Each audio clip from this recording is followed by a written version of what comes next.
But I'm thinking if a girl puts the word fuck on her fingernails, I'm thinking maybe I got a chance. You just, like instead of like fuck ice, you have to then transliterate like the ice part to like Joe or something. Like fuck John, fuck Joe. I thought ice meant, intelligence, culture, and education. Yeah.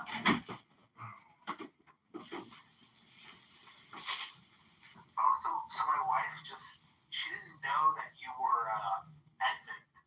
She knows you as like Edmund rather than as John, like your real name.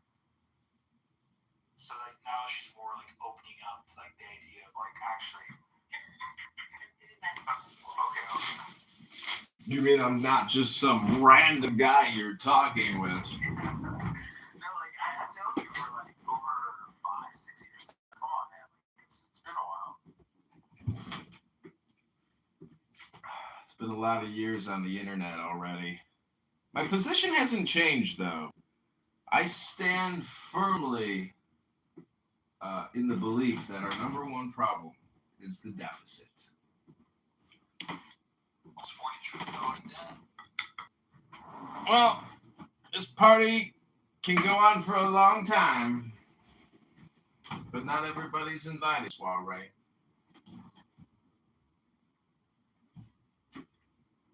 Just my opinion.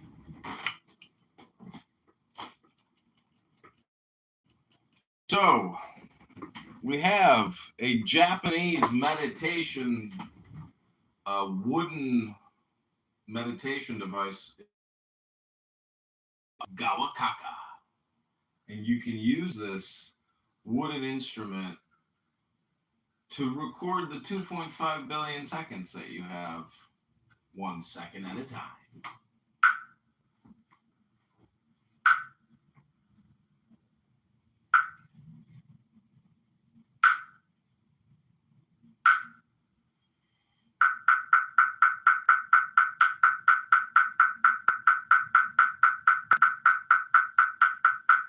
No, this show is not called How Annoying Can One Man Be?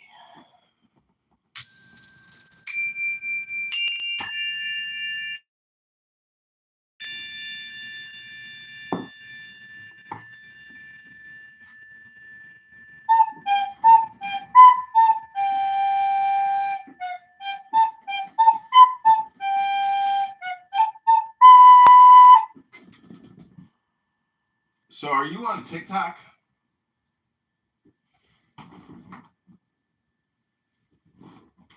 Hello? I've never been on going in on TikTok.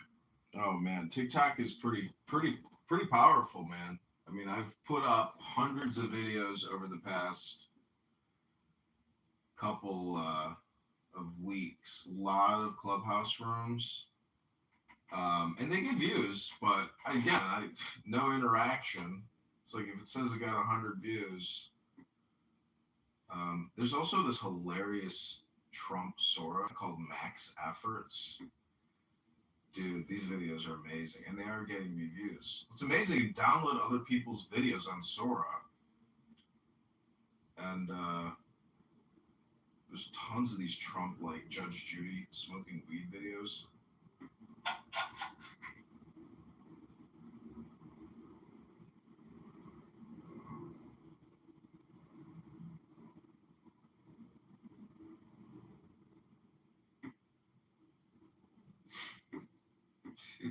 Did you? I cannot believe they're shutting Sora down. It's so amazing though that like it's just such a shame. They're so stupid. Like if they were to put advertisements up, they could make money and they could justify It's keeping it. profitable, man. Like the amount of GPU clusters you need and the energy consumption, crazy amount.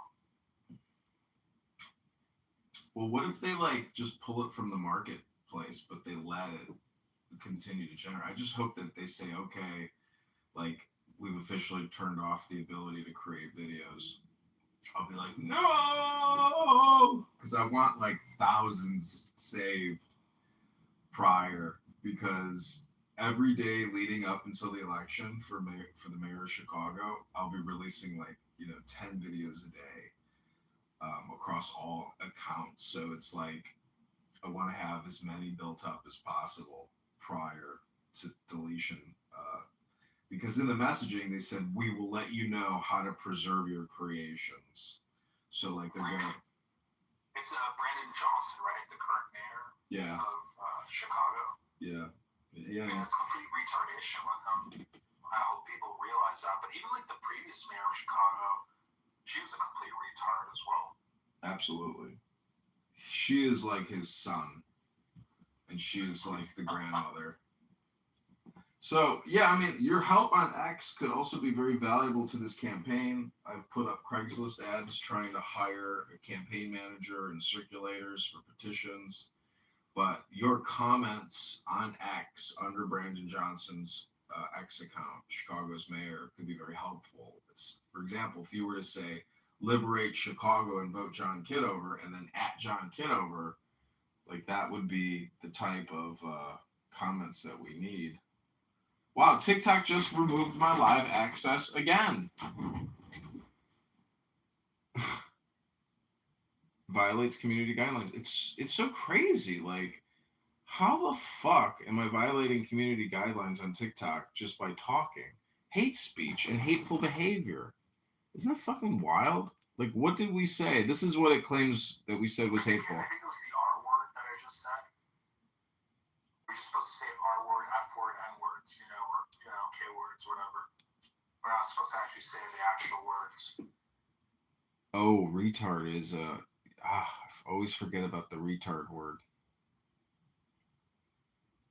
It is the retard word. Damn. Isn't it a little amazing how they have essentially made the retard word illegal because it's insensitive to a person that has Down syndrome, and a person that has Down syndrome can't even comprehend what the syndrome is that they suffer from because they are retarded. It's just a clinical term. That's the original use of the word. You were literally retarded. Like you're a retard. It's a little ridiculous that they enforce the retard word out of sensitivity for somebody with Down syndrome, and we all know that somebody with Down syndrome is a Downy. They're not retarded. They're full of love. All the people that have it's true. Down syndrome, they're just full of love towards life in general. They're not like out there to hate anyone. They would love it when you would call them a little retard. They would have a little smile on their face. Isn't that amazing? They don't even get angry when you call them retarded. They don't. You're right. They're just full of love. Did you bomb a country in the middle of peace negotiations? Yes, because they told me if I didn't do it, they'd say I was being anti-Semitic, and none of my Republican friends would get funded. Tremendous pressure. Your Honor, he's telling.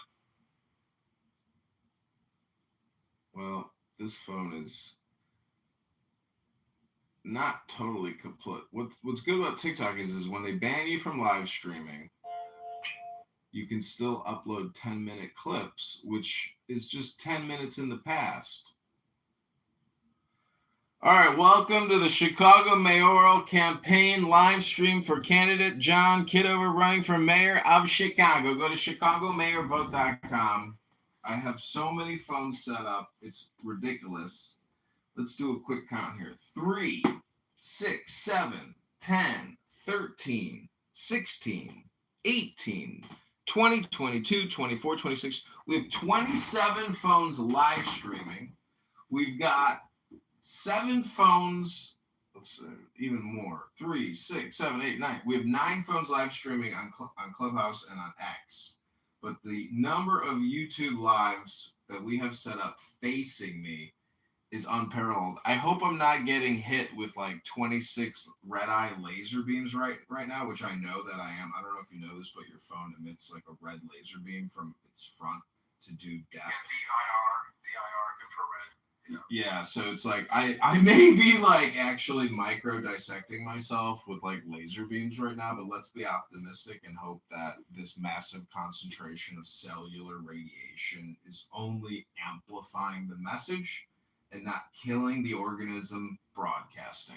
Rabono Shalom. Well, I heard if you have a laptop on your lap, it kills like any like your reproduction system.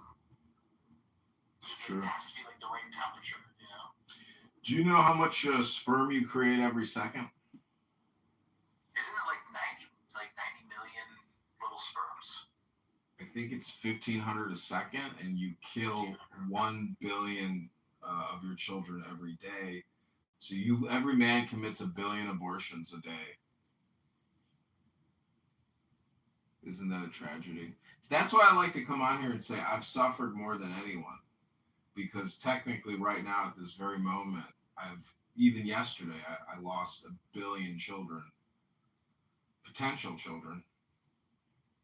It's like a miscarriage. You see, miscarriage is a gendered word. And as we know, since there is no gender, words that are gendered are illegal and stupid. Therefore, no one has a miscarriage. That's just merely,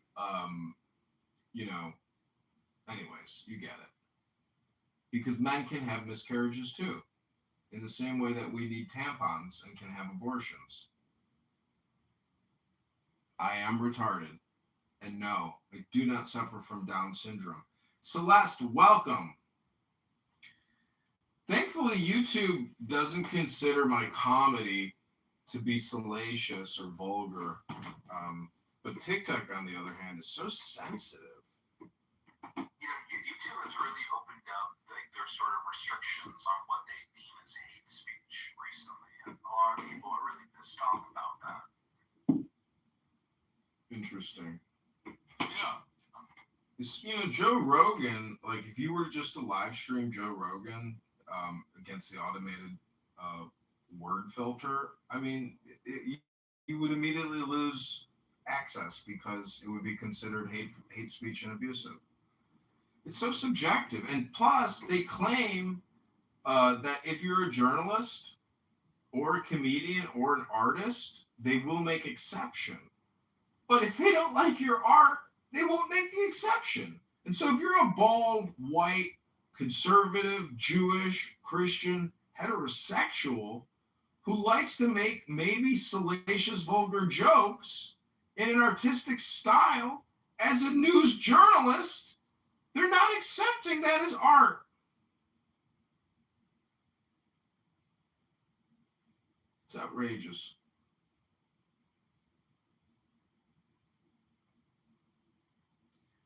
What I'm trying to say is life is very competitive, and therefore I have no choice but to engage in intelligent communication and not the John Kitover comedy show, because the John Kitover comedy show is just being censored. And that's just like banging my head against a wall. So therefore, I've decided to set up a nonprofit called the Chicago Book and Poetry Society, where we read books for kids that can't read books so good. Co-founded by Derek Zoolander and the Mystic Sage Apprentice, Zen. I just pinged Fatima into the room to see if she comes in. Our Lady? Our Lady? That's what you're supposed to say. Fatima. Oh, I also bought us It's Fatima. Hey, my wife was saying you're supposed to say Fatima. It's not Fatima, it's Fatima, right? I think it's fat. Ima. Is it Fatima? I thought it was Fatima. I think it's fat. Ima. Could be wrong. Not always right. Sometimes I mispronunciate my words like the R word.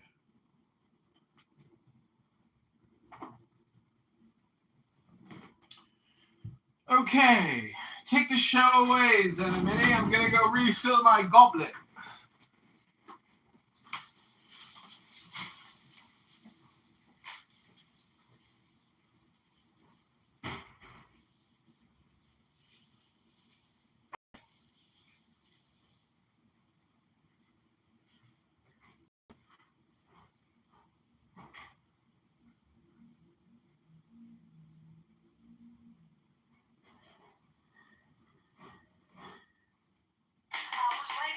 time to start. Like a map drawn out in the dark. Now the city's calling out my name to choose a brand new path. Tired of watching from the side while the streets and dreams collide. So I take one step on both. Time to change this heavy load. Maybe we don't need to know it all. Maybe we just need to float, so we keep moving anyway.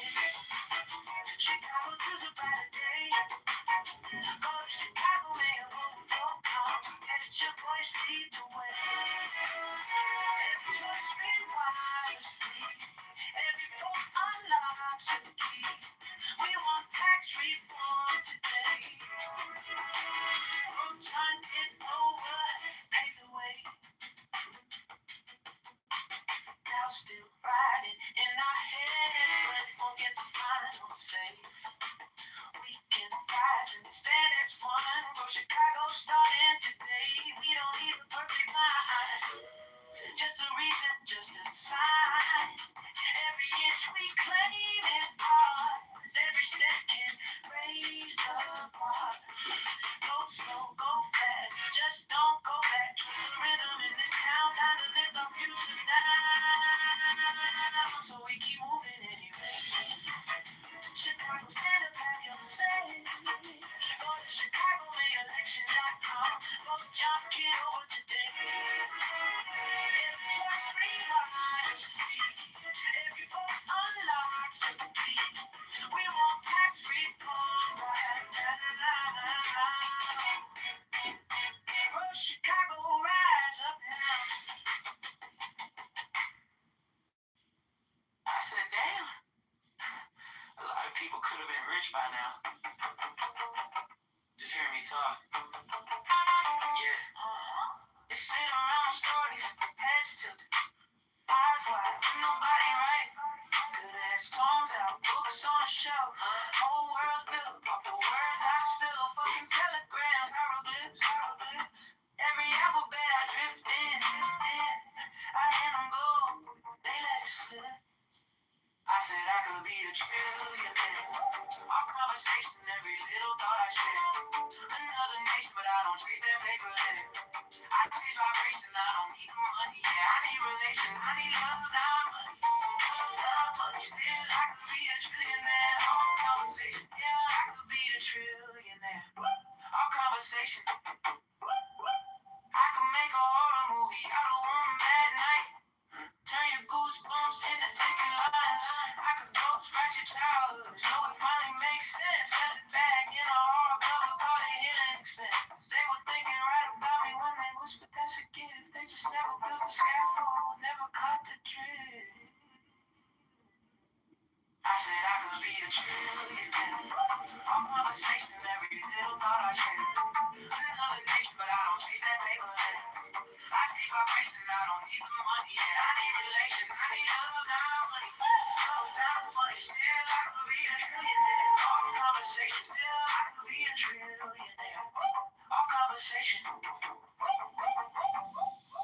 Get that money. Welcome to the Chicago mayoral campaign live stream for candidate John Kitover running for mayor of Chicago with the ChicagoMayorVote.com. Welcome to the Chicago mayoral campaign live stream for candidate John Kitover running for mayor of Chicago with the ChicagoMayorVote.com.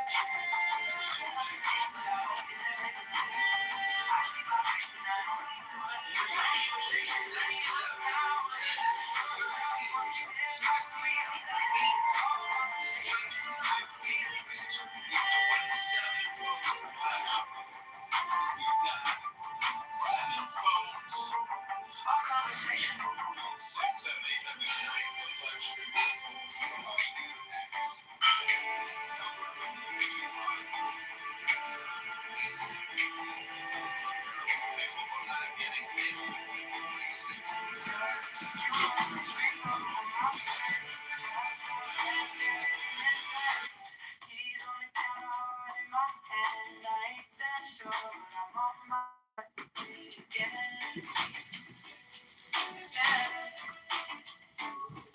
Tonight, we gon' look back.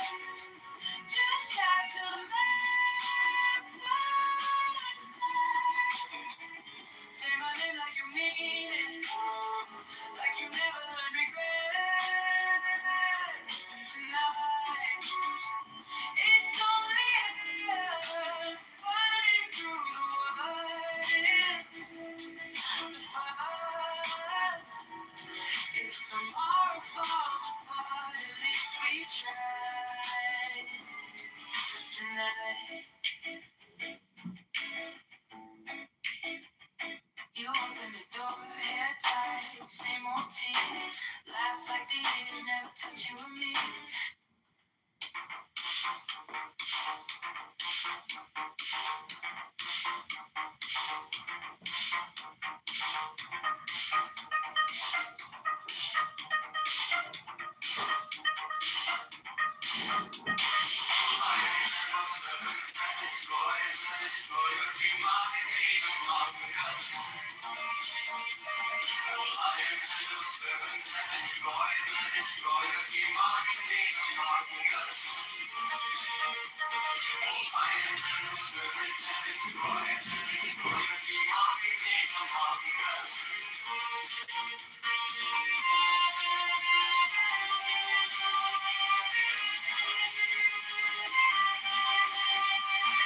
Priest joins hands upon the breast of the priestess. He takes back his lance.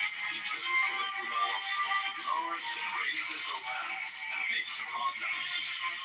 Do what thou wilt, shall be the whole of the law.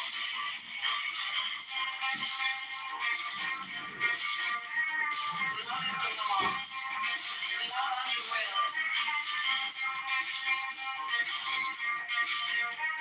He lowers the lance and turns to each priestess. Takes the lance in her right hand and her left, and in the left hand she offers the path. The priest kneels.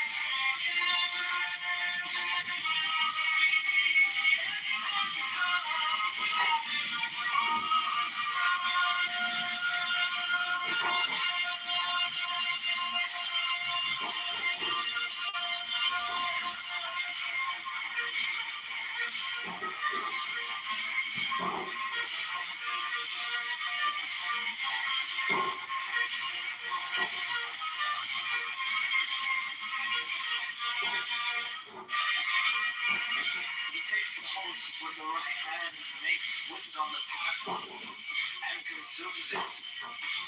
Silence the priest's mistakes, uncovers, and offers the cup as before.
Shadows dance where the mind is tight. Truth hides deep where the echoes fly. The air is heavy, the water's unclear. No compass, no guide, just a sea of fear. Chains of thought, they hold us down. In the murk we spin around. What's the game? What's the cost? And all this judgment, we're just lost.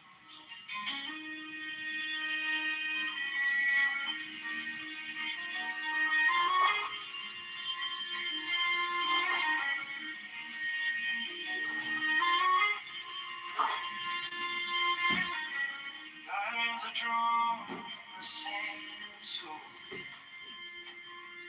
They chase the ends, but they fall back in. The weight we carry bends the spine. But who's to say what's yours or mine? What's the point of walls we build? Do they protect or get us killed? Chains of thought, they hold us down. In the murk we spin around. What's the gain? What's the cost in all this judgment? We're just lost.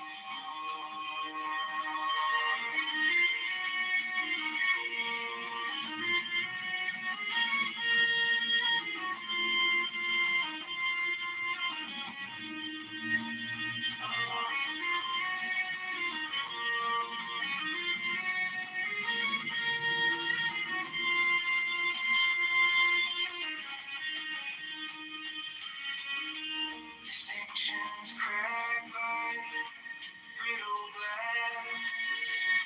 Separations of fleeting mass. Let the burdens fall. Let the echoes see. Only in freedom can we find peace. Can we find peace?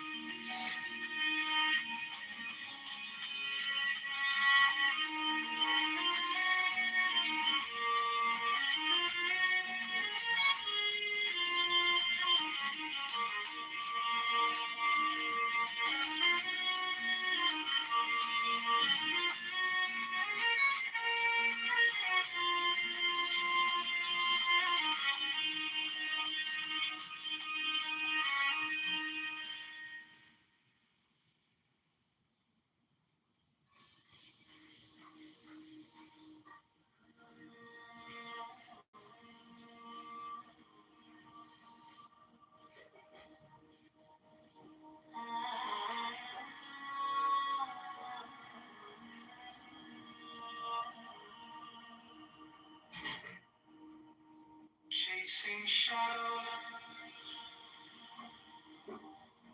you and me alone.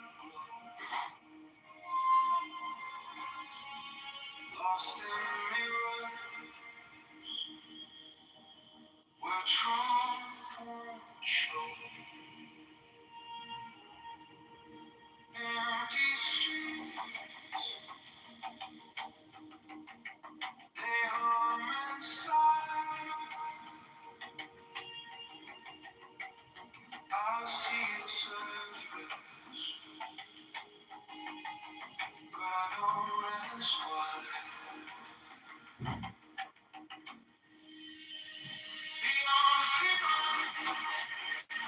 there's a spark, a light that flickers.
inside the silence,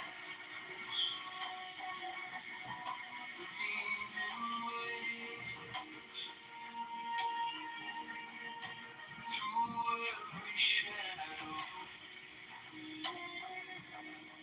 The truth translates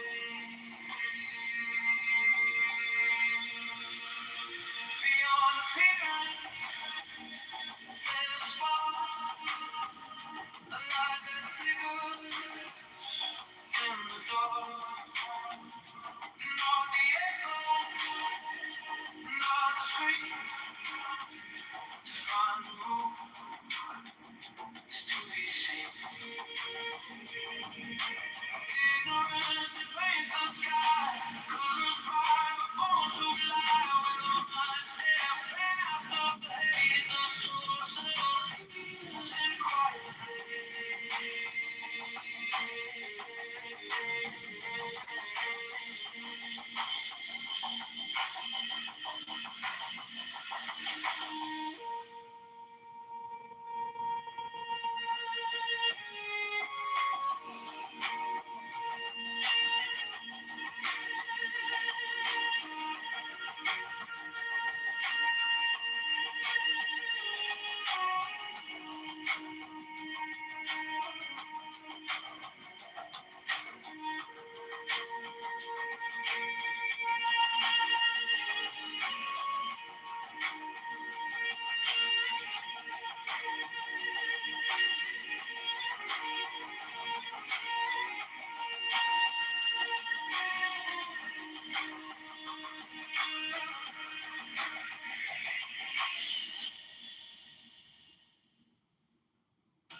of water, but the shape is in.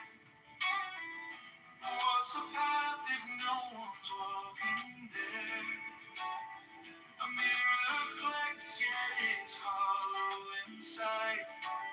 The world turns outward, but it spins from the mind. You think it's here, you think it's you, but every shadow swallows truth. Things are things 'cause we think they are. The mind's a mirror, not a star. In emptiness, they're all the same. The dance of nothing takes no name.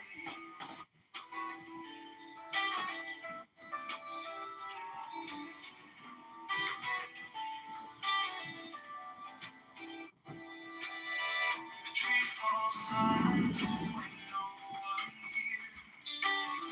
Time slips sideways, it disappears. A bird in flight, a thought half formed.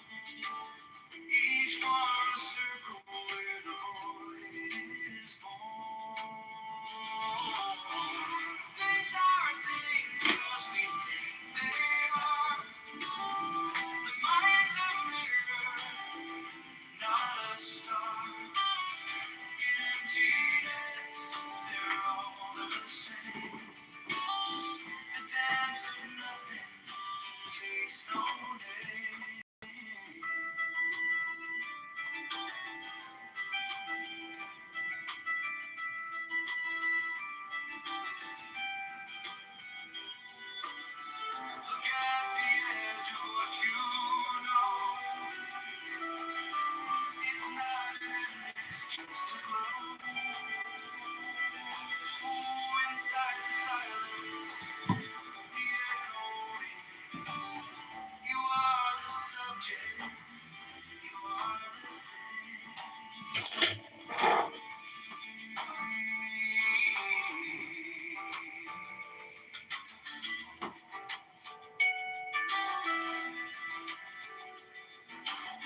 Between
the here and there,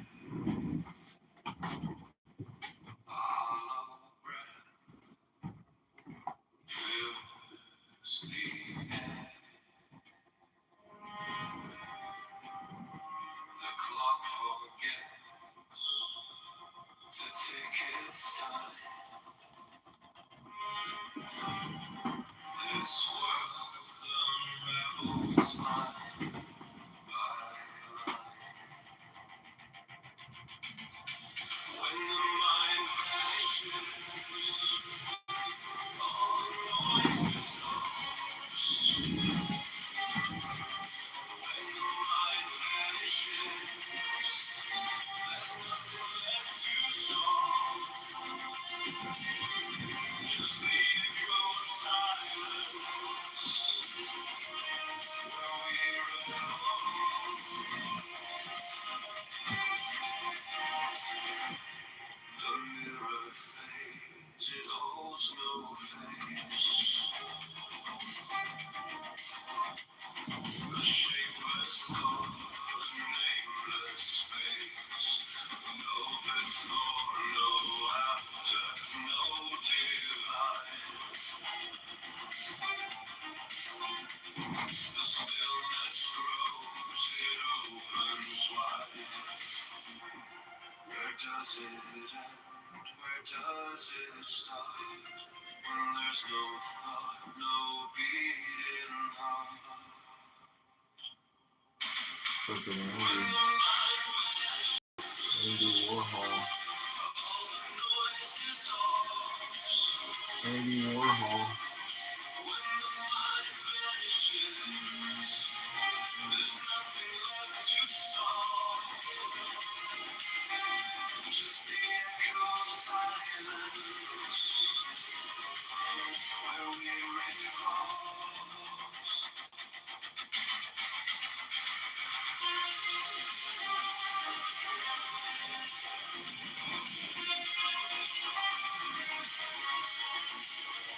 Andy Warhol.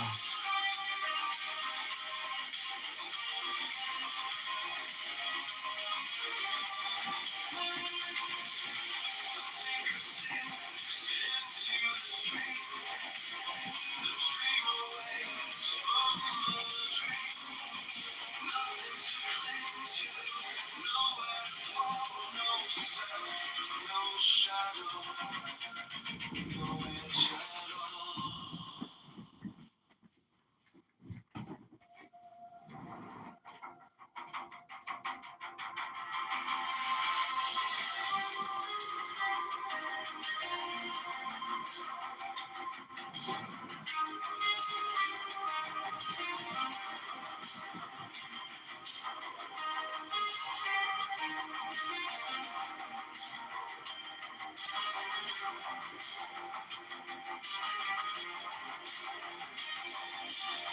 The world between here and there, hollow breath fills the air. The clock forgets to tick its time.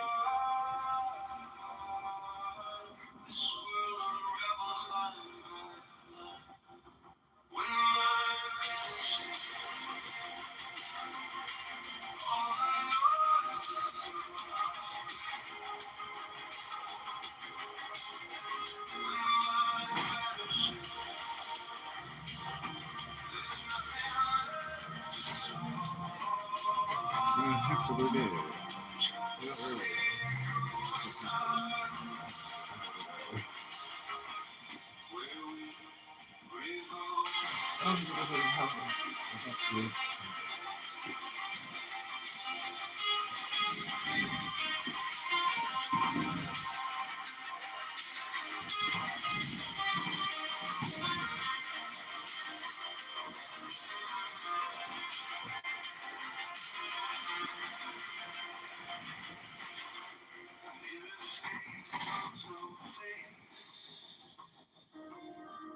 Shapeless thought, nameless space. No photo after no divide. The stillness grows, it opens wide. Where does it end? Where does it start? When there's no thought, no beating heart. When the mind vanishes, all the noise is when the mind vanishes, there's nothing left to solve. Just the echo of silence where we revolve.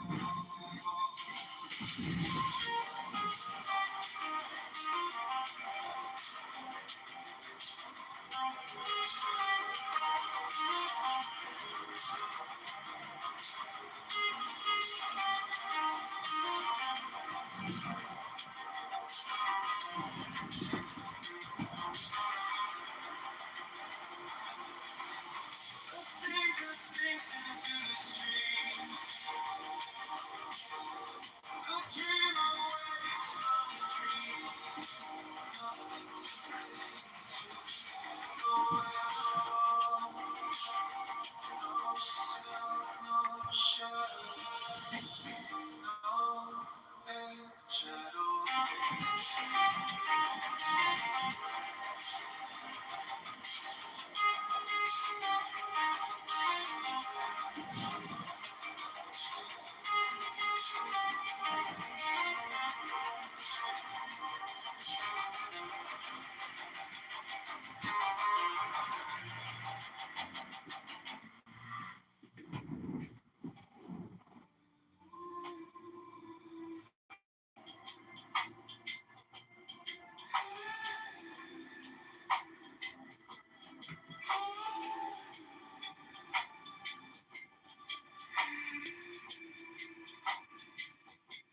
The truth hides when no one looks. In empty rooms and shadow nooks, you chase the light, but hold the dark.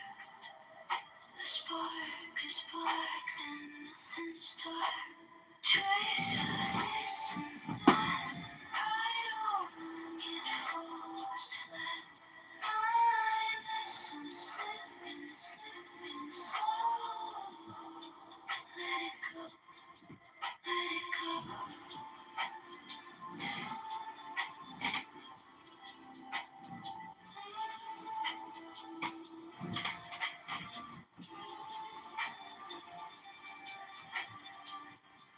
Opinions fall like paper cranes, fragile wings, they soak in rain. You hold too tight, it tears apart.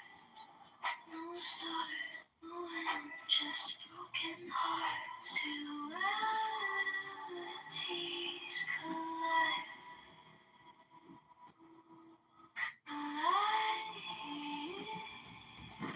And it's sliding,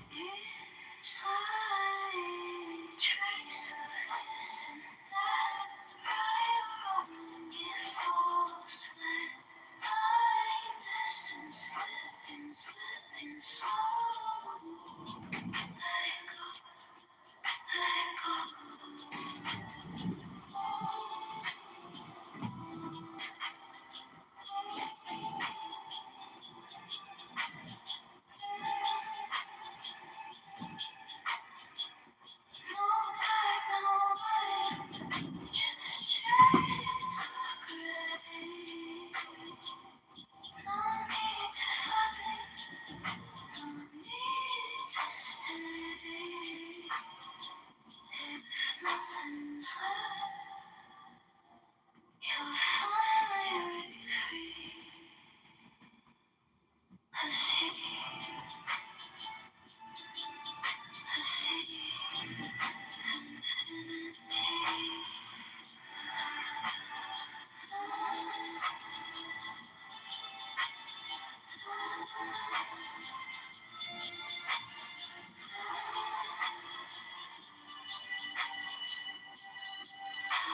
sorry, the mailbox is full and there is not enough space to leave a message.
One thing, all things, spinning in the same groove, intertwined threads that remove proofs. No borders, no fences, no dividing the lands. Breath of the cosmos, where it starts, where it ends. Perfect, nah, let the flaws just hum in the cracks of the world, that's where light comes.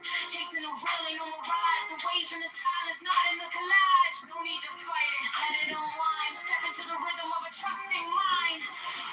Oh, yesterday, oh, tomorrow, oh, today. The way don't speak, but it shows the way. No beginning, no finish, no lines to erase. Just trust, just flow, let it fall into place.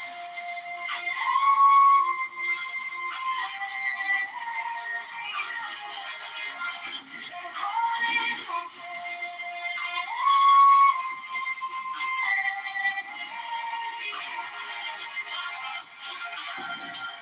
words collapse like castles of sand. The truths in the gaps where the wordless stands. Dualities of mass, peeling layers off the face. Find the void and you'll find the grace. Tied to nothing, the weight drifts off. Letting go of perfection, the chains unlock. Faith ain't a question, it's the essence of fear. When you lose the division, the path is clear. No yesterday, no tomorrow, no today. The way don't speak, but it shows the way. No beginning, no finish, no line to erase. Just trust, just flow, let it all into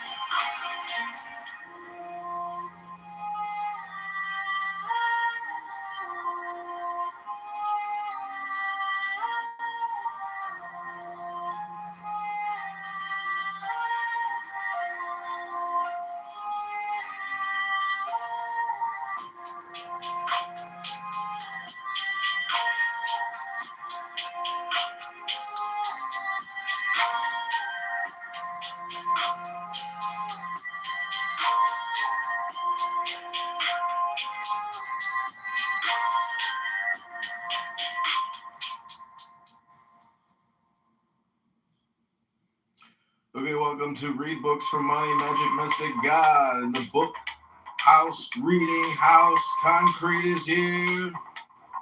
We're listening to a little Magic Thelema music. Rubono Shalom. I changed the title. I pinned a link to the YouTube Live. Thank you for being here yet again, Rubono Shalom. The time is now.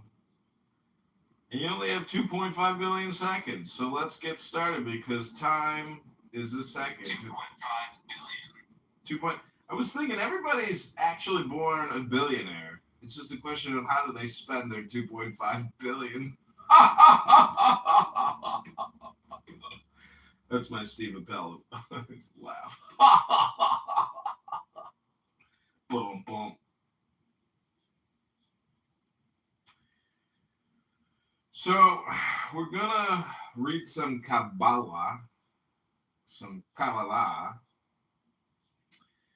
Many people don't like Kabbalah because they think it's demonic. I want you to tell me where and I want you to tell me from when, please. So I can But before we read the Kabbalah, Allow me to speak, and then you can come in and. No, I want you to state the statements, bro. Tell me from where. You said in Gaza, in Palestine, West Bank, and from what year to what I'm gonna get the book. Hey, my brother, if you don't want me to talk, just let me be. Okay, now you sound like a Chinese too, man, brother. I don't know what you're talking. You sound Vietnamese, African. I don't understand what's going on here. No, Bibi, you're not. Wait, 355,000 were killed from what year? Was it 2023, 2022? No, October 7th. Okay. What channel? Okay, so you're a fucking idiot, bro. So it's documented and it's 72,000, buddy. Yeah, but hold on. Where did you get that from, though? As I said, non-Jewish sources is 75,000. From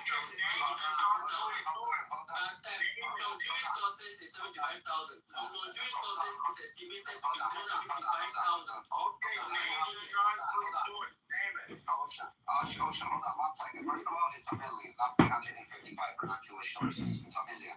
Exactly 1 million. They stopped when they hit. So there was like a lottery number. So as soon as they hit a million, the Zionists stopped. Okay, so we hit exactly a million and we stopped. It's very wrong from the non-Jewish sources. And let's get Hamas. Are they Jewish or not Jewish? Hamas. What has Hamas got to do with this conversation? Are they Jewish or not Jewish? Are these people like retarded? I'm embarrassed to be African. Hamas, are they Jewish or not? Hamas. Your line of questioning is sounding stupid now because I was giving establishments and you're just asking. Are you gay? Are you gay? No, Please answer that question. I don't know how to talk to you. Are you gay? Jewish. Hey, one microphone at a time. If you want to be talking, I will just say Answer your question. Is Hamas yeah, Jewish? so act like same people. One microphone. I'm not like you. So now, yeah, so I'm actually shooting Rabbi, I can rub one on. next one microphone. If you want to give me one microphone. I'll rub it in. If I can speak with them guys, you just let me know. This is your room. I don't want to. One microphone. Let me finish speaking and everybody mute up. I'm asking you a question. Hamas, Palestinian source. Are they Jewish or non-Jewish? From their non-Jewish sources. Do you consider them Jewish or non-Jewish? Hamas is a resistance group. Palestinian resistance group. Are they Jewish or What non-Jewish? has that got to do with making Jews or not? Are you stupid or you're playing to be stupid? Rafi, your verbosity does not mean you're sensible or you're making sense. Stop being stupid.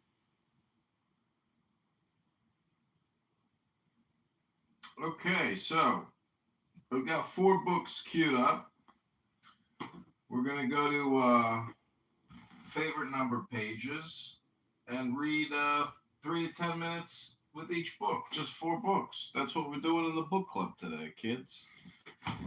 If you want to donate to this campaign, go to ChicagoMayoral.com. I want to thank you all for coming to the John Kitover Nonprofit Book Club for kids that don't read good books no more and stuff like that. For kids that can't read books because they're too poor. And, you know, we could go on about the R word, the F word, N word, the K word, or the Z word. All right. let's go to page 69 in The Wisdom of Insecurity by Alan Watts. A message for an age of anxiety. It's page 69. As a matter of fact, mental activities of this kind can now be done far more efficiently by machines than by men. So much so that in a not too distant future, the human brain may be an obsolete mechanism for logical calculation. Already the human computer is widely displaced by mechanical and electrical computers of far greater speed and efficiency. If then man's principal asset and value is his brain and his ability to calculate, he will become an unsaleable commodity in an era when the mechanical operation of reasoning can be done more effectively by machines. Subnote 1. I take my facts on this matter from Norbert Wiener's remarkable book, Cybernetics, New York and Paris, 1948. Dr. Wiener is one of the mathematicians chiefly responsible for the development of the more elaborate electrical computers. Having likewise an advanced knowledge of neurology, he is well able to judge the extent to which these inventions can reproduce the work of the human organism. His book contains the following pertinent observation.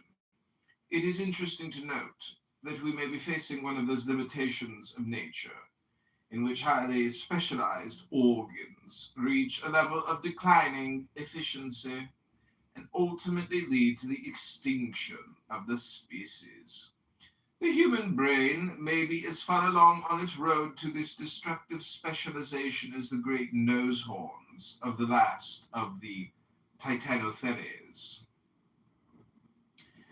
Already man uses innumerable gadgets to displace the work done by bodily organs in the animals, and it would surely be in line with this tendency to externalize the reasoning functions of the brain and thus hand over the government of life to electromagnetic monsters.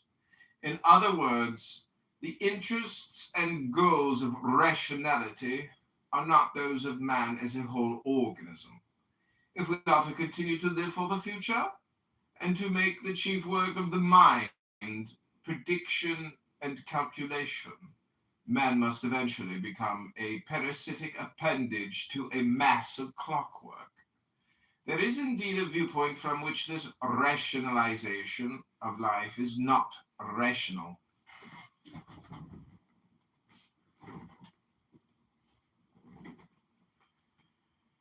The brain is clever enough to see the vicious circle which it has made for itself, but it can do nothing about it.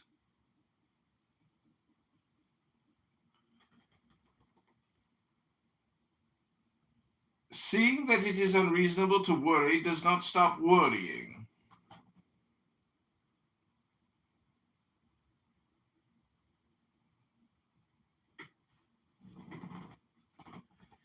Rather, you worry the more at being unreasonable. It is unreasonable to wage a modern war in which everybody loses. Neither side actually wants a war. And yet, because we live in a vicious circle, we start the war to prevent the other side from starting first. We arm ourselves knowing that if we do not, the other side will, which is quite true. Because if we do not arm the other side, we'll do so to gain its advantage without actually fighting. From this rational point of view, we find ourselves in the dilemma of St. Paul. To will is present with me, but how to perform that which is good I find not. For the good that I would, I do not. But this is not as St. Paul supposed. Because the will, or the spirit, is reasonable, and the flesh perverse. It is because a house divided against itself cannot stand. The whole organism is perverse, because the brain is split from the belly. and the head unconscious of its union with the tail. There are few grounds for hoping that in any immediate future there will be any recovery of social sanity. It would seem that the vicious circle must become yet more intolerable, more blatantly and desperately circular, before any large numbers of human beings awaken to the tragic trick which they are playing on themselves. But for those who see clearly that it is a circle and why it is a circle, there is no alternative but to stop circling. For as soon as you see the whole circle, the illusion that the head is separate from the tail disappears. And then, when experience stops oscillating and writhing, it can again become sensitive to the wisdom of the body, to the hidden depths of its substance. Because I speak of the wisdom of the body and of the necessity of recognizing that we are material, this is not to be taken as a philosophy of materialism in the accepted sense. I am not asserting that the ultimate reality is matter. Matter is a word, a noise which refers to the forms and patterns taken by a process. We do not know what this process is, because it is not a what that is a thing definable by some fixed concept or measure. If we want to keep the old language, still using such terms as spiritual and material, a spiritual must mean the indefinable, that which, because it is living, must ever escape the framework of any fixed form. Matter is spirit named. After all this, the brain deserves a word for itself, for the brain, including its reasoning and calculating centers, is a part and product of the body. It is as natural as the heart and stomach, and rightly used as anything but an enemy of man. But to be used rightly, it must be put in its place. For the brain is made for man, not man for his brain. In other words, the function of the brain is to serve the present and the real, not to send man chasing wildly after the phantom of the future. Furthermore, in our habitual state of mental tension, the brain does not work properly, and this is one reason why its abstractions seem to have so great a reality. When the heart is out of order, we are clearly conscious of its beating. It becomes a distraction. Pounding within the breast, it seems most probable that our preoccupation with thinking and planning, together with the sense of mental fatigue, is a sign of some disorder in the brain. The brain should, and in some cases does, calculate and reason with the unconscious ease of the other bodily organs. After all, the brain is not a muscle, and is thus not designated for effort and strain. But when people try to think or concentrate, they behave as if they were trying to push their brains around. They screw up their faces, knit their brows, and approach mental problems as if they were trying to push their brains around, as if they were something like heaving bricks. Yet, you do not have to grind and strain to digest food, and still less to see, hear, and receive other neural impressions. The lightning calculator, who can sum a long column of figures at a glance. The intellectual genius, who can comprehend a whole page of reading in a few seconds. and the musical prodigy such as Mozart, who seems to grasp harmony and counterpoint from babyhood, are examples of the proper use of man's most marvelous. Those of us who are not geniuses know something of the same ability. Take, for example, the anagram Poca tel Dimk. You can work over these letters for hours trying system after system of rearrangement in order to discover the scrambled word. Try instead just looking at the anagram with a relaxed mind. And in a very short space of time, your brain will deliver the answer without the slightest effort. In order to discover the scrambled. Subnote 1. If you don't succeed within 1 minute, read on. Otherwise, you will begin to be annoyed either with yourself or with me. And the consequent strain will interfere with the process.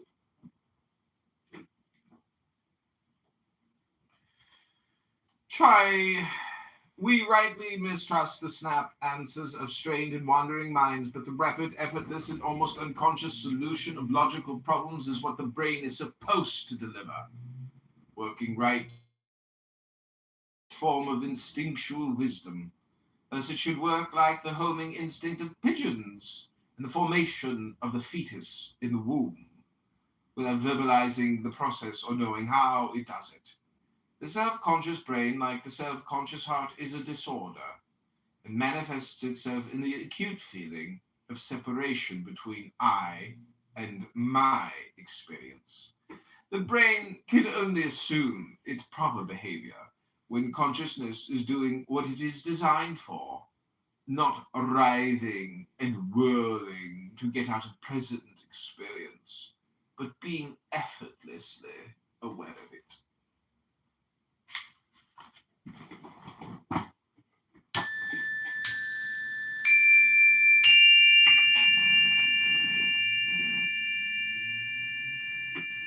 Okay, this is the John Kitover Chicago Book Club Poetry and Meditation Session. Rabbanu Shalom.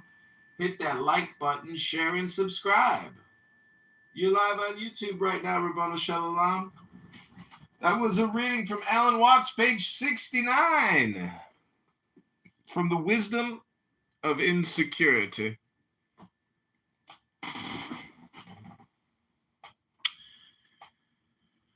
Some brains want to read books out loud on YouTube. Some brains want to talk in private, unrecorded spaces all day long. Hello? Should we read the Kabbalah? The Holy Kabbalah. Tradition of Hidden Knowledge by Seth and Shimon. Ribono Shalom.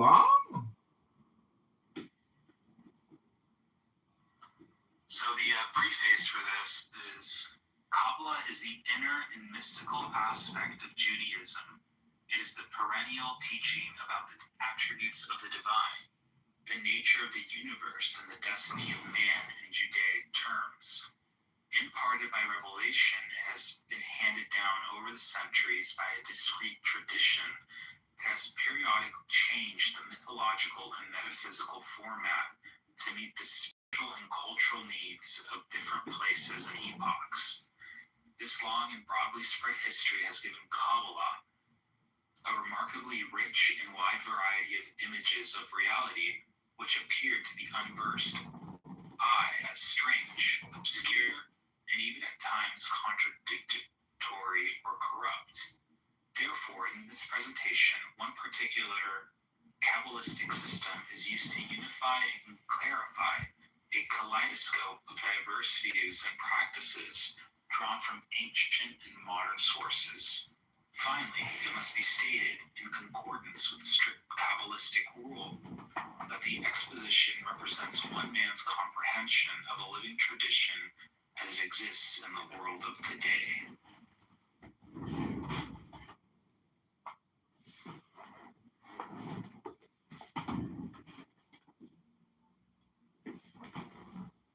Okay, this is page 69 from Kabbalah, the mystic quest for every Jew in Judaism by David Ariel.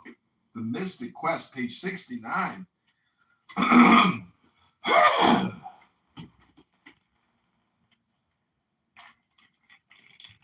Some people say start at 1, I say start at 69. Here we go.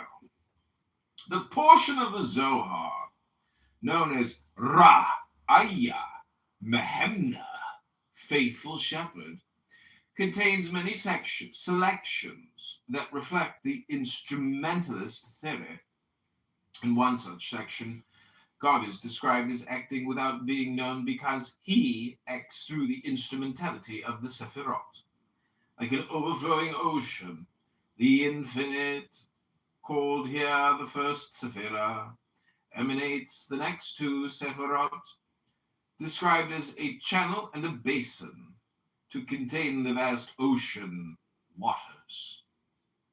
Woe to one who compares the infinite to any of the human characteristics or even to one of his own attributes, or the more so to one who compares him to humans who are born and die. God may be characterized according to his governance upon a particular attribute, see one of the Sephirot, or even upon all the created beings. When he disappears above and beyond that attribute, he cannot be said to have that attribute, be characteristic or form. God is like the ocean, for the waters of the ocean cannot be grasped and have no shape except when they are channeled into a vessel, such as the land, and take on a shape. Then we are able to measure them. The source, the waters of the ocean are one. Then a tributary comes forth and is channeled into a round basin. The source is one, and the channel which comes from it is two. Next, a large vessel is formed, as if one dug a large basin, which becomes filled by the waters of the channel. This becomes 3. Now, if the artificer would break these vessels which he created, the waters would return to the source, and only broken vessels would remain, dry and without water. Likewise, the cause of causes made 10 Sephirot, calling the crown source.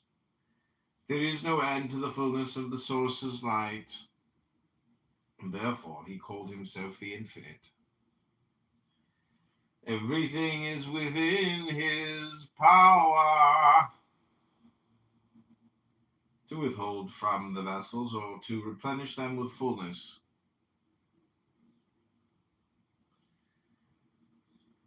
And to withhold according to his will. There is no other God above him who can add to him or diminish him. Moshe Kitover, a leading Kabbalist, proposed that one can even visualize the Sephirot as vessels in several ways. First, the divine essence flows through the Sephirot as water flows through vessels of different colors. Second, the infinite essence is like the sun when it shines through a prism.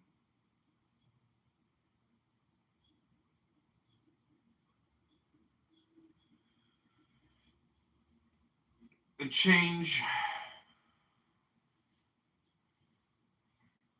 of stained glass window, neither the water nor the sunlight changes except in the eyes of the beholder. To help you conceive this, imagine water flowing through vessels of different colors: white, red, green, and so forth. As the water spreads through those vessels, although the water is devoid of all color, it appears to change into the colors of the vessels. Although the water is devoid of all color, the change in color does not affect the water itself, just our perception of the water. So it is with the Sephirot. They are vessels known, for example, as Hesed, Gevura, Tiferet, each colored according to its function, white, red, and green, respectively. While the light of the emanator, the essence, is the water having no color at all. This essence does not change. It only appears to change as it flows through the vessels. Better yet, imagine a ray of sunlight shining through a stained glass window of 10 different colors. The sunlight possesses no color at all, but appears to change hue as it passes through the different colors of glass. Colored light radiates through the window. The light is not essentially changed, though so it seems to the viewer. Just so with the Sephirot. The light that clothes itself in the vessels of the Sephirot is the essence, like the ray of sunlight. That essence does not change color at all, neither judgment nor compassion, neither right nor left. Yet by emanating through the Sephirot, the variegated stained glass, the judgment or compassion prevails. The first three Sephirot are described as follows. The infinite is described as being indistinguishable from the first vessel. His first Sephirah, an infinite and undifferentiated expanse, is the source of everything else. Then the essence of the infinite is channeled into a tributary that gives the first definition to the boundless expanse. This tributary is the second Sephirah. Next, the channel empties into a basin that is defined by the contours of the land around it. The basin is the third Sephirah, and the land around it constitutes the other Sephirot.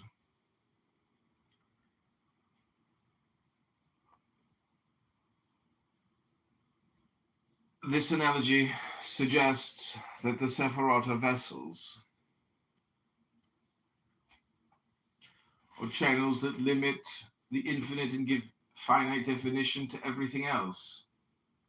The description is also reminiscent of the creation narrative in Genesis and suggests a parallel between the creation of the Sephirot and the creation of the world.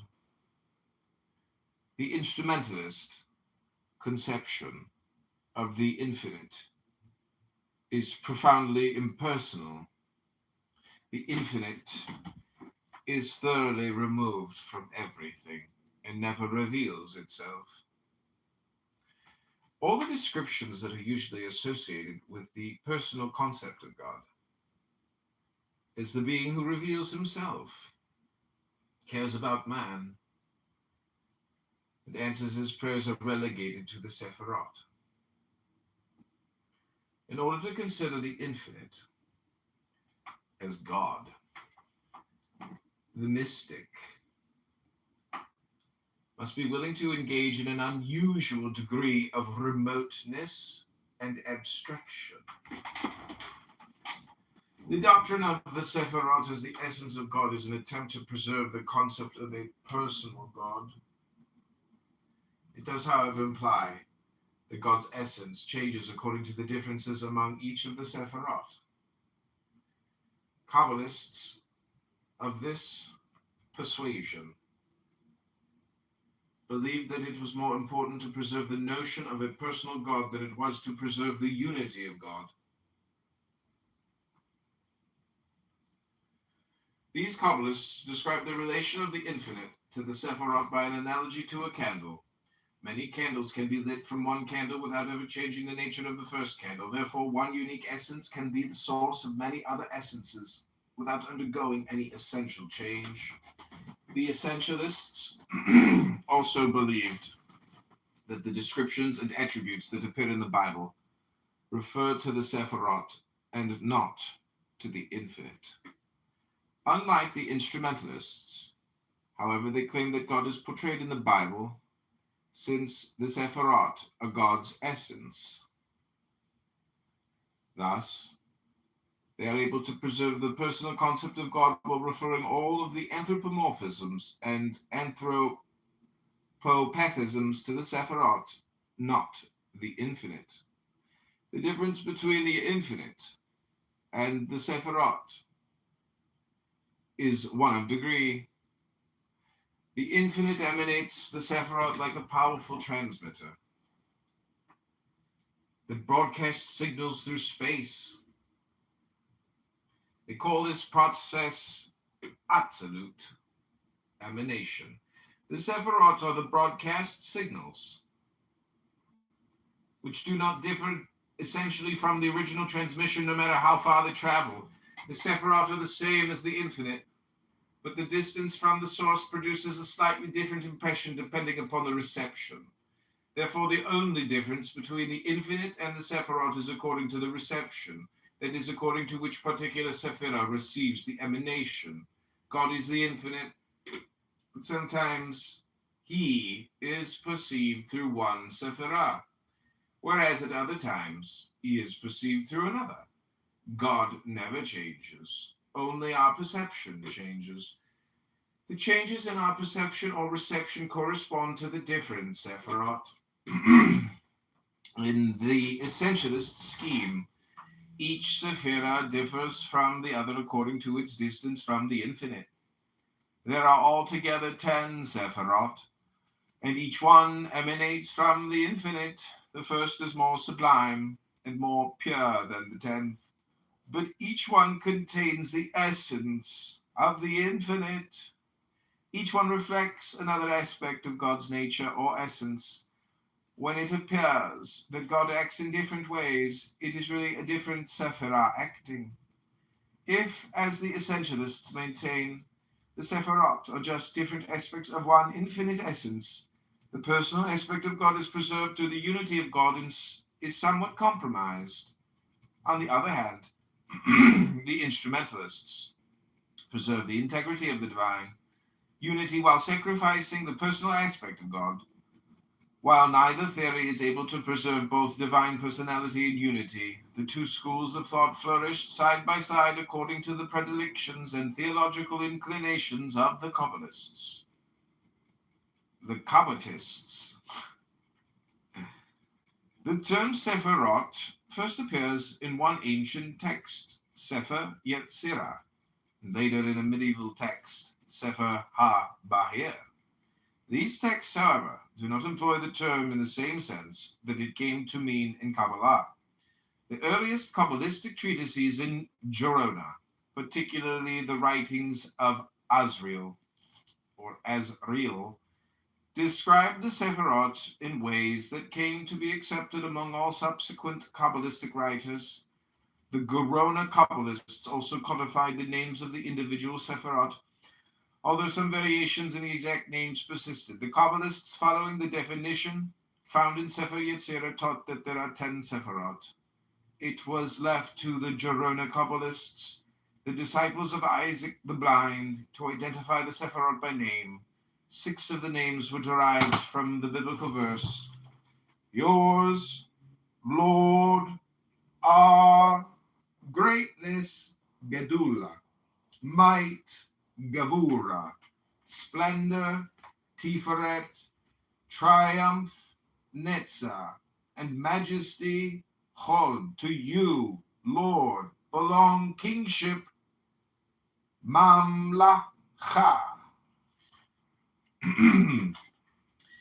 Each of these terms was understood as an attribute of God that the Kabbalists included in the list of 10 Sephirot. To these 6, they added 3 others to represent the idea that God is pure mind. These 3, Keter, crown, Hokmah, wisdom, and Bina, understanding, were placed at the top of the list. The 9th, Yesod, foundation, was inserted, and the Decad was complete. Keter, crown, is the first Sephirah emanated from the infinite. It is the highest and most glorious of the Sephirot, and crowns them all. It stands as the barrier between the infinite and the other Sephirot, and so encircles the crowns the infinite. Because each Sephirah is emanated from another, the highest one, Keter, stands hierarchically above them all. Keter is the archetype of God as king. It is Keter who calls himself, "I am that I am," in Torah. Sometimes Keter is identified with the infinite. Most often, however, Keter is the first Sefer radiated or emanated by the infinite, which stands above it. Those who identify Keter with the infinite lean toward the essential view and believe that the Sephirot are only different stages in the unfolding of God's infinite essence. Those who believe that Keter is the first Sephirah and is not identical with the infinite generally follow the view that the infinite acts through vessels. The Sephirot and their God in his vessels are not similar. Therefore, the essentialists favor the personalist notion of God and therefore theorize that Keter is the same as the infinite. The instrumentalists believe that God is impersonal and the infinite is above Keter. There are many other names for Keter in Kabbalah. It is often called Ayin, nothingness, because it is beyond all existence, yet is the cause of all existing things. In the prayer of Nehunya ben Hakana, written in the 13th century, a hymn to Keter appears. Everything is in it, for the internal powers of the Sephirot are in it. The vitality and existence of everything stem from it. It is analogous to the soul that gives life to the body and constitutes it. The constitution of everything is in Keter. There is no front or back, right or left. In this Sephirah, it is called indifferent unity. It is also called Hokmah Penimit, internal wisdom. Hokmah Penimut or Penimit, internal wisdom, because it is the hidden potentiality of divine wisdom before it is revealed. It is sometimes called Mashava Elohit, divine thought, because it is produced by the infinite. Pure mind. Keter is similar to the infinite in many of these respects, but different in others. It differs in that it is the highest aspect of God that moves into activity out of the repose of the infinite. Both infinite and Keter are unknowable and imperceptible. Okay, I'm going to take a reading break there. We finished on page 73. That is Kabbalah, the Mystic Quest in Judaism by David Ariel. Kabbalah,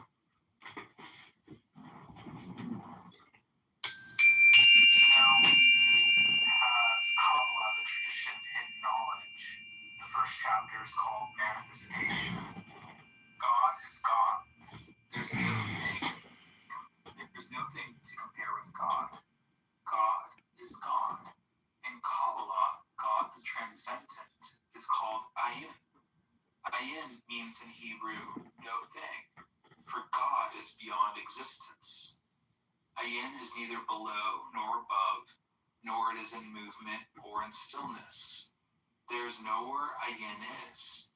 God is absolute nothing. Ayin Sof means without end. This is the title of God who is everywhere. Ayin Sof is the one to the zero of Ayin. This is the totality of what is and is not. Ayin Sof is God the eminent, the absolute all. Ayin Sof has no attributes because it can manifest only within existence, and existence is finite. The oral tradition of Kabbalah states that the reason for existence is that God wished to behold God.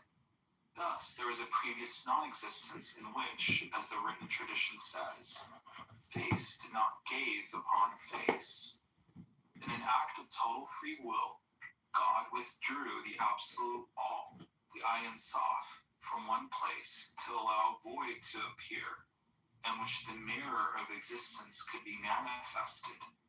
This act of Zimzum, contraction, lies behind the rabbinical saying, God's place is the world, but the world is not God's place. The divine act is visualized symbolically as follows. From Ein Sof Or, the endless light that surrounds the void, there emanated a beam of light which penetrated from the periphery towards the center. This, the Kav, or the beam of divine will, manifested in 10 distinct stages of emanation. This event is echoed in other rabbinical saying that the world was called into being by 10 divine utterances. Since the Middle Ages, these 10 stages have been known as the Sephirot. The word Sephirah, the singular form, has no simple equivalent in any language, although its root relates it to the words cipher, i.e. number, and sapphire. Some have seen the Sephirot as divine powers or vessels. Others regard them as the instruments or tools of divine governance. Mystics have pictured them as the 10 faces, hands, or even garments of God. All agree, however, that the Sephirot expresses divine attribute, which from the primal moment of emanation are eternally held in a set of relationships until God wills them to vanish with the void into nothingness again. The relationships between the Sephirot are governed by 3 unmanifest divine principles: the hidden splendors, the Zazahot of primordial will, mercy, and rigor for justice. Will holds the balance, while mercy expands and rigor constrains the flow of emanation. And so they organize the 10 divine attributes into a specific archetypal pattern. The pattern thus called forth is the model on which everything that is to come into manifestation is based. It has been named the image of God, but it is more generally known as the tree of life. Each Sephirah, in turn, manifests under the influence of one of the Sahot in particular, and for this reason the flow, which manifests the 10 Sephirot, can be visualized as zigzagging in a lightning flash from a central position, balance, to the right, expansion, and across to the left, constraint. Thus, the Zazahot gives rise to the 3 vertical alignments in the tree of life diagram, known as the pillars of equilibrium, grace, will, and the center, that of mercy, active force, expansion on the right, and that of severity, passive form, constraint on the left. The relationships set forth in the tree underlie the whole of existence, and so the properties of the Sephirot may be seen in terms of any branch of knowledge. Thus, while their basic definition is as attributes of God, they can be defined in terms of human experience, because we too are cast in the image of God. This anthropomorphic method is common in Kabbalah as elsewhere, and is freely applied as a symbolic language in metaphysical areas, which pure abstractions cannot explain. The first Sephirah, at the edge of the void, is called in Hebrew Keter, the crown. This manifestation contains all that was, is, and will be. It is the place of the first emanation and the ultimate return. Its nature as a divine attribute is expressed by the name of God, which is traditionally attached to it. I am that I am. From this point of equilibrium, the beam of light expands under the influence of mercy, force, and expansion to manifest the second Sephirah, that of Chokmah, wisdom. This, in the divine and human minds, is the active inner intellect, experienced by human beings as the flash of genius, inspiration, or revelation. It is balanced on the side of severity, form, and contraction by the third Sephirah, Bina, understanding. This is intellect in its passive, receptive, and reflective capacity. In human terms, it manifests through reason and tradition. After the beam has left Bina, which heads to the pillar of severity, it touches the pillar of equilibrium below Keter, the crown. This point of balance in the tree is crucial. It is the place of Ruach HaKodesh, the Holy Spirit, which hovers as a veil below the 3 supernal Sephirot. It remains unmanifest, but it has a place within manifestation, marked on the tree by the non-sephirah of Da'at, knowledge. This, we are told, is where the Absolute may enter at will to intervene directly in existence, which is now eternally held until divine will allows it to vanish like the image it is. In human terms, Da'at is the knowledge that emerges out of nowhere and comes direct from God. It is quite different from the revelation of wisdom, Hokmah. Da'at is not only seen but known.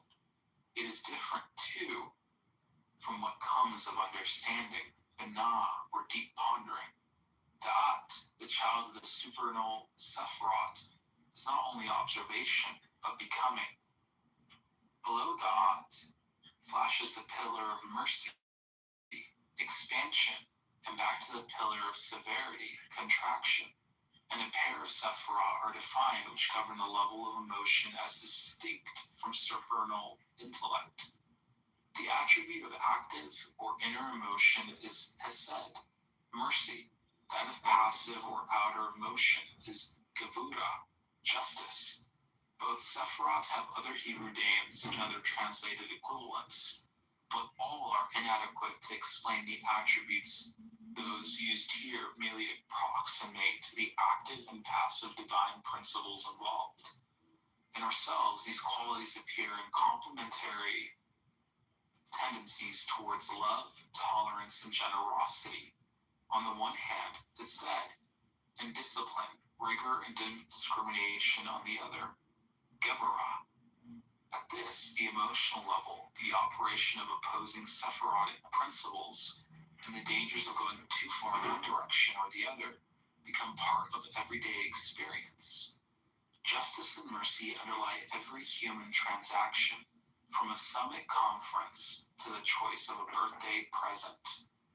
The lightning flash, having passed from the expansive principle of hesed to the constrictive principle of gevura, now returns a stage lower to the pillar of equilibrium.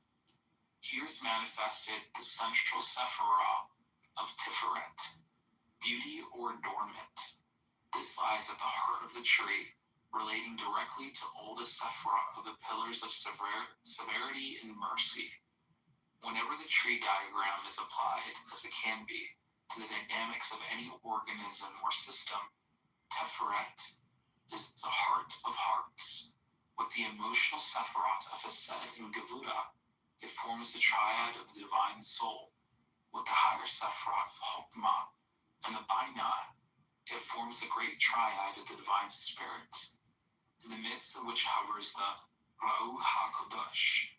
In the human psyche, Tiferet is the self, the core of the individual, which lies behind the everyday ego, the watcher, which focuses the largely unconscious influences of the higher centers of mercy and justice, Hesed and Gevura, wisdom and understanding, Hokmah and Binah.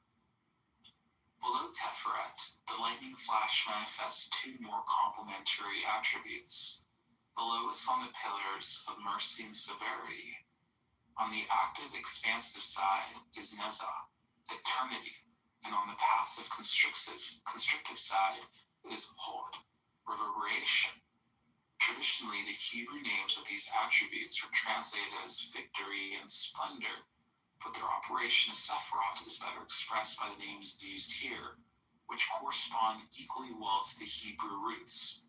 They belong to the operative, instrumental level of action in the structure of the tree. They traditionally correspond in divine terms to the expansive and constrictive roles of the hosts of God, sent out to the divine will. In human terms, they represent the vital psychobiological processes, whether active, instinctive, and impulsive, Neza, eternity, or passive, cognitive, and controlling, Hod, reverberation. On the pillar of equilibrium, between and below these two practical Sephiroth, is Yesod, foundation. Like every Sephiroth in the sequence, it contains all that has gone before, and therefore it is a complex attribute with many qualities. First, it is generative. It is from this point, as will be seen, that further trees manifest. Second, it is reflective. Here, directly below Teferet, an image of the image can be perceived, and the tree sees itself. Yesod is the mirror within the mirror. These two complementary functions means that its constitution or foundation must be clear and sound. Hence, the inner meaning of sexual purity associated with the Sephirah. In ourselves, it appears as the ego, the lower place of consciousness in which we see ourselves, and which projects a persona for others to see, which may or may not, according to our state of balance and self-knowledge, reflect the true nature of the self as Teferet. Most of our perception of the world and most of our implementation of will takes place at Yesod.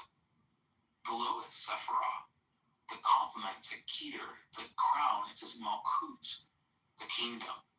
In it, the divine lightning flash is earth. It constitutes the Shekinah, the presence of God in matter. Its nature is fourfold, encapsulating the four levels inherent within the tree as a whole: the root, trunk, branch, and the fruit of the tree as it grows down into existence, or the will, mind, heart, and body of the divine. In ourselves, the four levels of Malkut appear as the body, with its traditional four elements: earth, water, air, and fire. The solids, liquids, gases, and radiations whose interactions keep us alive. We now have the general scheme of the Sephirot. Three are aligned on the active right-hand pillar of mercy, three on the passive left-hand pillar of severity, and four, plus the non-Sephirot Da'at, on the central pillar of equilibrium or grace. The relationships established by the lightning flash are further realized by a total of 22 paths, which in turn form a system of triangular configurations or triads, active on the right and passive on the left. The horizontal and central triads, thinking all three pillars, are concerned directly with consciousness. Out of all the foregoing comes a most subtle metaphysical and mythological configuration.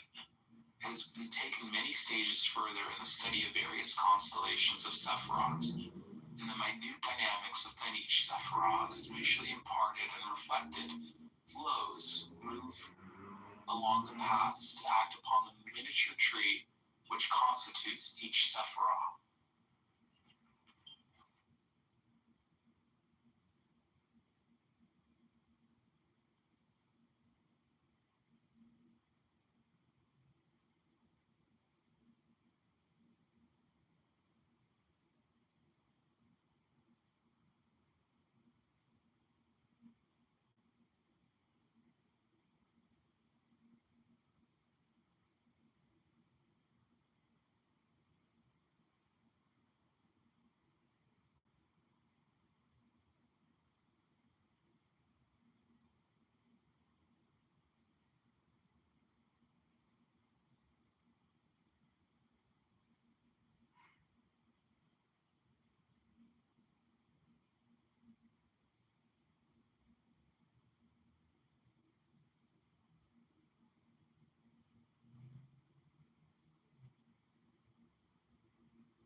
Between the here and there,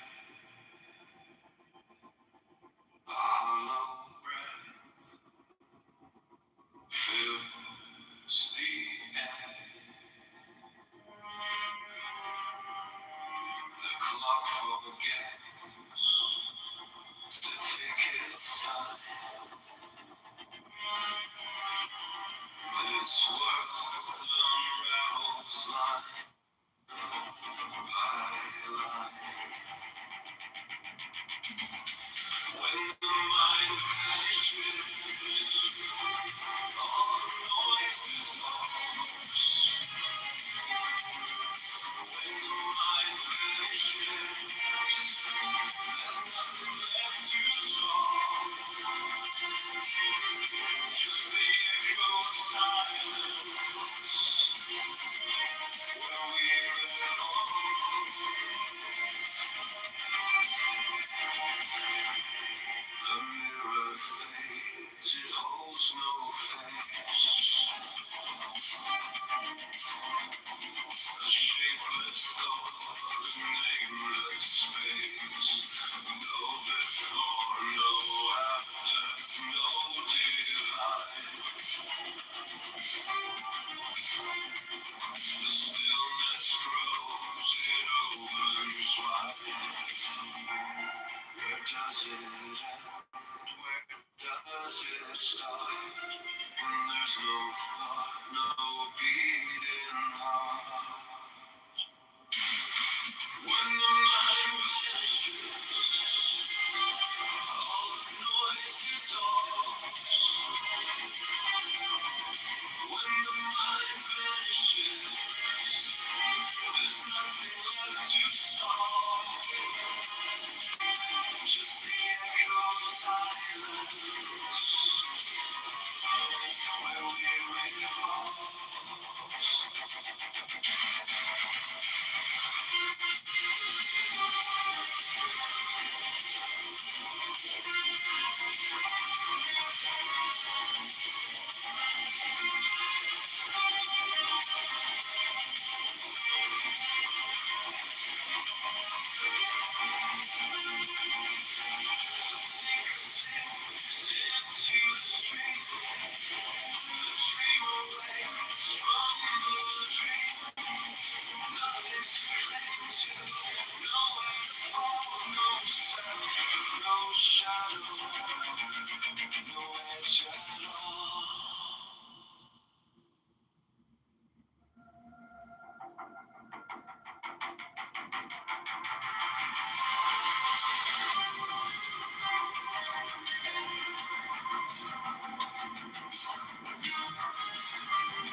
there's no thought, no beating heart. When the mind vanishes, all the noise is slow. When the mind vanishes, there's nothing left to show. Just the echo of silence, where we revolve.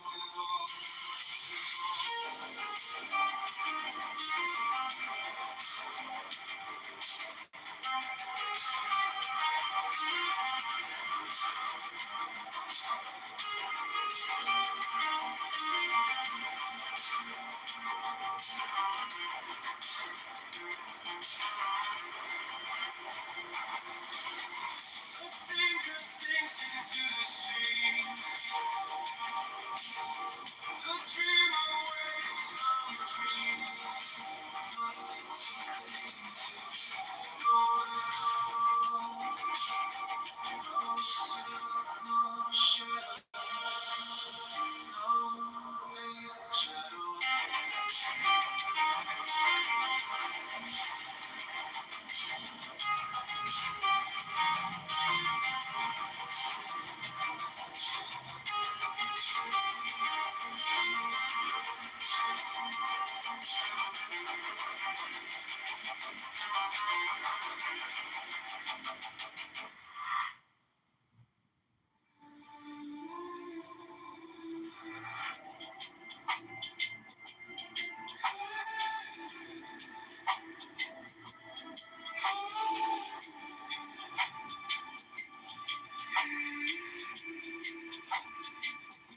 The truth hides when no one looks. In empty rooms and shadow nooks, you chase the light, but hold the dark.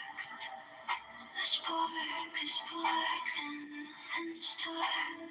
Trace of this and that, right or wrong, it falls to that. My innocence slipping, slipping slow. Let it go, let it go.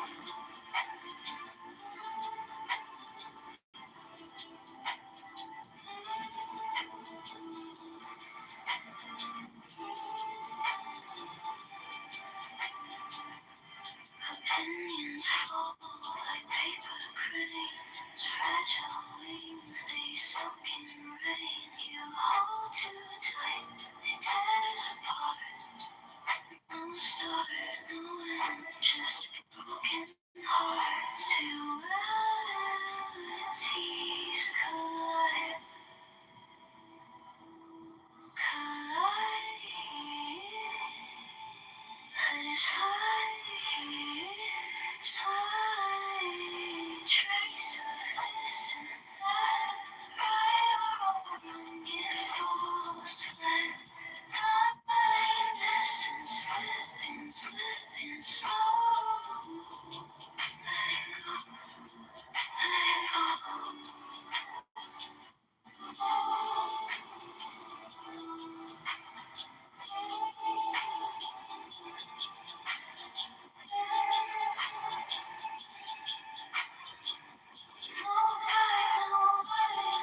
intertwined threads, every move proves. No borders, no fences, no dividing the lens. Back to the cosmos, where it starts, where it ends. Perfect. Now let the flaws just hum in the cracks of the world. That's where light comes. Chasing the railing on the rise, the waves in the silence, not in the collage. No need to fight it, let it unwind. Step into the rhythm of a trusting mind. Oh, yesterday, oh, tomorrow, oh, today. The way don't speak, but it shows the way. No beginning, no finish, no lines to erase. Just trust, just flow, let it fall into place.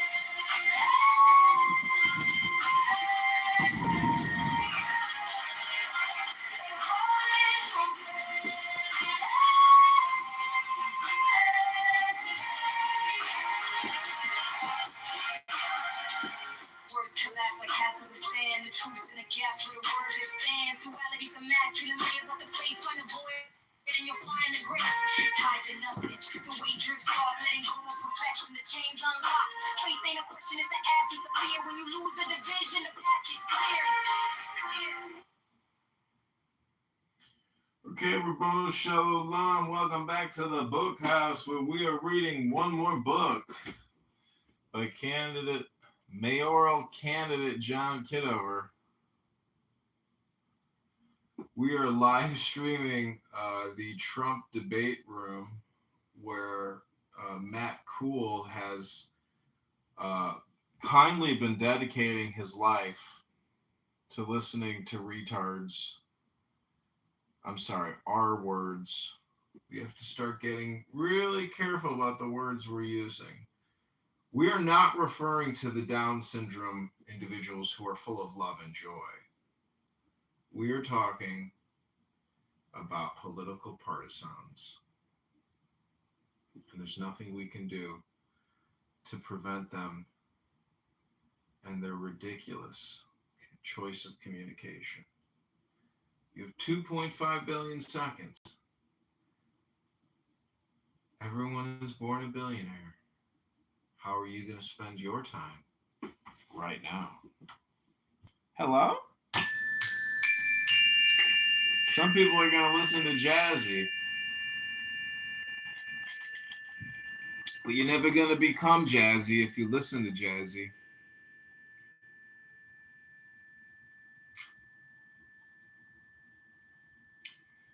You're never going to make America great again by being in a clubhouse room about making America great again.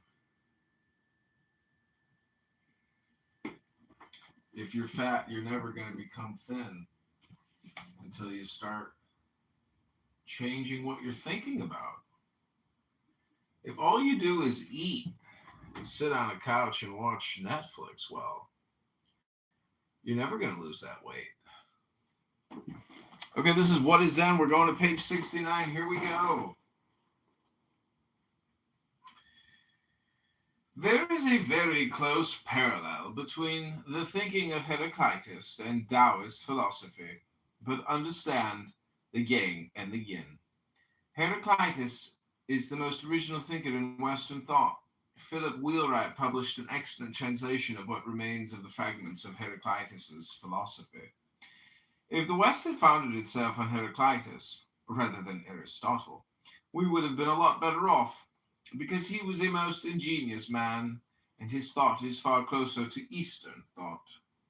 The Japanese feel that death is a completely natural event. It is only, as it were, the dropping of the leaves, and yet the root underneath is always there. This is difficult for most people to appreciate. The root doesn't seem to enter into our ordinary lives at all. I feel that I'm only on top. How do I get down? Well, of course, the top is the top, and it can't get down and be the bottom. This is the same question people raise when they ask, how do I get rid of my egocentricity? Well, obviously, you can't get rid of egocentricity with your egocentricity. As the master Bankai said, you can't wash off blood with blood. And trying to realize your Buddha nature by some sort of egocentric effort is like trying to wash off your ego with your ego and blood with blood. In his teaching, Bankai emphasized the way in which you have this root in you. He said, when you hear a bell ringing, you don't have to think about it. You know at once that it's a bell. When you hear the crow cawing, you don't, by any effort or cleverness of your conscience, will know that it's a crow. Your mind does that for you.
Okay, Chris, if you have anything you want to read, now would be that time. We're live in multiple rooms, fully live on multiple clown houses, also co-streaming the President Trump room, where unfortunate individuals are trying to be heard and battling over a microphone in a forest. And there's no one there to hear them. They're in an unrecorded space, but we're recording them because we have compassion for our fellow citizens. We want to help liberate them from their own mouths, their own brains. Not fucking believe in freedom, who do not believe in fucking nothing. They don't believe in human rights. They don't. They will do all of this to everybody who is not a Muslim. To everybody. I don't know what part of this you don't fucking understand. I have proof that Ocean is correct. Simon, let me respond. Simon, I didn't interrupt you. I'm going to be brief. You live in Leeds, Simon. You live in Leeds. I happen to know Leeds well. In Leeds, the Muslim community has been gang raping little Christian girls. I've never seen you mention that once. Not once, Simon. No, you let me finish, Simon. I didn't interrupt Christian girls, and you don't give a shit. Your hatred of Jews is great. That you ignore the crimes. You ignore the scripture. You let Muslims into your own nation. You let Muslims into your own nation to rape Christian girls. You don't give a fuck. All you care about is something halfway across the world. Hey, dude, have I upset you somehow? Yeah. Who is fucking thing? You know what is the thing? Just wait a second. Hold on, let me ask you a question. Yeah, go for it. Do you live in England? What do you want him to say? He doesn't have nothing to say. What I'm trying to say, this is my land. I want it back. You guys, it's in Iran. Well, who's taking it? I will come and take it.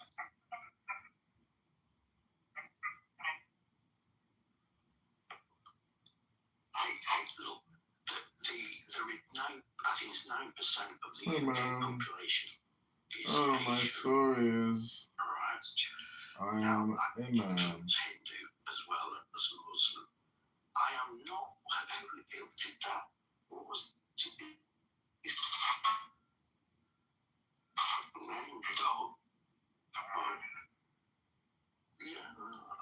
It's not a question of what I let Muslim people come to the country. I to rape young Christian girls. There are extremists of all types. No, that's not true, dude. You want to talk about, for example, the top 50 terror organizations in the world? I'm sure they're all Islamic. Exactly. None of them is Hi, Christian. Kelly. How's None your of them day? is Jewish. What none of it. And it's not.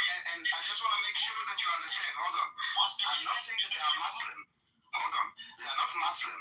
They are under the banner of Islam. You know, is a murderer. That is, you know, there are Jewish that are murderers, there are Christians that are murderers, but they're not doing it in the name of Judaism or Christianity. Those terror organizations, they are doing it under the banner of Islam. That is the difference. Hold on, let me ask you something. Studying this, Simon, why? Because I will tell you why. Because it's not our position. I want to make this last point. In every single demonstration that has been since 7th of October against Israel, there were always like those Jews that were holding signs not in our name. Okay, out of 16 million, you will always find those Jews saying not in our name. And even the example that Doug gave you about this Jewish guy that is leading the most anti-Semitic party in the UK, leading marches in London that are glorifying terrorism and Nazism. But let me just finish this. Out of 2 billion Muslims, when did you see a group of not 10,000, not 1,000, not 100, 10 Muslims going on the streets in New York or London or Paris holding a sign saying not in our name? Why do I need to say that it's only the radicals? Why don't they say this is not Islam? Simon, yeah, I agree with that. Daniel, you cannot label them as radical Islamists. Islam in general is radical. There's no fucking radical. You guys have to look at all of the Gulf leaders and what they're saying. They are condemning these radical Islamists, and they've been warning Europe about this for decades. The UAE, We're talking about those in the West that enjoy freedom of speech and freedom of protest. Why don't they use those freedoms? But Daniel, hold on. What about the Gulf leaders that don't want to send right now their own students to England because they say England is too radicalized for them? How fucked up it has to be that a Muslim nation does not want to send their own people. And you can find this, Simon. Should be very fucking scary and a big fucking honor. Hey, I live here. You don't live there because, well, sorry, you do live there, but you're a blind sheep because you live there. Okay, Well, that's you're not pretty cool, Exactly. Yes, but I'll tell you why. Because you're as much as far for statewide and criticizing us like Jews or the state of Israel. Because let me ask you a question. I'm asking you, Simon, a question. Hold on. Are there Jews in your country that are standing in corners and trying to convert Christians? The true population of your country? No. Are there people standing in the corners? Are there Muslims standing in corners? There are only two religions. I'm asking you a question. There's only two religions. Correct. No, let me ask you a question. Are there such things as no-go zones in your country? No. No, really. We're going to play stupid right now, Simon. No, there are places where you think about violence, so you would go, I'm not going there. What kind of violence are we thinking about? Getting robbed? Why? Or is there violence, Islam violence, like Muslim on Muslim violence, or it's going to be violence because you're not following the ethics of the religion when you're walking down the street of a Christian nation and you're not covered up, or you're exposing a skirt if a girl wants to be in a skirt or anything like that, where she might get fucking harassed. Are there areas like that?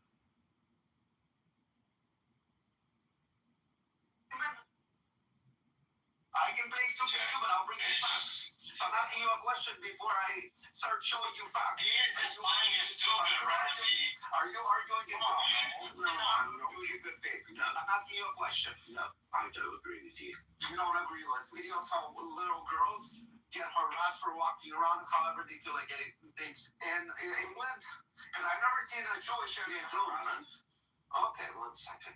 I'd like to interject. Or he just too old and he sit his ass home all day long. I would like to interject. You can insult me all you want, but only I'm not here to insult you. of intelligence. I'm not trying to. I'm not insulting you. I'm just saying you're just lying. Lock me up. In front of all of us. That's what I'm saying. There's no insult. You're lying. You don't think you're insulting us by lying in our face? What's with this lying business? Why does everybody that doesn't agree with you have to be a liar? Because whatever Rafi says, you said it doesn't exist, and you're lying. Why is it a lie? No, I'm not lying. Hold on, everybody quiet. Hold on. Simon, go open up what I just put on YouTube. Do you want me to continue finding you these videos on YouTube? Because there's a lot of these videos on YouTube. Yeah, let Simon, you should look. Simon, if you Open up this Simon. This is your country. These are your Simon, Simon, I spend a lot of time in the UK, Simon, and it is leftists like you who filled your country with Muslims, and that's why there's rape gangs. And I am shocked, Simon.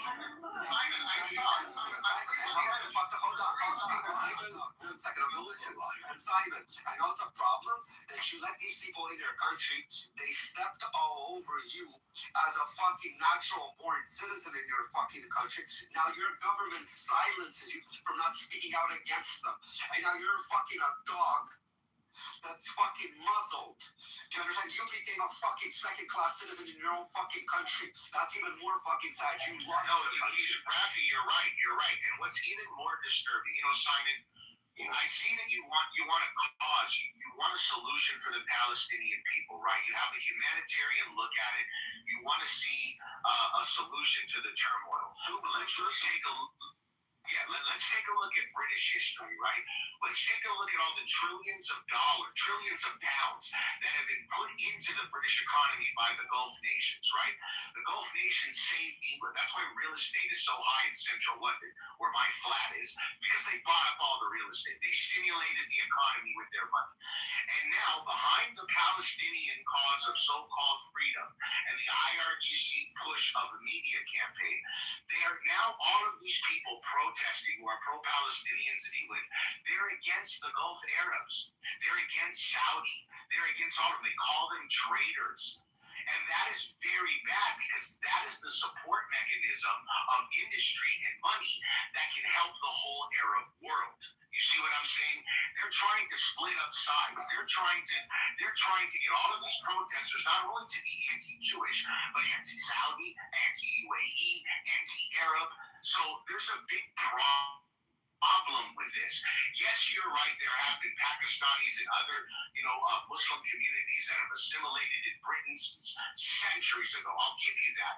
But now, with this new fight for so-called Palestine, they are brainwashing everybody to hate everybody just for this cause, and that is dangerous. Who's this mysterious they? The left-wing protesters in England who are destroying the country with this Free Palestine movement, but they don't want to free Palestine. Why do you stand up on that?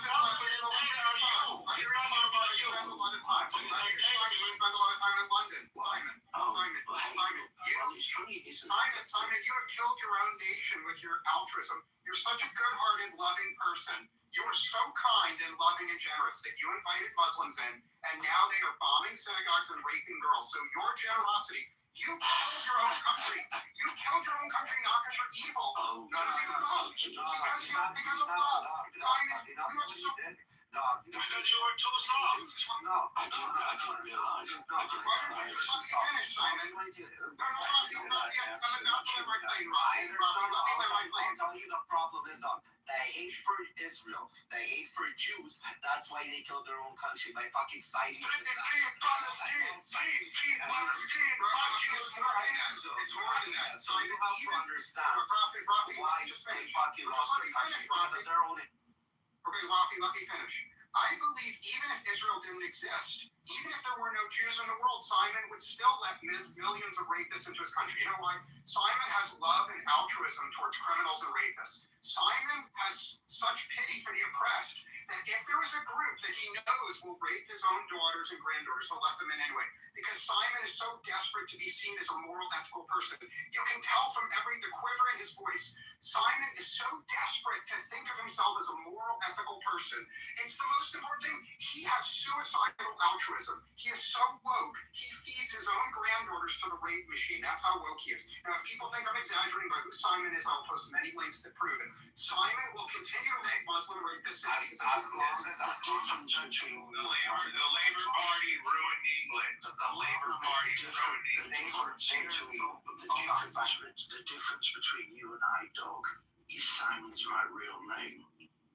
So, Dog, you come up on listen, dog, cat, I don't care whose name it, if your name is real or not. We're speaking facts right now. Your name is only that you're got that fucking courage. Listen, my name is my name. No, Mr. Simon. There's a lot of courage. What's the problem with that?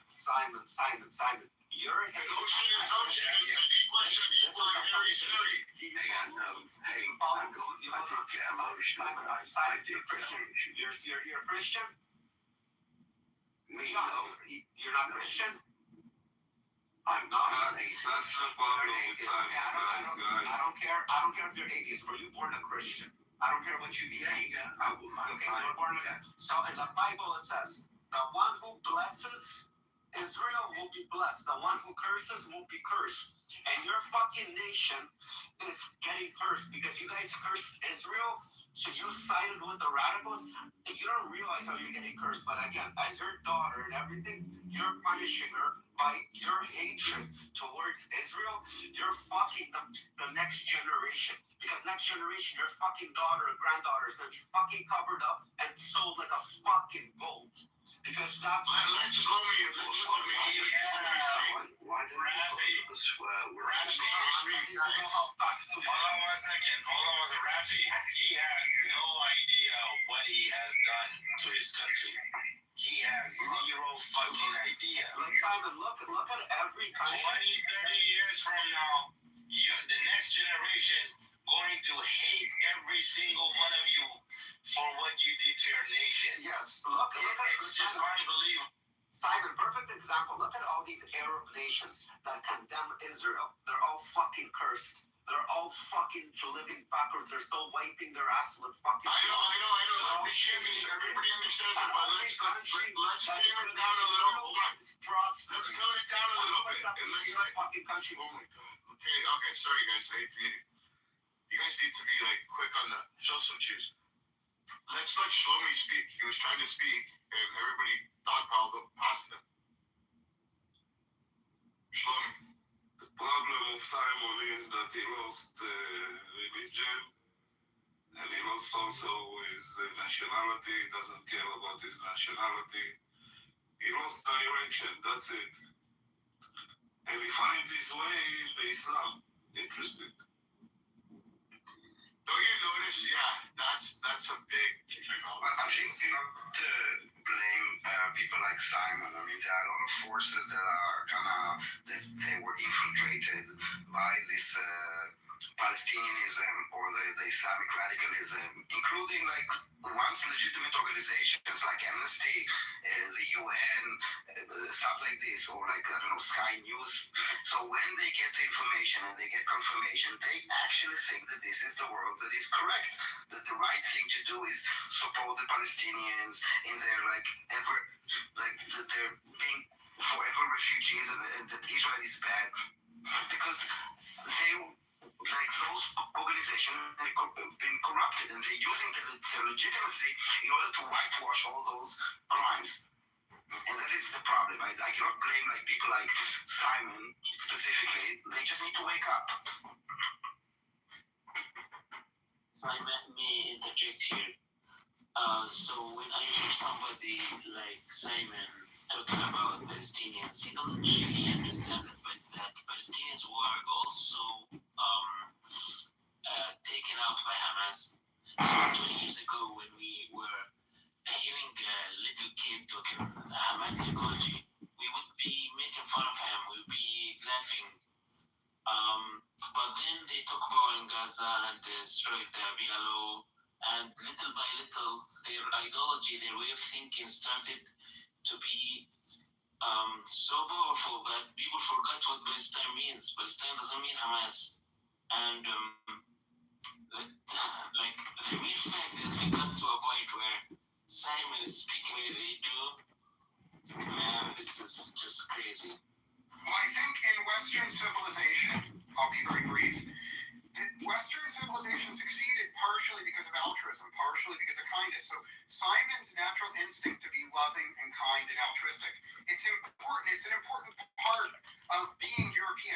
important part of Western civilization. I applaud Simon's love and generosity, and we need love and generosity. It's just, we need a balance. In Western civilization, we need a balance between warriors who are tough and loving, kind people like Simon. Simon is a person you want. If you have a sick child or a sick grandchild, Simon is exactly the person you want nursing them. Simon is loving and empathetic, and we need millions of men like him. But we can never have men like Simon in charge of our society. We can never have them in charge of our military. We can never have them in charge of our government, because Simon is such a loving, woman-like, kind person that he will just let me finish. He ain't the most loving person. I'm sorry. Just let me finish. Okay, let me finish, Rafi, and then I'll go. Simon is so loving and kind and empathetic. He loves our enemies. He opens the gates to rapists and murderers. Not because he's a bad person, but because he's too kind and loving. Don't ever fucking let people like Simon control our countries, or we will all be ass raped. But these are the type of people that... Hold on. I want to do the introduction, guys. I'm new. Whoa, Simon. I want to welcome JB to the stage. We haven't seen him in over a month and a half. This is the one and only Paul that used to hold, well, he still does, holds amazing fucking rooms on Clubhouse. My brother JB, welcome. The topic we're talking, it's slowly, we've been going hard since 9 a.m. Being Serendipity, Ocean, Harry, Rafi, Daniel, and J-Lo. We've been talking about the Iran war, about how the IRGC is ramping up their next war, not with Israel or the United States of America, but they're ramping up to attack and kill the Iranian people. We've been talking about Islam. We've been talking about child marriages. We've been talking about all kinds of shit. We have a psychopath that's still on stage but refuses to get off being Susie, who keeps putting free Palestine in the chat and her PTR. We allow people to speak in the space a minute and a half. Uninterrupted. It doesn't matter what type of crazy shit they speak. And if they interrupt, somebody screams, shoot them, and I'll shoot them in the face. Not literally, but I'll shoot them right into the audience. Also, for the people that are in the audience, please hand in your red ticket, and that's easy. All you do is go to the top where it says Trump Us 2.8. Hand in your red ticket. There'll be a Mexican midget and a fucking queer leprechaun. They'll hand you a green ticket. You'll be able to buy a drink in an hors d'oeuvre when you're in the audience. Enjoy your time. Be polite. If you want to come up, freedom of speech, you can talk the most smack you want to talk. You only have a minute or a minute and a half to do it. But welcome, JB. What's up, man? Thank you. I've been on it forever. Let me say hello to a few really cool people. Serendipity, Harry. What's good, Harry? J-Lo. My man, Robbie. Robbie, what's good, bro? I've been on it forever, bro. What's going on, JB? How you doing, man? You good? I'm good, man. We got Snoopy here. I'm fucking amazing, bro. I only came on because my man BB hit me offline. So I'm hosting this space. So let me come in. Bro, you don't hear me? Hey, listen, Warren, you hear me speaking? No. Yeah, I'm gonna shoot him. I just shot him. I moved him down. Yeah, fuck him. Anyway, let me just say this. I'll have to make it quick because I don't want to take up the whole space. Respectfully, fuck Palestine. That's just how I feel. Thank you, BB. Thanks, bro. Thanks for coming, man. Let's do this. I would like Simon to talk. Well, again. All right. What do you want me to talk about? I want you to respond to my loving, kind praise of you, that you're a loving person who takes care of sick children, and you are a kind, loving, generous person. Do you think that's a fair thing to say? Well, I like to think I'm a kind guy. So I would ask you, as a friend, as a person that admires you, Simon, as a person that admires you, do you think it's possible that your kindness extends to people that want to kill you and rape your children? Do you think it's possible that you have a weakness, you're too kind to your enemies? I ask that. No, I don't think that that's... Well, let me ask you a question then, American. Do you think that because he's too kind to his enemies, he's not your enemy as well? I don't consider Simon to be my enemy, because I'll answer you succinctly, and then everyone... He's the person that invites the guy next door that wants to rape your daughter into his house. I'm going to answer you succinctly. No, Simon, let me answer succinctly, and then I'll shut up for a full half hour. In fact, I'll go to the audience for a half hour. I think that there are some people... Please let me finish. There are some people in the United Kingdom that deliberately let Muslims and terrorists in because they're hoping that there are some people that do that, but I don't think Simon is in the category. I think Simon invites millions of Muslims, terrorists into Britain, not because he wants them, but because Simon does it because Simon has such a good heart. He believes that the Muslim terrorists are not going to rape his daughters. Simon lets in Muslims out of kindness and altruism and foolishness, not out of malice. That's why I am not mad at Simon. I'm just disappointed in Simon. I'm not mad at him. And I think that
in protest against the people that are being slaughtered, the 40 to 80,000 people that got killed just for simply protesting their government, saying we want better for our people, we want to be able to buy food, we want our economy better, please help us, please do good by us, and they get murdered. Why are the fucking pro-Palestinian people preaching against them and protest against them, calling them scumbags, wishing that they died? Why is that? I want to hear from you people. I want to hear from people like screaming, waving the free Palestinian flag in your PTR as a gift, like you're fucking holding on to the trophy. she doesn't care about the Palestinian people. She's a hypocrite. She doesn't give a shit about the Palestinian people. She's a hypocrite. She gave a fuck about the Palestinian.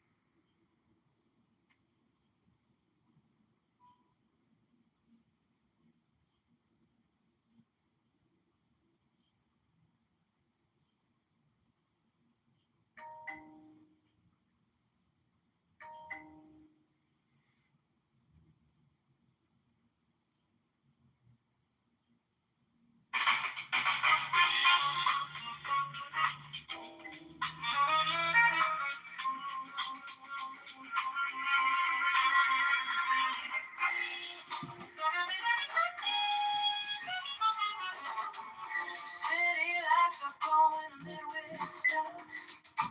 Streets are humming low with a restless trust. Skyline cutting gold, lakefront shimmering slow. Dreaming of a better day, just letting it go. Yeah, letting it go. And the wind on my face, it feels like a spark. Talking about a future that can light this dark. Got my 2 feet on this land. Reaching out of my hand. All this wind shakes every day. Playing through the streets. A hopeful song where every neighbor meets. Voices rising strong and bold, stories of a city told. Yeah, the rhythm of our hearts, a promise we keep. This wind of change serenade, rising so deep, right so deep. Lakefront shine, every skyline light in sight. Dreams of every block stepping into the light.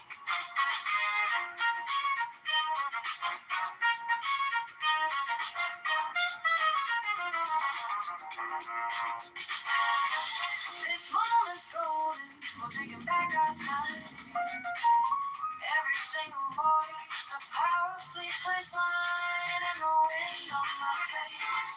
It feels like a spark. Talking about a future that can let this start. Got my 2 feet on this land. Reaching out ahead. All this sunshine serenade. Playing through the street.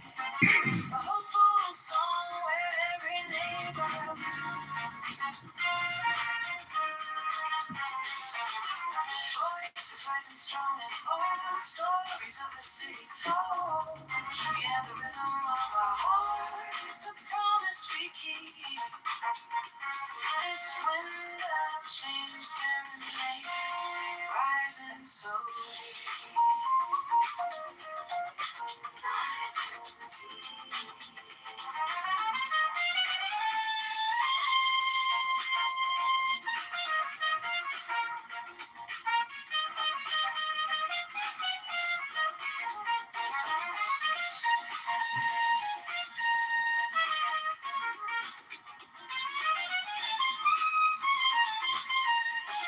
It's a slow shift in the breeze, put our worries at ease. Yeah, the sound of the city calling out to be free. Oh, this wind change serenade, playing through the streets. A hopeful song where every neighbor meets. Voices rising strong and bold, stories of the city told. Yeah, the rhythm of our hearts, a promise we keep. This wind of change serenade, rising so deep.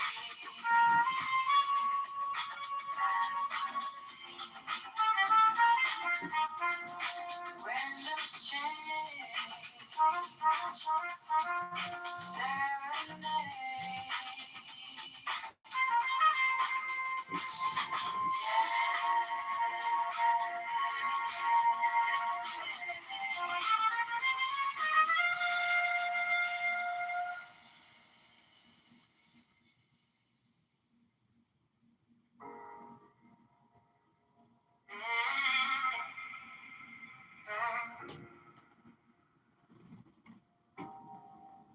city lights, but they look so cold. Every promise already sold.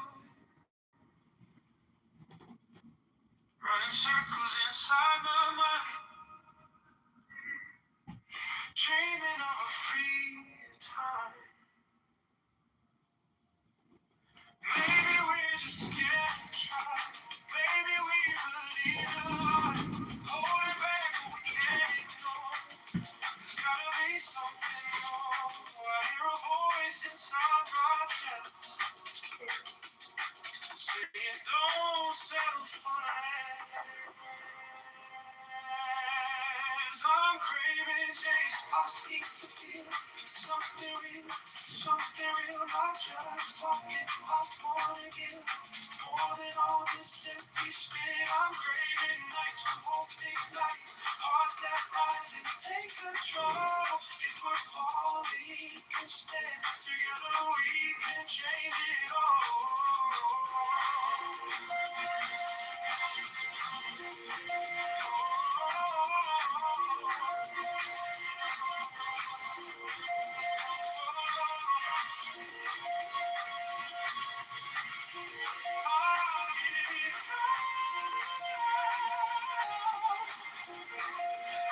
Break the silence, break the chain, raise a voice in every lane. Every vote can turn the tide.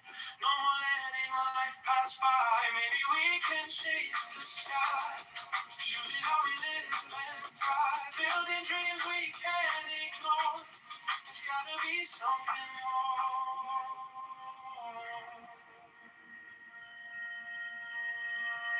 I'm craving change. I need to feel something real, not just talking. I wanna give, holding on this empty spin. I'm craving lights, hope ignites, hearts that rise and take control. If we're falling, we can stand together, we can change it all.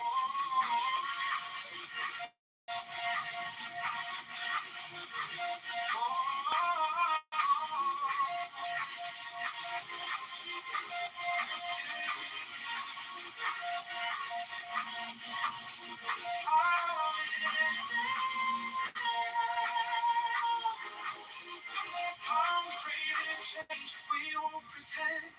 This is not how our story ends. We'll take the risk, we'll cross the line, just to know this choice is mine.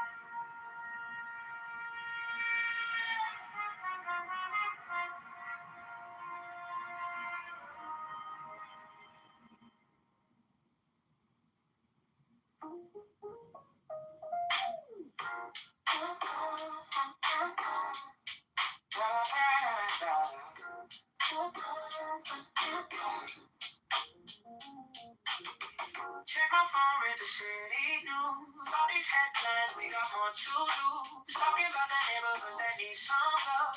Dreaming about a leader we can be proud of. On the south and the west, every single block. Time to build it up, time to talk that talk. We're trying to move on, trying to find our way. Lift the whole town up every day. The rhythm's here, the vibe is strong. Voice of the people gonna sing this song. Now we filling up space, every street and every place. A little bit of hope, a little bit of change. Rising like a peak in the pouring rain. Go to Chicago, late on over.com. Go Chicago strong, keep pushing on. Go down, Kitover, lift up every space. Down Kitover, 2027 for this.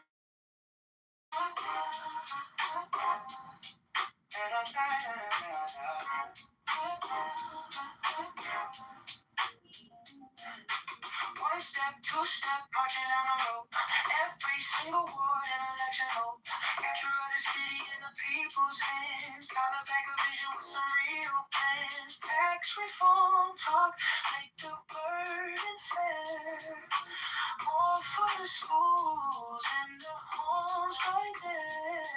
So bold, so bright this year. Every voice in the crowd so clear. Go to Chicago, election.com. Let your choice ring out like a song. Now we're filling up the empty space. Every street and every place. A little bit of hope, a little bit of change. Rising like a wind in the pouring rain. Headed down Kitover, Chicago.com. Spread the word around, keep pushing on. Go down Kitover, up every space. Down Kitover.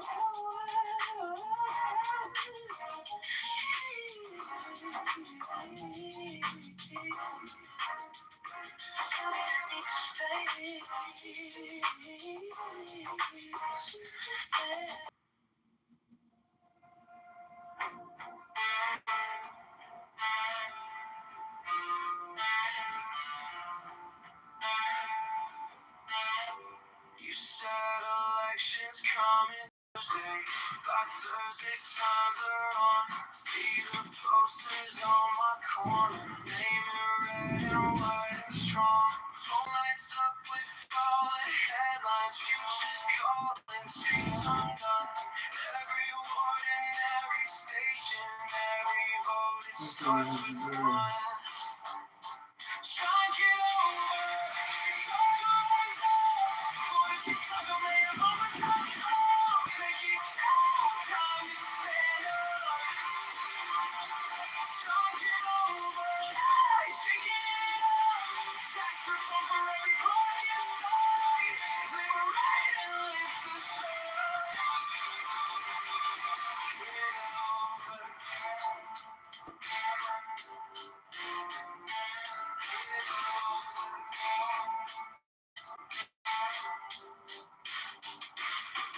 Say that we need change now, less corruption, straight hands. Take the power from the back rooms, give it back to working hands. Every train in every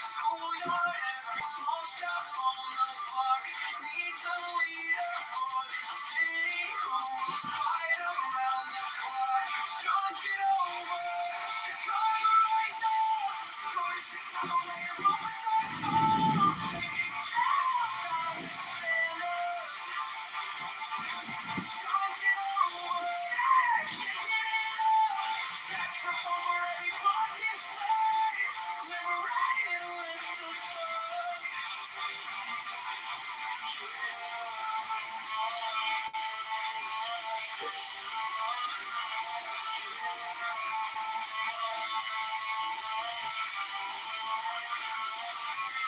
Ready for courage. Oh yeah. Maybe new vision feels like home. Tell myself my vote won't matter. Then I see that side again on my phone.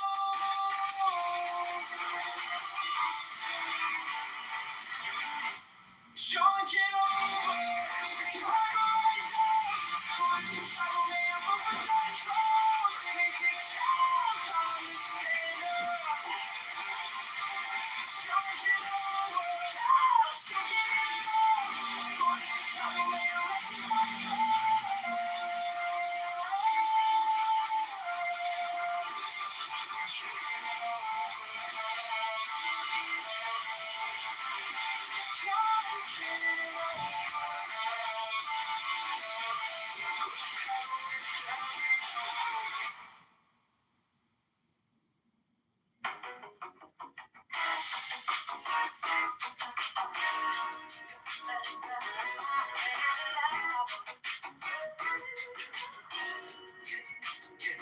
I was waiting for a sign to start, like a map drawn out in the dark. Now the city's calling out my name to choose a brand new path. Tired of watching from the side while the streets and dreams collide. So I take one step to my own. Time to change this heavy load. Maybe we don't need to know it all. Maybe we just need to vote so we keep moving anyway. Chicago choose a brighter day. Go to Chicago, may a vote for calm. Let your voice lead the way. Every choice rewires me. Every vote unlocks a key. We want tax reform today. Vote John Kitover, either way. Now still riding in our heads, but it won't get the final say. We can rise and stand as one. Go Chicago starting today. We don't need a perfect line. Just a reason, just a sign. Every inch we claim is ours. Every step can raise the bar. Go slow, go fast. Just don't go back. Twist the rhythm in this town. Time to live our future now. So we keep moving anyway. Chicago, stand up, have your say. Go to ChicagoMayElections.com. Vote John Kitover today. Every choice rewires me. Every vote unlocks a key. We want tax reform right now. Go Chicago, rise up now.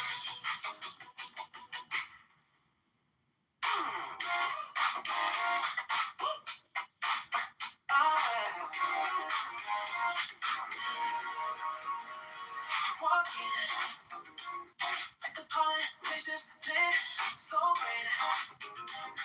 Every head just starts to shift. Names like kitchen light inside the room. John K. On your lips like something new. You pull me closer by the collar. Say I don't usually even bother, but tonight you wanna bet we can make this together. You got me. Do it at the midnight force, yeah, right here.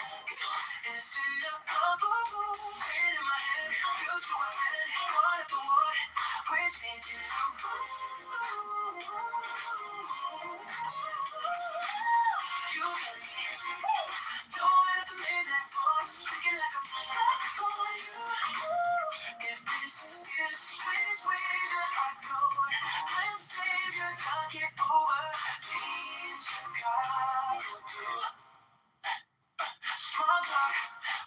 just trust that that clock by the box, you had in mind. You laugh. Quote the promise that you think was tax-free phone from Chicago, make it stay. Let that give it to the color. So sweet. But something louder than the summer. Go to ChicagoMayorVote.com. Come Kitover, that's the one in my mind.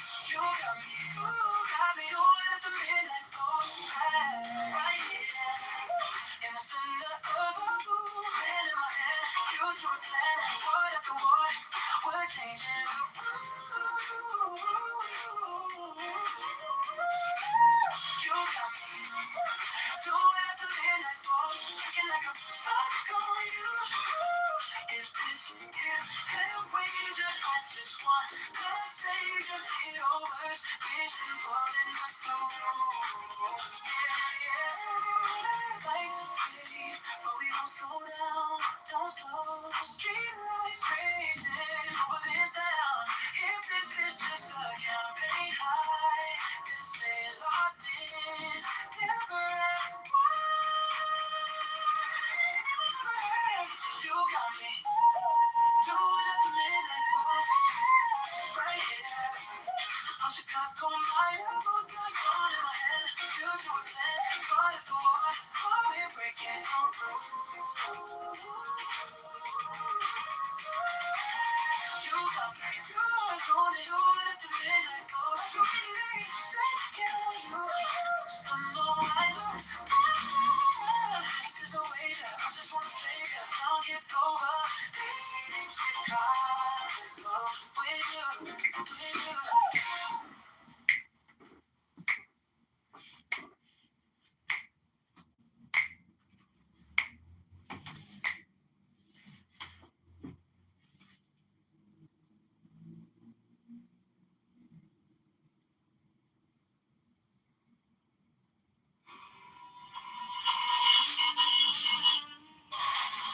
I forgot, maybe she was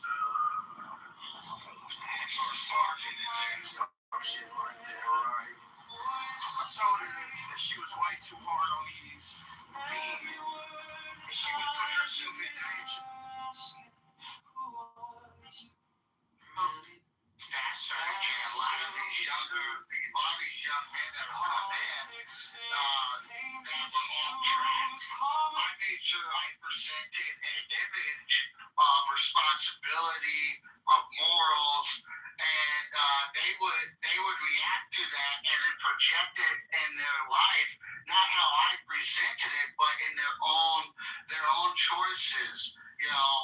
Accountability, morals, discipline, respect, and those individuals. Still to this day, they still project it into their communities. Where you as well, Edward, you project that image in your community and your engagement with others. I'm sure there's a lot of people here that, in their own way, but that's what society's lacking these days. I'm 43 years old, sir, and so I had a lot of good images when I grew up. I grew up in a farm community, so we saw, work ethic, reliability. Your word is your word. It's a value to it. And so when we would leave our communities, you would continue to project. When we see that societies these days, where it's not about moral compass, it's not about responsibility, it's not about projecting good leadership and entrepreneurship. It's about who got the best lab, who can do the best troll, who can bash and slash. And that's what we're seeing in the newer generation. And sorry for rambling on. Great. I mean, you've made a lot of good points. But one thing I do want to ask you, you said you served how many years? I'm 23. I'm 43 years old. Thank you so much for your service. I want to take you back. Could you please explain to the House what motivated you to volunteer to serve this country? I said the family. I come from a long line of service personnel. I mean, all the way down from, family lineager down to 1725, down to our lineage. But I don't know, friggin', I saw that, I remember 9/11. My community answered a call. I mean, it felt normal. It felt right. And Lady Liberty needed us. My graduation class when I graduated high school was 55. And out of 55, I think 40 of us all joined the armed services at, at 2001 into 2002. So I love my country. And I appreciate that because I want other people to understand that America has an all-voluntary armed forces. Well, Edward, I retired from active. I transitioned to reserve. So technically, I'm a weekend warrior. Technically. Thank you. No, listen. Thank you very much. Hey, I had the privilege and still have the privilege of traveling all around the world, 54 countries, 5 continents, because people like you, people like Brad, other people that serve, even the officers, guys, I don't take it lightly. That was not my route. I chose to go to college because my professor told me that I had the ability to do that. But Edward, I want to put this out there. I have a lot of individuals that they get depressed because they didn't choose that route later in life. They didn't choose it. And I like to remind people, we all have a role in society. Some choose the military, but remember, bullets don't fly without supply. And people need, whatever you chose to do in your life benefited America in a way. Whether it's working at 9 to 5 at the slaughterhouse, or going to college to learn logistics or business, it all goes together in the centipede. Because when someone goes, I went to college instead, but I started a business, it's like, yeah, but you going to college, you started a business, you pay taxes, which got GIs, some MREs, or some shoelaces or whatever. So you did your part, Edward. Everybody in their way does their part for America, whether you're pro-America or against America. Like, I'm going to put this out there. There's a lot of people in the veterans community. When someone says, how do you feel about someone burning the American flag? Hey, they're doing it the right way. It doesn't bother me because they're expressing the right as an American to place, to have questions against their government. It's their right to peacefully protest. Whether I might not agree with their reasoning for it, but they're exercising their right off of the American soldiers that paid that price for freedom of expression, freedom of questioning, freedom of religion, etc. Sorry for interrupting you, Edward. You served 23 years, man. I'm not taking any light of that. I'm glad that you have a voice, man, because so many, I deal with veterans every single week, man. I actually speak at veteran events here in Southern California and other places because I'm in death care and I have to help them. It's not easy, man, especially when a lot of them have trouble going to the veteran hospital and different things. The resources that they have to go through. And guys, I don't take it lightly. Trust me, there are people in our country that have made great sacrifices. And I even thank you for thanking us for, paying taxes and trying to do the role that we can. Together, Americans are better. Okay? There's no what I call easy, what's the word I want to use? There's no easy access to personal responsibility, guys. Self-government is very, very, very real. And unfortunately, my daughter's in the military too. She's a combat medic, my 20-year. Awesome. Tell her we thank her for volunteering and following in the what I would call the legacy of your family to want to protect our freedoms, our liberties, because there are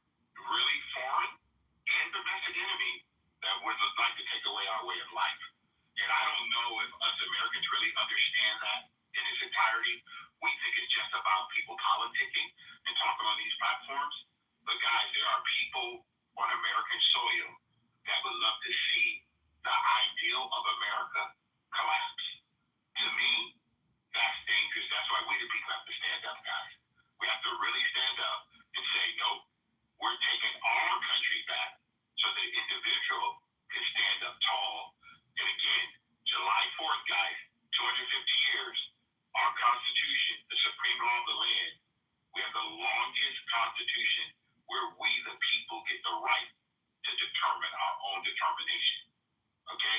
There's no government that's going to do that for any of us. I know we like to hear it, but reality is not true, guys. And as a person who happened to be born on American soil, my wife and I always say, we are grateful that we are part of this experiment in the world, not other experiments.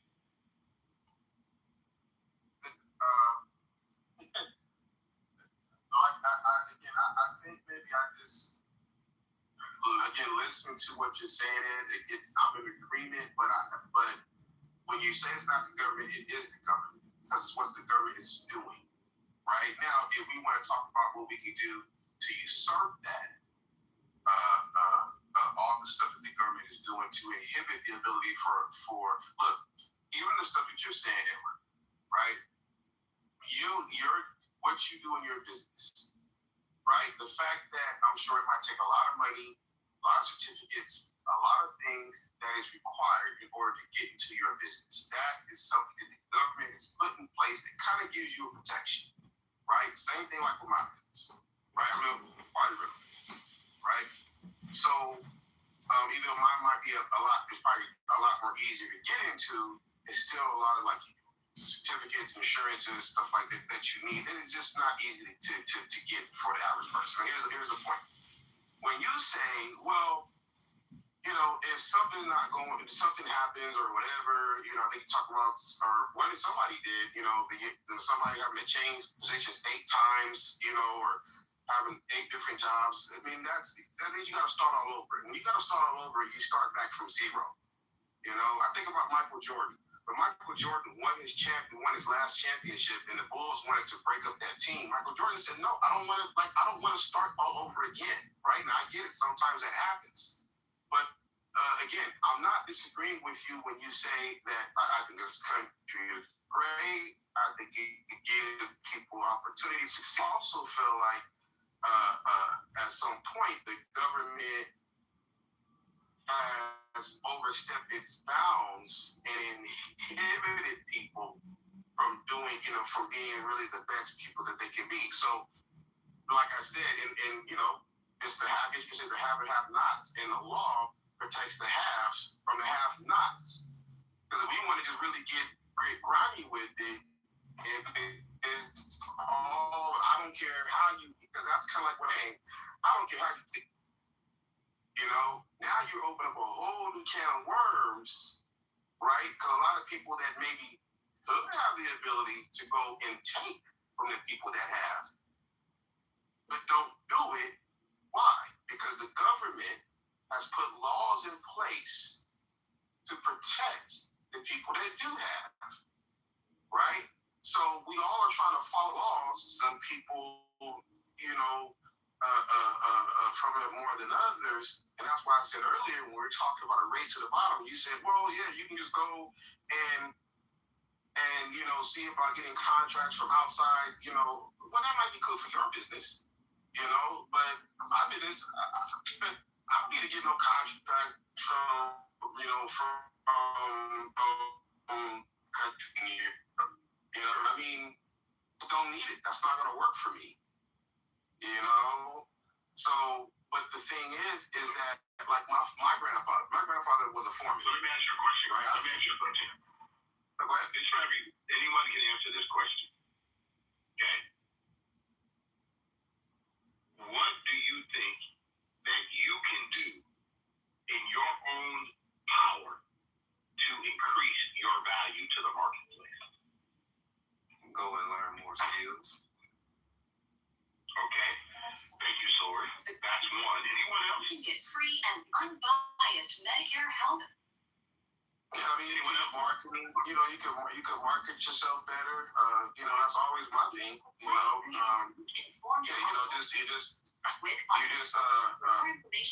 Put your name out there. Americans have been conditioned. Jenny, your mic is open. You got a hot mic. Oh, I was about to answer what you were on. Okay, yeah, but okay. Go ahead. I'm sorry, guys. Repeat that.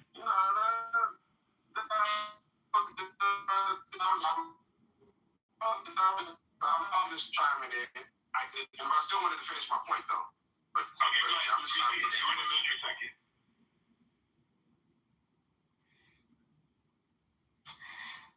I question. Could you repeat it?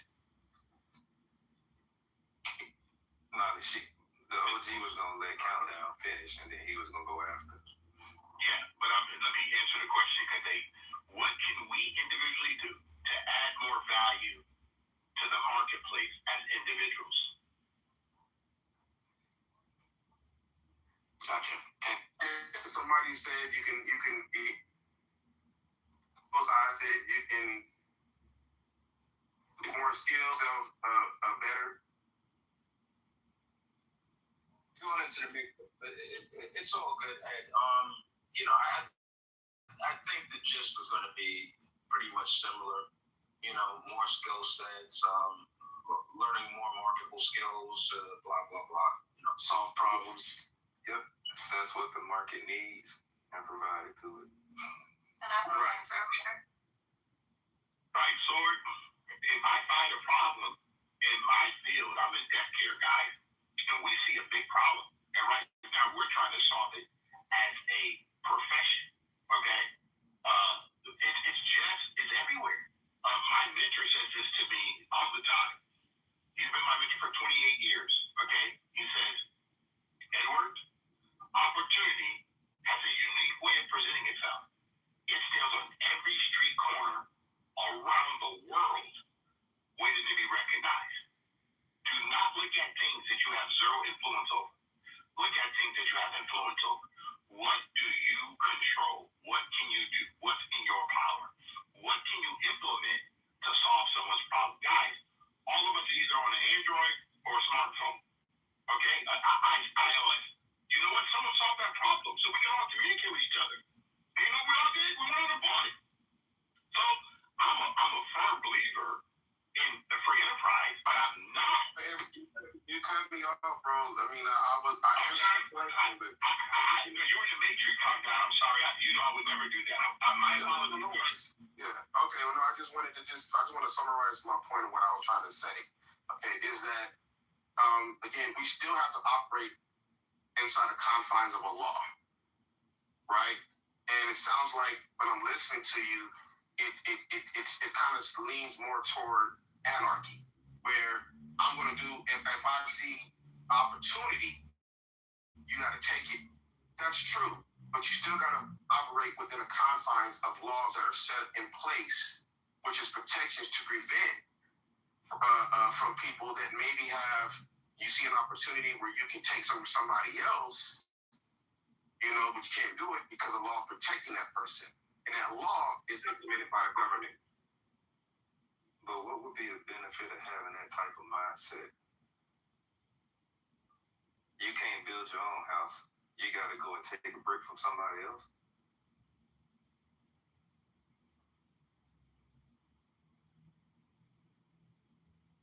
Can I clarify the initial question? Yes, 1 second. That question from Sora was for you.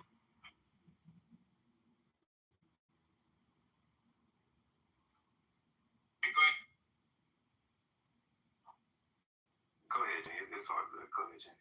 Okay, so when you're referring to how we can, as an individual or a business, contribute to the market, are you referring to the GDP or are you referring to just overall transaction? Overall. Okay.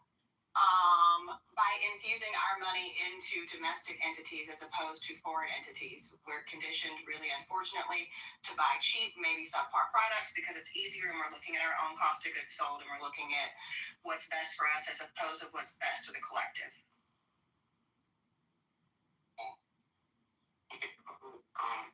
Based on individual contribution contribution, or do you think collective, just a collective owned by itself?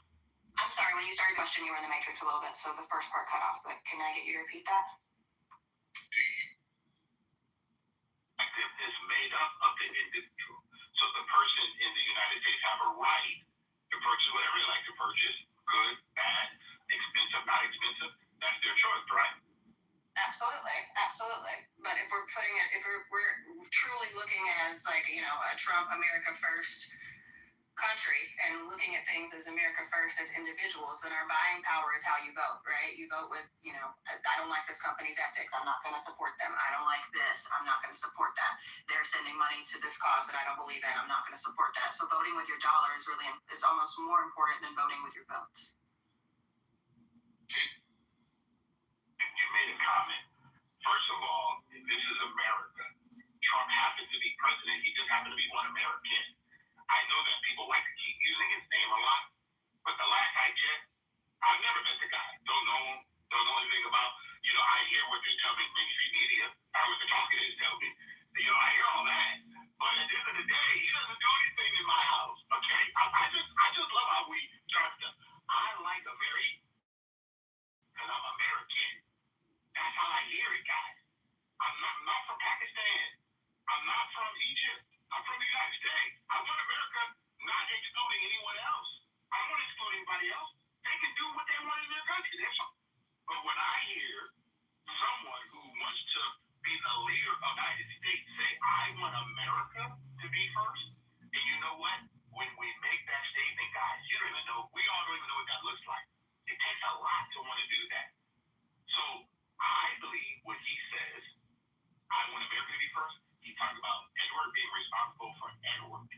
He's given me the truth to be self-evident. That's how I hear those words. I don't know how anybody else hear those words.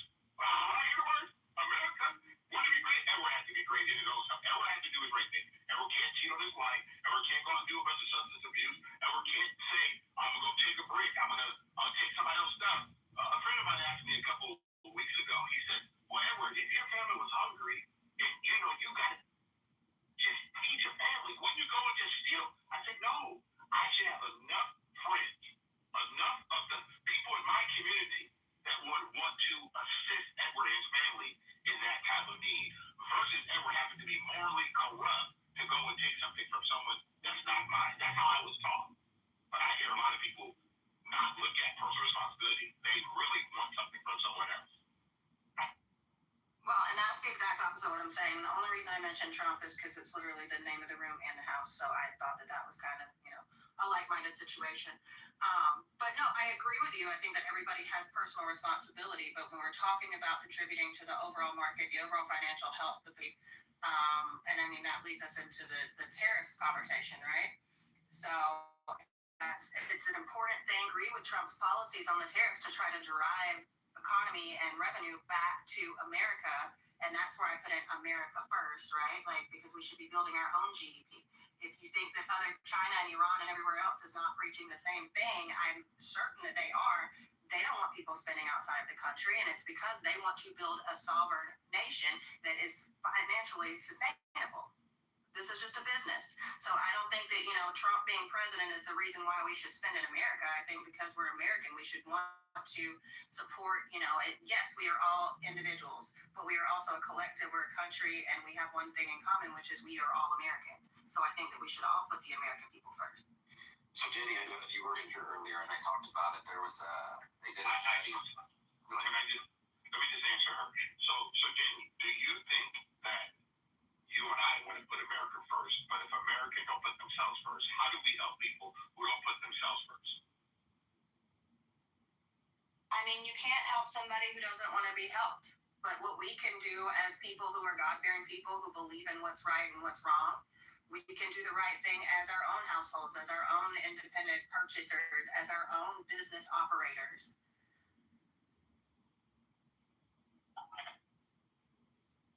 But at the same time, you and I both know this, unfortunately, and I'm going to use the term, guys, we have a lot of freeloaders who want to freeload. They want something from them out.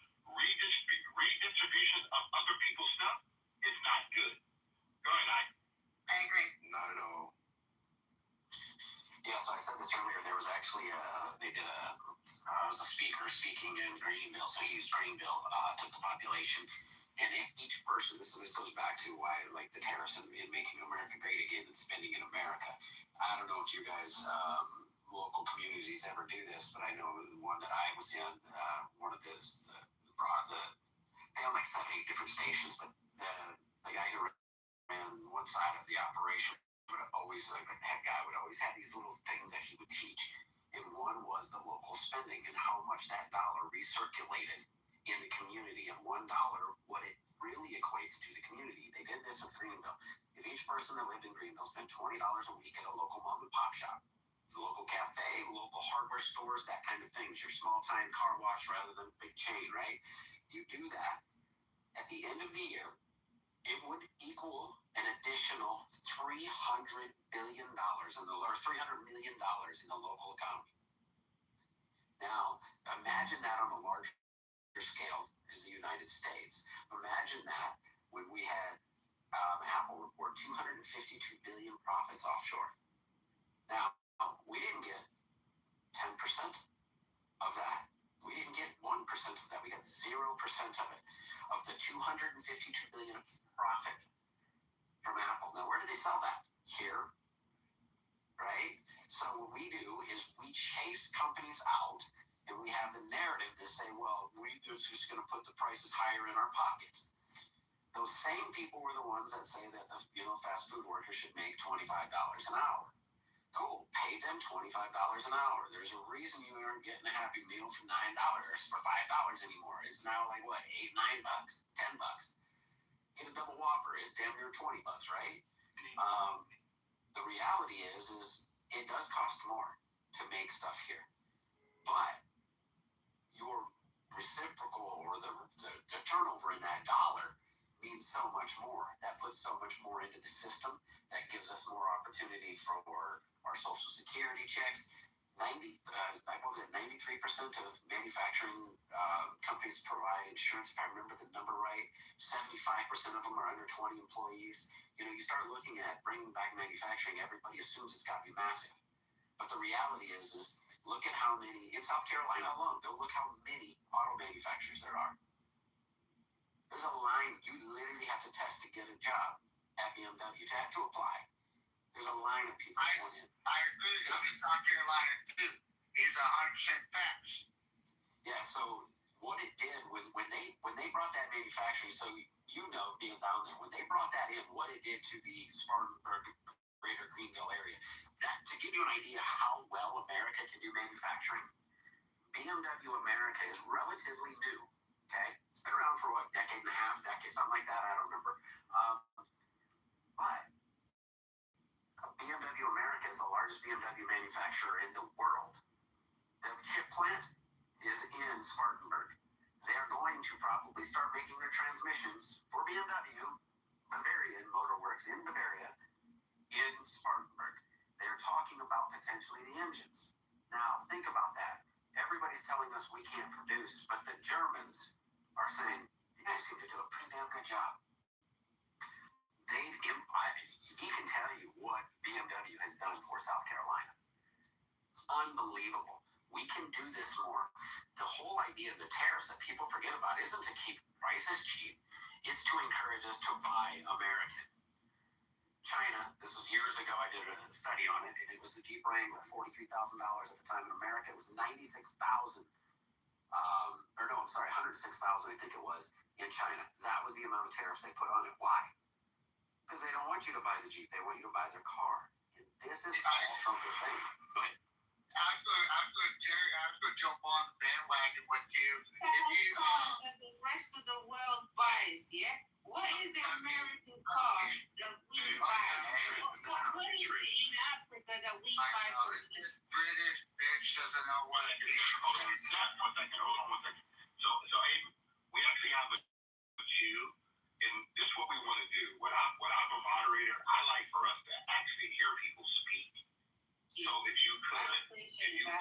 But I get thrown out all the time. But listen, hold on. I'm speaking right now, okay? I hear you loud and clear. I invited you up. I saw you. You said you wanted to come up and speak. But could we do it kindly? Let people finish.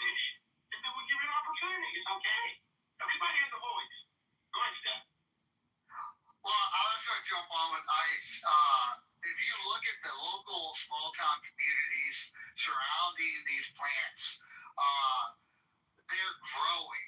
And that's these small town communities.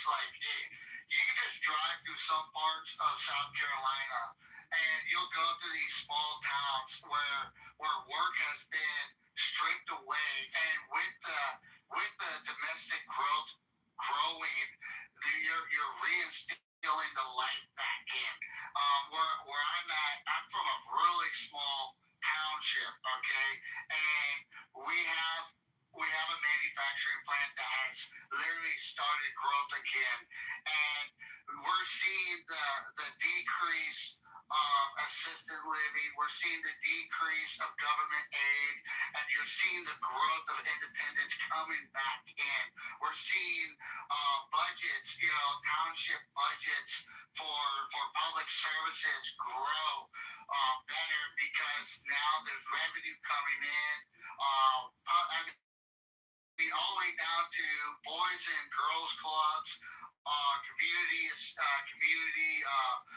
fundraisers, and this is just within the time span of I like to say Trump coming back in and really pushing these tariffs on. That's bringing back domestic growth, and it's everybody's thinking about the big metropolitans, but they're not realizing there's the neighboring small communities that finally got the defibrillator pumped on them, and they're now coming back to life. Can I jump in as well? Let me finish this. Go ahead. Yeah, so what he's saying is the impact is felt far and wide. So that's one, and now that's just one manufacturer there, but it impacted that greater area from Five Forks to you name it all the way around. It is massive, and what it does for the state is bring in a massive amount of revenue tax. It's putting people in great jobs with benefits. Oh, by the way, the people can drive a new BMW I don't remember if it's 6 months. Oh, and if you got a clean record, I think BMW carries the car insurance for you. So, these are the things that can happen when we bring manufacturing back. So, the thing is we got to get American dollars spent back here because that's how you make America great again. I think it was Edward that said this. It's not about America only. It's just about America first because I said this once before earlier. I don't know if Edward, you were in the room then, but we rise to the top. All empires rose to the top by what? You fight to be the best, and that is that industry. You rise by creating capitalist societies, make the money, and then our emotions get involved, and it's the socialist side of us, the wanting to reach out and help, and it's that empathy that never stops that all of a sudden causes that fall because we don't know when to pull the hand back. We've seen kids drive their parents bankrupt because they won't stop. All these people are the same thing. All we're saying is America first, and the rest will follow. We spend a fortune around the world when we could be providing. Real quick, and I'm going to land. In 2020, we were $5 trillion in debt. At the end of 2025, we were $38 trillion in debt. What could have been done to make America better with $33 trillion? And tell me what has been done. So, and I think this is an interesting point you bring up. Hold on. We got to make sure. Amen. How do you pronounce your name again? I just make sure I get it correct. AYMAN. Are you there? Yeah, man. You want to speak? Okay, go ahead, Ben. Yeah. So a couple things. To answer the quick point, I agree with virtually every single thing that you said, Ice, up until the point where you said, imagine what we could do with that 36 trillion. As a libertarian, I'm like, man, imagine what we could do with that money if it was turned back over to the people, which is where it should be to begin with. The government driving up the debt and all that, it's crazy to me. Edward's talking earlier about. Well, if my business goes under, then that's my own fault. I need to figure out how to and yet we have a government that does pretty much the opposite, where the government fails time after time after time, and yet still people continue to vote based on what can my government do for me? I'm sorry if you're approached when you go into the voting in your local voting place is to look at the politicians on that list and go, what can these people can these people do for me, even on a local level? I would challenge you to change your approach. The reason I wanted to speak more, again, I agree with virtually everything that the last couple of people were saying. I think it also the United States is reaping the benefit of the last certainly 20 years plus of telling every single kid they need to go to college. And so, like, I love the fact that we have people out there like Mike Rowe and these other type of celebrities who kind of made it cool to go to trade school again. And, you know, this is something near and dear to my heart as somebody who grew up here in the great state of Maine. The largest employer in the state of Maine for the longest time. I think it's a healthcare company now, but the largest employer for the longest time was BIW. It's a General Dynamics company making destroyers for the U.S. military.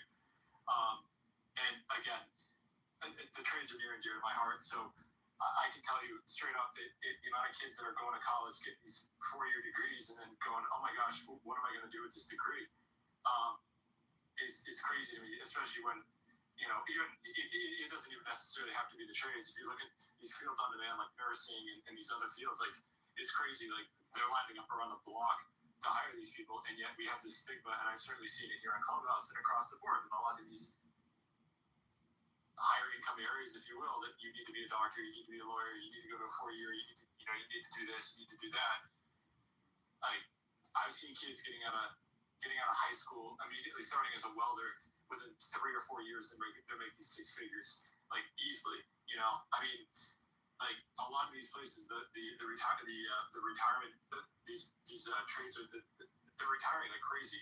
I know members of my own family who walked onto a construction site and said, "Hey, y'all got a job for me?" And they said, "Do you know how to swing a hammer?" They're like, "Not really." And they're like, "All right, cool, we'll teach you."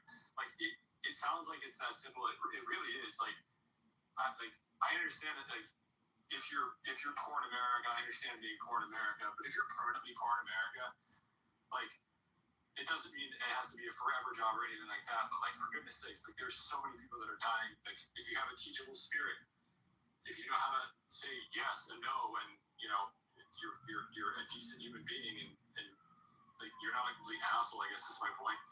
Is, like, people will walk through fire to hire you, and they're begging you for it. So it isn't just the 4-year degree. It isn't just that. And look, there's obviously a wonderful place in this country for doctors and lawyers and everything else. But there's also this huge percentage of the workforce that, to the gentlemen that they were speaking before, like, this manufacturing that's coming back in the United States, it's like, yeah, I mean, so anyway, I'll land with that. But yeah, I like to jump on Ben's bandwagon. I love the bandwagon. So, like I said, I'm in the reserves now, and dude, I met a guy in the reserves. He makes over $600,000. Okay, and he still loves serving for his country in the uniform. And the guy's building bacon. He started off going. I think he spent like $8,000 learning how to weld, and he turned around and he went out to the oil fields, started his own business, and he has like 20 employees, and they're all welders. They do DOD work. It's just amazing. It's just amazing. And so I'm just giving you a prime example for the listeners. It's not about. A college degree is beautiful. Don't get me wrong. Their society needs those in-depth thinkers, but you also need individuals that got swagger and they want to go out there and be trades workers. Because I grew up in a time frame where they would beat you in at school saying you ain't going to accomplish nothing in life financially without a college degree. And then, you know, there's kids coming out of trade school and with a little swagger, little moxie, you know, they can turn around and, you know, make over $800,000 in a couple of years by just thinking outside the box and with a trade. Sorry, Ben. I'll just finish, and I gotta have some dinner here shortly, but I'll just finish this by saying, like, half the shit you can learn online, and, like, you see it, like, there's TikTok channels and Instagram channels and stuff like that are blowing up right now. And there's one that's like, I saw it advertised on TV, and I'd seen the guy on social media anyways, and it's literally like doing stuff like basic trades around the house. Like, a lot of this shit, like, if you learn how to do it, like, learn how to be practical, learn how to swing a hammer, learn how to use power tools, basic power tools and stuff like that. It's like this is something that's going to save you a pile of money. Learn how to troubleshoot when your washer or dryer breaks. That way you don't have to hire a technician to come in for $400. Like I know what those technicians get paid, and I'm telling you, like you want to have somebody come into your house to fix a hole in your drywall, it's going to cost you a couple $100 up front, like just to get them to walk through the door. Right, like that's a trip to Home Depot and $50 tops, like that, and that's if you're doing it wrong. Like you can do it for $20 or less. Like for goodness sakes, like we live in the golden age of everybody's here on their phones. Like you can look this shit up super easy. This is like bring back working with your hands. Bring back destigmatizing getting a job that involves working with your hands. Let's see, so BlackRock is introducing, I think they're actually putting in $100 million into the trades industry to try to help build a movement in the trades. I think Wells Fargo is dumping in a ton. And the reason is because BlackRock knows what their development is going to be just theirs alone. And they know what the government is or not the government, but the U.S. is going to need. And they see a massive shortfall. So they have been donating tons of money. Mike Rose got a fund for that too, for kids to go into trade schools, stuff like that. There is a desperate need for it. And to give you an idea, I did it once. I just looked online. My washer was giving me a code. It was $250 to get him to show up. And then they told me, they said, we know what it's going to be. It's going to be this, and that's going to be $500, then another $150 for labor. So it's almost going to be $1,000. I got online, I read the code, popped the top off, unplug it, pull these two wires, let it set for 30 seconds, plug the two wires back in, put the top back in, and plug the dryer or washer back in. And or the dryer back in, it was washer. And you know what? It took me about 10, 15 minutes, and it worked. Never had a problem again. I could have paid $1,000. Instead, I fixed it for nothing. Or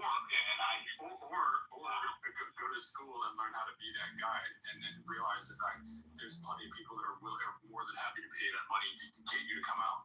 Because again, that person, like the reason that they're charging what they're charging to come out is because they got a laundry list of clients that are lined up around the block who are willing to pay that amount. So bear in mind that like you may be in the boat that the gentleman that just spoke is about. But if you're sitting there and you've got the time to do that because you don't have a job or you've got stuff going on in your life, like you don't have enough going on in your life, I guarantee you there's somebody out there that's willing to train you, take a 3-week, 6-week, 10-week course, learn how to do that. Yeah, subcontract. Like you're making that money right away. Like it's crazy, man. Like there's so many opportunities out there. Oh yeah, subcontract. Do you all remember learn how to? Okay, hold on. Let me just share. Simon, I'm gonna let you go after me here. So Ben, Ice, and Seth, I appreciate the dialogue that you guys have, and I think that we're proving a point. My wife has a saying: just because you have a degree doesn't mean it's the right temperature. So you still got to be able to talk to people. You got to be able to handle yourself. You got to be able to do certain things. Okay. So just because you decide to go get a degree doesn't mean you know how to interview well, how do you work with others, how you get along, maybe have a supervisor. There's a lot of stuff, guys, that makes an individual work. That's why I asked the question at the beginning. What can you do? What are you capable of? What are your skill sets? And if you don't have them, they clearly said it. There are people out there that will train you now. Just when you guys get a chance, just look up all of the trades, plumbing, electricians, all of the military right now. How short are we on all these things? Guys, I live in California, right? You guys heard about the fires at the beginning of 2025, right? Sir. Do you know who they did not call? They did not call people with degrees. They call linesmen, people going to the ground polesmen. They call fire departments. Why? Because they need laborers, man. They need people who can come and swing a hammer, cut a saw, how to use power drills. There's people that come from all over the country to California just to work because there was so much work. Why? Because they had the skill set. And you know what these companies did? They put all these people up and they paid them. You know why? Because these were not people with degrees. These were contractors from around the country. What I'm saying to you guys, and we all know this, I'm going to tell you, every year there's going to be tornadoes.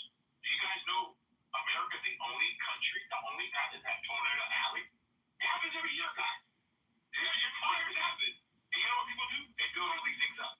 I will promise you, and I'll land on this, guys. I'll let Simon go. I want us all to understand, AI is built by people. That means it's going to also fall as an individual person. Just remember that, guys. You have so much in your hand that you keep thinking about the internet that you should prompt yourself to go find a skill.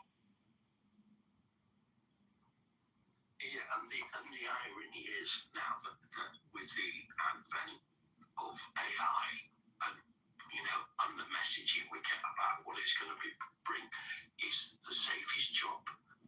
Well, it's a plumber, electrician, someone with a set of skills that involves their hands as well as their brains, because AI can't do that.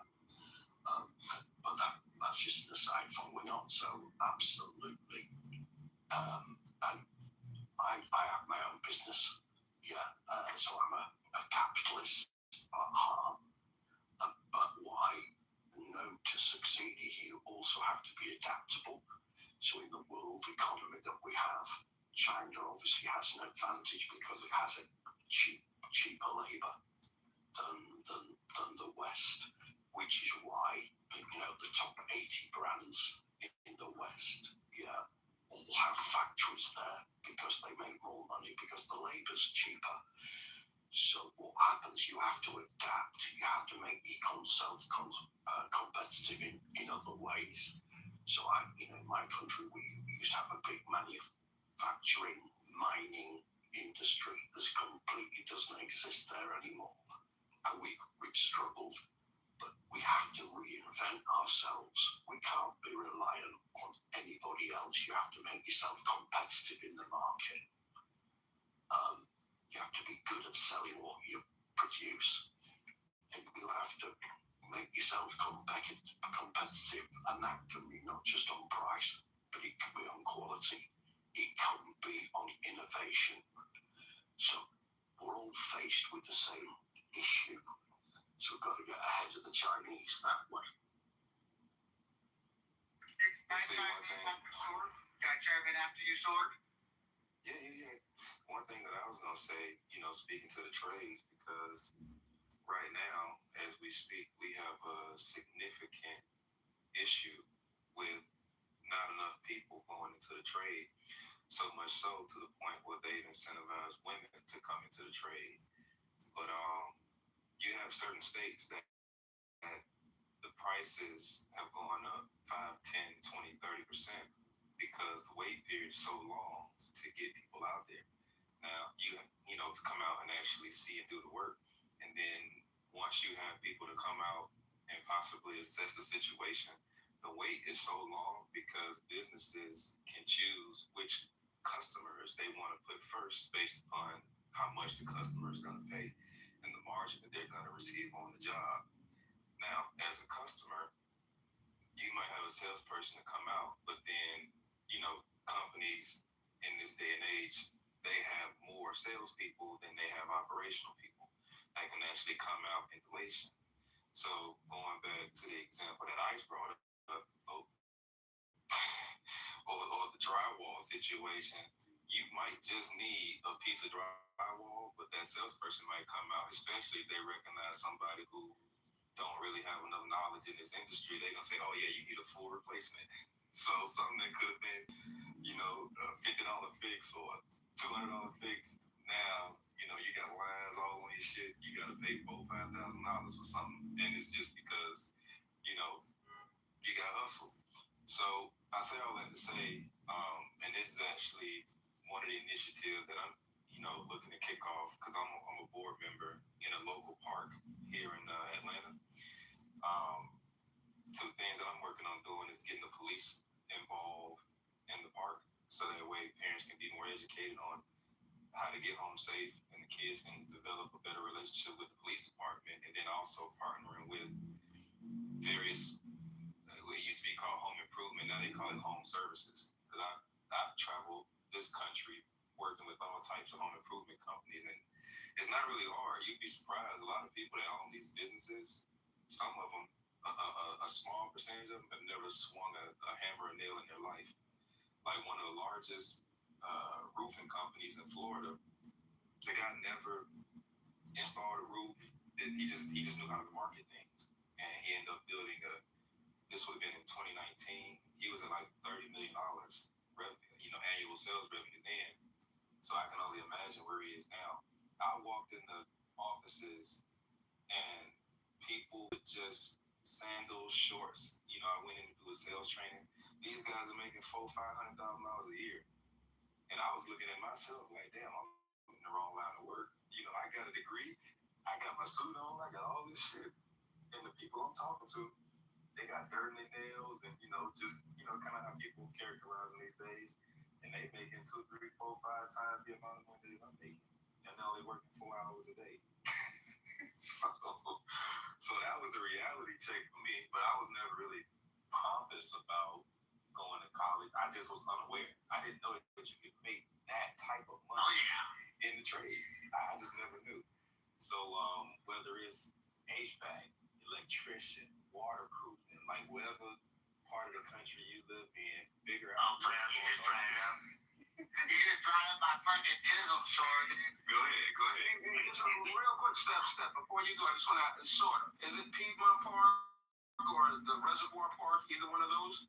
The park where I'm at? Yeah. No. It's in East Atlanta. Yeah. East Atlanta. Okay, thank you. Yeah, dude, you gotta spike my chisel. So I got 9 brothers, guys, and I would say 3 of them, they all do contracting and construction work, all right? My kid brother, he's one of those guys that swords joking about saying he's never swung a hammer. But it's about the hustler and swagger.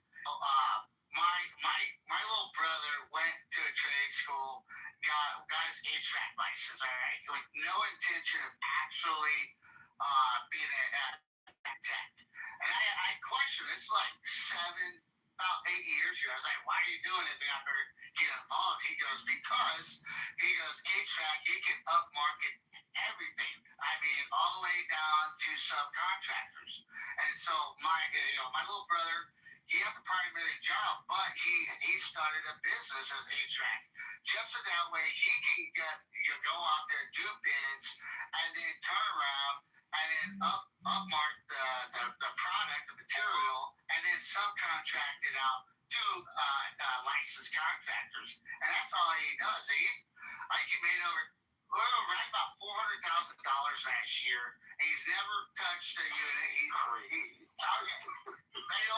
He's never even, he went to school, got the license, and he's completing, he just completed his electrician, so that way he can subcontract residential electric work. And so, yeah, I mean, he literally does what he wants to do. That little fucker's traveled more on his own free will. And and then I have another brother. He travels with the storms, and what he does is he tries to beat the insurance adjusters. So when he travels, literally, he watches. So during tornado season, he's literally right behind the storm, so that way he can go and say, hey, let me assess your damage, and he'll fill out all the paperwork, dodge the adjusters, and do it free adjusters work, submit that, and then once he'll probably get maybe 40 or 50 jobs, and then subcontracts it out to a small contractor for like a 30-70 ratio. Right. And that's all he does. So there's swagger in it. You just gotta be willing to hustle. I went down to the just so that way. So when I was consulting and I was helping out the home improvement companies, for me to get like some real world experience, when Panama City happened down in Florida back in like 2018, 2019, somewhere around there, I went down there to actually, see if I could sell and, kind of get involved just so that way I can know firsthand. What I ended up learning was that when these storms happen, you'll have people in these home services, they don't work at all until a storm happens. So if a storm happens, let's say twice a year or once a year, they may make $300,000 to $500,000 just in the 2 months that they actually went to the store. And I said, oh shit, this is crazy to make that much money. That right is what really like opened my mind to.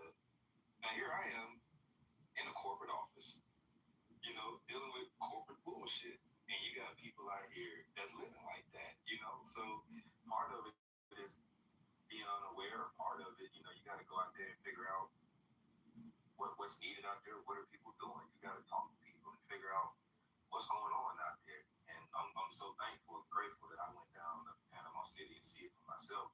It was sad to see people going through those types of things, because I walked into a lady's house and you can literally look up and look into the sky. So, you know, people are going through trying times, but even in those trying times, there's massive amounts of opportunity for anyone who just take some time and learn about it first. You know, you got companies like I think it was called Service Master. I think that's like one of the largest ones, where they built the business. Literally, the whole business model is around chasing storms. Whatever services are needed, that's all they do is chase storms, and they make millions. Well, Sword, my assumption is, listen, I hate to be rude about it, but when a motherfucker's hungry and has ambition, once, you know, it gives himself a goal and say, hey, I want to be at this point in my life, you know, I'm trying to get settled, like I got friends of mine, acquaintances, and people I've met in life that are doing really good, but they said, you know, this is where I'm going to be, and they didn't let nothing drag them down. And then you got individuals that be like, yeah, but I'm not trying to be on the road for 3 to 6 months. I'm sorry, dude. Excuses are excuses. If you're hungry, you're gonna go find food to eat. If you're not hungry, you're gonna bitch and you don't got a steak at your plate. Yeah. And I love dealing with home services people. That's about as real as you get. you know. And being young at the time, it was just a, if I had to do it all over again, I would have went into the trades, because the people, like, as a business owner, the majority of these guys are small businesses. They're willing. They kind of operate off the model. I'll meet you where you are. If you're hungry and you really want to learn this, they will invest time in you, whether you went to school for it or not. If you show up, you fill out a job application, they're going to judge you on how integral you are. The job application really ain't going to matter. They don't give a damn, because even if you learn skills somewhere else, they're going to have to retrain you on their methodology and how they do things. So if I was 18, if I wasn't playing football and I decided that I didn't want to go to college, if I had to do it all over again, I would have went right into the trades. Because by the time I turned 22, 23, 24, I would have been making 6 figures. And, probably would have started my own home services company. You got, in California, because that was one of my territories, you got one shop that might sell everything. So the culture of home services on the East Coast is different than the West Coast. On the East Coast, you might see someone who does HVAC. They may do plumbing or electrical. Shit, I did in California. You're doing roofing, siding, paving, plumbing, foundation. Like, they sell everything out there in California. And you'll go out there, and these business owners, they're humble. They got mad respect. They take care of you. And they just want somebody to figure out, like, hey, how can you help my business be better? I walk into $40 million operations, $80 million operations, and they're constantly trying to figure out, how can I get better? How can you help me grow, and things of that nature. So it's just, I love home improvement, and I wish more people would get involved. I'm actually working on getting involved with it as well. Hey, Sword, I wanted to touch bases with you on your project. Check the police budget, especially when it comes to like parks and recreation or any programs that deal with children community. I was volunteering with one of my local communities for like a boys and girls program for our lower project communities. And when we started to the police because I wasn't aware of this. I'm sure you are. Maybe I'm just preaching nonsense, but we found out that like a lot of your community finances or additional funds is delegated through the police department for additional community programs for youth, anything in regards to youth community. And so with Atlanta, check your section's police budget, and you might have to go through them if you're trying to get grants. Yeah, absolutely. I appreciate that. I was actually gonna head down there because that's kind of north side now. So, but you know, my heart is on the east side, so I was just gonna walk up in the police station and tell them who I am and what I was looking to do. But I think your route will kind of help me out as well. I'm gonna start looking online, seeing if I can find some budget. It's about find out what the budget is. So get a FOIA. So I would say hit them up with a FOIA first because when you go in there, they're gonna bullshit. They're gonna send you to like the liaison or the servant that's gonna say get politely she's saying get fucked. But she's not going to use that word. So I would go in there. I would submit a FOIA first for that area so that you actually have the digits. And then when they submit you to their liaison, I'm speaking on what we had to do.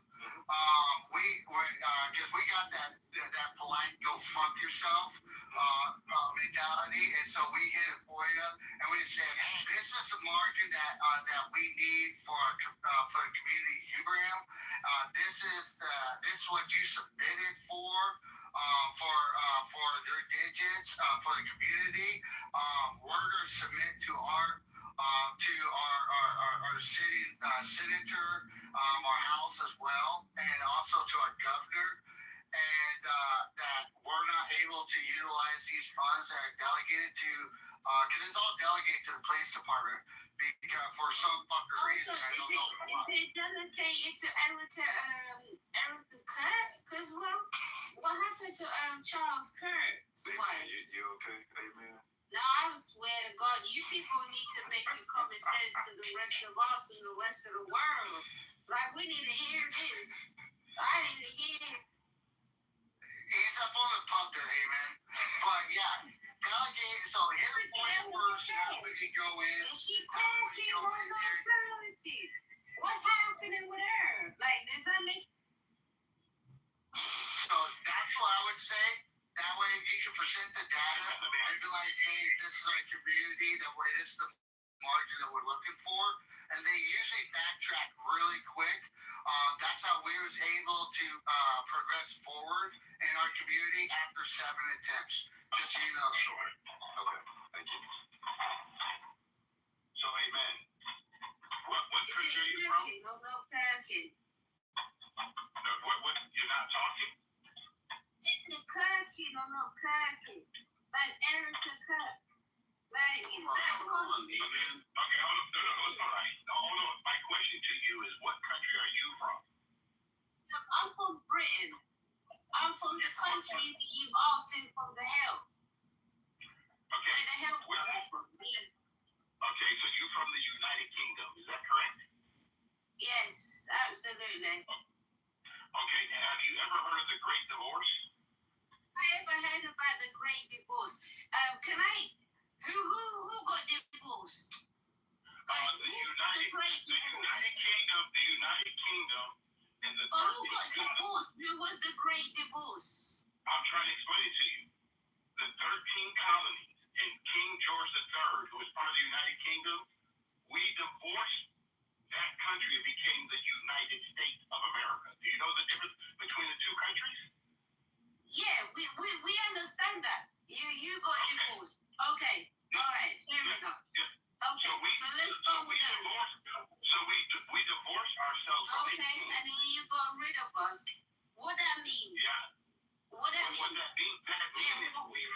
What that means is we don't look at our lives in the light of other individual Americans. We let other individual Americans do what they do. So to come up on the platform and talk about other Americans, which none of us ever met. You talk about the Kirk family, like we all know them personally. We don't. So my question to you is, how do you explain who you are?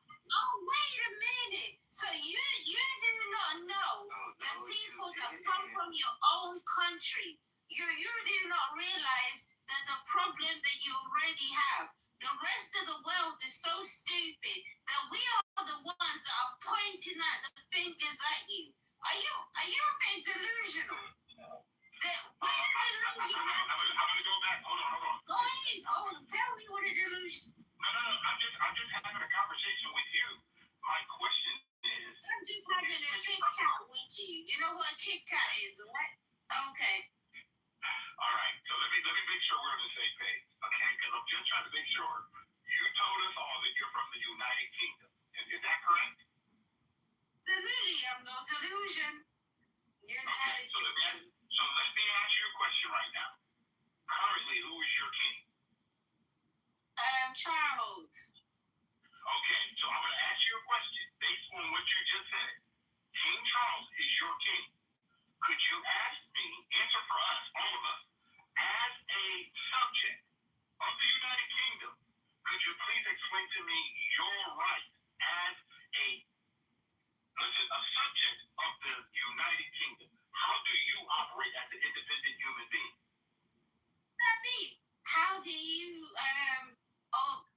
wait. What do you mean? So do I have the ability to calculate with the United States of America? Do I have the rights to go around the rest of the world? Like, what does that mean? Do I have the authority to do my bullshit? Like, what is the question that you asking? Is it some empty threats? Okay, I'm trying to help you understand, because you come up on the platform talking about someone that you never met. I'm trying to find out about you. About America. No, I talk about you, individual. You, sir. Wow. You picked up, sir. You. But you also, yeah. You a black person, right? You was a whole black person. I know I'm not calculating you, but for some odd reason, you want that red, blue, and white, and whatever, right? That's your flag, right? Somehow, that is your thing. That is your personality. We're proud of A it. flag is your personality. Americans, and we're fucking proud of it. To be an American. Wow. Guys, did you hear her talk about our flag that way? Am I busy? Yeah, because I thought the flag was the same color. So you can fly our own flag in our country. You can't even hoist it on Main Street. You're fearful of it being offended. We're talking about the rest of the world. Hey man, what's the color of your flag? You can't even fly your English flag in public places because it's a law not to offend fucking immigrants in your own country because they find it offensive. It comes from all the other flags too. It also comes from another flag. Another flag calculated for another flag. Smart English person. Stupidity. I think, hey man, stop by the pub on the way home. That's what it was.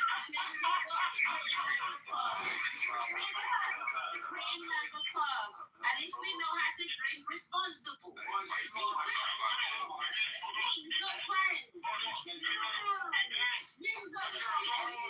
government with a figurehead of the crown has no real power in terms of domestic issues. You don't have responsibilities. In fact, you didn't have a choice. And now you're kowtowing to immigration status because you're afraid of actual terrorist attacks in there, rather than take a political stance and actually protect your own interests. So okay, they should just sit down and shut up because America's been protecting your sorry asses since World War II. We rebuilt you. We helped you fucking establish a foothold. And again, you haven't actually presented anything significant to the world outside of this. You've been a fourth world, third world country on and off since the fucking 60s. Like, you haven't been anything useful except cause us problems. And we had to clean up the messes. Amen. What third world country did you? Hold on a second. Amen. Hold on a second. Hold on, Edward, for you to give some lecture to her. Like this is a drunk fucking Brit. She's British. But what third world country are you from originally, Amen? Great Britain. No, but I think she's from somewhere else beforehand. So she's from a fifth world country and migrated to a third world country. So I'm guessing she's like Somalian or something. They're Americans. Exactly the one. Hold on. Shut your slut pipe, you fucking shut your slut pipe. She's from the West End. Her accent gives West End vibes. So are you from Somalia originally? And claimed another country. It's okay, big top. All right. Well, I'm just gonna guess until the liquor wears off, I'm just going to stay in the audience. Amazing. I've been listening off and on, in spurts, but then I hear this bitch yelling and it's like, oh wow. I feel like I was on an episode of Monty Python. But I don't understand people from England. They're not even a second world nation anymore. Like China and Russia fill that vacuum. England, you're a third to fourth world nation. Europe as a whole, maybe, but you did Brexit. So you are now most assuredly fourth. You are behind China and Russia. You're not a power player. You really don't provide real significant benefits outside of, moral support. I mean, we do exercises and we give you favorable trade deals, but really, in all honesty, your existence is kind of moot. And you created most of the problems around the world in which we face today. These are long-standing issues like the Middle East are a direct result of your fucking greed-mongering ways and thinking we got to make the world Britain. And in reality, we should have just shot you bucktooth bandits way back when. Edward, I don't think she understood the Great Divorce. We still stuck back there. Yo, Ron's kicking the shit out of the U.S. I'm like, sorry, I really was. I really was, but she missed that whole point of the reason why we divorced Great Britain. I mean, we divorced the Puerto Rican guys because they were not doing well. Right. Well, we divorced them the first time, and then we bent them over and made them our bitch the second time. And then finally, after World War II, we're like, all right, you guys are really struggling. We don't want you to be like fucking a shithole country. But again, they've sunk themselves. Their own policies, their own currency, their own internal domestic policies pretty much crushed them. To the point where I don't give a shit. Like, have the king have anything, but your impact on the world is nothing anymore. Amen. It's not putting fucking beans on toast. It's fucking disgusting. She's a third world Somali whore her and her fucking people are being floated by the British taxpayers. Like, don't even get her to even consider her British is a fucking insult. Like, really. Wait, they put beans on toast? Is that what they eat out there? Fuck yeah. They conquered 90% of the world for spices and couldn't figure out how to fucking use them. They're so fucking retarded. Yeah, they traveled all the way to my parents' country with boats, and they didn't know how to make money off of the prices. Isn't that crazy? What a smart. Their national dish is now tikka masala, chicken tikka masala. Because for whatever reason, they can't come up with their own. Nobody wants to eat their shit. It's goop. By the way, it's what they would fucking do. Oh, God. Yo, Brad, how are those $2 million fees to pass to the Strait of Hormuz? How are those? Fucking great. You said $2 million fees? Yeah, IRGC's told those now. Yeah, like the IRGC is going to see that $2 million. They are. Who paying what they already wants to run oil through the Hormuz is paying $2 million. No, they're not. You should actually look a little deeper instead of going through TikTok headlines because again, It's already picked up. You're fucking somebody, Rico. You saying they charging people to come? Provide the link. Provide the source and the link. There's many. You can Google it. Just type it into Google. I knew it. Alright, what should I type in? Type it into Google. What should I type in? Fucking retard. Just type up how much you can. You don't know. You actually say retard. I know I'm higher than you, and I think we know an XRP is going to win at the end of the day. But you really, nobody's beating the IRGC. IRGC. I just Googled it real quick. Just ask Grab who controls Hormuz. What should I type in, Rico? I can Google. Just ask Grab who controls Hormuz. It's really that simple. Who is Grok? You don't know who Grab? Come on now. Really? He's using an AI out of Twitter to tell him his answers instead of actually. Use all your guys don't think for themselves. Some interesting answers. I told you Instagram, guys, that's all they do. They just take their Reddit post and say, "Oh look, we're losing." Grab's not Reddit. Wait. So what is the claim that's being made that we're losing? Hormuz, the IRGC runs Hormuz and they're charging $2 million a tank to get through. Yeah, actually, Grok is Reddit because it has a built-in Reddit API, so it actually reads off of Twitter. I thought for the time being, the problem is that they basically with the drones and other shit, they make it too risky for people to travel through, and so they're only getting past to. No, but ships that pay and you want are getting through. They pay, or I think they're letting Chinese ships pass. Yeah, they are. But I think for the most part, everybody else is steering clear because they don't want to risk. Yeah. And It's like came up with a insurance problem that actually indemnifies them whole beyond their current insurance programs, which he's probably going to implement to help guarantee that transit. Italy is actually going to start jumping in and protecting in the Mediterranean to prevent any kind of fucking fire season. Close on your airspace. Fucking retard. They close their airspace, dipshit. We have a base there, you fucking moron.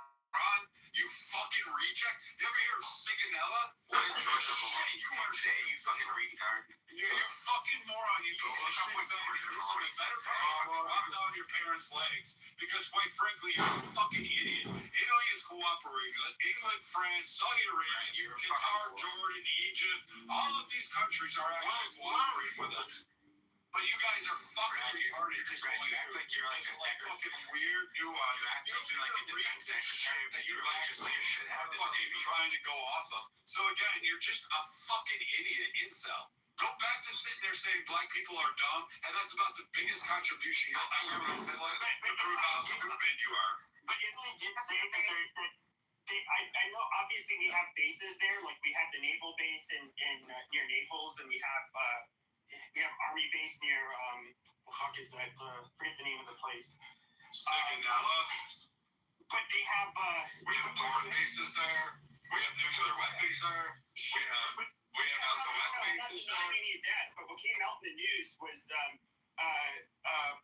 fuck Maloney, and it basically said that they cannot use the bases for strikes to Iran. So they would have to probably stage from Cyprus or some other place. NATO's not putting up with this shit this summer. Like Spain's out. Really, I'm so glad NATO's not putting up with it. So here's the funny thing that they were never using Italy to launch the strikes. So that's the fun. They probably using Kuwait or Georgia. Yeah, we don't use it. So like this whole virtue signaling, like, hey, please don't blow up a terror thing. I guarantee you, Italy went, well, you can still use our Trump's begging for us out for that missile systems. Trump's begging for idiots like this will just grab on because CNN posted a headline and thinks, oh, something about your team, girl. Hey, read. And again, it's just, again, they don't read. They don't by David Ellison. Dude, shut the fuck up. I don't give a fuck who owns CNN. It's fucking twat waffles like you that can't fucking read. But again, these idiots grab on and they don't even realize we weren't even formulating battle plans off of Italy. We weren't utilizing. Trump asked Poland for a missile system because our THAAD got knocked out day 2. Like, we're getting our shit. Rico, the guy that delivered the message from the Iranian parliament, his name is Aladdin. And Warsaw told Trump to go fuck himself. Really? Because Poland didn't just buy a shit ton of shit we haven't even developed, so I guarantee you Poland didn't tell them to go fuck. The ad system got knocked out like day 2, and then Trump used That it. system is not knocked out. Do you understand how that system works? They got decommissioned like fucking day 2. Basically, what happened is to a guy who wants America to lose. So literally, that's what he wants. Because the intelligence, if you read intelligence reports, watch a little bit of European news rather than just the stupid shit here in America, and they will talk about things that they know. And they're saying that America is being very pinpoint accurate. And boy, it's hard to be accurate if all your systems are fucking taken out. You're begging Poland for. Okay, so why are No, they were asking Poland for assistance. Here's the deal.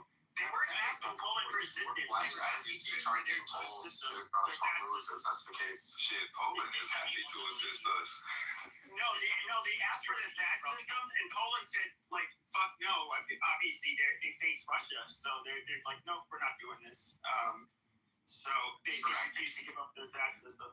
Well, let me read what this article said. It says the Iranian. Now this goes to what you said, Rico. The Iranian embassy in India contradicted Aladdin's initial comments Monday, saying the claims were unfounded and reflected his views rather than the official position of Iran. So what do you think about that? It says, let me put it in the chat so that everybody can read it too. But basically, the guy Aladdin came out and said that they was finna start charging as much as $2 million, and then IRGC running a toll booth. Like only brick ships are getting through there. Let me read the whole article. See. So, all right, let's scroll back down. All right, it says the Iranian. This is the last paragraph in this article from Yahoo. It says the Iranian embassy in India contradicted Aladdin's initial comments, saying the claims were unfounded and reflected his views rather than the official position of Iran.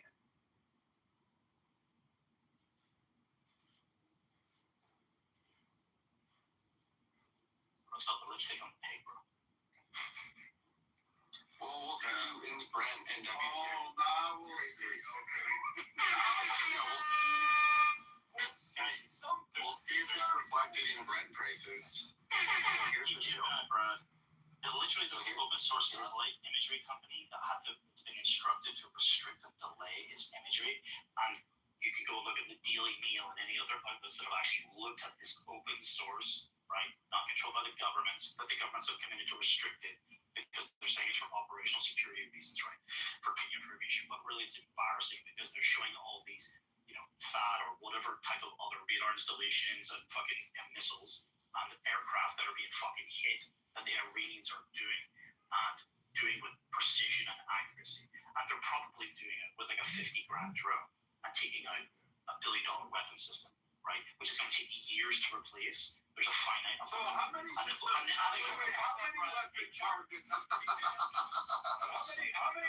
have they hit? All of your you guys all fucking cheered on Diego Garcia, and that fucking got shot down. Let him go.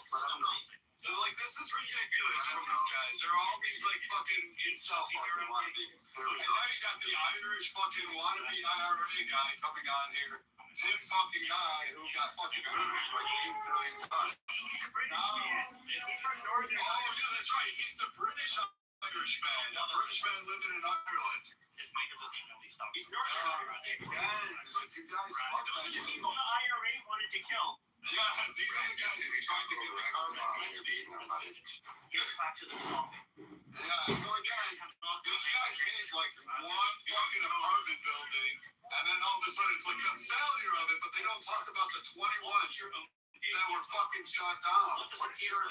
I don't know. What is your mama's? I can tell you what your mama's vagina tastes like. I'm sorry I didn't learn your sister. I'm sorry I didn't do that. I guess maybe I should have probably not been anal with her. Again, fucking hey.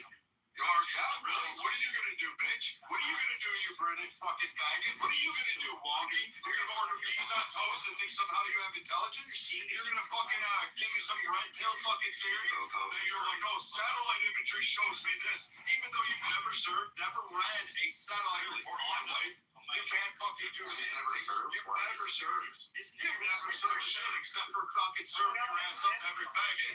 No, Em did serve. Em did. What the fuck would he know? He served what?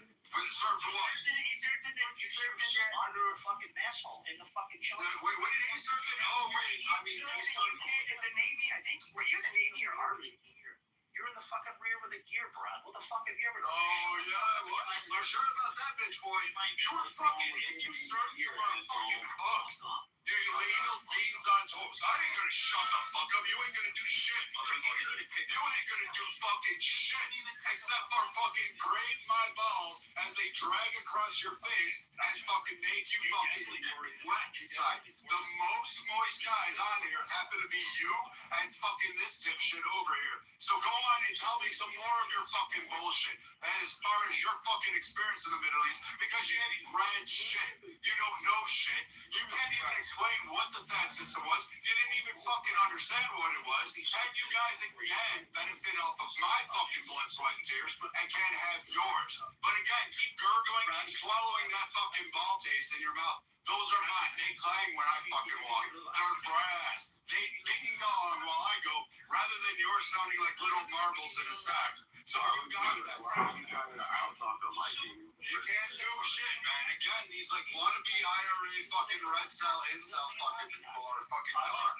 These are like fucking retarded people that fucking they have no facts. All they do is just fucking cry all day fucking long about how pathetic they really are. And then at the end of it, they want to cry so hard about what didn't go on and who didn't fucking let them talk because they had freedom and they think they're smarter than everybody else. But in reality, you buck-toothed bandits are just sitting there fucking crying all day long about how big bad America is. America's going down. When in fact, we fucking won everything. We won your freedom. Sit down and shut the fuck up, you British guy living in Ireland. You don't have the opportunity to do so.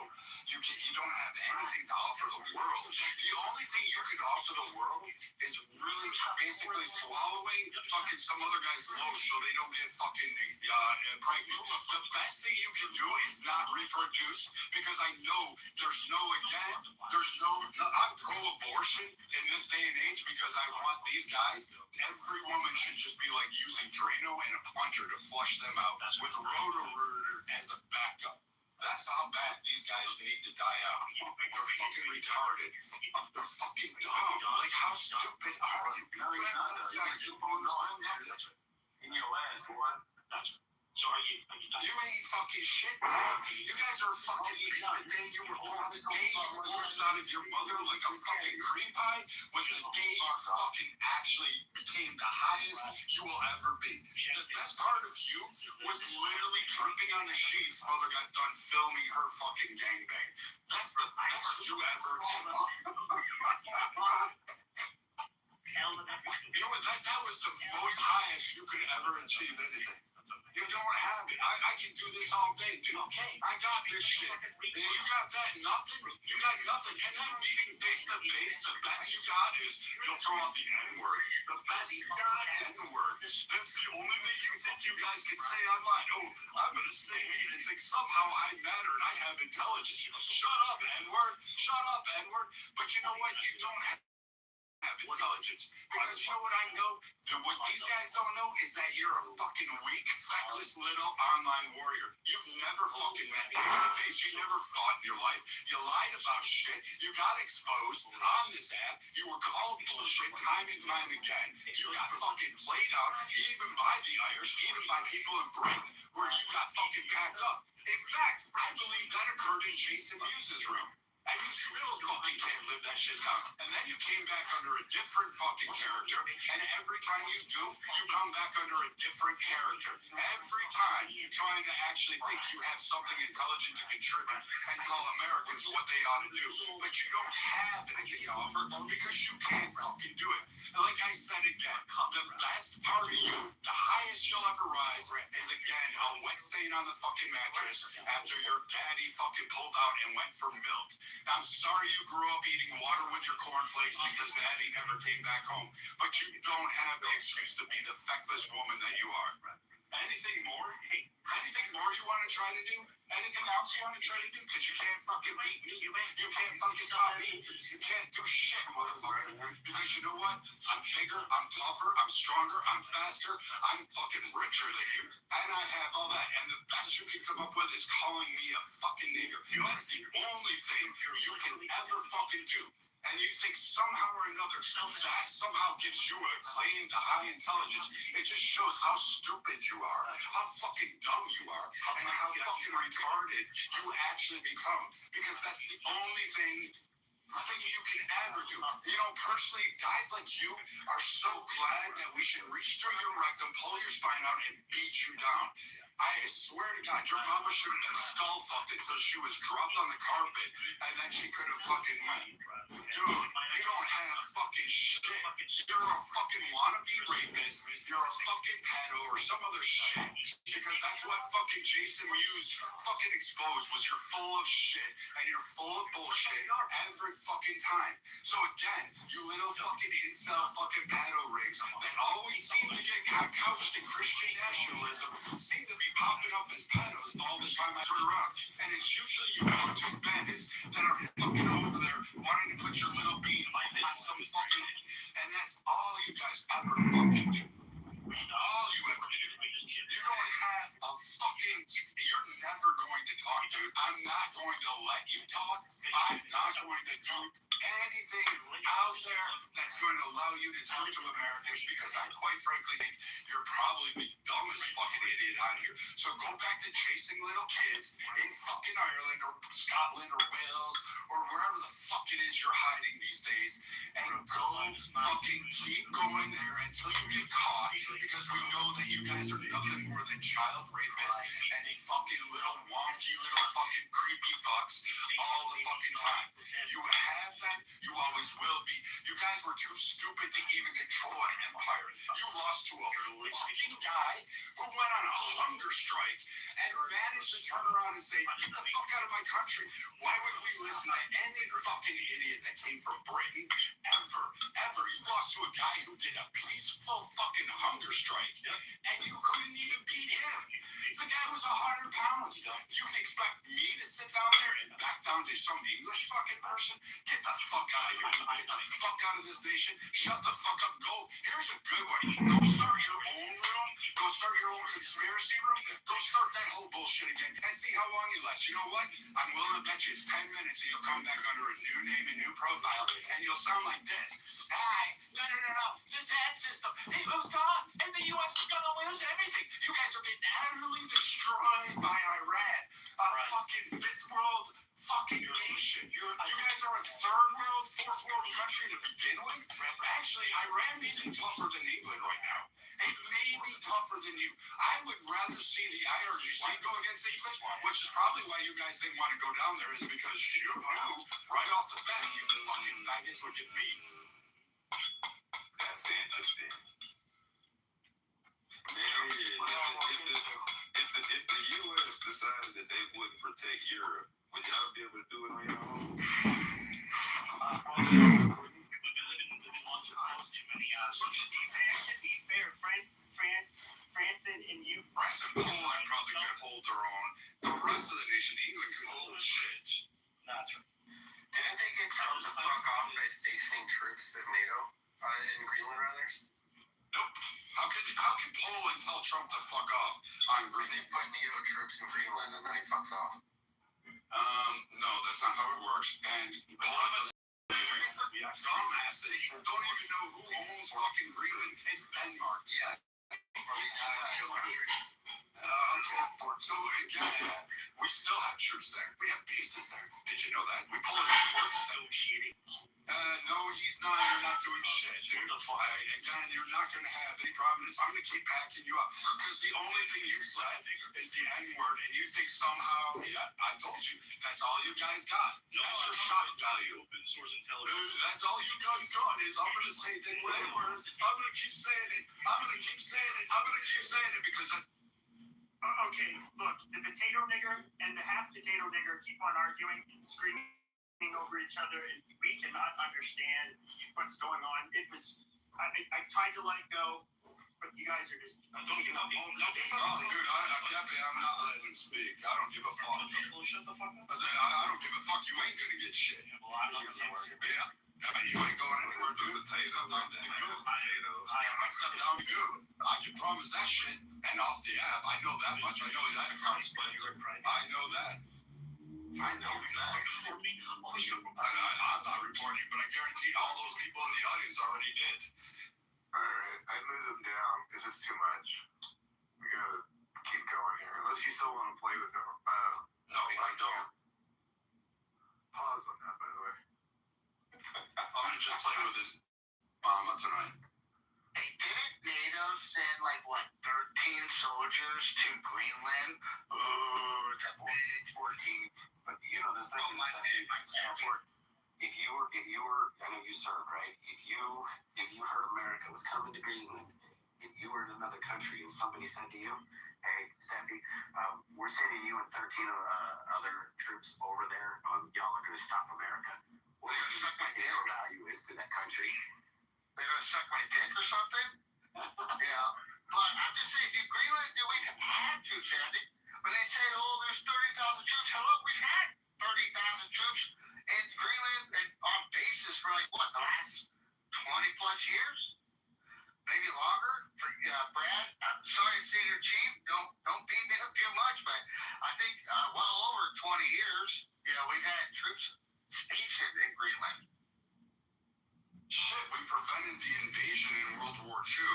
We deflected multiple attempts by Russia during the Cold War to have basically footholds in that area.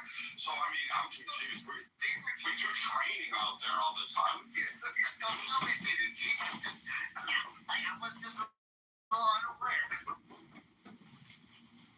These guys act like there's something there. I know we do training because I was fucking there training. It sucks. But you guys apparently, all these incels who play Call of Duty all day seem to know, or some fucking British guy overseas who's on my Reddit forum or my Discord channel tells me otherwise. But yeah, we don't fucking do work in Greenland. Hey, Brad, can I say so to the And literally serves in the Royal Navy. Hey, I just want to let you guys know, this is the way Brad is in the military. So, guys, understand how he talks. That's what a senior chief is. So, sorry, Brad, I had to put that out there. A lot of people, you bring bullshit up, you're never get a belt to hat. And it's always amazing, Steppy, that a lot of these guys, and I don't knock like the Mats for not serving or anything like that, but it's always amazing that you got these guys on here saying the U.S. is losing. Look, you lost Gulf War, you lost Afghanistan, and all. They don't realize that they were already fucking there. We took care of them. We knew they were there. It was a nice little play on words for fucking CNN and MSNBC.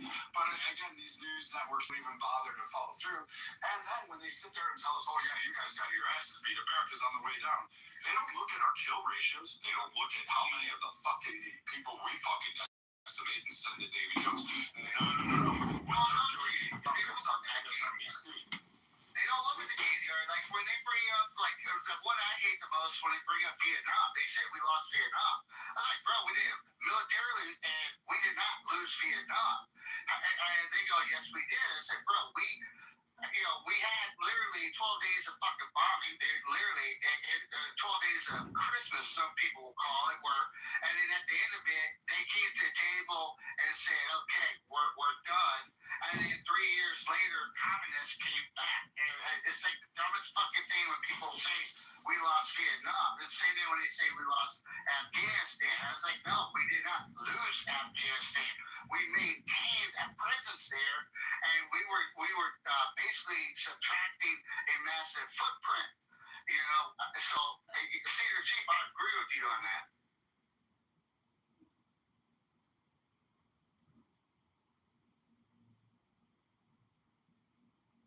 Yeah, so still, it doesn't change the fact that there's $2 million fees to get through Hormone. And the IRGC told those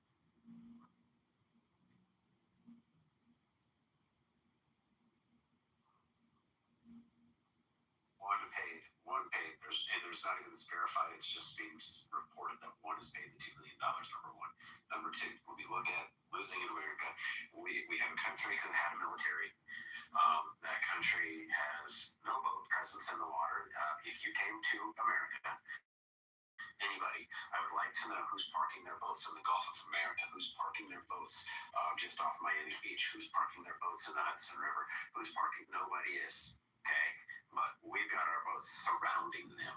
Their boats are not controlling the water. The reason that they have control is because they do still have missiles, and the reason they have missiles is because they reported 1,000 missiles a month. And the missiles we used to shoot down, we're producing 6 to 7 a month. So guess what? You guys that say we should have gone in don't realize that everybody going back since they took office said we need to go in. They all said they were a problem. We all, every president. The Secretary of State Hillary Clinton said it. She said she'd go to bomb their asses. There's a Fox News link in the chat about $2 million a tanker. And one has been reported to have done it. I just read that. So, guess what? The fact is this. You don't tell people, yeah, go ahead and go, because they do still have missiles, and they will strike because they're throwing a tantrum, and their neighbors are losing patience. But the reality is our planes are flying over there. Not a problem. They sent a warthog in. You ain't sending a warthog in if they've got some badass air defense.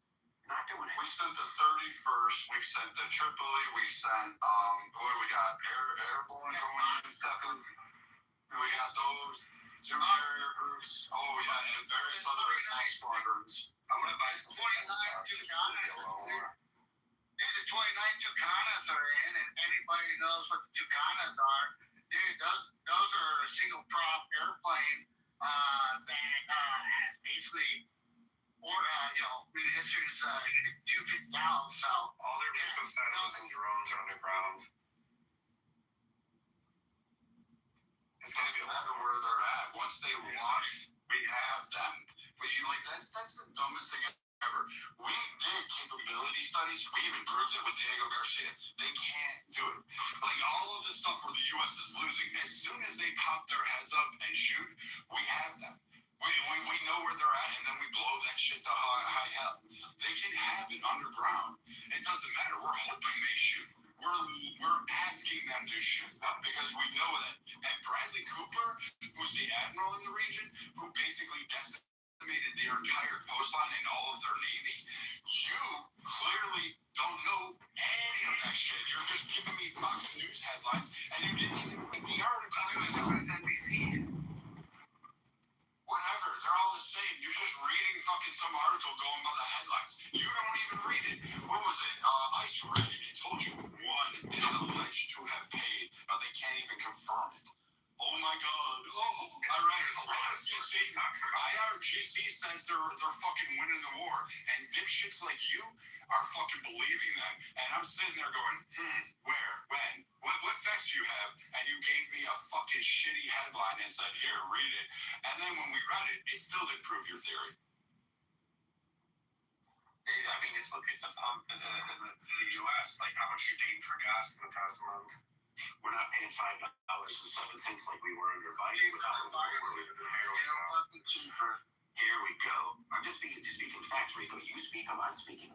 You were on here complaining. I never saw you on here complaining that kind. We're paying $5.07 for gas. Why did we do it? Because of policies that he freaking did. Sure, you can say, COVID, and you can say this and that, but yet they literally reduced the strategic reserves. I didn't agree with Biden attacking fucking Russia.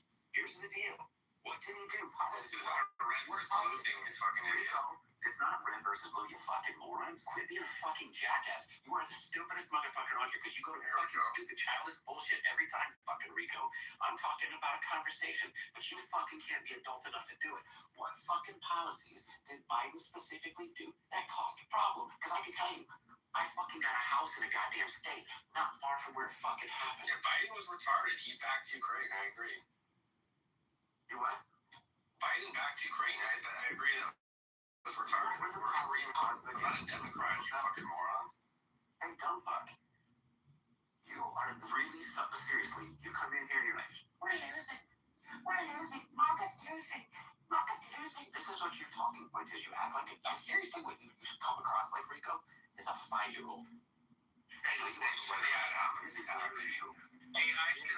in real quick, my guy? I'm going to address to the group. Little good positive note. This is a little fact for you guys to understand where the IRGC's air power is decimated. Okay, B-52 bombers are literally going into mainland. So understand this: they're dropping 70,000 pounds of solid ordnance. These aircraft that are big, sluggish. They call it Buff for a reason. Buff as big, ugly, fat fucker. All right, because they're not built for the looks. They're not built to evade SAMs. They are built for a mission. So if we have B-52s going in there and fucking teabagging the fucking IRGC mainland, that means that we have complete air dominance. All right, we have A-10s in there coming in, and like I said, putting belt to fucking ass. We got Vipers in there. That's the new version of the Cobras. We got Apaches going in there, which are dominantly targeting fast attack boats, one-way drones, and they're doing a great fucking job, guys. All right. Dude, we even got the spooks. Anybody want to know what the spooks are? That's a C-130 with basically with 105 mil cannon out the fucking side of it, and two 30 mils on the side too, just basically playing laser tag with the IRGC. So that is to explain the dominance in the air that the U.S. has, okay? So please take that into consideration when you guys spout bullshit when the IRGC on your newsfeed says that they are winning the war. Well, here's the better part on the naval front, Stephanie. So we're aware that right inside the strait there in the narrow channel, we have the Roosevelt Buckley, Oscar Austin, and Thomas Hunter. These are destroyers. These are pretty powerful destroyers. This is why we don't need other ships there. But basically, our destroyers act like battleships these days. But what these guys don't realize is there's 4 other destroyers on the eastern side of the Mediterranean and 6 destroyers in the Arabian Sea, all with various strike capabilities. And that is separate from the destroyers that are circling the carrier groups that are actually running interference. So now you've got all these destroyers patrolling that area, and somehow or another, these assets are saying America's losing the war, but we haven't lost one ship yet. We haven't lost one. So these guys really don't know how warfare is. They've never been in the fight, and again, it just goes to show that these guys don't know either land or nautical warfare nor air outside of a fucking video game. Yeah, I'll make this easy. I just looked it up. The U.S. has struck between 11,000 and 13,000 targets of the IRGC. And that's contrasted with the IRGC has only hit 1,238 of their targets. 1,200, 1,200 compared to, well, we'll round it off to 12,000. And we're going, the U.S. wants to hit 16,000. So there's no way that Iran, just by the numbers alone, can claim they are winning anything. In a war, if your enemy is hitting you hard, you hit back hard. And if you can't, that's called losing. Alan, how many missiles did they fire in the first day? Because I just want to kind of look at they fired thousands of missiles, right? And they sent in 30 like 4,000 total. Yeah. I think it's 4,000. But what was the percentage of those that hit? Because that's right. Because we look like all these idiots, and I don't mean like the impact from debris that was blown up in the sky. I'm talking direct missile strikes that actually hit. There's a percentage ratio, and I forget what it was, but I thought it was like 12%. because I thought that was significantly low, considering the amount of power that Iran was claiming to have. But I know that they can't do anything against it, and their guidance systems are weak at best. Brad, I want to throw something out there. I'm glad you agree with me. So if all of a sudden, because there's threats now, they now say they have an intercontinental ballistic missile, right? So let's just say that they have that. So they lied, said they only had a missile that could go 1,250 miles. They showed that they could go 2,500 miles. They lied, right? Proven lie. Then they say, well, we're just weeks away from getting a nuclear weapon. Then they make threats about saying we're going to have a strike that'll shock the world. Nobody's ever seen anything like it. That seems like a nuclear weapon, probably, right? But every president said we can't let them. The neighbor said we can't let them. The UN says we can't let them get one. Everybody says it, right? But now they're making threats saying that they could hit America. But I'm going to throw this out there. If they did fire a nuke on an ICBM and fired it at America, do you think these people would be like, holy shit, we should have gone in sooner? Or do you think they'd be like, ha ha, way to go, Iran? I think most of these people, like Rico and everybody else, would be like, ha ha, way to go, Iran, way to show America. I think Space Force will catch it before it even got to the atmosphere. I'm sorry to be naive, but Space Force would fucking take care of it before it even became a... No, that's not necessarily true. Yes, we have interceptors, but the stuff Space Force deals with, like satellites and movements around the Earth next 37B, right? Like I'm aware of, we don't have a Star Wars SBI-like system around the Earth like Ron Reagan proposed. We actually have it on our ships, Marshall. We have a way to interfere with guidance systems, and we have a way to interfere from satellites on there. And yes, Space Force has some weird capabilities. I will not make fun of Space Force anymore because they're the only fucking group of guys that scare me. Well, it's a little off topic, but in my GOP county convention to get ready for state, we want a Space Force base down here. We hosted 4 or 5 other military bases. Considering SpaceX's launch point, what they did for the DoD, right? It'd be great to have Space Force down here.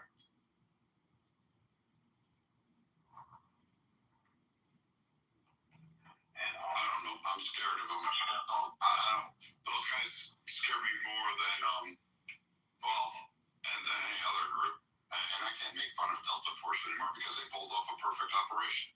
But Space Force, these kids are scary.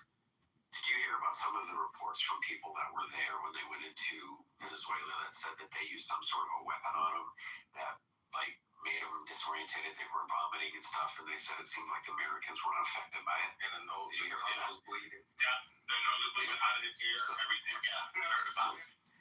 This just tells us nobody here has a freaking clue what our military has. See, we have in America here, we have a thing you could invent tomorrow. Rico, you could invent and have something that free energy, so better than anything, a 50% efficient solar panel, right? Guess what? U.S. government says, thank you, we're taking that. We don't get to put it on the market. Guess why? They look at it as a national security thing. So there's things out there that have been done that we don't know about. There's technologies, how you can watch the show Future Weapons from back when, and it's amazing what's out there. And they're not letting you see what we've got. Listen to what some of the pilots have said they've seen in the air. Marshall, sorry you missed it. We had 2 wannabe KKK light griper, guys who like to play tummy sticks. They basically were telling us how the U.S. is cooked and Iran is defeating us militarily, and they're just taking our ass. And so we're coming off of that argument. Well, I want to speak to that. I'm in the defense industry, and I have a TS, so of course I can't speak to anything in that, in regards to descriptives. But what I will speak to is I do think our technology isn't being handled well, and we are exposing ourselves unnecessarily. We're showing our cards unnecessarily, which potentially can put us in a compromising position. So yes, we might have some cool stuff, but if we continue to use it irresponsibly, it's not going to be so cool. And also, we're not the big dogs walking around with the big stick anymore. You know, a lot of people have big sticks out there. Who has a bigger stick than us? I was about to ask that. Yeah, there's China for one. China has a big stick. And okay, let's interrogate that for a second. Let's look at their navy. Do they have a big stick when it comes to their navy? Yes. Okay. How does that make sense if they can't circumnavigate the globe, number one? And if number two, they've only been able to use Coast Guard vessels for regional enforcement in the South China Sea. How does that make them have a big stick? Listen, I'm not gonna. I don't want to get into details trying to. Nobody ever. No. Hold on. Let me finish my statement, and it will answer your question. I don't want to get into details for the sake of winning an argument, but I will say it's a reason that previous leadership in regards to military actions, we're handling the situation gingerly when it comes to addressing the China situation. You do realize that most of us on the stage right now have had various clearances at one point or another in our lives, and so like we're going to be able to tell you're kind of talking on your ass on that. We're well aware of what can and can't be stated. Well, I mean, if you think I was using my clearance as a measuring stick, you're mistaken. Because they give them out ridiculously now, just like some people in the administration was using Signal to communicate military actions. So the validity of the clearance, I'm just letting you know where I'm talking from. So the question, honestly, what you would have said is that China has an asymmetric area access, area denial strategy in the South China Sea through a combination of land-based missiles, bases on Spratleys and the Parcels. That would have been an argument that they could shut down straight that controls 85 to 90% of world trade at any one given time. You don't want to go into detail because it's not winning. To me, this is not winning an argument. This is interrogating your knowledge of something and figuring out whether you have the detailed knowledge to make said statement. Right? Which is why I asked you about the Navy. Let's go to something else. Well, regardless, I'm not here to measure my accomplishments or prove. Let me finish because I'm gonna land my plane. Land that plane. Yeah, I have no military clearance, and even I know that the Chinese Navy is no match for the U.S. government's for our Navy, and has no ability to travel throughout the world, otherwise called deep water ability. So, and yeah, I just wanted to say, I thought what you were saying about the U.S. government seizing technology. My dick was. So is this a propaganda reason?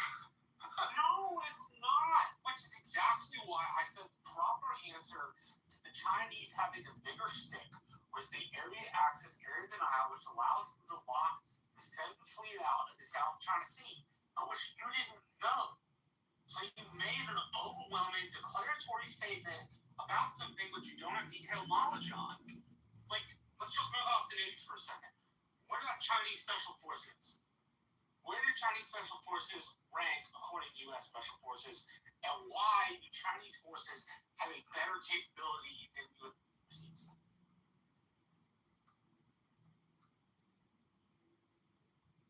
I didn't ask the question to hear myself talk. I asked the question. Who's doing the ranking? Who's doing the ranking? I'm asking you. You're doing the ranking, whether that's because of your personal opinion or because you have looked it up someplace.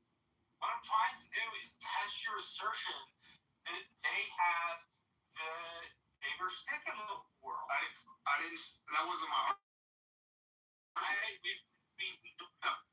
That wasn't my argument. Literally, that they have the bigger. I I said we're not the only one with a big stick. Who has a bigger stick? I'm trying to figure out how China's stick is large. No, that was a question asked. Whose stick is larger, really, Trump's or Z? You're breaking up. My question is, why would you enter a room and say I work in DOD? Every person I've ever met in my life that does any type of civilian DOD interactions, they do not openly jump onto a public platform that has global access to broadcast of their DOD or have any affiliation. That's a red flag to me. I mean, like I said, I'm not trying to prove or disprove that. My affiliations. That's not what I came here for. This is a conversation. What are you gonna do? You gonna attack my home or try to get secrets out of me? What can you do? What the fuck? No, we're just trying to determine if we can have a good faith conversation with you, sir. That's just it. There's no hostility. Well, it seems like there's a lot of hostility, and to have a good faith conversation is simple. Yeah, just have good faith. All right, well, just have good faith. Just admit that your first statement was detailed question. But I didn't ask you because I wanted to hear myself talk or because I wanted to attack you. I asked you because I was trying to get your background of knowledge. I told you. Answer it. I told you my background in the terms. If you can just own it and just say you talk out your ass, because Alan and Marshall both explode. Or you can have good faith and just take my input. And if I had good faith, I believe everybody is a multi-billionaire and that Rico actually has, some kind of claim to fame, and that all these other incel idiots on here that tell me that black people are inferior to white people, somehow I would believe them. I don't have faith in people.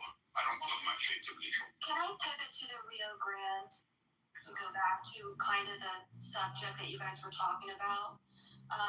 If you PTR my picture,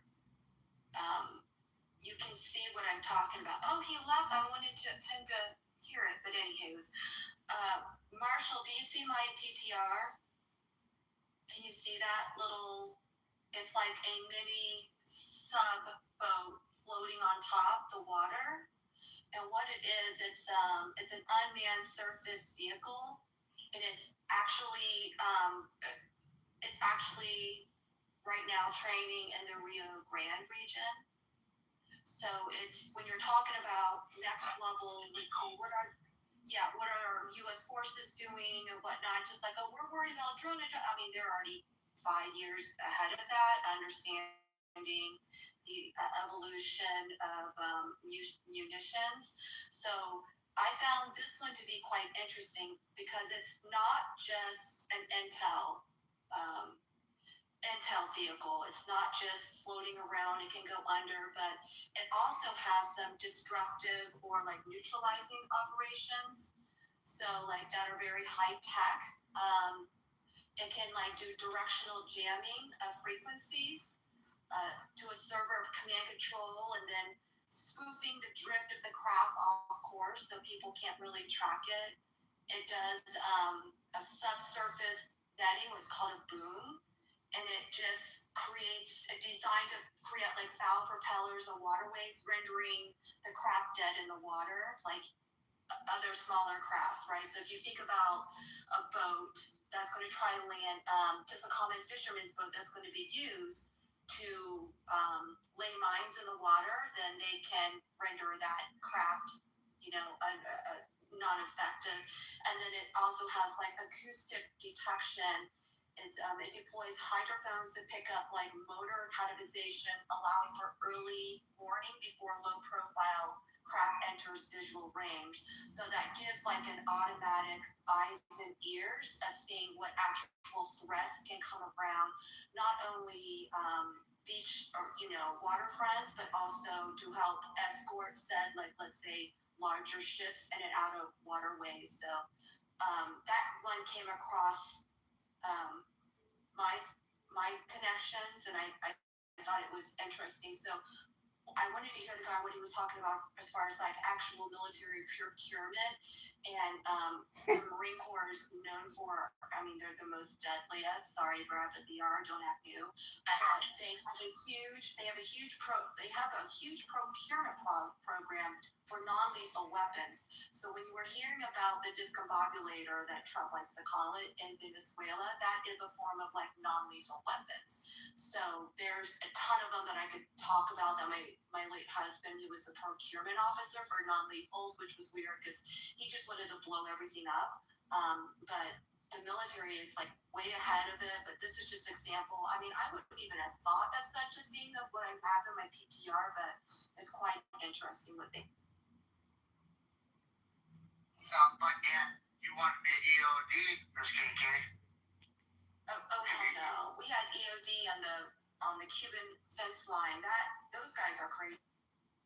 Have you seen the little they're like mini drone tanks they drop off, and it's like they can hide in like grass. They got a little scope that comes up, so not only can they use different radar systems, they can literally visually see incoming, and they got little missiles and stuff on them, targeting systems. It's amazing the stuff that we've got, and like it's so funny because nobody knows this, and they think like, oh, we're just gonna go drop in like Vietnam and Iran, and it's like they don't understand. We won't do that until our military leaders say we're safe. We feel safe doing that. Everybody thinks this is Donald Trump just roguely going in and saying, "No, this is what we're doing." No, I listened to the guy who literally was there. I think I don't know if he said 20-some years that he was there running that. He was the one that was strategic plan for that area. I think it was on CNN or MSNBC. He was talking. He's talking about the boots on the ground, and he's a big supporter of it. And he explained why. And there's many reasons why. But he says you take out these targets right now. What they're doing is they're still flying over. Every time they fire missiles, they give us new targets because it opens us up to new intelligence because our drones pick up those firings. But right now, what people don't like, and I wanted to ask him, the one guy who said he had the DoD clearances, and those guys, there's a bunch of people, there's hundreds of thousands of people that work for the DoD and get clearances for different things from hospitals to administrations. So it's like, okay, we can take it all with a grain of salt. You might have that. I can tell you, I know for a fact that there's some, and I'll say here, I will not say who is flying drones in the Ukraine Russia war. Guy that it's and I was like, interesting. We talked about it a bit. Hold on. No, so I was going to say, when he wants to talk about the big sticks, the biggest stick of all is our Ohio class subs. And that's what we know of. Okay? They can hold 27 tridents. Oh, but our rules say we can only carry 22. So we do. Where the rest of them waiting on board our freaking ships to replenish them, right? 22. Inside of each one of those 22 are 8 warheads that are 40 times the size of what we dropped on Hiroshima. So one nuclear sub can literally devastate. Now, do we want to go there? No.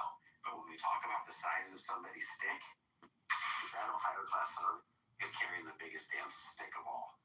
Well, I mean, think about what we were able to accomplish just last night or today, which was we flew B-52s, refueled them in the air, dropped the munitions, and did a ring around the rosy to drop more.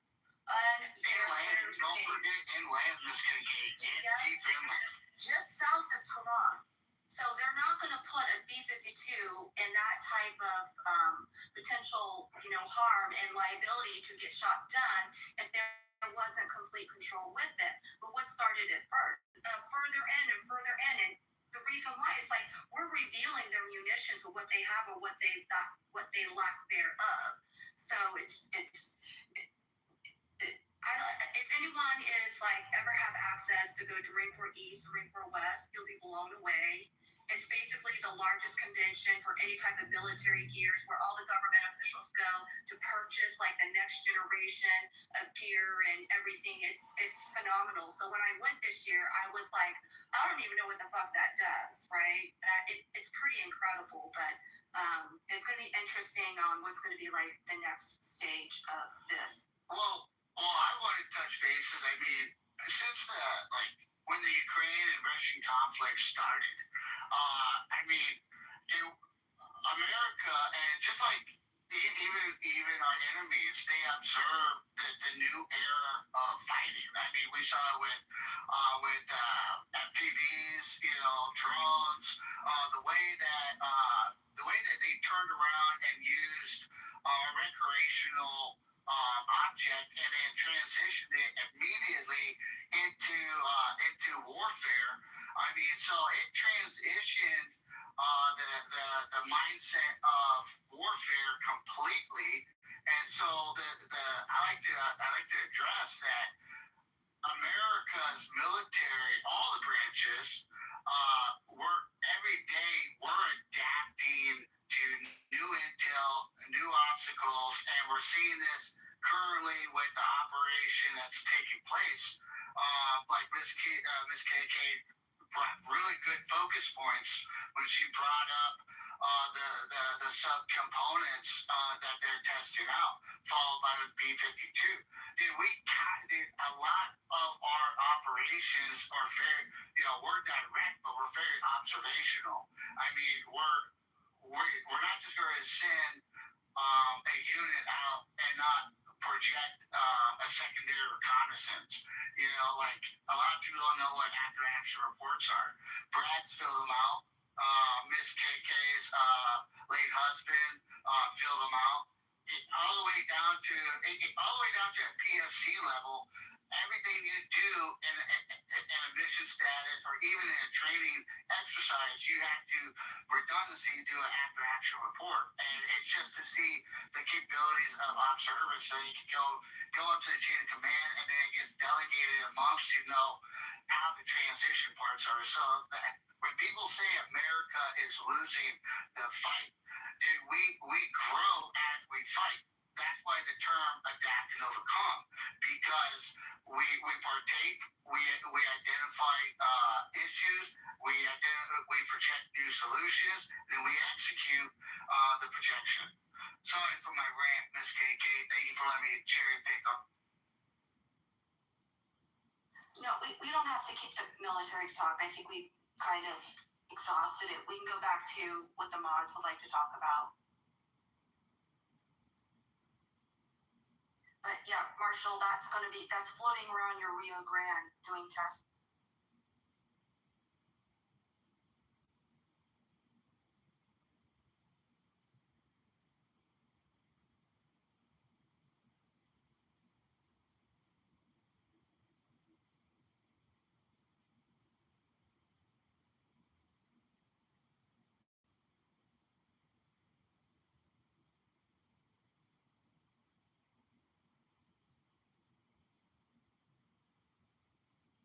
I haven't heard Leroy come on. What you guys do? Scare him away or something? I do miss hearing Leroy's opinion.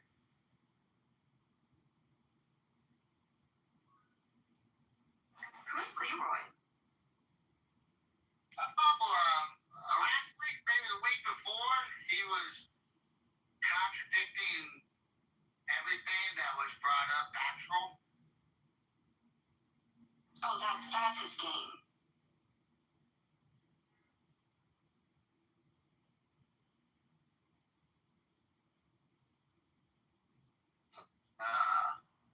Mr. Matt took off a little bit. So does anyone know the results of the poll? Right now, I see 131 votes, 86% yes for a safer election, 10% for no disenfranchisement, 6% for I don't know.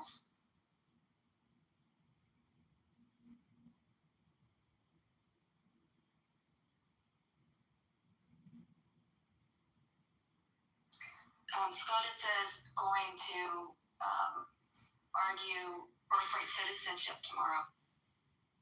That's going to be a compelling case. It's going to be interesting to see where it lands and what it pertains to, because I can't make a guess on it. The Supreme Court, as much as liberals say it's all Trump Supreme Court, they don't always side with him, and sometimes they do Which differences. Birthright citizenship. It depends. interpretation. It depends on a couple of things. It depends on whether you read being in the jurisdiction thereof as encompassing everybody. It also depends upon how the wind, please correct me if I'm going to get this wrong, long can be arc, I think is the court case. Those two things are going to be intimate in that, plus the rationale for the writing of the amendment in the first place. Which, if anybody's curious, you can get some rationale for the writing of the amendment off of avalon.yale.edu. It's a repository for old documents, and a lot of them are documents from American history. And so you can read up yourself. People can read up themselves on that if they're interested. I'll drop the website in the chat for people. But from my understanding, those are some of the key pieces they will be deciding.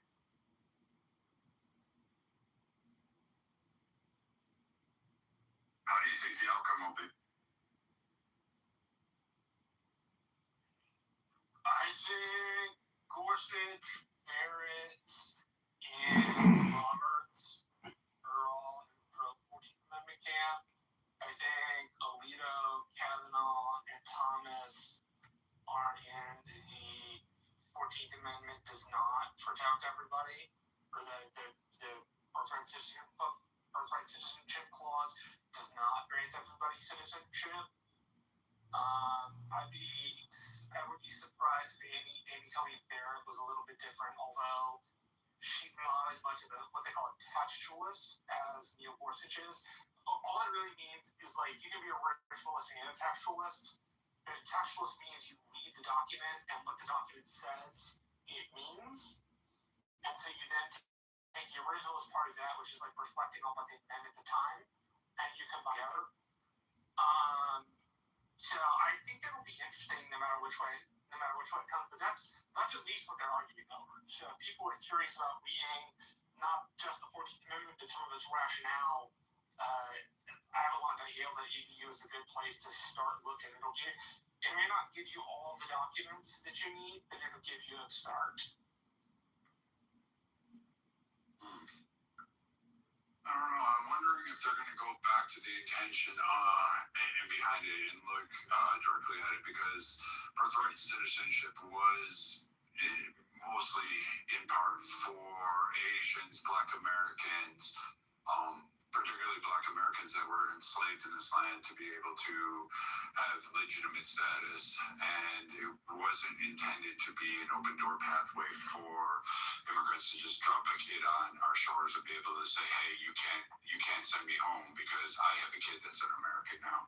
And I think and in fact, we even denied it to multiple groups, including Native Americans, until 1960, like later into the 1900s. So, it reads Indians not taxed. I think that's the 14th, but I could be wrong. There's a section of the amendment that reads Indians not taxed. And you're right. At the start of the country, when the 14th Amendment was written right after the Civil War, it meant a very specific thing. I just wonder how a textualist will look at it versus a strict originalist. Or like Thomas is a strict originalist. He really goes back to like the founders and says, this is what it should be, this is what it shouldn't be. Versus like a Gorsuch looks at the text itself and says, what does it say? And if it's universalized, textualists in the federal judiciary are more likely to say the text means as written, versus somebody like Thomas, who's more likely to say the text means this very specific thing for this very specific group of people. Well, I think Thomas will be against birthright citizenship in the way that it's been applied. Who else? Amy Coney Barrett might probably be against the way it applies based on her previous ruling, but I'll give her a 10% swing on that one. Lito for sure.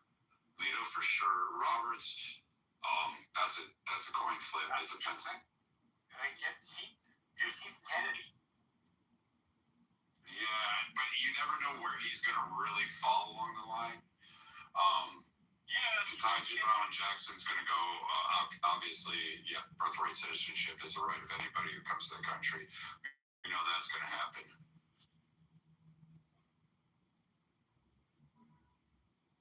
That's going to be interesting no matter which way it's decided. It'll piss a lot of people off one way or the other. Correct me if I'm wrong, but isn't it also, and isn't the main thing, whether or not he even has the authority to do this? I could be wrong about that. So that while the issues of whether or not birthright citizenship was intended, I think there's also going to be arguments about can the president is in the first place. What? There's a question about constitutionality of his imposition on an amendment in the first place. The administration will argue something to the effect of, we're allowed certain discretion in this particular part of the amendment, and so the federal government gets to decide. The court will look at that and say one of two things. Yes, Mr. President, there is gray room. Yes, Mr. President. You are allowed to decide at your leisure. The next executive power can do that too. Or they will say, Mr. President, you have overstretched your power. You are not allowed to alter a constitutional amendment, and the constitutional amendment is quite clear. So it could go either one of those ways. But you are right. There is a question about whether he has the power to make the pronouncement in the first place.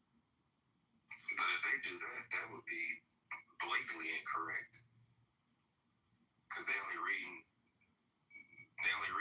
the first third of a whole sentence. Well, it depends. Like I said, if you read the Constitution, the 14th Amendment, and it reads, people are subject to the jurisdiction thereof. Right. Very true. Any place in the United States has legal authority, or at least that's traditional understanding. Right? The administration is arguing, in the jurisdiction thereof does not apply to those people who are not here legally. So it's a question which is in the gray and could be decided in the gray, but they will decide whether the president has the power to make pronouncements about constitutional amendments. Because sometimes the executive branch is given leeway in how they enforce certain things. So you can enforce the Civil Rights Act, right? But do you enforce it strenuously? Do you only enforce it a little bit? Right? Sometimes there's gray room in the enforcement power. And so that is part of the question, whether he has the enforcement power to alter it in the first place. Well, I agree with that. I think, when I watch the hearings, the people that are arguing the fact that if someone came from someone else and merely just had a baby, that, that person becomes a citizen, the people who were pro that position were only arguing the fact that the 14th Amendment says people who are born or naturalized in the people who are born or naturalized, and then they just get to the end of the sentence and say are citizens of the United States. To me, I think I read the border naturalized No, I know that's what it says. Oh, it's okay. But the people that are defending, the people who are opposed against Trump, they're only trying to cite the first third of the sentence, and then they skip to the end to say are citizens of the United States. The problem with that I see is that, number one, the word "and" is in the first sentence twice. So at the end of the sentence, it denotes the two citizenship statuses that every American has. You have a United States citizenship, and you have a state citizenship. And both of those citizenships are conjoined with the word "and." Well, if you apply that same logic to the first half of the sentence, all persons born and naturalized in the United States and subject to the jurisdiction thereof. That means there's two conditions that need to be met. Now, I agree with that part. When I read the 39th congressional notes, the way they spoke about what that phrase meant was subject to complete and full political jurisdiction. And they were talking about slaves. So it would make it hard for one reason that the further you, that's one thing. And then I'll land here. Number two, I read the brief that Solicitor General Bauer put forward, and he listed quite a few books in there, a few of them that I had already read, but I'm glad I read his brief because now I found a whole bunch more. And one of the things that they highlighted was the last word in that first sentence is reside. And what he's putting forth is that the term reside does not mean what we think it means today. They use the term reside to speak to the law of domicile.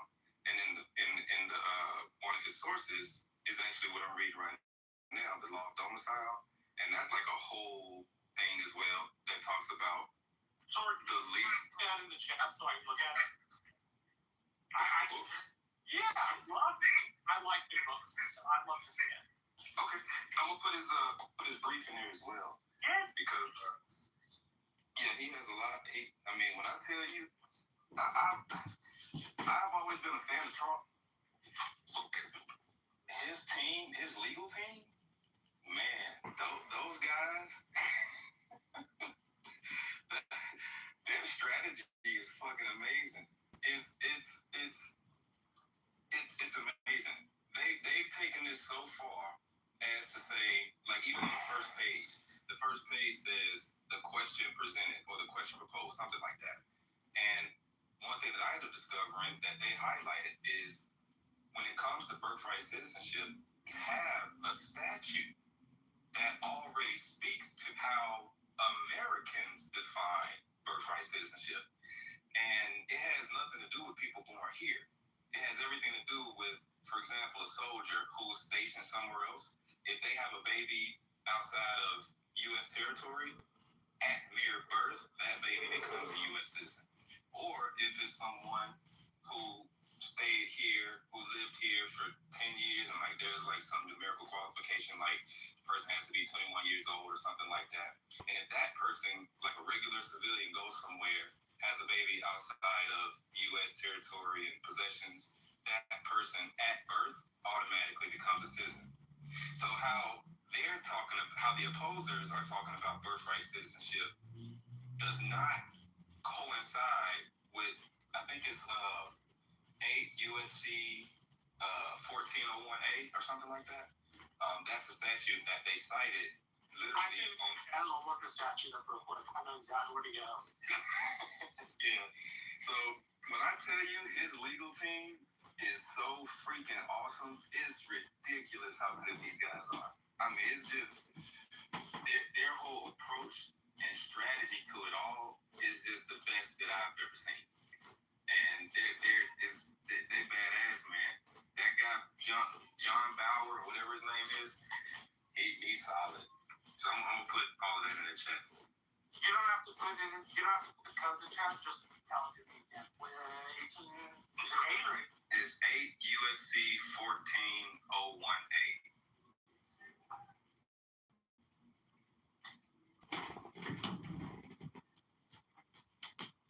Let's see. Birth abroad before 1952 to serve as parent. I'll just drop this in the chat so you can post it to the top. You see, which comes from Cornell Law School.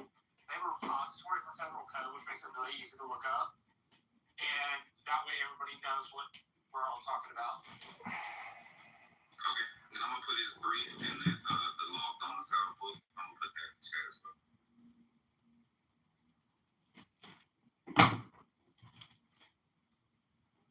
Well, I'm glad we got a lot of work done here today, gentlemen. Great work. Good job. Hell of a job. You did all such fabulous work. You should be also proud of all the work you did.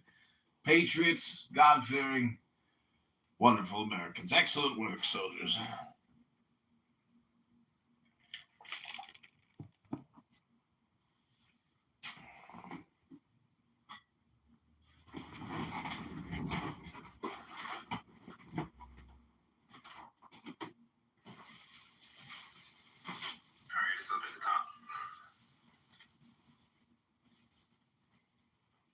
Sweet, thanks.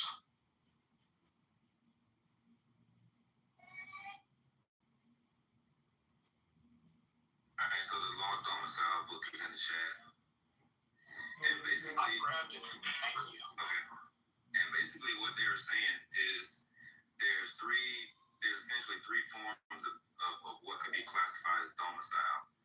The one that would apply to the just people in general, which has generally been accepted.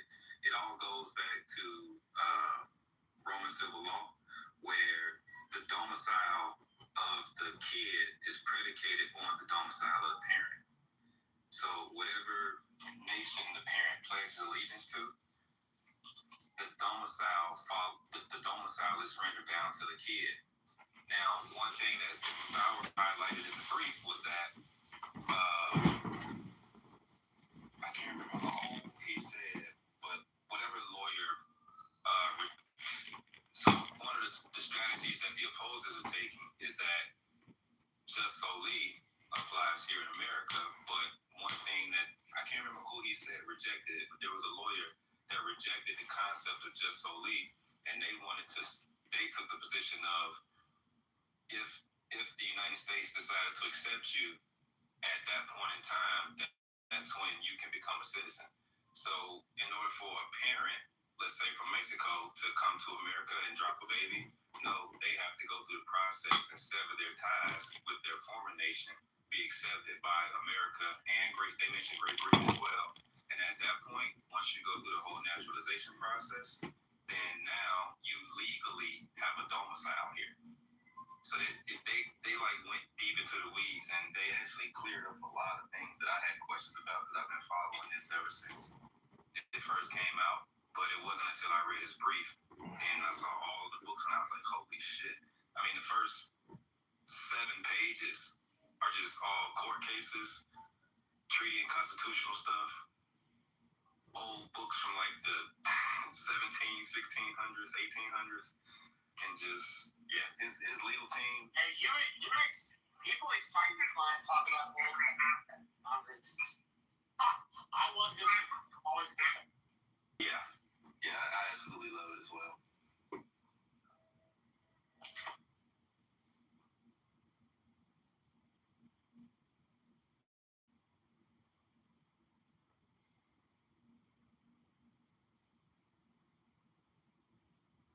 One thing I like that you said, Bill, is you bring it up, you read it, and it's that and then it talks about, giving up that allegiance to your other country. The allegiance is all here, and that's the one thing I think that so needs to be looked at, is that, first of all, that and that allegiance, if we could literally say something to the effect that if they're coming here with any intention or, I don't know, with the illegal stuff, it's very different to me. I think, a lot of that wasn't intended that way. We know why it was intended in the first place. And that is to allow those that were born here. I'm forgetting the name of the one what was the claim that's Long V.R. In the original case, the Wong case? The Wong case, that right? could be, yeah. So, that's what I think, that when we go back and look at the intention back then, that's going to be what they've got to play out in court, and that nice little word "and" in there, So it'll be interesting to see how it all plays out for sure. I wish it were on TV, to be honest with you, so we could watch. One way that you look at it is always with any law. I think we talked about this a long time ago. Marshall, you and I talked about it. You look at the legislative intent of the law and what was brewing, what was the different testimonies in the legislature, what were the speeches that were given, what was building up, and what was the intent behind the law. So when the 14th Amendment was written, that provision in the 14th Amendment was written by someone in Michigan.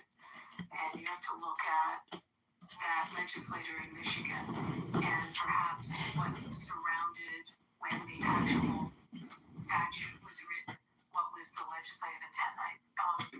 And it's all the surrounding circumstances and not circumstances, surrounding documentation and how he presented that law at the time. And with any statute, you do that. With any law, you look at the legislative intent. So there's been argument as to what the intention was of that provision of the 14th Amendment. I did want to say something that's interesting in the alternative of what you just said. We have law in the United States. If you're a U.S. citizen and you become a diplomat for another country, you have to surrender your U.S. citizenship. So we also determine at what point, using the word domicile is interesting, at what point have you, are you representing another nation and you have to surrender?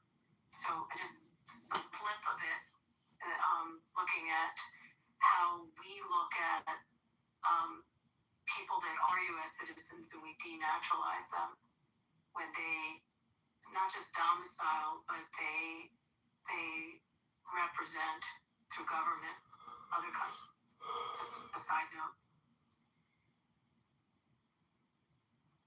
Omar, I know she represents in Minnesota, but no, but if she was representing Somalia in a doing use her as example, someone who's a U.S. citizen loses their citizenship. They have to surrender their passport, their citizenship, when they represent another country, and that country's government to the U.S. That's our law. It's just the flip of it. So I just put in the chat, so I just have to your back channel minutes, and this comes from Digital Commons WCL American.edu. It's called the Citizenship Clause in Legislative History, American University Law Review. And who's the guy in Michigan that was the scrivener of that part of the 14th Amendment? Do you remember, Mark? You must say. Was it Trumbull? I wanted to call it Bingham, but I'm not entirely sure. It was either Bingham or Trumbull. I think Bingham was out of Ohio. This guy was Michigan. Oh, let me look it up. I gotta see something. Were you in the Matrix? Can you hear him? Yeah, he's in the Matrix. I'm in the Matrix? Okay. I could be wrong, but I'm almost certain he was Michigan.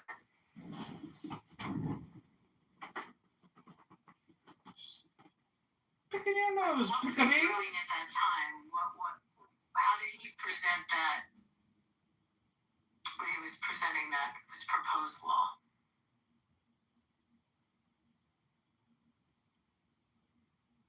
Yeah, it should be very detailed when you look at the gist of it for him to present it. There should be a very detailed explanation of why. One would think anyway. Yeah, I'm sure there is.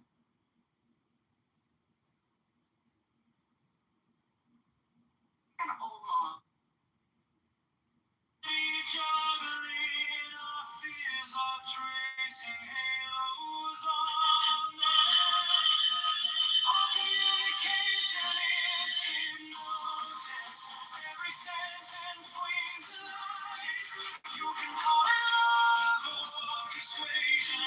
Both are reaching in the night. Our communication is hypnosis. From a whisper to a shout, I'm just choosing brighter colors for the picture in your doubt. Critics on a crystal edge, measuring the leap you take. Love letters in your junk folder, still trying to rearrange you. Persuasion in a lab coat, informative, kind of glowing. Here's a future you could live. Hey, if you let it in your bloodstream, all communication is hypnosis. Every sentence swings a line. You can call it love or persuasion. Both are reaching in the night. All communication is hypnosis. From a whisper to a shout, I'm just choosing brighter colors for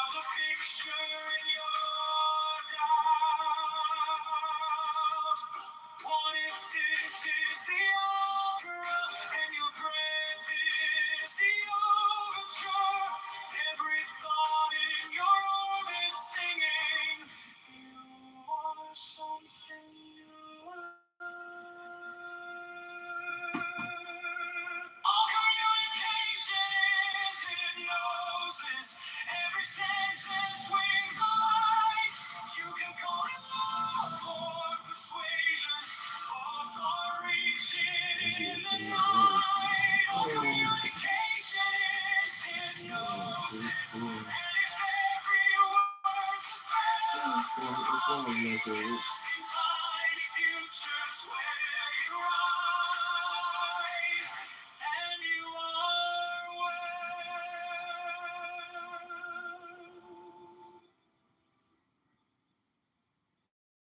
Very, very wise.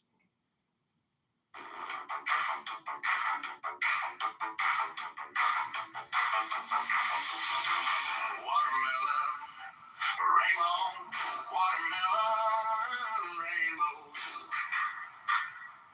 watermelon, rainbow, watermelon, rainbows, watermelon, rainbows, watermelon, rainbows, orange.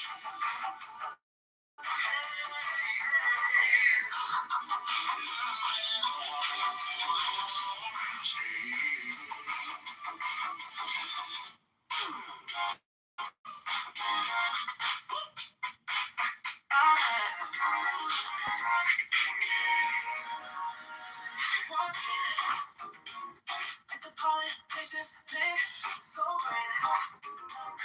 Every head just starts to shift. Midnight. Catch a light inside the room. John on your lips like something new. Pull me closer by the collar. Promise that I'll usually the collar. But if you wanna battle, we can make this really good. You got me. Do it at the midnight force. Yeah, right here. In the center of a room. In my head. Feel the one.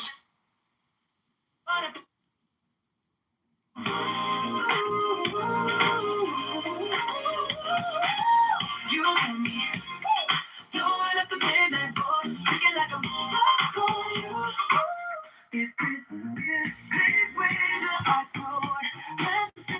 It actually sounds worse on the Bluetooth, so it would be like, what's the point of using a Bluetooth when it sounds worse? It's just my opinion.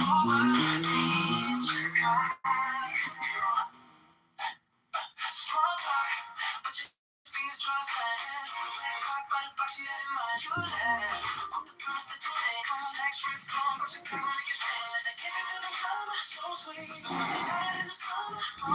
Go to ChicagoMailBook.com. John Kitover, that's the one I'm on. You got me, doing at the midnight floor. Right here, in the center of the room, hand in my hand, future and plan. Wood at the war, we're changing the rules.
flies.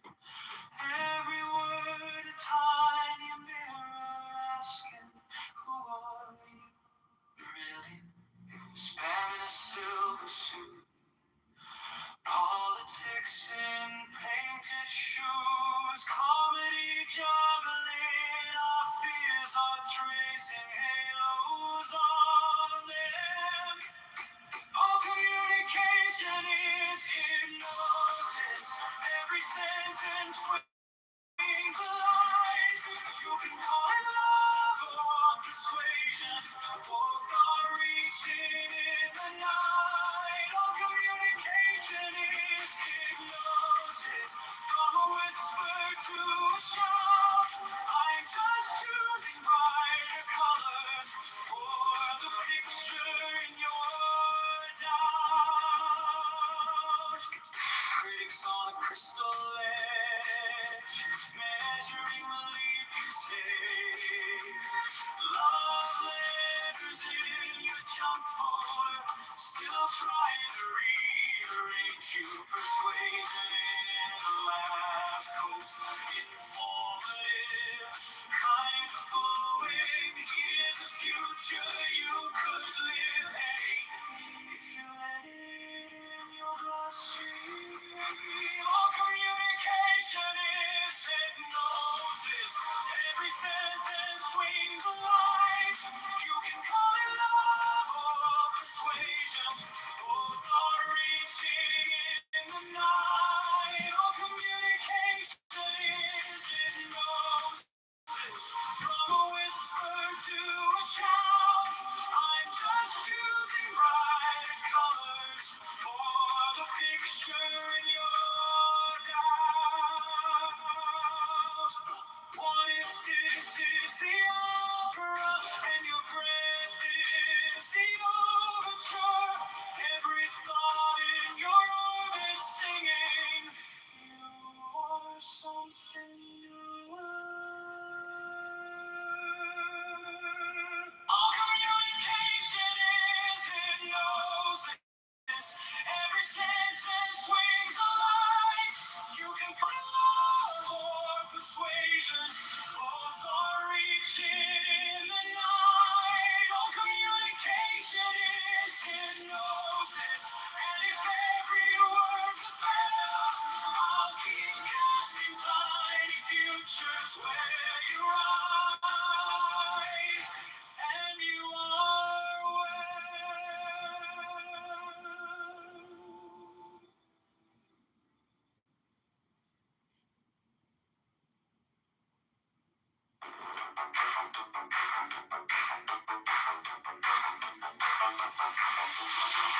Watermelon, rainbow, watermelon, rainbow, watermelon, rainbow, watermelon, rainbow, watermelon, rainbow, watermelon, rainbows, yellow, orange,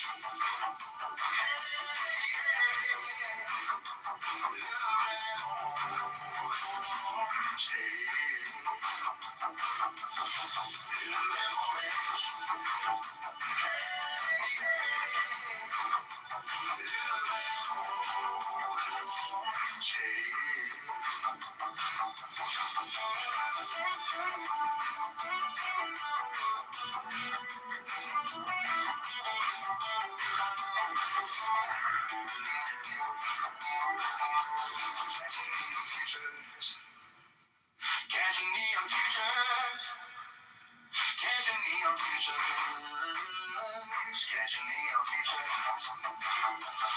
Blue and orange,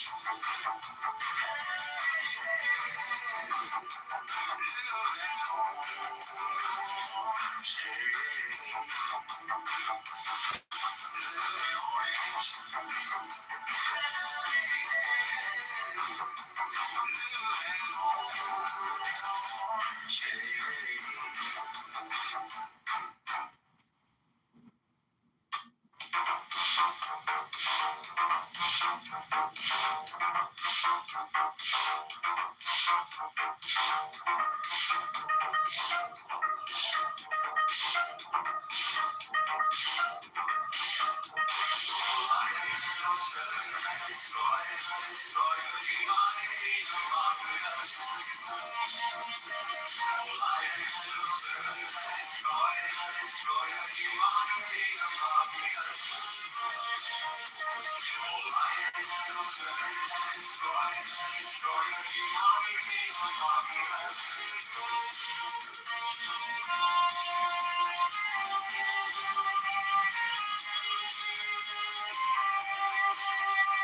The priest joins hands upon the breast of the priestess and takes back his lance, turns to the blood, lowers and raises the lance, and makes upon them. Do what thou wilt, shall be the whole of the law.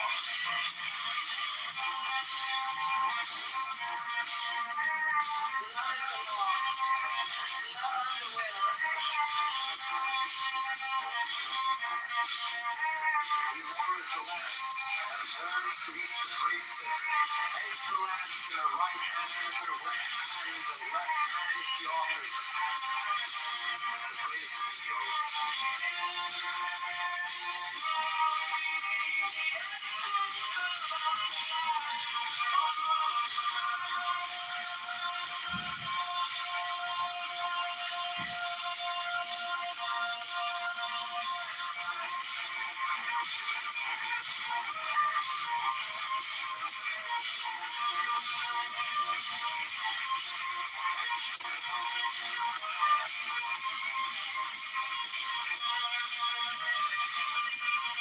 He takes the horse with the right hand and makes with it on the tackle and consumes it.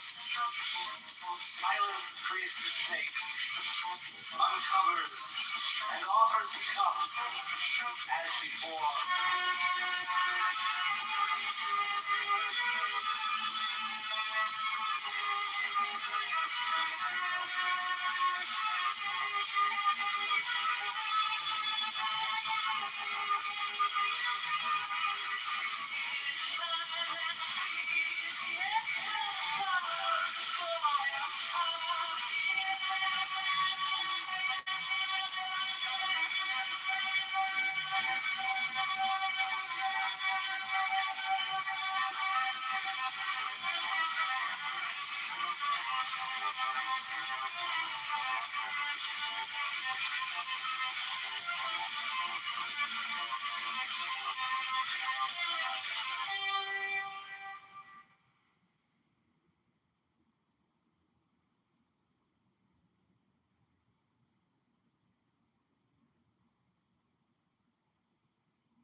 cup and adores music. For this is the covenant of resurrection. He makes the 5 crosses on the priestess. Accept, O Lord, this sacrifice of life and joy. Covenant of resurrection. Oh, they banned my Clubhouse account. Damn, they kicked my Clubhouse account. Whoa. Kisses it. He then touches her between the breasts and upon the body.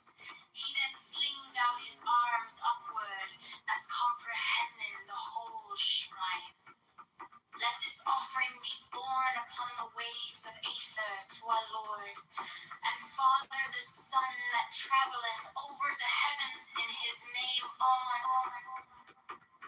He closes his hands, kisses the priestess between the breasts, and makes 3 great crosses over the paten, the cup, and himself. He strikes his breast. All repeat this action. Hear ye all, saints of the true church of old time, now essentially present, that of ye we claim heirship, with ye we claim communion, from ye we claim benediction in the name of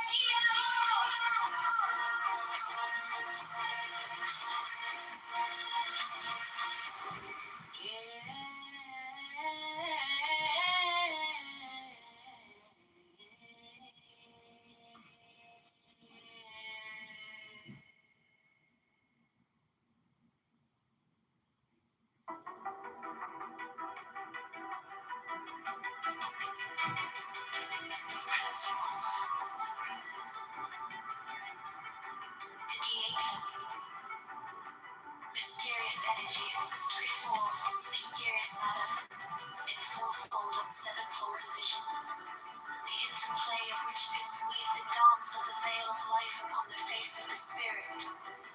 Let there be harmony and beauty in your mystic loves, that in us may be health and wealth and strength and divine pleasure according to the law of liberty.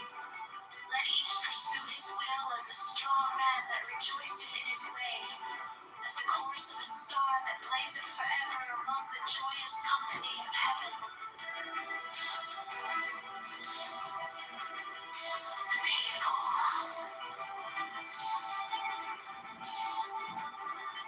So won't it be? So won't it be?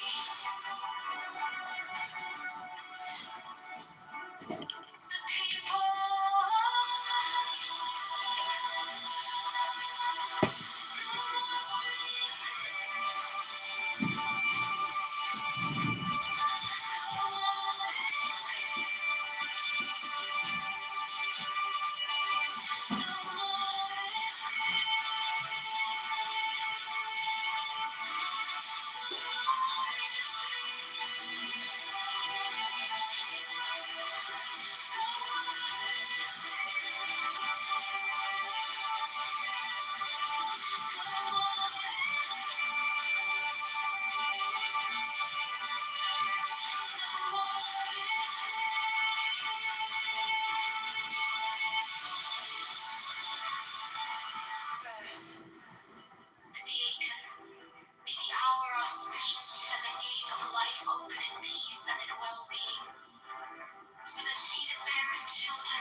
Oh, they took out my clubhouse account too. They're deleting all my clubhouse accounts.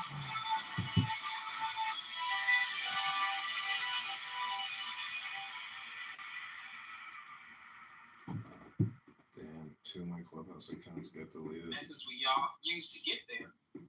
Then Alright, this is Universe. They just clipped 2 of my clubhouse accounts. I'm shocked. Like, why am I still being targeted by Clubhouse? Or Clubhouse users? Oh my god, they took out another one! They deleted 3 of my Clubhouse accounts today. I can't believe it. Can't believe it. This is unbelievable. It's targeted. This is a targeted assassination. Oh, can't believe that I got hit. I'm being assassinated by the Clubhouse police. What a tragedy. This is such a tragedy. Let's see, what about this one? No! They took out that one too. I can't believe it. They deleted all my accounts. All of them.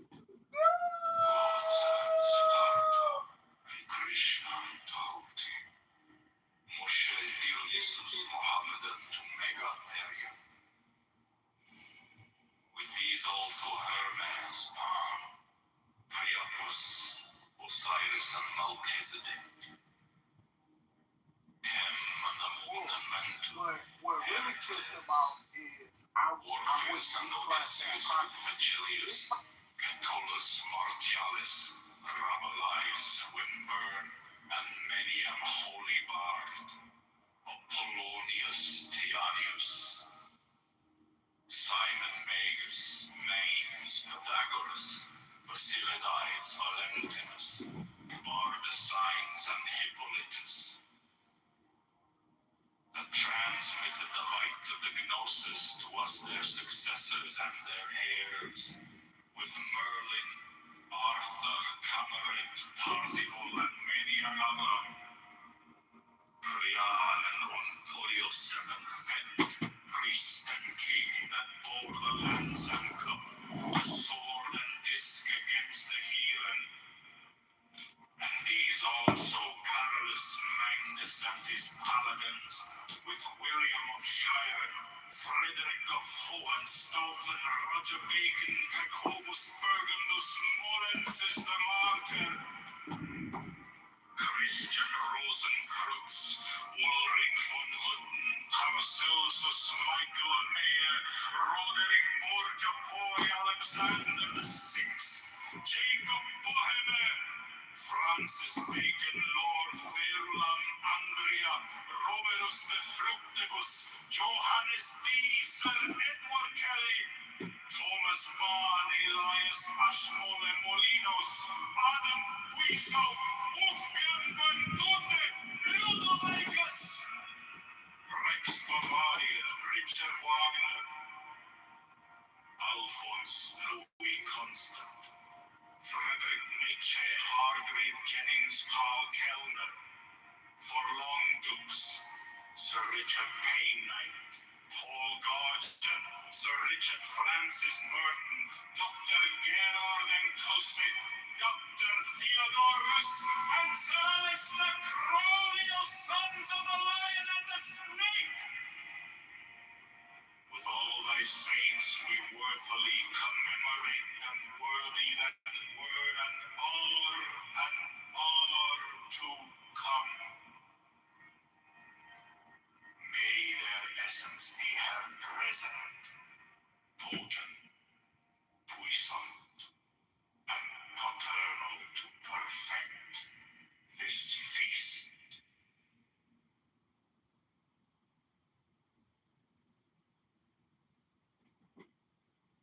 But to love me is better than all things. If under the night stars in the desert thou presently burnest mine incense before me, invoking me with a pure heart, and a serpent flame therein, thou shalt come a little to lie in my bosom. For one kiss wilt thou then be willing to give all.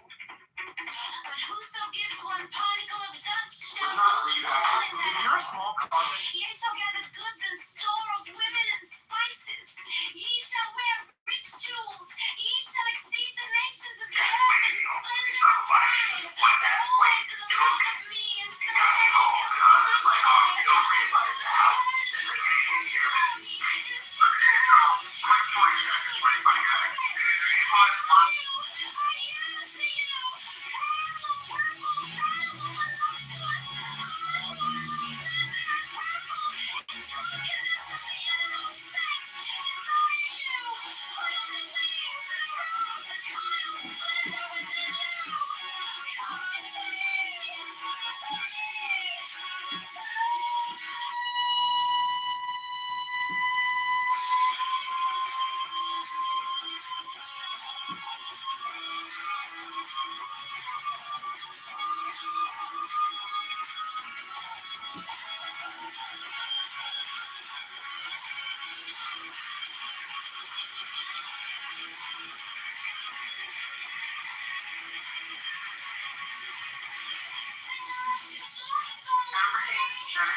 La parada del bus, la señora con su blues me pregunta: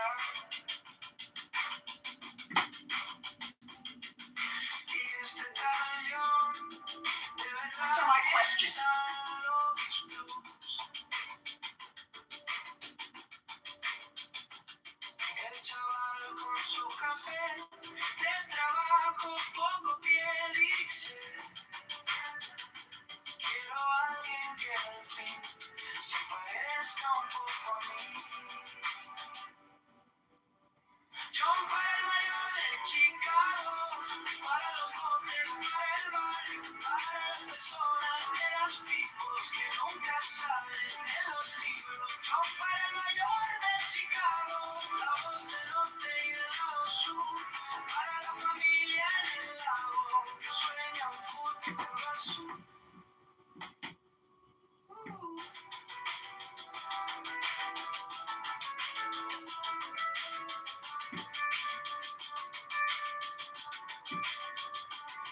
En la esquina del tianguis, la abuelita haciendo tamiz dice: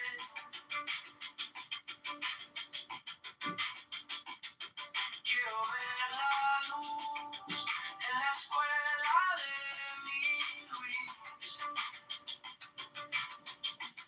Taxi lleno, tráfico, un suspiro cínico.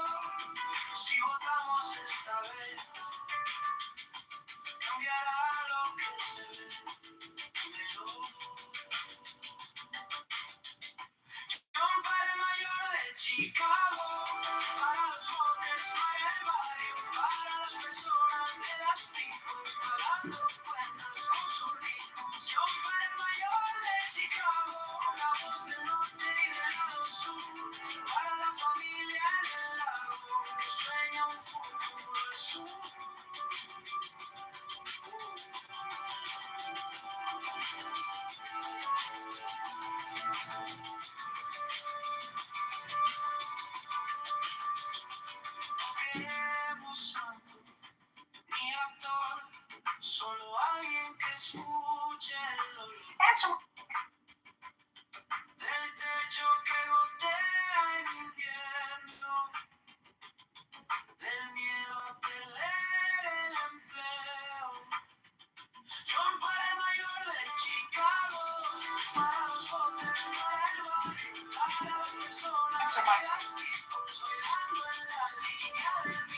Yo para Nueva York de Chicago, la voz del norte y del lado sur, para la familia en el lago, que sueña un futuro azul.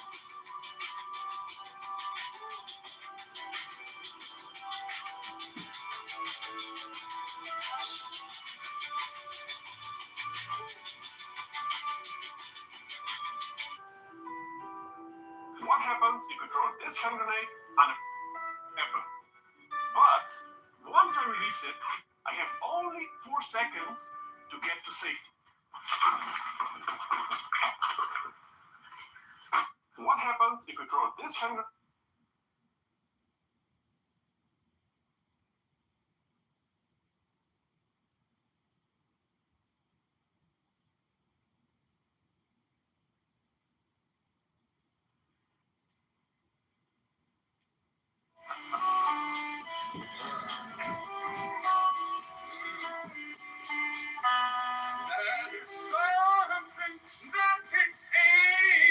Chilling with my baby.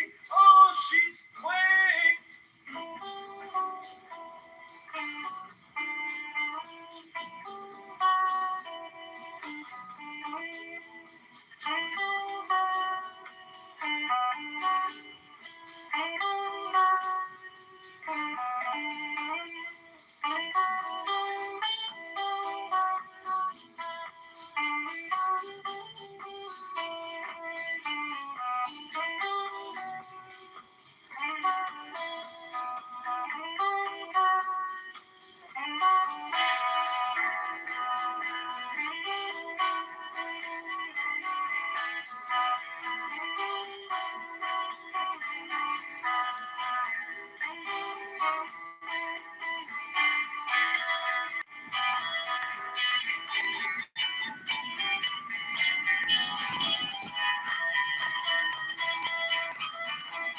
Or it seems like under the Orwell's account, they did justify it in waging war with us. And Trump did that a year ago. Right. Well, the problem is that if you're the bigger power, if they attack you, they're going to get their asses kicked. So wait, the normativity isn't based around behaviors in regards to agreements. It's about who has more power. It's about power in the pursuit of our values. And those values... So your point about people like violating agreements is irrelevant. Because it's only if they violate agreements in a week. No. Again, do you agree that our demands on Iran were reasonable? No, I don't. I think no ballistic missiles is like irrational given the kind of geopolitical sphere we have now. Well, they have shown their willingness to attack their neighbors. No, so is Israel. What neighbor did Israel attack? Well, they originally struck already before. Wait. Right? Well, no. They attacked Egypt. Hang on. They attacked Iran. Hang on. They attacked Iraq, Syria, Jordan. Iran attacked over there. attacking Israel for decades. Vice versa. No, not Did you forget about the Arab-Israeli war in 1948 before it finished? They did about. They did it. But they got the. No. You guys were engaged in terroristic acts against the British to get them out of there. You were taking over land, which is why they had to knock them out. You were taking over land, which is why they had to knock them out. You didn't abide by the British partition. You didn't abide by UN 81. You just started confiscating shit. No, you didn't. No, you didn't. You used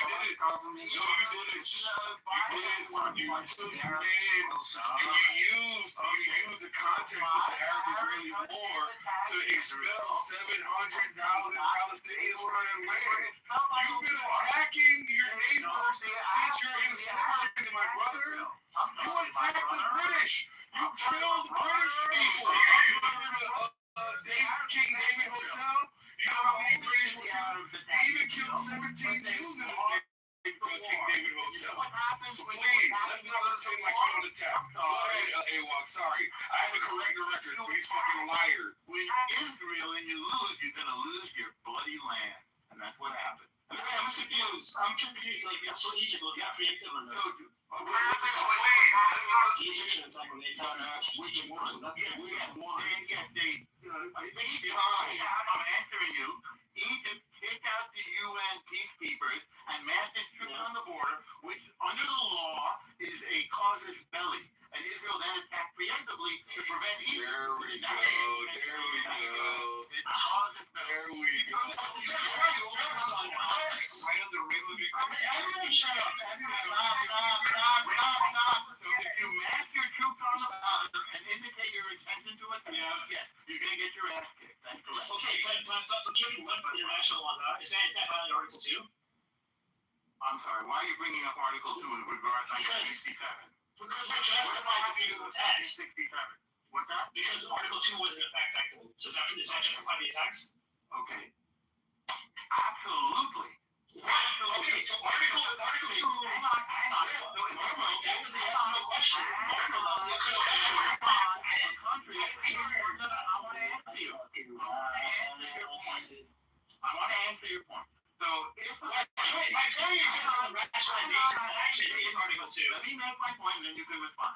So if a country masses its troops on your border and then ejects the UN peacekeepers and announces its intention to attack you, it is absolutely justified. I agree with you. It's because it's own. So what do you think about announced they were going to attack? Stop. We're getting very linear here. Okay. It's not because they've exhausted diplomatic solutions. Yes, we wanted a peace deal with Egypt, and when they finally made one in 1978, we had that peace ever since. And we gave Okay. So what about the invasion of Iran has exhausted diplomatic solutions? No, I'm not done. Because my point's very specific. My point is very specific. Let me finish. I agree with Egypt. I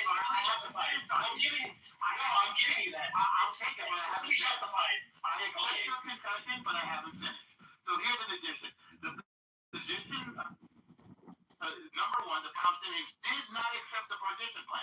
They could have had a country at that point. The reason, do you know why they didn't accept it? They didn't Yes, accept it because they still got 47% of the land with 2/3 of the population. And they didn't give us choice pieces of the land. That's why they didn't take it. Oh, so we don't have history books now. We don't have history books about the divide.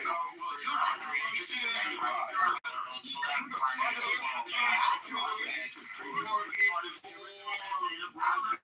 And Jordan was getting into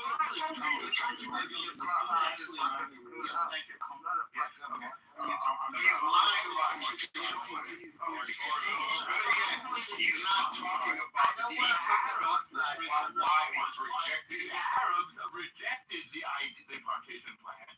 And by the way, what you've forgotten is that we all know that the British were working on your behalf from the beginning. Correct. So when the British developed the partition plan, it was with your benefit.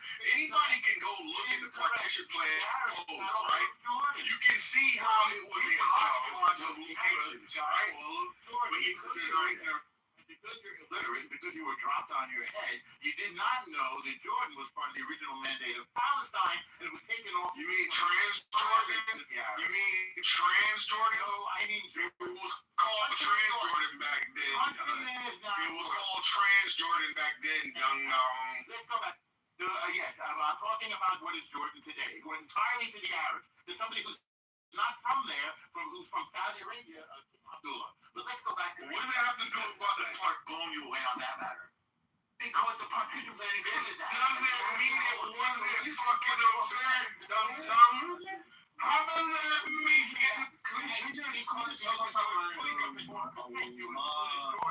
the Arabs got all of Jordan. So they didn't get less than the Jews, they got much more. So you're saying that the Arabs didn't contest that they got less than the population? That they didn't. They didn't? Oh, so all you have to do is say, how much land were the Arabs appropriated during the partition plan? How much land were the Arabs appropriated during the British partition plan? They got 22 countries. The 1947 UN partition plan allocated approximately 42 to 45%. What did I say? 44? My bad. 42 to 45%. I was on by a percent. Historical Palestine for Arab states, totaling about 11,500 square kilometers. Okay, great. So you got 45%. It was still 2/3 of the population that only got 45% of the land. I said Jordan was part of Palestine. You have got all of it. There was no country called Jordan Concrete. Total land division. Plan assigned 55 and the Jewish state. Despite them only 7% of the land was time. So guess what? Partition plan was 7% of the land. And then somebody says, here's this cartoon conference. Congratulations. And you don't think that the Arabs should be complaining about that. The Arabs shouldn't be upset. And here come these assholes who just got here 50 years ago, and now they own 56% of the land. Got it. Great deal. Wouldn't even let the Jews have that. The Arabs got all of the land, and they wouldn't even let the Jews have a little tiny sliver the size of New Jersey. What a piece of shit. What a literal piece of shit. Let's get this back in history. You are a commodity. You are a fucking circus animal, bro. We didn't even know that people like you exist, bro. Disgusting. You reek. Disgusting, racist piece of garbage. That's why your whole country's been under siege since its inception. Because you're such good people. We're happy to do constantly at war every fucking day for fucking decades after decades after decades. Something Michael can't do. You love winning.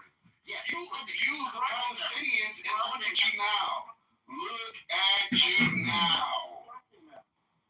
You're disgusting. You're horrible. Trust him because we keep getting stronger each time.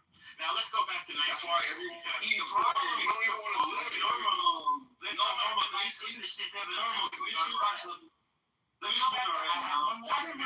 I've been waiting a long time. Go ahead. I had one point to make about 19. Go ahead. You can go to Iran.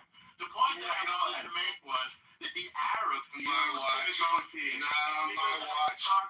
Start your statement, and I'm going to start in the middle of your statement. Go ahead. Decide that they want to support impeachment. No, you're going to cry today. Today you're going to cry. Today you're going to cry. Obviously, they decided to convict. But what if they impeach him and Vance and go after both of them and charges against both? The next in line to run the country is the Speaker of the House, which would be a Democrat at that point. Am I wrong on that, Joey? Yeah. Matt, just how that would fly? Yeah, it's a key for the in line. He would be our president. Yeah, I don't think you're going to have the Republicans do that. Know how extreme Jeffries is. So, I mean, it would be a question. There's only a few Republicans that will push back against Trump, and I don't even think dumb enough to do that. Do you understand? This is basically what I just laid out. There's a potential that something like that could happen. It could, but I mean, I can't help it if Trump does unpopular shit. I mean, it's like, what can I do about that? How do you impeach Vance though? Like you do the same procedure. I guess it would be the same procedure, right? They do back impeachment. What do you Agnew resigned, right? And Nixon appointed. Yeah, he just moved on. Yeah. He just moved on. I mean, to my knowledge, I don't know of another VP, but I would think there's the same procedure because remember they wanted to impeach Mayorkas. I mean, they wanted to impeach people in the cabinet. So I don't know. Constitutionally, I don't know the answer other than the third in line is to my knowledge. I don't know who would change. Who would be Jeffries? Well, I mean, assuming they won. I think one of the biggest travesties is that there's perhaps if there's going to be an actual regime change, which I'm going to say I think that sounds like 99% bullshit to me. I guess he would have redeemed himself. Other than that, I really feel sorry for JD Vance and Marco Rubio that they got that their name would have been dragged through the mud with Trump. And you can tell, like, Vance has been really fucking quiet since this started. I know. I do think that there's been what's been speculated for months is that a lot of the infighting you've seen on the right, what it ultimately has to do with is JD Vance. They do not want him to be they don't want him to be like the front runner for the presidency in 2028. Right, but if they're gonna find allegations, they're gonna go after the administration, including Vance. I mean, there's besides all the personal dealings, that they'll claim with Trump and his family and not creating the Chinese wall there, they're gonna go after acts of the administration. So I don't know. I'm just throwing that out as a crazy possibility. I hear you, but just think about the fallout from that. I mean, I shot you a message. This was about you can read that. Some special forces, what one of them said, validated through a few people that I know that were the same as he was, and said it's an absolute truth, and you can go ahead and read it, and that's the way they feel about what you're just talking about. So, not a good sign for anybody to. What were they saying?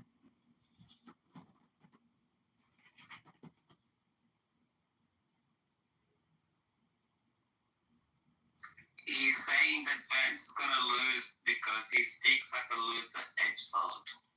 Vance ain't gonna get the he won't get it. It'll be Rubio or something. Vance is gonna lose. Why do you think it will be? Right.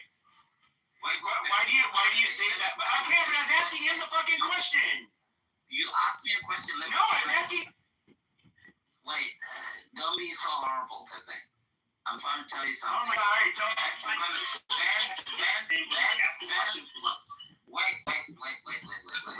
Vance is gonna lose because he's a loser edgelord like you and a fag. And he's gonna lose to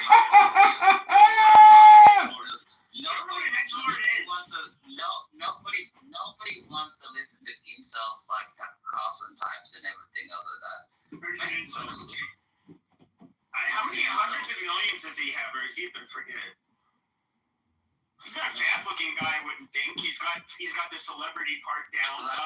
Pretty sure he can get. I don't think that's his problem. Yeah, I said edgelord. That's not what an edgelord is. An edgelord. I don't think you know what an edgelord is. It's a very specific type of personality. It's almost always. No, it's not like Tucker Carlson. It's a Tucker Carlson type of special retard. And everything else. He's literally not the edgelord.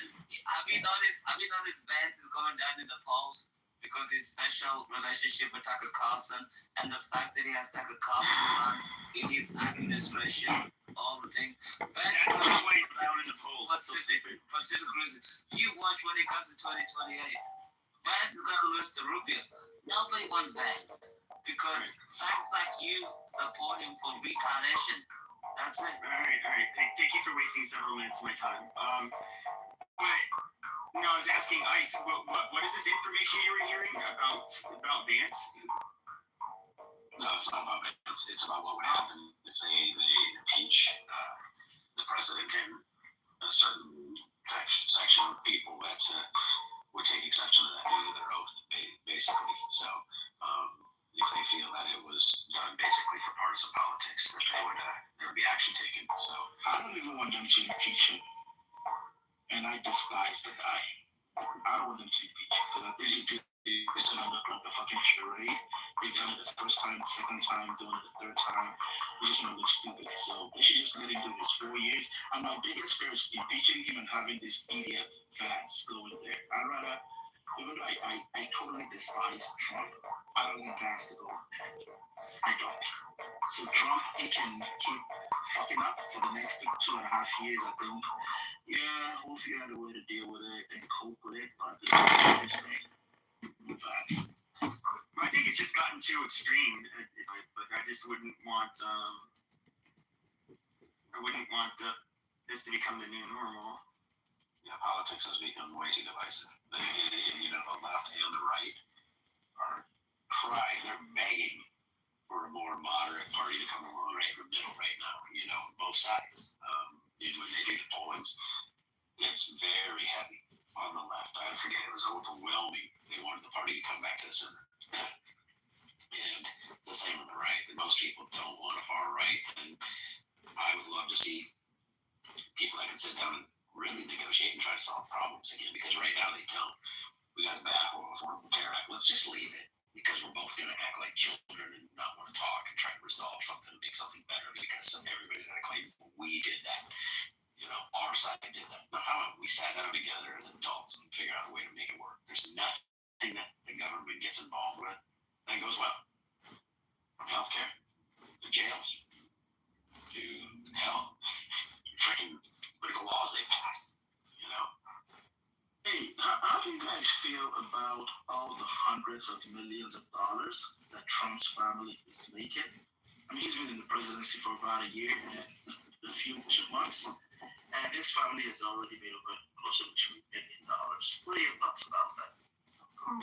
First of all, do you have proof that the income's been made? It's interesting. I think it's across the board, Ben. I think that you look at people like Ilhan Omar that all of a sudden is worth $30 million, or some of the squad members like AOC. Look at Schumer. Look at Pelosi and her net worth. I think it's both sides have increased their net worth while they're in government. I don't think it's a good thing, but I think it's on both sides, and you have to call it out on both sides. Are you okay to do that? Oh yeah, of course I will, but I think, of course I'll call it out on both sides. Yeah, there's some rotten apples. How did Pelosi get as rich as she got? You have to call it out. Insider trading. How did Schumer get these people? How did Biden? So Joe Biden was a prosecutor. He didn't come from wealth. He lived in a house in Hockessin, Delaware. And during his years in the Senate, okay, all of a sudden amasses like money, wealth, and then becomes a VP. So he's in public office and becomes a multimillionaire. Explain. Where's that money come from? How's that happen? There's no two words about it, so I don't want to hear From books? I don't think so. Like, I know they have friends from the government, at least when they're at that level and publish books. While he was in office, you're talking?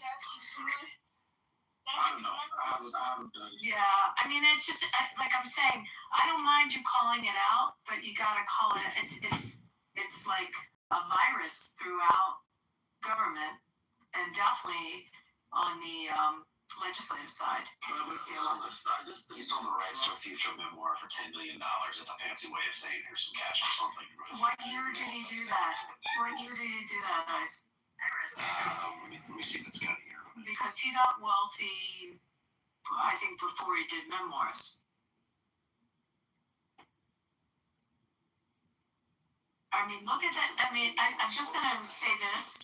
Look at the salary you make as a member of Congress or a senator. And tell me how you... Yeah, it's like 150 or something. Right. How do you amass... How do you get that beach home in Hockessin, Delaware, or how do you get a big house?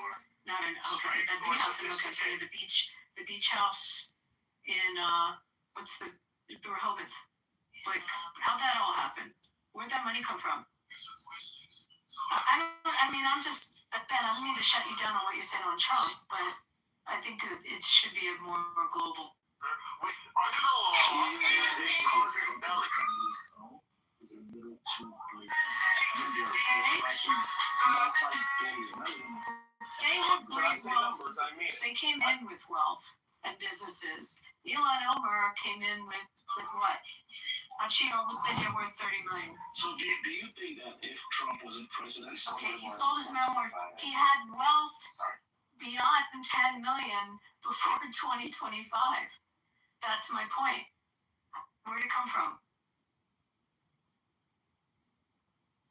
Are you talking for Biden? Biden? For Biden.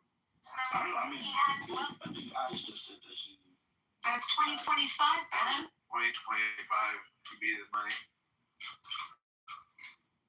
He had his beach house in Rehoboth and his big house in Hockessin way before 2025.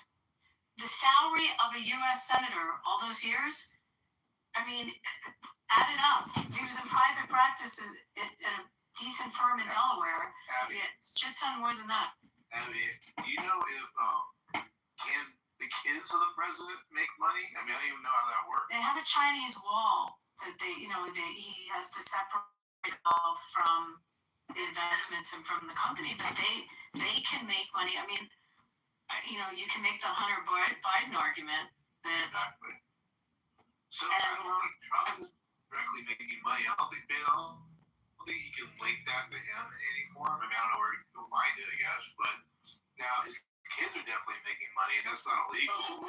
You guys crucified Hunter Biden for making a couple, is it hundreds of thousands of dollars or tens of thousands? His son, Don Jr., he partnered or he invested in a drone company, which at the time he invested in the drone company was valued at $200 million.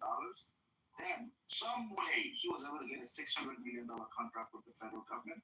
Now, the drone company is valued at $2 billion. His son is invested in Kalshi and advising Poly Market. They're building like hotels. For example, you know the funny thing is, you can't prove it. The funny thing is you can't prove it. Actually, can you That's why he shut left up his when I life. finish? No, but the thing is you can't prove it because I've heard this. I've heard all ways that Donald Trump is not invested in a drone company. That was a lie. You can't prove it. You can't prove it. You just lie and lie. You're like a Palestinian. Okay.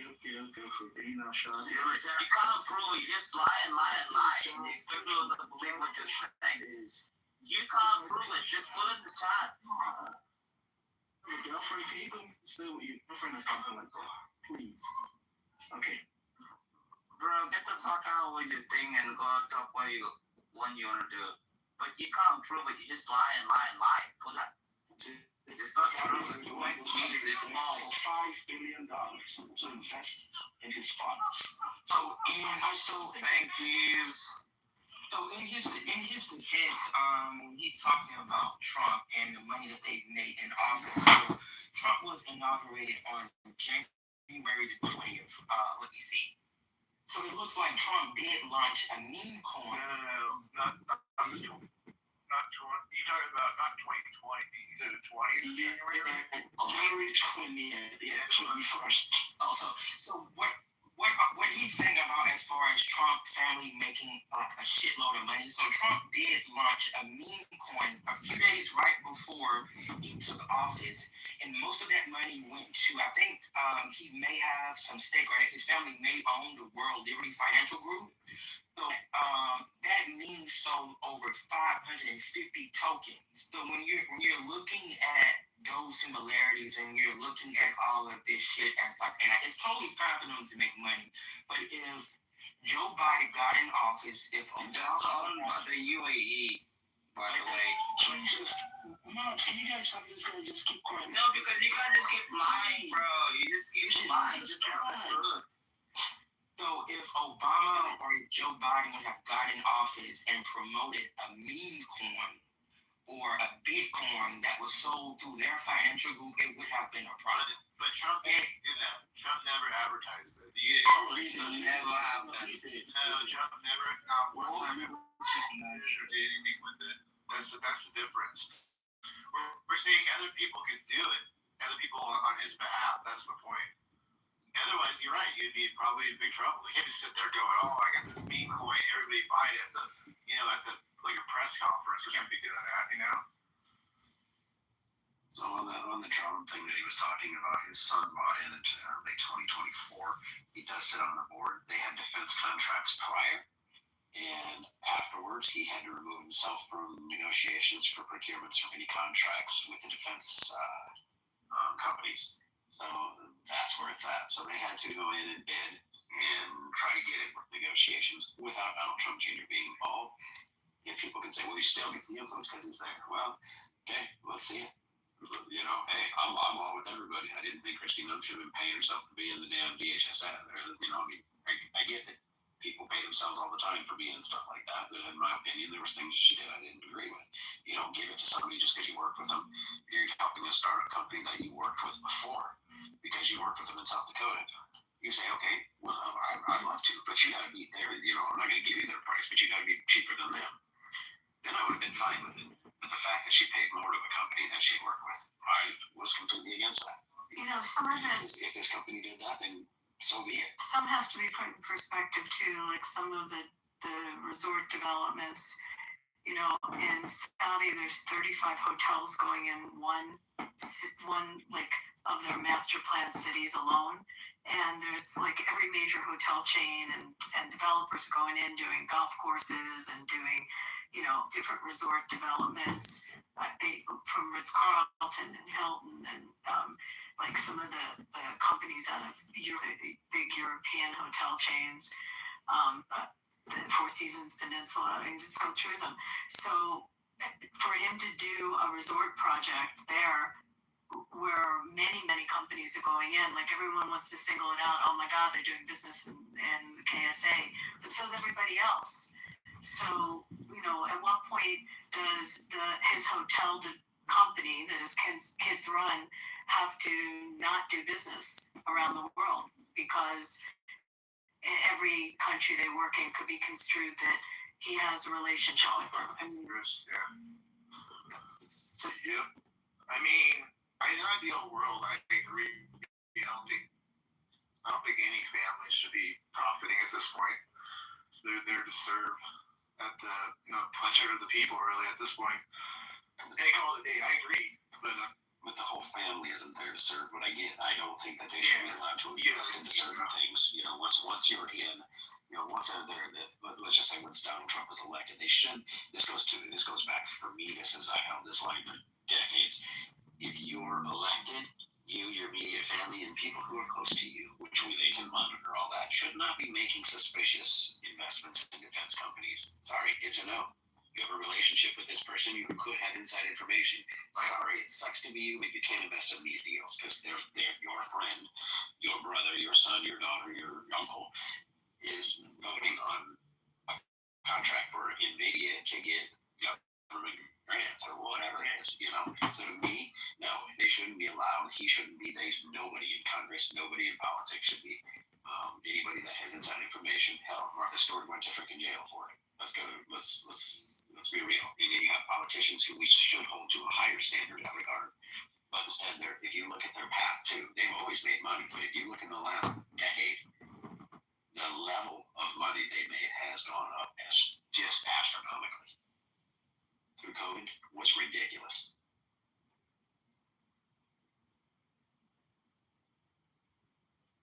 And I'm not saying one person is across the board. So another question for you, because I gotta go put my kids to sleep soon. To bed, to sleep. Do you think Trump's priorities, right, these days, are what he actually campaigned on? Because a lot of times I see him talking about his ballroom, the arch he wants to build, like doing all the whole Not America Fest, but every other country first. What else? He's not focusing on the grocery prices, or inflation, or everything he promised he was going to do. Do you think his priorities today reflect what he campaigned on? I believe he's the same as every president before. You have teams that are dealing with all of that. I love when these guys go on, and Scott said that he was just destroyed. I don't remember who it was. Was it MSNBC? I remember the gal's face. I don't remember. She tried catching him on something, and he just leveled her with the facts. It's just like they got people working on all of that. We know they're going to take a short-term hit in these things, but you got to look at it. You keep letting the bad guy keep building a force, they become more of a problem. So you take the lump in the short run. But damn it, I'll tell you what we need to do is get liquid natural gas going. Why are we not using it? It's clean energy, way cleaner than coal, way cleaner than oil. We would be the freaking world #1 exporter of it. We import it. You drive through the Midwest and you literally see towers on fields burning 24 hours a day, 7 days a week, 365 days a year, just burning it. That's how much we got. Now, look at the infrastructure we're building and how many jobs can we create? Hell of a lot of jobs. How much for people if they invest in it? In the infrastructure, that's where you invest first. Later, you invest in the gas, but you invest in the infrastructure building of it because that's where all the money goes in. We could literally have so much cash. They went down and asked the people, because when we export it, they said, well, wait, they say it's, or we import it. They said, well, why can't we export it? They say it's dangerous. What's the difference in the process? The guy looked at the person on the camera and goes, no way you turn the valve. And they go, yeah, but why is it more dangerous? It's not. He says the valve turns. You flow that way or you flow this way. The process is exactly the same. So that was a BS claim. Why has not one single president? Now, I'm going to say this. Trump said he was going to open it up, and he didn't. Why? Why are they holding back natural gas? Big oil? Probably. Or is there another reason? They want to get their mitts into it. But the bottom line is, natural gas should be flowing. We should be exporting natural gas to everywhere around the world.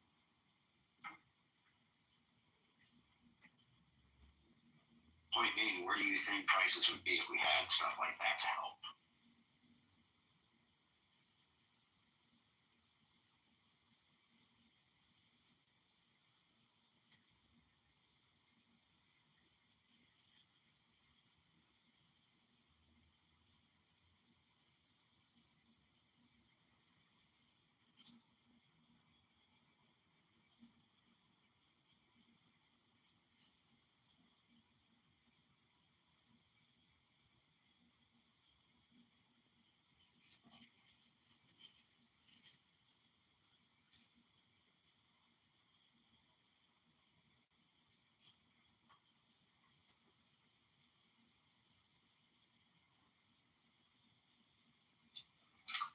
did you ask that question? I don't think anybody even.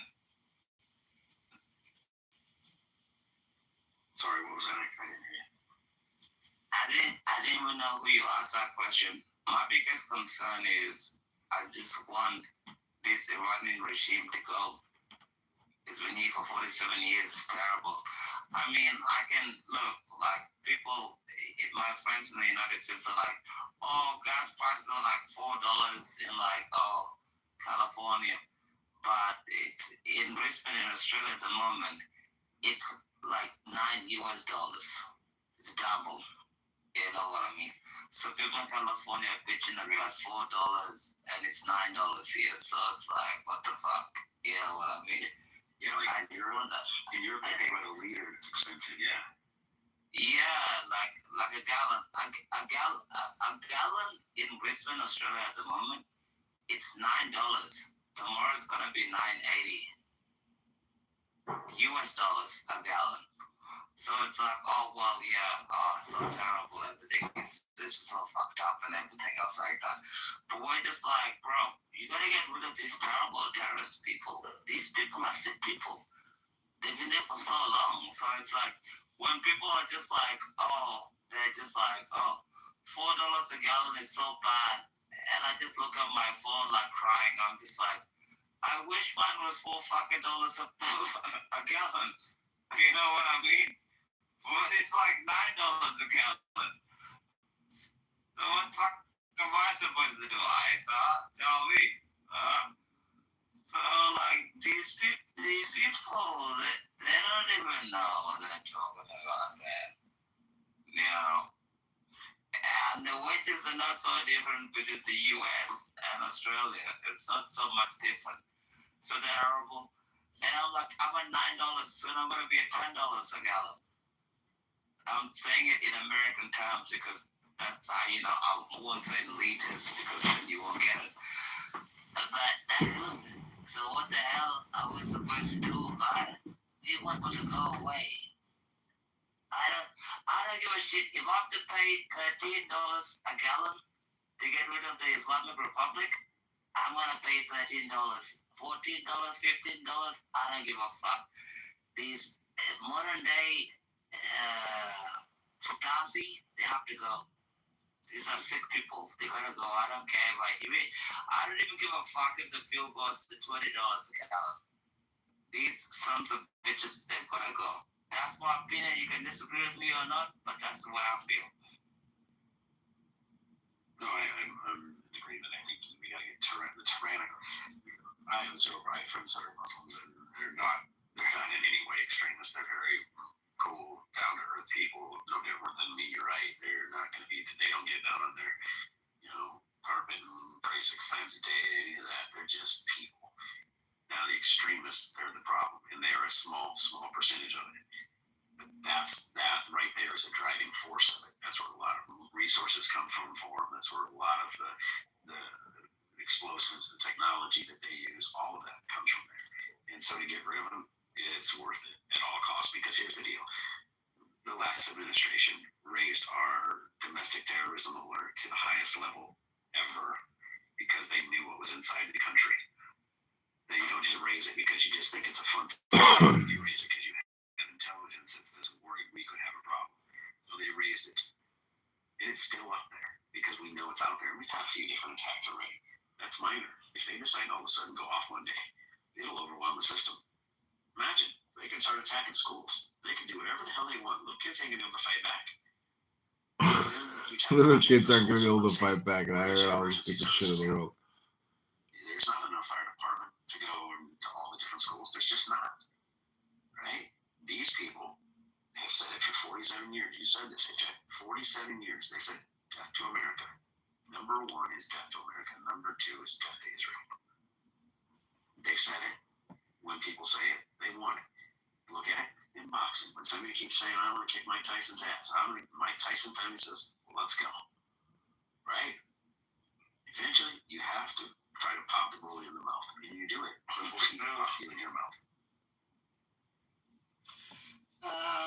Yes, I couldn't agree with you more. I mean, I only wish that U.S. citizens could, have a deeper understanding of this regime if they knew that what kind of radically maniac lunatics they dealing with. I'm sure they were all, rooting for the war, and they were asking to end this regime ASAP. But the problem is that these guys never lived under their,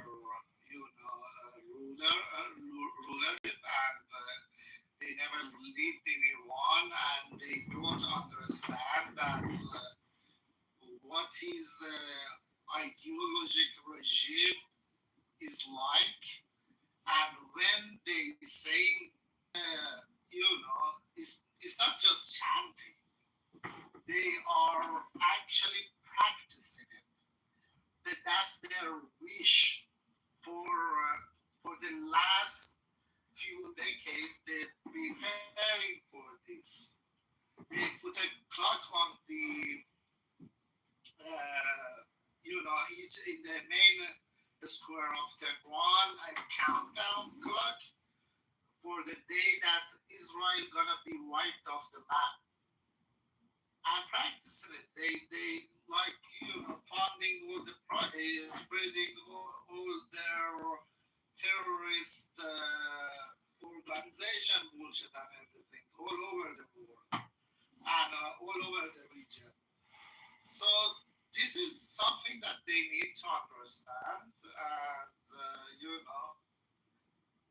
and they should know that they are not just. They should know that they have a lot of oil money and they spend it all for. The majority of the oil money goes to their ideology, goes toward restaurants, poverty, and there are a lot of poor people in the world right now, especially in Sistan, Balochistan, Kurdistan, in the border cities. We have a lot of poor people in those areas. And we're talking about a country which is has like a third reserve oil in the world, which is like second or first in terms of the gas. And it's one of, they have a lot of mines, they have a lot of gold and lithium and everything. The country is very rich. But all that money, where does it go? For the good of Iranian people, it all goes to the what they dream is. What is this radical lunatic IRGC and regime ideology? That's where all the money goes to. Ideology. They care about their own people. They are recruiting kids right now. They're recruiting 12 years old for IRGC so they can be in the streets. And if there was a boots on the ground or a ground invasion, they can, use them to fight against US. Or even if there was like a call for Iranian people to come to the streets, they can use those kids to shoot people. This is what the world is dealing with. But unfortunately, what I see is that a lot of Americans have no idea. I happened to be living in Europe at the time when we had a conflict going back. The one thing that I've always feared coming to our soil here, people have lived over the Middle East have lived through chaos it's just almost normal. I'm not saying it's not scary, but it's different when it happens the very first time. It's damn scary, and I don't want it here. I don't think it's very scary, man. It's can't sit and dwell on it. We gotta enjoy our lives. But the only time, I don't know how you say it, if it's Savannah or Dana, but when it strikes and it hits home is the only time that it's going to make any sense to anybody. And then the question is going to be this, and you tell me if you think I'm wrong, but the question is going to be like, well, why didn't we prevent this? Why didn't we stop this? Exactly. We should. What? Japan goes. How many Muslims are allowed in Japan?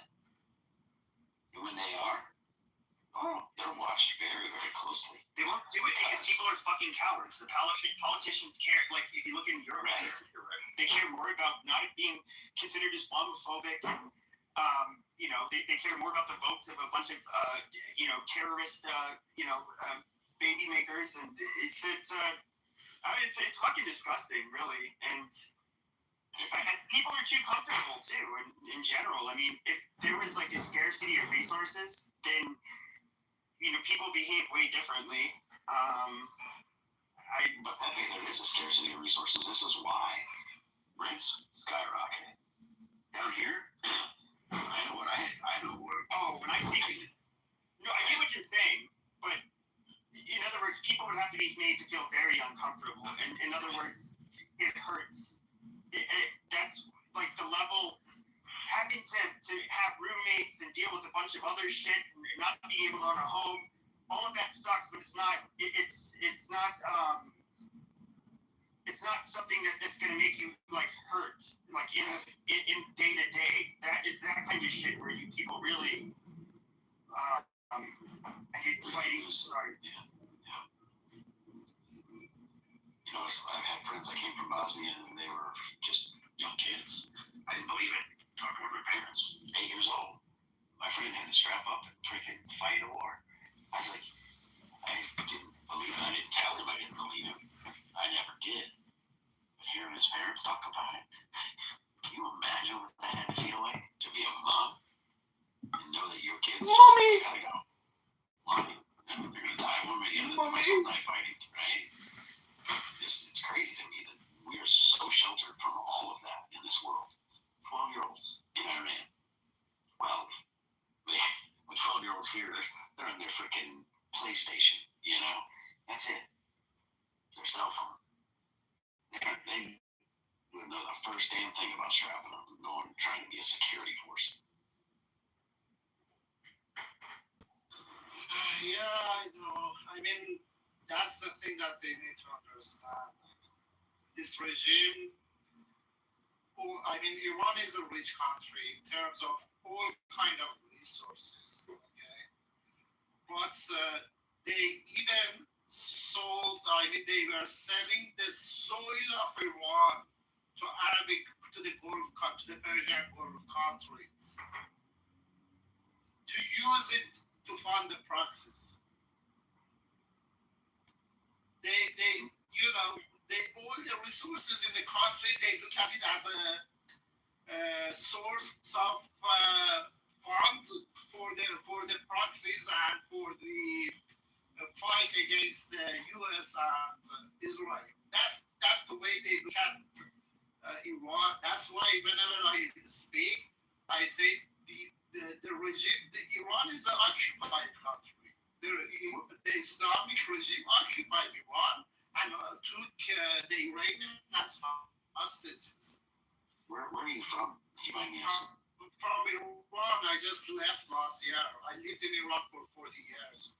I worked for more than a decade in Iran. I worked with the government and in different institutes, but I was like, the system was so corrupted, I couldn't take it anymore. Yeah. So now I was watching, and I don't remember if it was a cycle back and forth between multiple stations, but I believe it was on CNN. They had somebody that was hit from a bomb in a hospital that they were talking to over there in Iranian, and they were saying that it was worth it if they can gain their freedom, right? And that they didn't want to see America stop. They wanted to see the regime change. Now, is that a one-off, or do you believe that that's a more common approach? I saw another one where they talked to a gentleman in his car and they blacked him out and changed his voice for obvious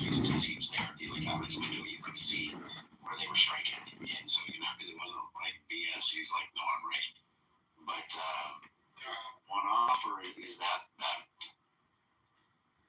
That's I mean, my own brother is in Iran, and he told me that every time that we hear the bombs and stuff, it's very scary at first, but then after a few seconds, we start like cheering, like, oh, thanks God, one more motherfucker is gone. You know, that's the way they look at it, because they are attacking IRGC bases and the checkpoints and stuff like that. So when they hear those sounds and stuff, they you know, at first, of course, it's a natural, you know, human behavior that, you know, be scared. They are the same as well. But then after like a few seconds, he told me like every single time after a few seconds, we are chanting, we are cheering, and we are happy that, okay, thanks God, the war is not stopped, and they still hitting these bastards. That's the thing. I mean, my wife's brother also, he lives in Tehran. He says the same thing. I spoke with a couple of friends back home. They have the same, you know, idea as well. They also have the same thing. So most of the people that I speak to in Iran, they are, you know, cheering for the war, and they are hoping that this war will, you know, have a. I mean, at the end, they're hoping that it will result in toppling the regime, and they don't have to be dealing with this IRGC and Islamic regime anymore. So that's their hope. That's everyone. That's the majority of Iranian people's hope right now. Yeah, I spoke with a gentleman that he was a linguist for the Marines in Iraq, and you know, I just asked him a couple honest questions. I said, you know, I don't want any politics thing. I'm not going to tell you what side I feel. I just want to know your opinion as in Iraq, what you thought. They loved it. They loved that we came in. They wish we would have never left the first time. They had family members that got killed because they came out and celebrated. Now, their relatives, he said, didn't get hung in the streets like some of them did. But he said one of their family members said that they all came out to cheer as American troops rolled through, and some of their friends was hung from light posts. When they came back, the forces saw it, and he's like, no, it was true. But he's, you know, for him, it took 7 years. I want to say it's like 5 or 7 years to get him and his family out. And it was another friend who broke him down to me and said, oh, next time you see him, ask him about his dad. His dad evidently was the one who told us he's in that foxhole over there. So he said for all of those years, they feared they would find out and kill because they would have killed the entire family, you know, because there were still people there who were part of that regime who were held allegiance with him. So they feared for that until they finally got him out. And they said that it was because they had to, you know, verify this. These guys told you where this man was. You get him out. I don't care if you got to send him to get him out. It's better than being there, you know. But just to me, it's amazing that we can use these people for the positions we do, and then we don't get them out when we need to. You know, we leave. Yeah, I mean, we have the same situation in Iran right now as well. Like, as I told you, you know, the internet is cut off for more than, I mean, since the first day of the war, they cut off the internet. And it's been more than 30 days that the internet's been cut off. What kind of, what kind of government does that to its own people in the middle of the war when they need to get the alerts, when they need to, you know what's going on around them? They fucking cut off the internet to their own people, so they have no idea. I mean, if for example, if you go to the older generation, like my parents, or you know, those one who because young generation right now, I mean, it's very hard. It's either they have to pay for a very overpriced and expensive VPNs that they use to, bypass the filtering in Iran for the internet. So very few people, I mean, the minority of people they have access to internet right now. But the majority of them, which I say more than, I think, even in Netflix, you can see the stats. So only 1% of Iranian have access to internet. 1%. So the majority of people who don't have access to the internet, that they don't have like satellite dishes and stuff like that, they have to hear the news from the Iranian state TV, which is all lie. I mean, based on their state TV, they are winning the war, and in few days probably they're gonna come to US as well and invade US as well. That's the propaganda in the TV that they selling to their supporters, and the people. Just yesterday they announced that we had attacked the launched a missile to I think Kuwait or one of the U.S. bases because we killed 400 U.S. soldiers, including more than dozen commanders. This is what was announced in the hearing at TV. Oh, jeez. I know. Disillusions him. I know. And I have the video. Actually, the IRGC speaker man, he came to the TV and he said that all the U.S. bases in the Middle East are destroyed. The U.S. soldiers are running away. Please send us the if you in this region in the Middle East, anyone knows where the U.S. soldiers are hiding or where they ran away to, just send us their coordinates so we can shoot them. I have the video. It's all in Farsi, but I can put the link in the chat if you want. It was short. It was the official speaker of the IRGC. This is what they're selling people in Iran right now. So, I mean, what do you accept from a regime like that? They terrorists. What can I say? They are not human. But yeah, we have people in this country who believe that regime over ours. So Dana, where are you? Are you Persian? I am, yes. Oh, okay. Yes, I'm from Iran. I lived in Iran for 40 years. Cool.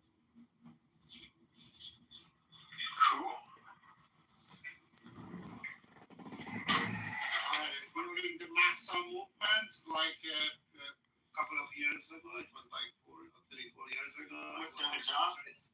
Yeah, for the woman life freedom movement. Yeah, I was in the streets for every call that was made with my wife.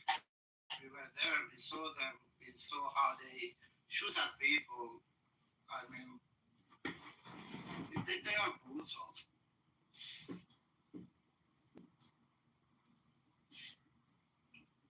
Do you think that I saw? I can't tell if it's propaganda or not, but I did see it like these a bunch of Chechens are supposedly like gonna help. They're gonna fight for Iran, and they're gonna, I guess, like going there. I don't know if that's true. I heard that, but what I heard was that they said we are willing to come, but we have no confirmation that they've been deployed. So, but I know that from Iraq, around like 200k Hashdu Shabi, they came already to Iran like a couple of days ago, and I think Israel also attacked their camp as well in Iran. lot. So I hope they are all there.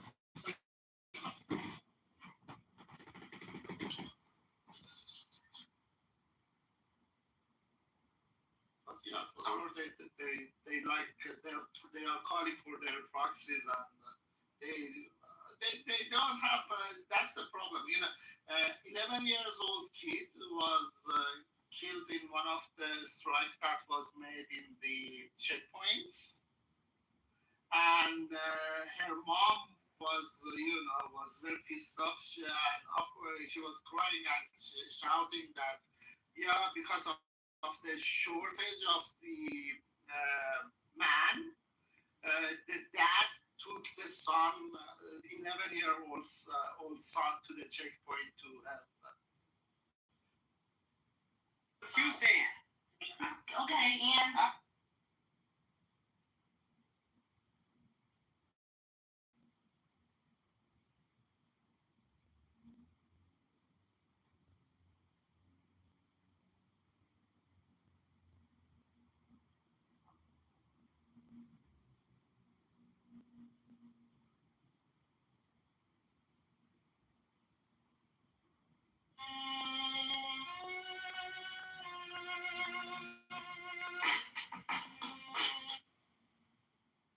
They said it's in the books on the top shelf, hidden in the codes of the stock. I'm in America. Chased every tree, every shortcut. Still felt like I was stuck in the mud. Then my granddad laughed, said, "Boy, lean in. You keep asking what, but not who you've been. Secret wisdom of success ain't a mansion, ain't a check. Showing up when you feel small, making promises and giving all, standing steady in the middle. That's the secret wisdom of success. I learned to shake hands, look 'em straight on. Say I don't know yet and still stay strong. Turn late night long to a listen kid.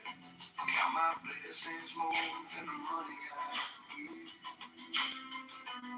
'Cause every heavy door needs 1,000 knocks. Every overnight took a lifetime.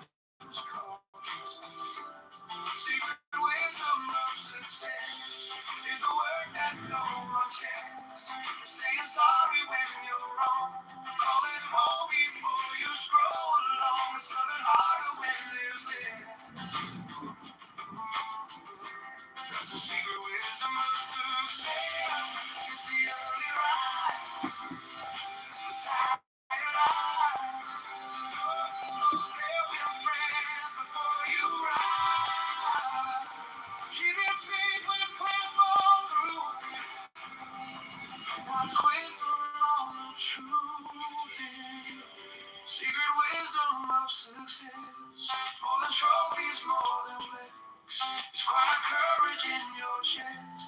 Doing daily what you do the best. When your heart's the one you impress. That's the secret wisdom of success.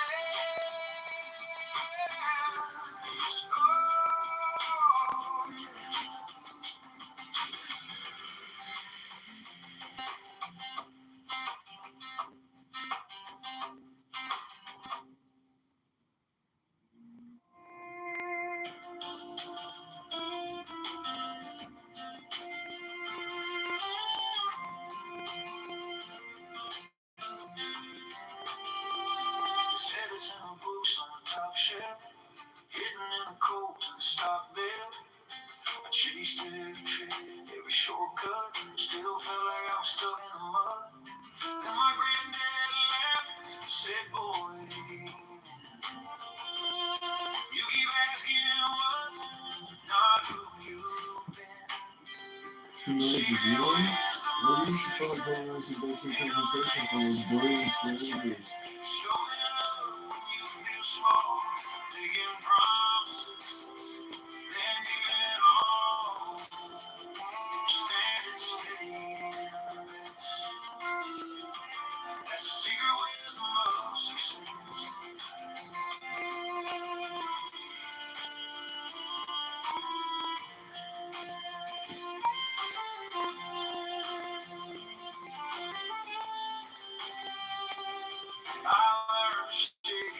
I'm straight on.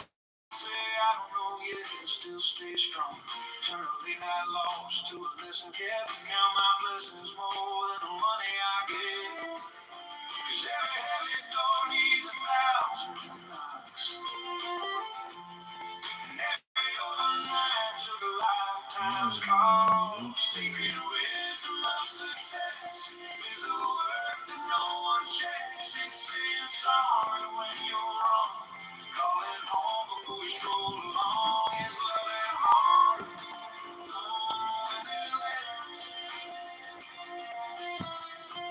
That's the secret wisdom of success. It's the early rise, the tired eyes, coming friends before you. It's sad to see Jewish rabbi. Pharisee, treating the Pharisee of Judas. He's not Orthodox, right? Oh, I know. If he's not Orthodox, then the conversion he gives you will not give you Israeli citizenship. What do you say? Hello? But if he is an Orthodox rabbi, then his conversion will actually give you Israeli citizenship.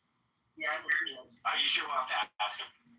Yeah, we'll have to ask him, but I'm pretty sure somebody else knows for sure. But I believe it was. Whatever happened there? Yeah, you know. Yeah.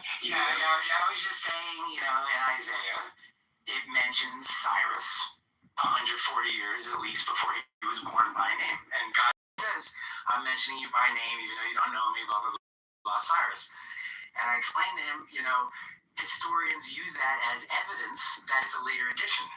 So anytime there's a prophecy of the future, that's I'm like, oh shit, so this came across more down to America. I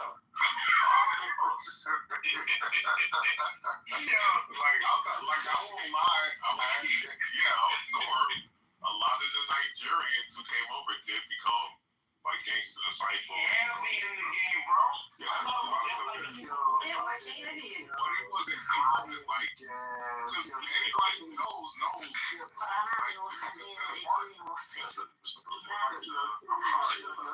of y'all Nigerians, all you niggas Nigerians. I'm sorry.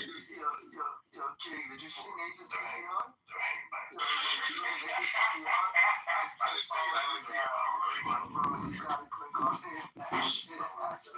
Yeah, this is like it's about a conversation. No, it's about a conversation we had yesterday. Yo, the Erica, Nathan, why are you tripping, bro? Why is you tripping with the Erica? No, that is in there. No, look at his PTR, the new one. We had yesterday. I see the one with the guy with the flowers in the back. So what's on your socks though? Have you seen the original meme? Yeah, I know the original. No, but we're talking about running the train means. All right, because he did it to Lion. Nathan, Louis, myself, we all did it to Lion. That's true. Right, Nathan? That's what you were referring to, right? No. We had a whole separate conversation. Yeah. We had a whole conversation about running the train. Okay, it was a different one. Just because it's like,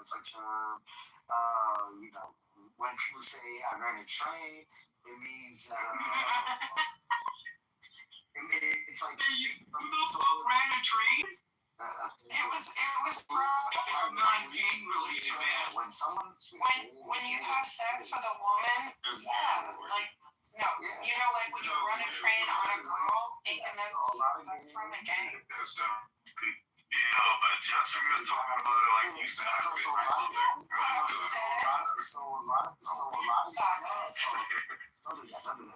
a lot of gangs. So a lot of gangs, for the guy to get initiated, and for the girl to get initiated, she would get ran train on, and it would be either by the guys that's what guys on him.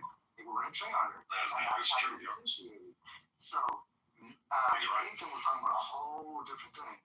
So we had a whole conversation about running a train. Nathan said something, bro. I can't forget how idiotic he was, bro. He said something like, if if a bunch of people have sex with the girl at one time, at the same time, it's running a train.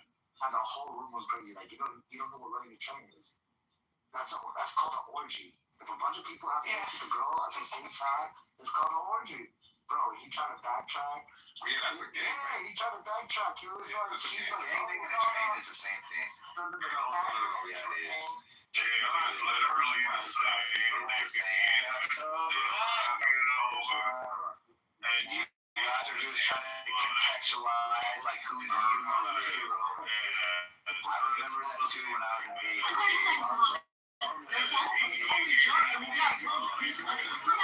Peace be upon this market and some peace. Peace be upon you. 30 seconds, Muhammad. Orgies are find each other. Yeah, you're wrong. If everybody's only one girl, right? And they're even crossing swords, right? She's getting gangbang. She's getting ran train, bro. That's the same thing. It's running to get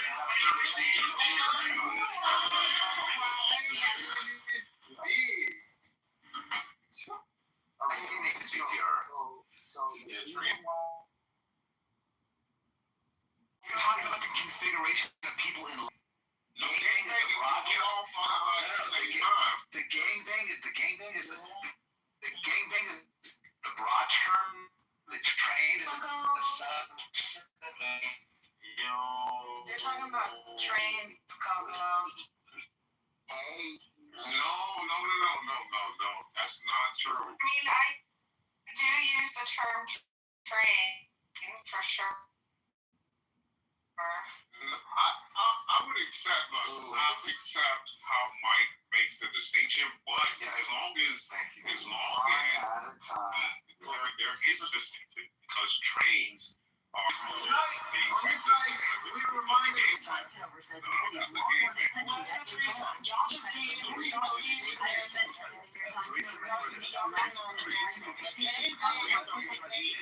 like. Alright, let's get started. Was like my first game day experience was something. I can see stories, but we're not gonna get into it. Okay, Coco. This is distinction on it. No, that running the train was one at a time versus an orgy, which is multiple people at the same time. And Nathan couldn't understand the difference. Really? That's what made. Because he's a virgin. That is bad. It was bad. I mean, in high school, I don't know what high school y'all went to, but and I'm not trying. It's not something I'm boasting about or whatever. It's not right, but yeah, it happened a lot in high school. So a lot. There's girls on my Facebook right now. I'm like. I remember what you used to do. We all remember what the fuck you used to do. So yeah, it happened a lot in high school, like a fucking lot. Like it was bad. So I don't know how y'all was. I got my wife since she was 16, so you know. Yeah, God bless you. I told you that was God bless because that's a blessing. Because there's a lot of people who don't know they woman's been fucking niggas since that time period. So they have no clue, zero clue. My first experience with that was on this girl. This girl got jumped into a gang in the 7th grade. I was like, God damn. Yeah, and that was fucked up. And I think we were the last generation, where that type of initiation happened in Chicago.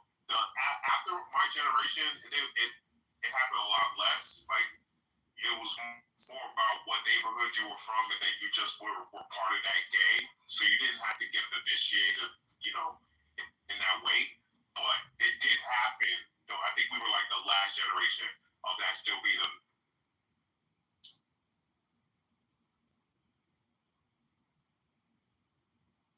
Isn't Shia LaBeouf in some East West Coast gang? Somewhere out there was like, son. Wait, Shia LaBeouf grew up in Malibu. He's somewhat. He grew up kind of rich in Malibu with money, so no, he absolutely was not a part of any fucking gang. Even though our school was in South Central, that motherfucker is from Malibu and he was not in no damn gang. No, so he did a movie. And no, he did a movie, and in the interview, he talked about how he was inducted into some. I gotta pull it up. He joined Mexican gang at 36, and there's an actual interview of it. It's his interview. He said it at a later age, just something like.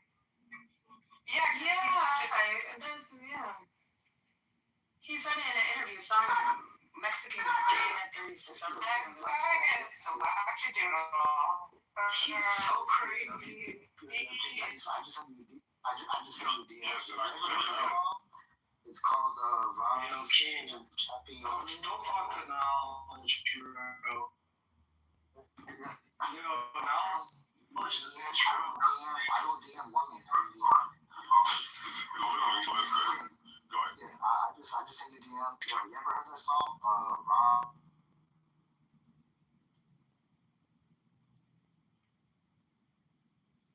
Well, I think that Rio's point is that, the Jews that are interpreting the Old Testament, they're doing a very bad job at it.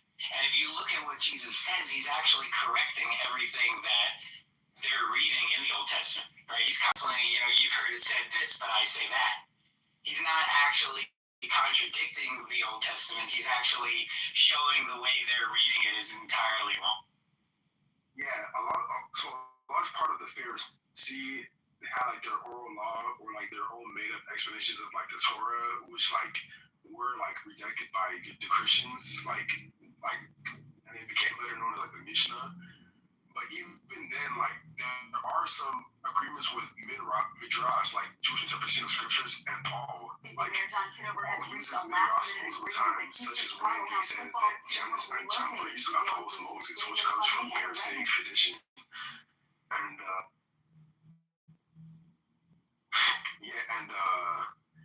like how in Romans 10, like Paul uses like typology, like by quoting. Do you know what else the Book of Joshua says? What is it? It says that Pharaoh never died. That Pharaoh repented and he was not actually flooded. Now read the text carefully. Does it say anywhere that Pharaoh actually died in the Red Sea? Oh. It's pretty interesting. Yeah, my point is that like Paul even borrows some like Jewish traditions of exegesis that is paralleled in like the Midrash. So I would say that Judaism definitely has falses to it, but I think that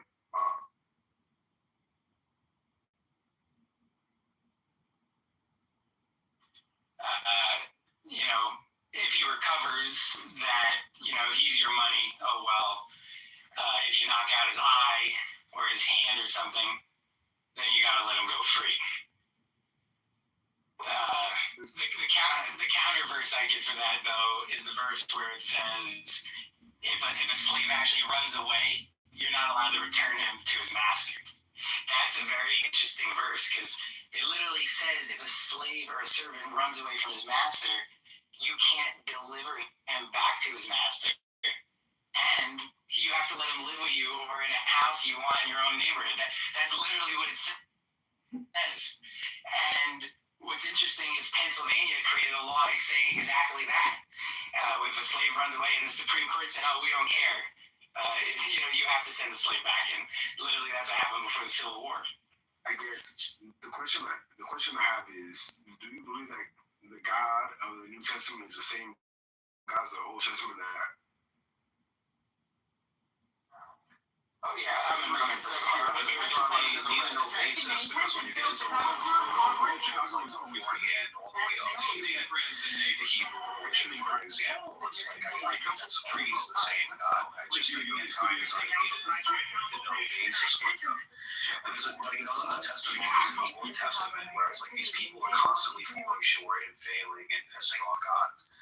And then there's also elements where God wants like some sort of a relationship with like with people of other nations. So it's like the destiny of these people is to get like this book out there, to get it well known, to get everybody on the mindset of the one God. And then that eventually happens, and then you have someone with like Christ that comes to fulfill all of these things and even like amend. I would say God can even amend at that point. So it's like we have all these prophecies leading up to Christ. We have Christ. If there was no Christ and we're still sitting around waiting for a Messiah, like 2,000 years later on here in the present day, like I would have no reason to believe in it whatsoever. I'd probably be an atheist or an agnostic. I mean, to be fair, what he's saying, if what he's saying was hypothetically true, one might argue that the prophecies actually failed. So then you could justify it and say, It's time to glide.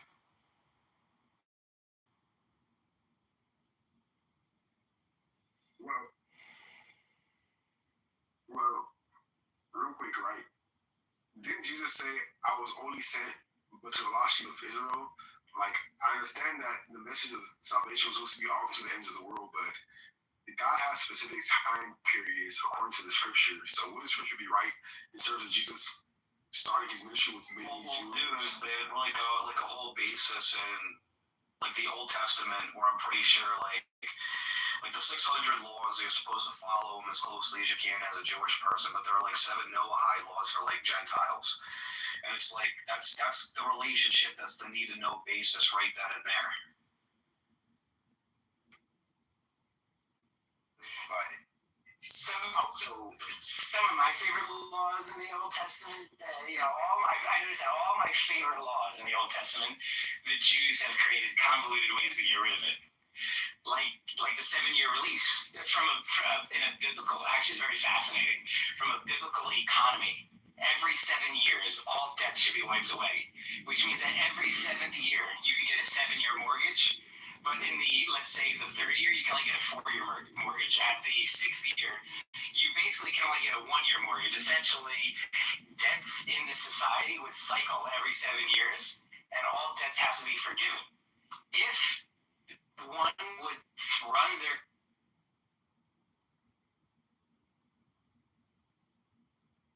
would be no debts. It would cycle in 7-year cycles. And so what the Jews do is they actually go to the synagogue and they say, oh, Regal over here owes me $1,000. I'm going to give it to you, Rabbi. He owes God $1,000. And then after the 7 year, they take it back and say, now you owe me $1,000 again.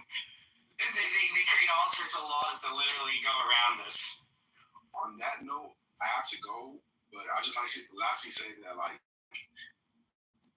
I personally believe that the New Testament has like the ultimate truth, which the Old Testament didn't fully reveal.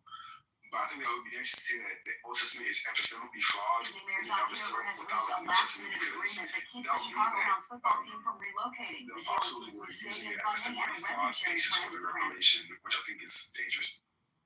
Well, how do you see, like, and no offense, dude, but like the Jews were kicked out of every known country in the world, like over time. That's why they didn't have a home to go to. So I mean, like, how do you think the Western civilization would evolve without Christianity? Like, how do you see that happen? Well, there is no West without Christianity. Okay, so problem solved. But I'm saying, I think you're making a necessary dichotomy between the Old and New Testament, but I have to go, so it's not really like a yes or no, true or false. It's just like I just, if we didn't have the New Testament, if we didn't have Christ, I really don't see the influence there in the world without Christ. That's the point.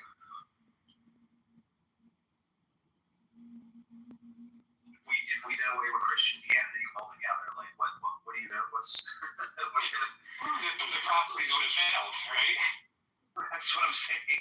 Like, I think a trickier thing would be, what if you were alive 2,100 years ago?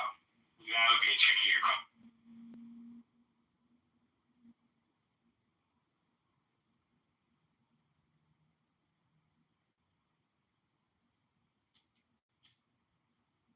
like a lot of your talking points, Krish. You should definitely join the house and make a stop by every so often. I'm probably gonna roll off and probably investigate Clubhouse a little bit. Do you want to own the room? You want to talk to people? I'll make you a mod. Yeah, I'll say I might have to go in a couple of minutes, but I'll try to stay. Yeah, if like I just pop in and out of here every so often. I kind of like let everybody just kind of do their own thing in here. Another question for you. What's up? So based on what you were saying about like the Christian Old Testament, as it were, I guess it's like, do you think this was monolithic? And then also, do you kind of embrace the two kingdoms view, or not the two kingdoms? I'm sorry, but the two powers in heaven view. Which two powers? The two. The Old Testament. Yeah, that like there was a group. Said Yahweh. Yeah, there was an ancient sect of Christians that have maybe been scrubbed out, or like proto-Christians that actually held to the two powers, like Yahweh and the angel of the Lord both being God. Like Michael Heiser talks about and other scholars. Yeah, I agree with that concept, but I mean that could, yeah. What about you, Krish? What like that? Yeah, I got the first part. The second part, I would have to kind of dig into exactly what you mean by that. But did you want me to comment on the monolithic referring to was if you thought there was a monolithic Christian sect that embraced this idea or concept of the two powers.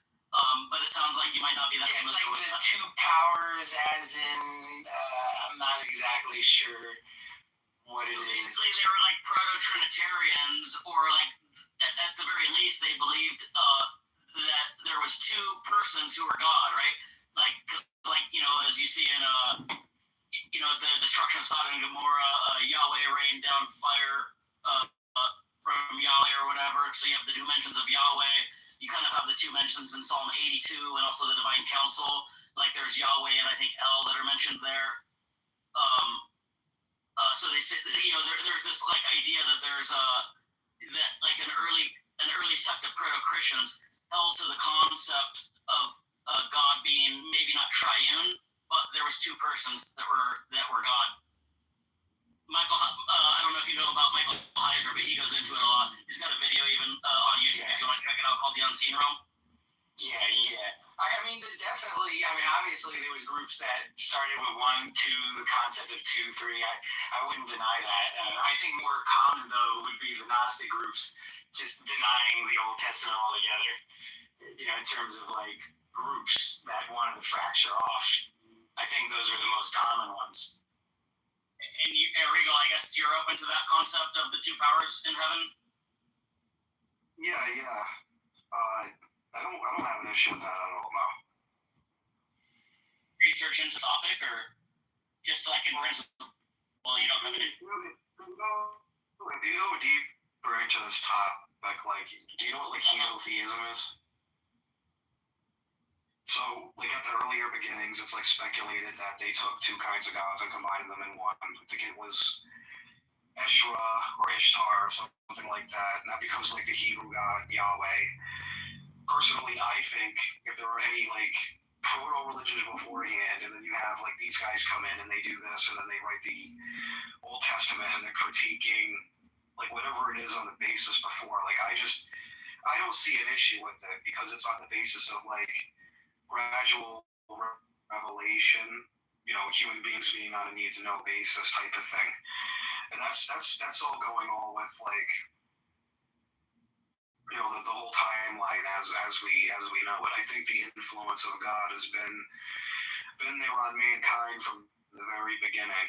And I think the other thing with that, which makes it seem somewhat palatable to me, is just that the Christians in the first century, that became Trinitarians, it wouldn't have been that jarring for them, right? Because they were there was already a sect of Jews or proto-Christians that had this idea or aspects or elements of this idea even before Trinitarianism. Well, that's kind of the idea I'm getting at here with the whole henotheistic thing.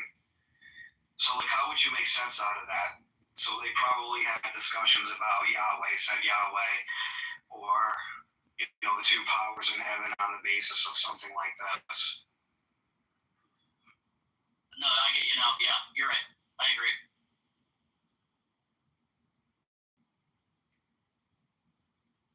I mean, isn't the logos or the word, isn't there already a discussion of that? I mean, it was a pretty Socratic concept as well, right? I think with like Heraclitus, he said all things were because of the logos. But then what is the Hebrew? What the heck is the Hebrew word for word?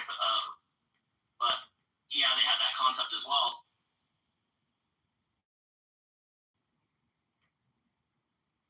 Yeah, so it makes you wonder if you're looking only through Christianity, if the Jews back in the first century, if they were, or let's say John, if John's referring to the Hebraic word, then is he thinking through that Yahweh was in the house of God and he had brothers and sisters?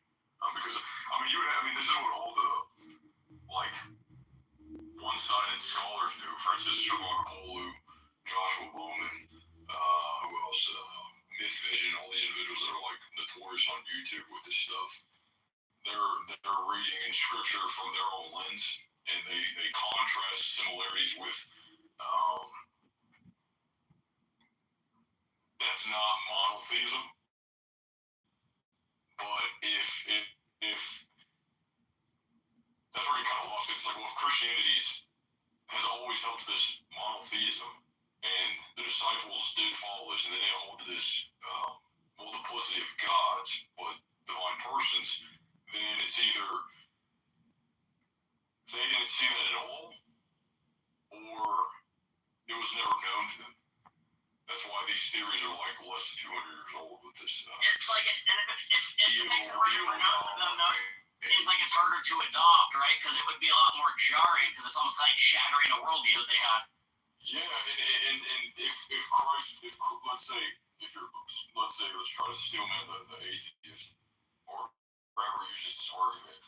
Let's say Christ is real and he claimed to be the Son of God. Well, if that was true, and there's historical evidence for that, then is Christ referring to him being the son of evil? Because he's claiming to be Yahweh in the Old Testament, but at the same time, if he's the Son of God in the sense of the anthropomorphic Yahweh that has a dad that's evil, then that wouldn't make any sense. Because that's saying he's the son of Yahweh and El. Because we believe that El and Yahweh are the same deity.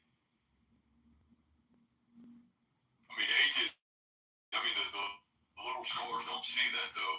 But I understand where they derive it from, because it really is truth. It's either they didn't know it or they never believed it. It says here when the Israelites are fallen. Like for Sister Shavakolu, she thinks Yahweh has a body, right? Just because he's walking in the garden, she doesn't know it's Christ, for example. I need to look over my Substack real quick. I kind of dove into this for 2 days because it bothers me, it kind of bothers me sometimes. Because I'm like, damn, what if that's accurate though?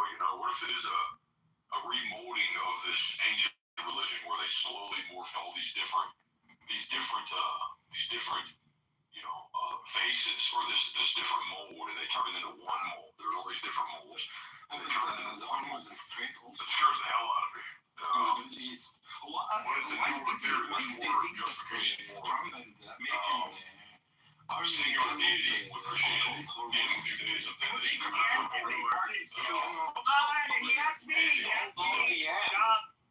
He's taking over your role. So I would say this. Look,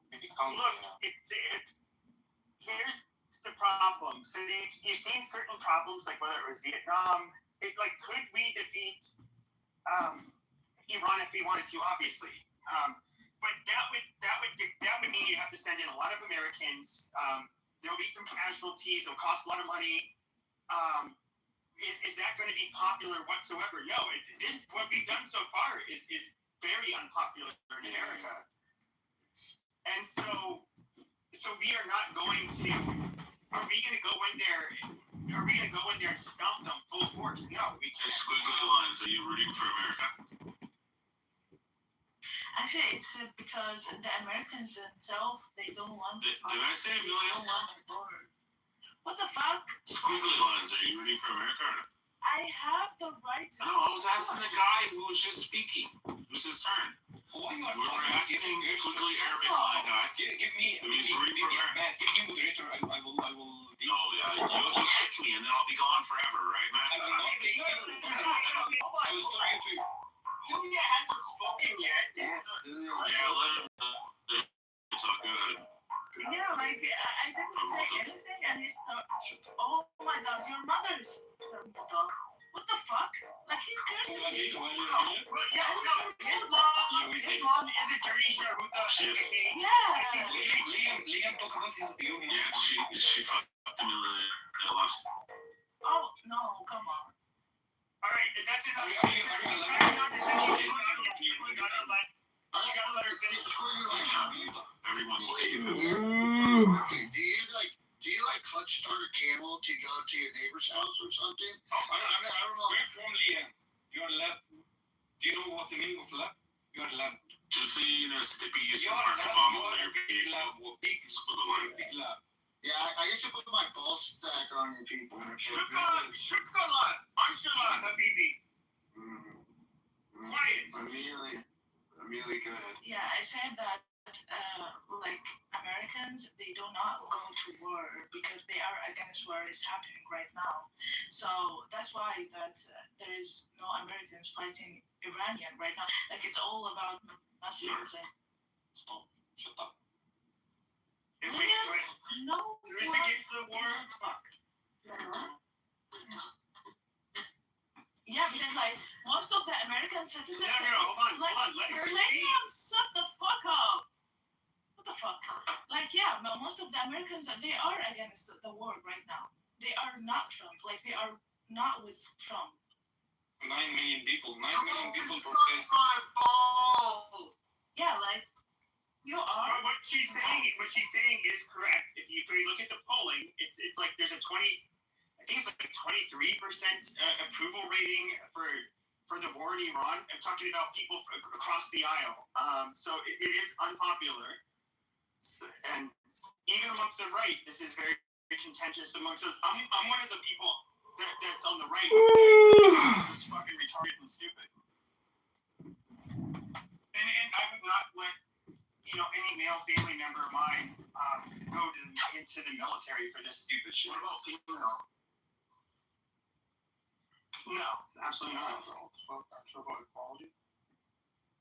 No, I'm not. Straight up, bro. Women don't deserve rights. I agree with you. I think But, I deserve rights. Yeah, continue. Did you say Amelia? I said your mother do not. My mother straight up told me women don't deserve rights. Yeah, my mom's dead. You guys need to. So, Amelia, what neck of the woods are you from with your accent? You're wrong. She's diaspora Iranian, bro. Yeah, right now. I'm Egyptian. You're Egyptian, and you live. Where do you live? Where do you live? I live in Egypt. Oh, you're not That's the Coptic language that they try to destroy and eliminate. Who is Liam? I would like to know. Okay, Liam, like this is a like. Where are you from, Liam? You asked her, and she. I do want to let the Muslims in the room know that I am. I personally am a crusader. I do think we should take back all of the lands, whether that includes our holy lands, Which lands? Israel, Google lines includes all of the lands. So all of shut up. Okay, you gotta go to the You gotta let them talk, bro. So I'm against all lands that were Christian that have been bastardized by non-Christians. Shut up, all your over Africa. that was Jewish land first. If we're gonna I want to take over. Hold on, guys. Chill out. So I personally Enough.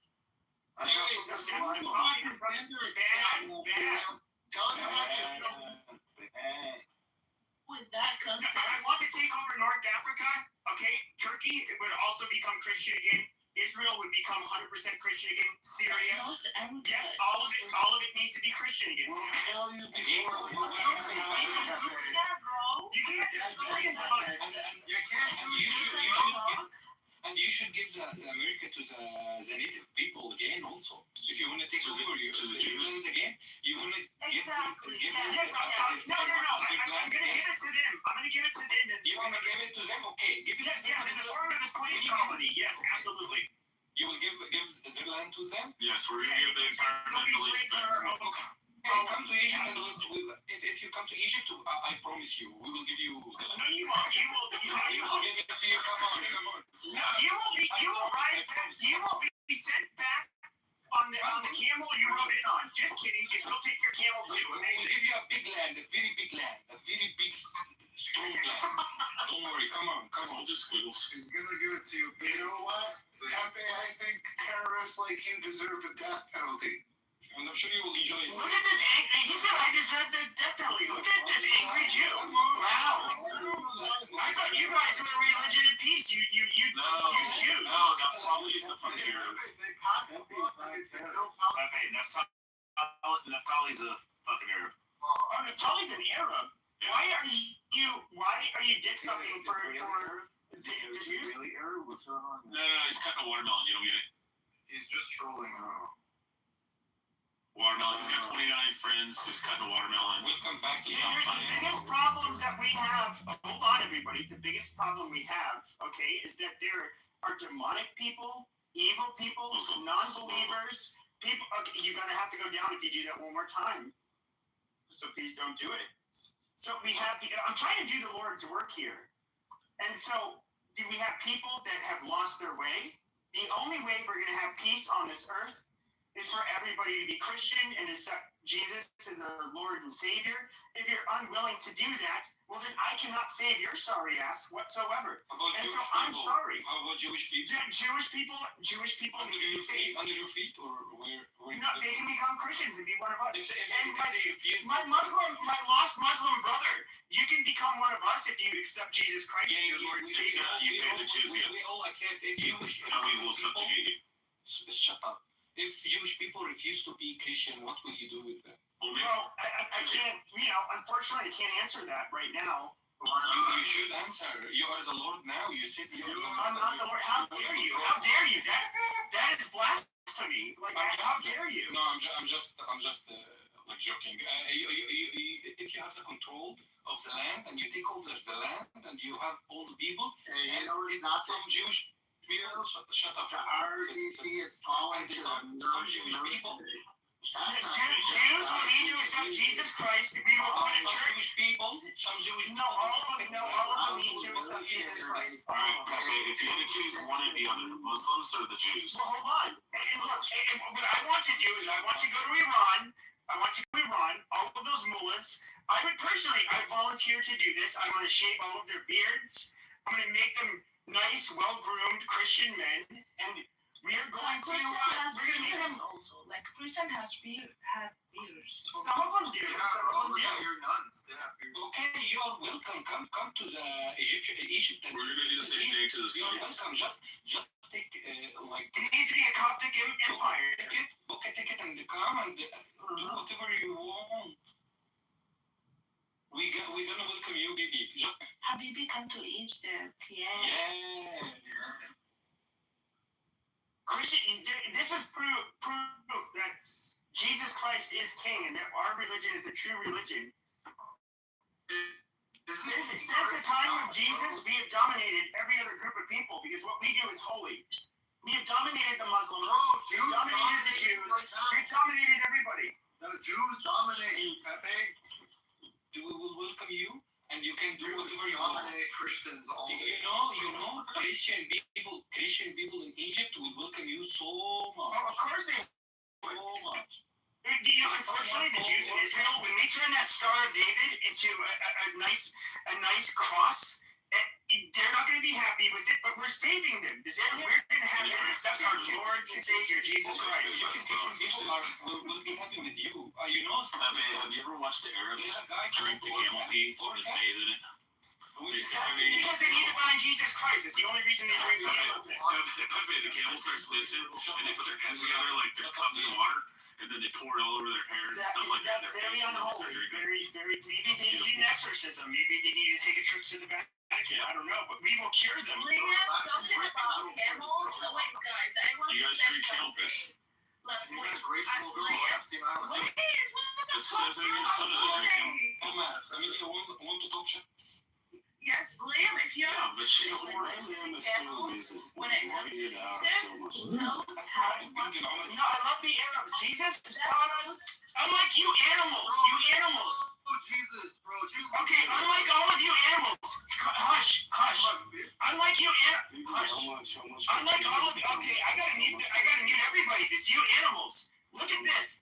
This is what happened when you don't have Jesus in your life. You don't have control. You can't stop. Now, Jesus, we are all God's children. Jesus wants us to love each other. And I love you people, even though you backwards camel jockey diaper heads don't love us, and even though you tiny hat wearing conniving keebs don't like us, we're trying to save you. That's all we're trying to do. We're trying to do. Yes, absolutely. Israel can slaughter you guys for us, so it's not really a big deal. Well, they're gonna slaughter you soon. Don't worry about it. Try to go there and try to seek it. Oh, okay, Israel didn't slaughter us. Israel loves Pepe because Pepe hates Muslims. You're a Christian, not Americans. No, the Israelis love Pepe because Pepe hates Muslims. Mm-hmm. What about you, Lama? Did you take your wife to swim your club before? You mean he is a little I'm sure you did before, right? tiny angry racist? Hey,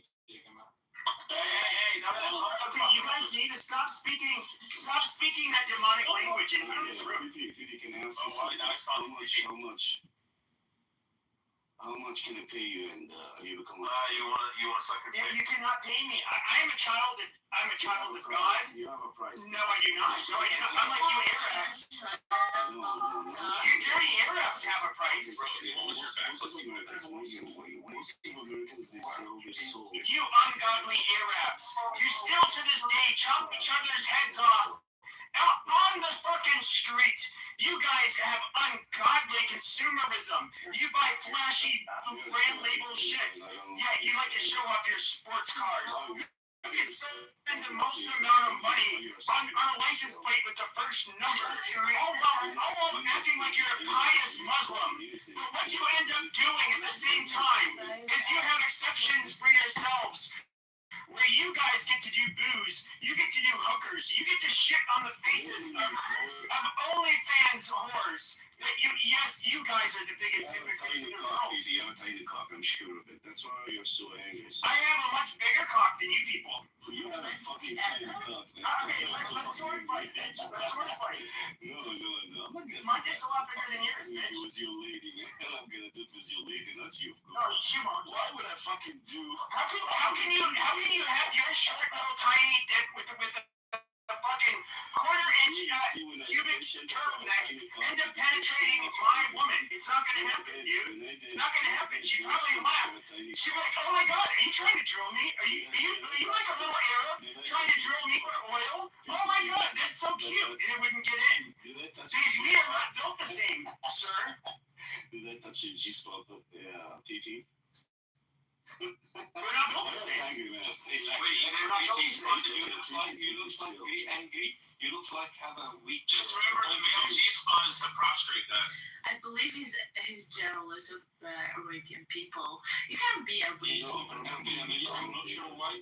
Why he's super angry like that? I mean, yeah, but you Egyptians aren't Arabs. So, Eric's what? The women have unibrows naturally. Their women are hairier than from Europe. They're like, what is there to be happy about? You know what's funny is Arab women try to look like European women because European women are obviously a lot more attractive. Arab real dicks because that's why they fucked up. Ew. How? If you come to Israel, kick your ass. No, we don't accept the Christianity. What do you do? I know they don't accept Christians, and that's where We invite Pepe into Israel. yeah, the Crusades were against the Jews and the Muslims. Okay, I'm not naive enough to think that the Jews are our allies, but at the end of the day, you cannot be a true ally of mine if you do not accept Jesus Christ as your Lord and Savior. Well, that's your choice. You choose whatever the fuck you want. No, you don't. You stupid, dirty Arab. No, you're a fucking idiot. In Israel, You fucking Why do you have a false prophet? Why do you have a false prophet? That is so demonic. That is so disgusting. I'm gonna pay the fucking jizya. You need to accept Jesus Christ. Let me come suck my cock. Accept Jesus Christ as your Lord and Savior, faggot. Please. Come This suck man my Pepe's cock. gonna jizz all over you. Let me. You're gonna love it. You're gonna love He it. wants to fucking go, guys. See, look at this Muslim. He's saying gay stuff. He's talking about how a man will like the taste of his cock because he is fucking you are literally demonic. You are demonic. Prophet Muhammad has put demons inside of you, just like he put demon cum stains on Aisha's dress. You filthy fucking diaper head. Muhammad is burning in hell. Didi, where are you Why from? do Arabics fuck goats? Why do Arabics fuck goats? Well, I mean, a goat is about just as hairy as an Arab woman, but slightly more attractive. Why wouldn't they fuck The overheat in Arizona affected your head so much. Pee. They love fucking Where little you live? Phoenix or what? Yeah, I'm in Phoenix. What's up? Well, fuck Phoenix. Oh, you want to fight, bitch? What's up? Fuck Phoenix. What's up, pussy? You come here, you Fuck gonna you I'll fuck you up. Oh, you really? Oh, wow. Oh, no, you're gonna fuck me up? Amazing. Send me your address. I'd love to see you pull up. Give me your address. Tough guy. Give me your address. What is your address? What is your address, foreigner? 6139. Calling people foreigner and different. I live in Washington State, you idiot. Nobody's fucking afraid of you. Nobody's afraid of you here. Yeah, Well, that's funny, because I don't threaten people on the internet. You know, it's to their house like a fucking retard. I started to use Arizona because of people like you. This is All the Arizona, if all the Arizona's residents are just like you people, then fuck Arizona, man. I fucking hate racism. Fuck you. People like you. No, you know, Arizona's largely a lot of Mexicans here, and they're also Catholic. They also take part in the crusade. When did Arabs become a race? How is he racist? Yeah, when did Arabs become a race? Yeah, his ass. When did Arabs become a race, you faggot? How's he a He racist? doesn't wash his ass after his shit. Yeah, he doesn't. You guys don't wipe your asses after you shit because Allah forbids it. What the fuck are you talking about? And you know what's really disgusting is that you people have. Okay, hold on, diaperhead. What I'm trying to say is that you guys just imagine this. I'm trying to put a picture in people's mind because most of us are we don't have these gross, dirty Arab genes. And so imagine they take a nasty, steamy shit. It smells like, of course they were eating hummus. Yeah, lots of all of this gross shit, falafel, all of that shit, right? They take these steamy shits, and of course it sticks all over their ass hairs because these people are hairy as fuck. You know that's why they smell. Their breath stinks. Okay, and imagine all of this shit is like caked on their ass hairs. Like these people are disgusting. These people are so unholy. They need to go into a church. They need to wipe their ass with toilet paper, and they need to get on a queue, and they need to accept Jesus Christ as their Lord and Savior. You filthy fucking Muslims. You people are dirty. You people are dirty. You're backwards. You need to find Jesus Christ. You are. No, shut up, you dirty fucking you Mohammedan. Shut your goddamn mouth. Last time you did what? Shut Shut your fucking mouth, you dirty Mohammedan. The last shower today was 2 months ago, right?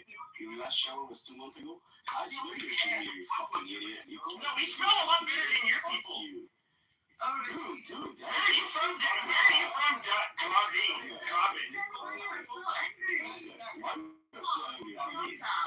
you from, Dravin? You dirty diaper head. I'm from fucking Washington, you idiot. You're from Washington? You wanna come to me? Where are your parents from? You wanna come? No, I'm asking your nation of origin. Where are your parents from? Where are your parents Where are your parents from? Yeah, my parents are living here. Where are your parents from?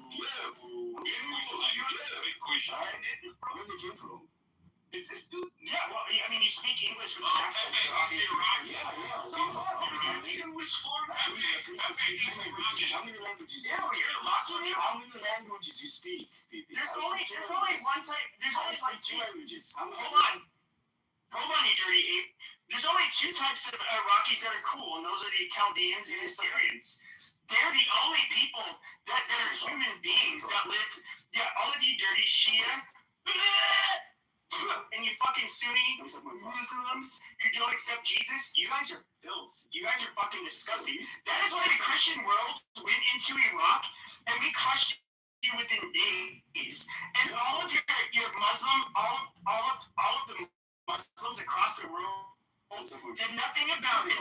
They just watched us Christians do the Lord, and we dominated you people. So you think where's your just and merciful Muhammad? He's nowhere to be found. Why did Jesus Christ? Chill, PB. I have a question for you, seriously, man.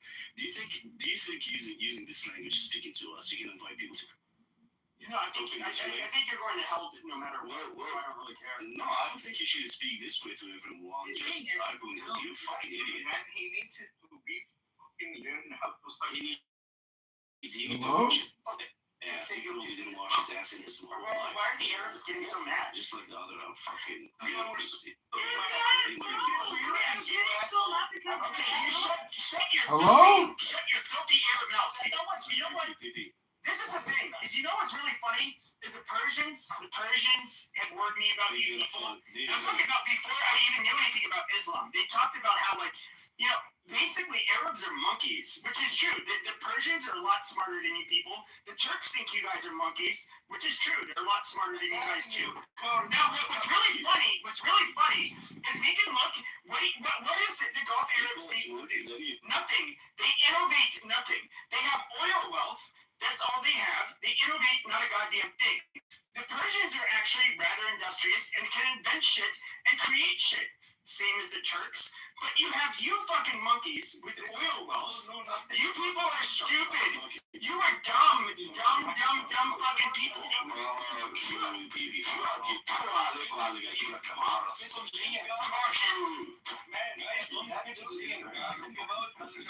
Holy shit. Have you studied math, bro?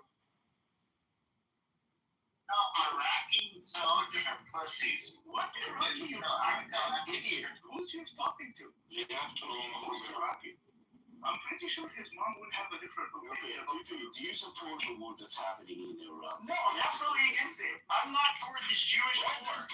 Then we agreed on something, man. Let's speak. You know what, bro? Fuck you and your eyebrow. If we are agreed on something, that's something that's it's gonna make us speak about something, Efe, how much do you love Egypt? I love the Coptic Egyptians.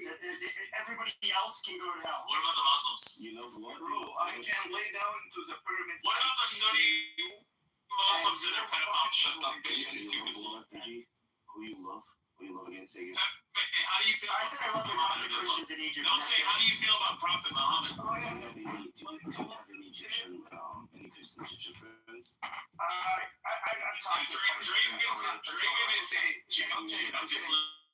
Have you ever visited Egypt before? I would never go to such a dirty shithole. Well, you still love. You just said that you love. Yeah, because they're Christians. Bro, have your mom right? They're my brothers in Christ. What would you know? He will write you.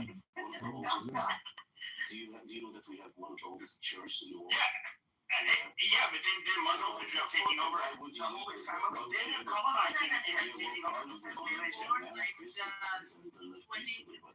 years ago, and you don't know about it. Come on. What were the options you gave the Christians there? They can either leave, pay jizya, or they can have a duel. That's why you speak like idiots, man. Like I'm not a fucking American. No, that is literally what happened. Like, it's just so fucking. This is not nonsense. This is something that's actually been litigated. I've been in rooms with the Egyptians, it's including cops. They absolutely they agree that, like, yes, they're under Islam. They were given three primary options. Like, Jizya converter guy. So Pepe, how do you like if you had a time machine and you could go back and visit Prophet Muhammad? What would you do? Speak. What would you do, Pepe, if you were face to face with Prophet? It would be like fucking. I would call an exorcist. He's fucking afraid to give me his address. This idiot, he is afraid to give me his address, and now he's speaking against Muhammad. That's what I'm looking at. He's hating my fucking Catholic people. He's a fucking Catholic people. That's for You can I will give you my address. My address is 1600 Pennsylvania Avenue, Washington, D.C. It doesn't sound like Show up at my house right now, bitch. 1600 Pennsylvania Avenue. And I live in Washington, D.C. Your mother is with you? Yeah, she's there right now at 1600 Pennsylvania Avenue. Fly there right now. Thanks for you. Come find me, you faggot. It doesn't sound like Is your mom married? Is your mom married? Okay, I want to say prayer, guys. Dear Lord Jesus, I'm sorry for making fun of God's own children. You don't see that word in the presence of Jesus while I'm praying. But I am praying that you save these wayward people so that they will accept you and that there can be peace on this earth. Amazing. Oh, I'm saved. I'm so fucking saved. I'm praying that you'll see. I'm so fucking saved. See how peaceful? You idiot. You know what's funny? Is that was me being nice and not saying anything insulting. Right. But then, if this was Muslim, it'd be like, so you guys don't use musical scales, okay? You guys just do retarded shit. And then it would have, like, this guy with a lot of reverb speaking in Arabic, and then all of a sudden, it'd be like, oh, this looks kind of cool. Then all of a sudden, it'd show a guy dressed in black, covering his face, and then it would show a guy in orange. And then it would show like him taking a blade in 4K, slitting his fucking throat, and that kind of stuff. And then it'd be like, that's what they want. We are not built the same. We fight in the name of Jesus. We fight in the name of peace and justice. You fight in the name of barbarism. You fight in the name of pain. I hurt you feeling so much. I hurt you feeling so much. That's why I'm so angry. Child raping, woman beating, pieces of shit. So we have a question for you. Who do you have a system? Do you have people? Do you have a system of American people? The Native Americans have been saved. They are now Christian, sir. Mm-hmm. I got my dead and been horse. The British people didn't kill the Native American? No. Most of the death was through disease. Most of the death was through disease. It is their land. And here's what I'll say. Here's what I'll say about the Arabs. Okay? My grandfather is French. Okay, and he fought in the French-Algerian War. He stuck many Arab dicks in the dirt by shooting them dead. I have family members that served in the global war on terror and put many of your dicks in the dirt. Okay, we are fighting the holy war against you unholy. I'm sure your father is burning in hell now. He's burning. No, he's not. Because he doesn't believe in the Prophet Muhammad. He killed people. Like in a word, dumbass. Yes, against infidels that did not are apostates that believe in this false prophet. He's not fucking him, you fucking idiot. No, you guys are literally everybody knows that you think everybody else. That is you. You are apostate. You are dirty. He is fucking. He is in heaven. Yes. Unlike anybody in your family, because you're a dirty Muslim. Hold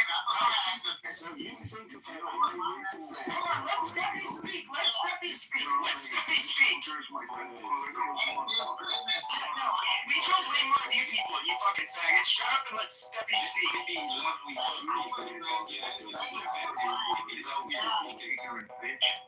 I thought my address in the chat. I bet you want shame.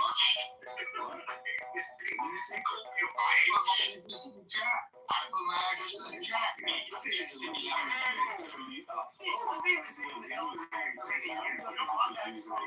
That's fine. I'm gonna fuck you up. Show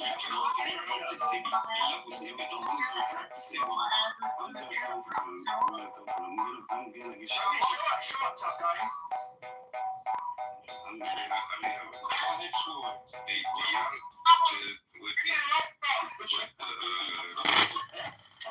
So with the we see what, you know, I hate to say it this way, but it's Democrats are trying to do. Do y'all think they gonna take over America? Who said that? So No, I'm asking. You asking who? I'm asking you. You asking me what? Are the people who practice, I guess, what would be considered radical Islam?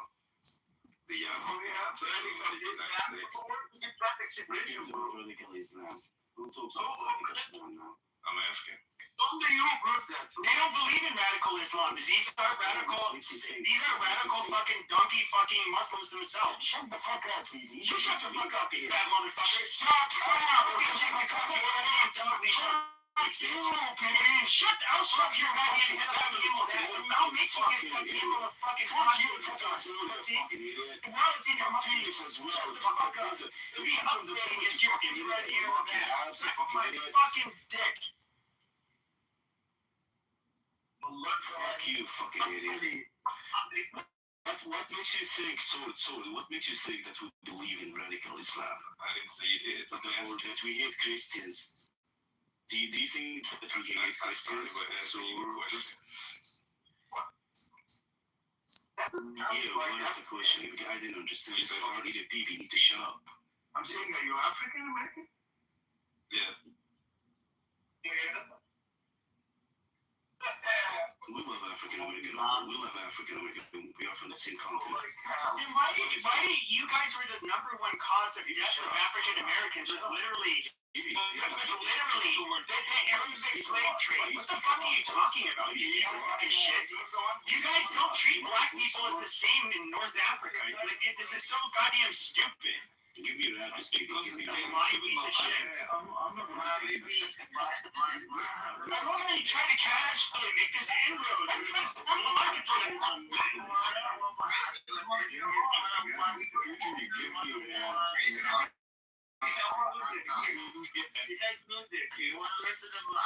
know what's funny? I'm going to make an observation. You know how I said earlier how like the Persians, I've heard Persians and Turks and other people talk about how the Arabs are monkeys. They're literally, no, you guys are literally subhuman in comparison to them, which I do think is absolutely true. It's absolutely true. I mean, the Persians are much more successful than you guys, much more. They're much older than you guys. But you know what's funny? It's for like the last week or two, we've been having nothing but like mainly Persians in our rooms. And the Persians are so much more eloquent, well-behaved, nice. They're a lot less violent.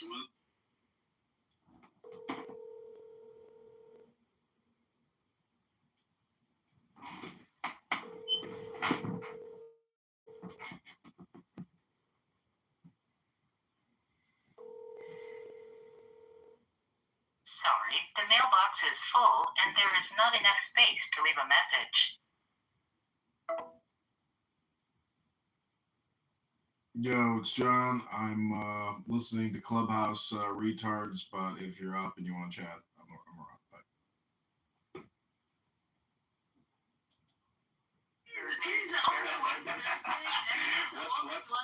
Rate yourself. The Turks make you guys look like a bunch of retards. Rate yourself.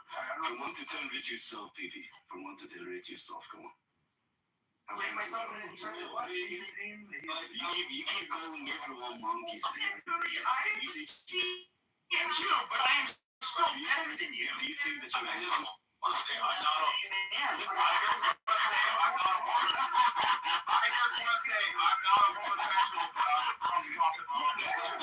he's like, do you think you're a handsome man? But the reality is that, like, I don't know, I can't see this guy's picture, but I've never had a problem getting women. That's the funny part. it's always no dick. Unlike you fucking 5'7" Arabs, okay? Yeah, with hair all over your bodies, don't trap the scent of that odor. Your nasty fucking odor. You stinky fucking Are you gay, people? Are you gay? I don't know what the fuck you're talking about, bro. You look like gay. Who the fuck looks at an Arab man that says, never. Cool down. I have a question. Why did you guys dislike that thing which is called James Whip? Called what? The James? What is it called? The James? I think what he's saying is I can translate. Hold on. I can translate. All right. What he said is that I'm not a homosexual, but I would fuck Prophet Muhammad in the ass and I'd come and tell you.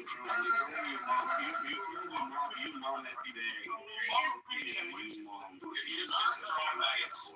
How many black person fucked your mom? I'm gonna fuck Prophet Muhammad in the ass. Who were the biggest bunch of faggots? Was it Alexander the Great or was it the ancient Egyptians? I don't know. Did you mom visit? Just kidding, it was the ancient Egyptians. They were the biggest faggots in the world. He actually thinks that everybody gives a fuck about it. He's like, He's like a Miss Indian man. Are you calm now? PP, You don't think anybody cares. You're not private, it's past Ramadan. Why don't you go blow yourself up for Allah? Okay, he's a sub-Saharan African from Sudan. He doesn't speak for us Christian, even though he's a brother in Christ. So I pick him over any of you savages, that savage Mohammedans.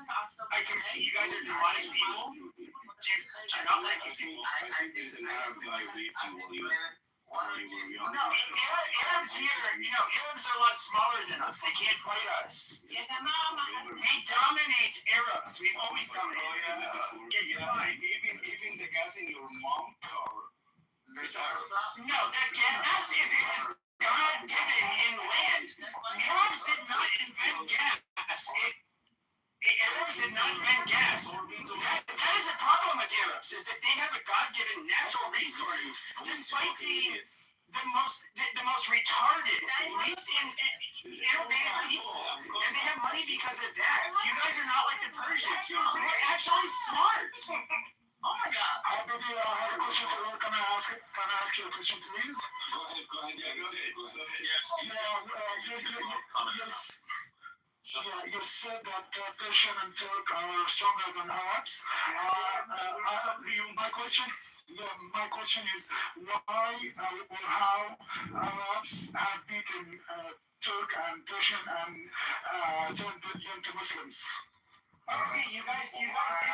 You guys did do that to an extent, but at the end of the day, they're their own identity. Just like how it's like asking people.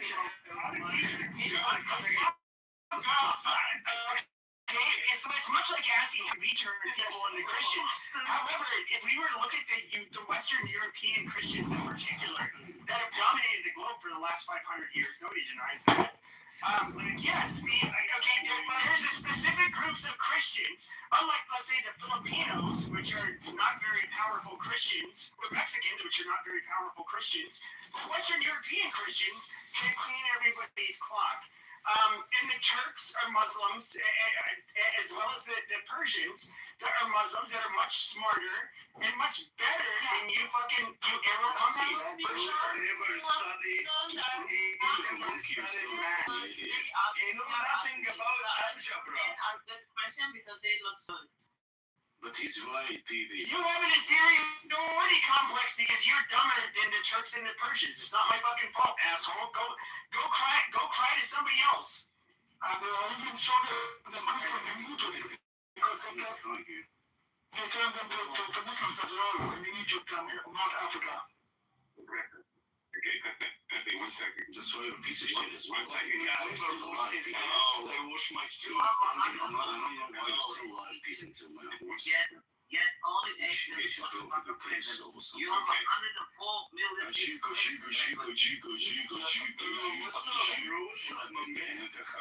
What's up, my man? Okay. Okay, so everyone, if you guys can do me a major favor. Yeah, thank you.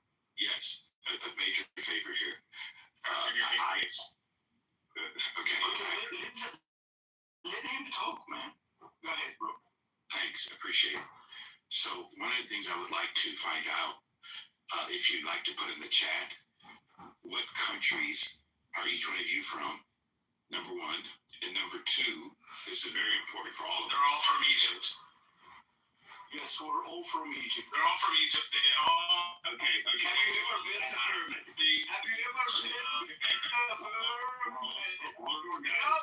Egyptians here. Okay. I will start dropping people because we can all talk. I mean, for me. Sure, go ahead. I swear to God, I'm fine now. Okay, so what I like to do, because I don't know what language some of you speak. Arabic. Egyptian. Okay, hold on. Let me finish, please. I'd like for you to put it in the chat so that I can read it. What country you're from? Do you speak Egyptian, Farsi, Turkish, whatever? So I can learn, okay? Because I like learning. Okay, it's just a whole different approach, guys. I've been to 54 countries around the world. What is it exactly you want to learn, Edward? We shut the fuck up and let him finish. You got Shut the fuck up, you fucking idiot. What the fuck is wrong with you? This fucking is a fucking idiot. Oh my god. Okay, everybody, guys. Let Edward finish his fucking point. Everybody, off their okay, Mike. I mean, Edward, you're gonna have to go off your mic. Let him finish. Once he's done, he'll say he's done. Yeah, I will tell you I'm done. So this is what I like because some of you I've never met, don't know you, haven't seen your name before, don't know because some of you do have the language. I don't know if it's Farsi, I don't know if it's Aramaic, I don't know if it's Arabic, because some of you are writing in that particular style. And if you want, you can back channel me and I can actually copy and paste it so that I can actually translate it into English. Because again, what I want to learn, okay, is how do I dwell on planet Earth with people that are not like me. They don't have my same morality. They don't have my same government. I just want to learn that if it's possible. But if you don't want to do that, that's okay too. And if you want to just DM me, that's all right. And I am not. I think I'm fine with it. Guys,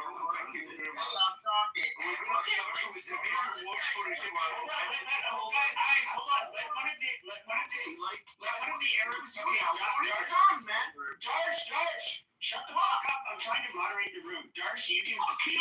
Darsh, I'm trying to give you room to speak and only you to speak, and you're protesting me. Okay, so stop.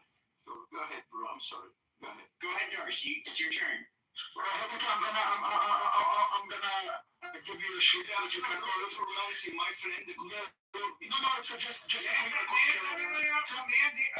you can come. You gotta go to the audience. You know what? Like a man, stop bringing people down and just to listen. No, because he's over talking you. Zedon is from different place and he has no time to talk. So we give him a chance. That's it. All right, let me be straightforward. Okay, we are from Egypt and we speak Arabic. Would you please drop that asshole down, please? Okay, we are Egyptian, Edward, and we speak in Arabic, right? And I don't know what kind of you're looking for. Hey, Edward, I I was just chiming in, let you know. If you ever learned your face to me back channel, thank you, no problem, brother. Like, if you want to talk like a proper way, just please So guys, let him finish. We're doing turns right now. Okay, so Darsh, I actually been to Luxor, Alexandria, and Cairo.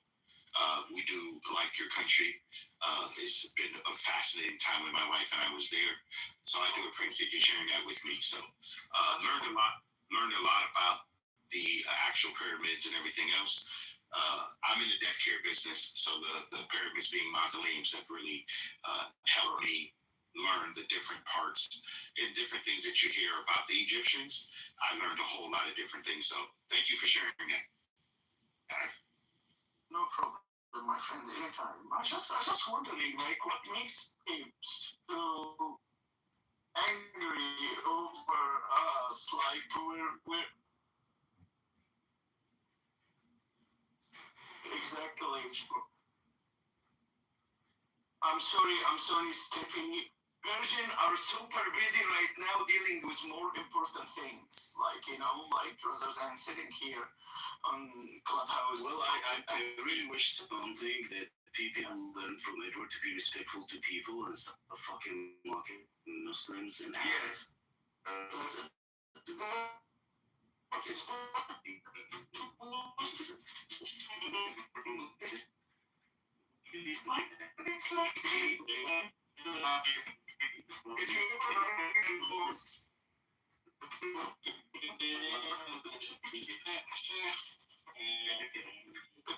So did you see the detail? Would you please accept the mic for Manzi, please? He's a friend of us. He didn't mean to interrupt. Pepe. Okay, raise your hand, Manzi. Raise your hand. Okay, thank you. Raise your hand, please. For Edward. Edward, you said you wanna know if we are matching with your molarity. I would like to ask you, what's your molarity? Oh, it's a good one. In brief. Say it again. Not having sex with a 9-year-old. Okay, actually, guys, to go down, that's not and have a serious conversation. It was not when you talk with us, you said you want to know from which country, what language we talk, and you want to know if we are like matching with you. For me, I'm married to one woman. Our children are both married. I believe, this is me personally, again, just my own opinion. I believe in no substance, no abuse. So if I don't take this substance, it can't abuse me. So at 62 years old, I've never tasted alcohol, never smoked a cigarette, never done a drug. I'm not going to come on here and use it's killing the children and the innocent people. Oh, bring Benny up. It's matching with your morality. Guys, bring Benny up. Okay, hold on. Would you please really give him a chance? I don't know why. I don't know why you decided to ask me a question that was different than the question I was answering. So he's trying to get you on gotcha when it comes to Israel. That's what he's trying to do. If you don't want to answer, it's up to you. I don't push you to answer, but I just ask you a question. You can answer. I don't push you. I want to ask you. And if you want to ask me a question, I will be fucking gay Somalian. Shut up. You guys are funny, man. I go on mute and I'll let you guys answer the question. I mean, you don't want to hear from a gay Somalian, so it's killing people, civilian people and children. Is matching with your morality? Yes or no? First of all, war is ugly. I don't talk about war. I talk about something. Excuse me. You can't answer for me. Okay, and I'm not going to answer the way you think you want me to answer. You're right, Edward. Please, give him a chance. Okay. At least to so for me, I think anyone, anyway, losing a child or their homeland or their country is not good. Okay? At the same time, because I am a believer, there's a scripture that says there is a time for war. Why is there a time for war? Because there are evil people on planet Earth that do some evil things. Now, whether I like that or not, because I'm only 62, when I arrived here, everything was already here. So I got to go with the laws of nature and nature's God. And unfortunately, sometimes men need to be removed from the planet because their deeds are evil. So you're called what a God act. You're called that like God act. So like Sharia law, where you not to worry. You know, when the man can make a false claim about adultery, Sharia law was going to lock and and for the other question for when it comes to warfare, like there are aspects. Are you going to wash? Yes, I'm washing my hands right now. So come on. So anyways, shut up. Shut up. So my point was, shut the fuck up. Why are you pissing, bro? I'm not pissing, you stupid motherfucker. Watching something else. Shut the fuck up. Hey guys, I want to say something. Can we bring Kenny up? He's the What the fuck? You're saying? Amelia. Okay, look, there are, if you talk about warfare and the religious differences, stealing a man's wife, or I guess you would say it's the merciful thing to do, or it's the booty of war, and to me that is, and I own her now, and you can basically, it would be rape because you own her. And because if she doesn't consent or doesn't want to be with you, you can do whatever you want with her. And I have to sit here and listen to you guys talk about, like, what is just? But under your fucking religion, what is just? When it comes to warfare, I mean, why is it so common that Muslims say that Islam will enter every fucking home? And by the way, I was trolling you fucking retards earlier, okay? Because it was funny to get a rise out of you, but... With that being, which I'm not a crusader, by the way, I'm not even religious. Oh! I was raised Catholic. But, yeah, amazing. Shut up. Amazing, shut your fucking mouth. Okay, shut the fuck up. Now, we get to hear how you fucking retards, you want Islam to come into every home.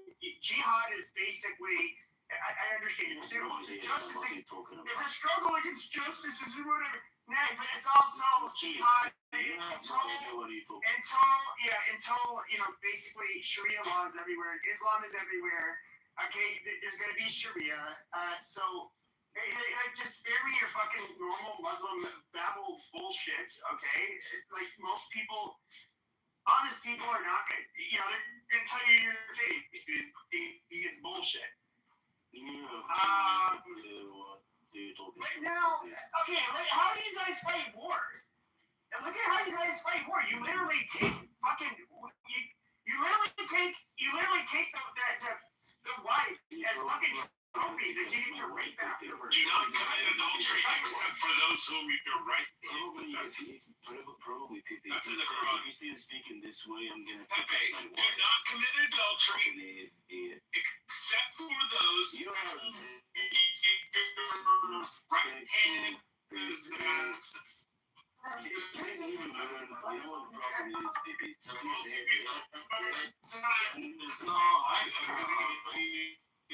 The problem isn't anything. Whenever we go to one of your fucking countries to fight a fucking war, And I say no, when we go to one of your countries, Come on, shut up. Can I speak? You're fucking talking. I'm going to a fucking 2 hours. I don't want to hear from you, Darsh. You need to shut up because one of your fucking countries to fight, you guys don't stand a fucking chance between your fucking clocks, left and right. Like, to even sit here and pretend like there's any kind of equilibrium between the Muslim world and the Christian world is like, Look at strong to your line, people. Hold on, everyone. Hold on. Shut the white guy. Hold on. Shut the fuck up. Edward's speaking. Shut up, you fucking monkeys. Hold on a second. Okay, Edward, unmute after this. You monkeys need to shut the fuck up while he's speaking. Okay, just One at a time. Okay, you're going to the audience, Kel. Okay, going to the audience. Monk is your mom, Pippi. Okay, let Edward speak. Okay, guys. I would like to hear what you guys are attempting to say, but can we do it one at a time? I mean, I know everybody wants to speak. Yes, you can, but can I finish? Yeah, I'll let you go next. But what I like for us all to do, the mic is a privilege. It's not a right, guys. None of us are winning any awards here at all. There's no awards in this room. Bro, I've been trying to speak, Edward, for the last 20 minutes, but Amelia keeps jumping in like everybody else. Pippi, like you saw Amelia, but because no one. Okay, guys, hold on. I didn't finish that. Okay. Let me. Another thing we would like to do is for all of you with the pink tickets, will you please join the house? We would like for you, if you do want to engage in conversation, just turn in your pink tickets. All right. So I'm gonna let Steph go, and then Amelia, right after Steph done, you can go ahead and begin to speak. Okay. Well, take one of you guys and one of us. All right. Okay, go. Hey, Edward, since we're talking about a Muslim situation, I want to make sure that I'm accurate. So there's a gentleman here named Ocean that can break down Sharia law to a lot of you. No, I haven't noticed. Ocean, I yield my time to you, Ocean. Let me I yield my time to you, Ocean. So that Yeah, so I was telling you. I got a very big news. Okay. I gotta shut the monkeys up. They're mostly different. Shut your goddamn mouth. Okay, we have these Arab monkeys that came into this room. I told them, I wish you guys behaved, because we spent the last, I don't know, couple of weeks speaking with Persians, and they're very, The monkey is your fucking... They're very normal. It's almost like us in a civilized world, we're used to speaking to people like them. But then you Arabs come in, and you guys end up coming... basically behaving like the go-fucking diaper-head that you are. No, it's not your turn. Okay, you need to shut up. Okay, shut your sharmuta mouth and let Ocean say what he has to say. Okay, you monkeys, stop it. Hey, thank you, Pepe. It's a news. The news came out yesterday, basically. So Germany is technically going to start sending back 700,000 Syrians back to Syria, which is 80% of Syrians' population in Germany. Hey, by the way, for Muslims, have you guys ever think that you guys are the same as pagans? Same as what, Ocean? Pagans. Because Pagans like the one that Muhammad used to worship the idol. Yeah, because pagans used to go around fucking Mecca 7 times. They used to kiss the black stone. Yeah, which you guys really work about. Asking Palmer, who was fighting to prove it's from heirs, and it wasn't. I'm so sorry to break your heart. And you're talking about us. Like, how about you guys? What do you guys do? I have a question for Rick. Do you have a mirror at home? You faggots, you shouldn't talk to me. Shut you. Rick, what would you do if you had a time machine? One second before he answers. Could you? Probably, Edward, some people need to learn how to talk to people proper way. Like, keep interrupting. And he's very rude. And he's an asshole. And he has no idea. Okay. Yeah, so, Amelia, if you want to go ahead, guys, let's just be patient. Go ahead, Amelia. Okay, first of all, I want to say something. Not all of us are Muslims. There are Christian too. So can you please bring Manny up? He's Christian and he's Egyptian, so you can see another point of view. And second thing, we are civilized, Pepe, but the thing is you are shouting and you are hurting our ears. So please stop shouting. Thank you so much. Yeah, so please bring Manny up. I don't see Manny. Does anybody see Manny? Because I can't see. Yeah, he's down there. I don't see him. Is he at the top? Is he in the House member? No. Yeah, Manny, like, raise your hand. What the fuck? Yeah, raise your hand, Manny, because I can't see him. He might have it written. He might have it written. Yeah, he's down there. We can't read. Yeah, I can't read it. It is in English. Sorry. Lord, thank you. It's in English.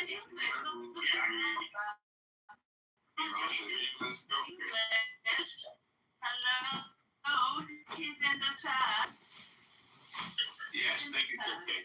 Thank you, guys. You guys got to write English because this is English. Hey, hold on, Amelia. Hold on, Amelia. Hold on. Yeah, what? Screenshot of it. So It's okay. Yeah, but the KK, don't worry about it. He doesn't even know what a slave is. So it's okay. It's guys, I don't get no black. You are the real slave.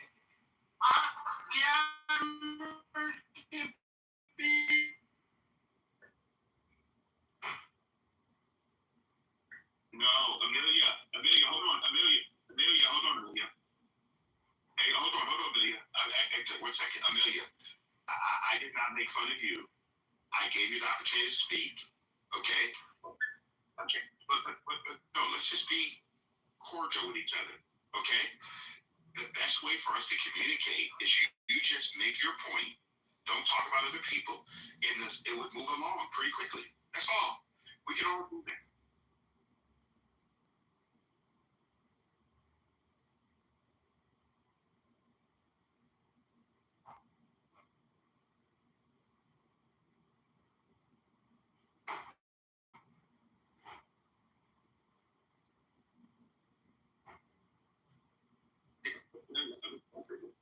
Amelia.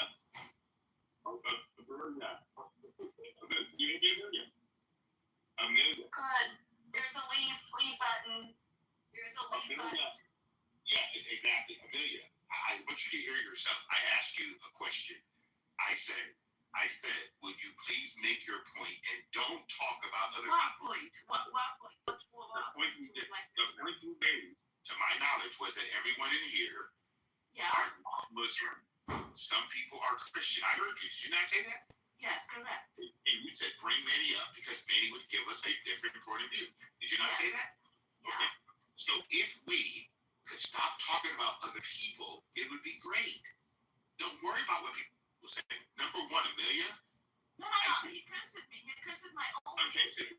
Amelia, listen. I'm gonna give you a tip.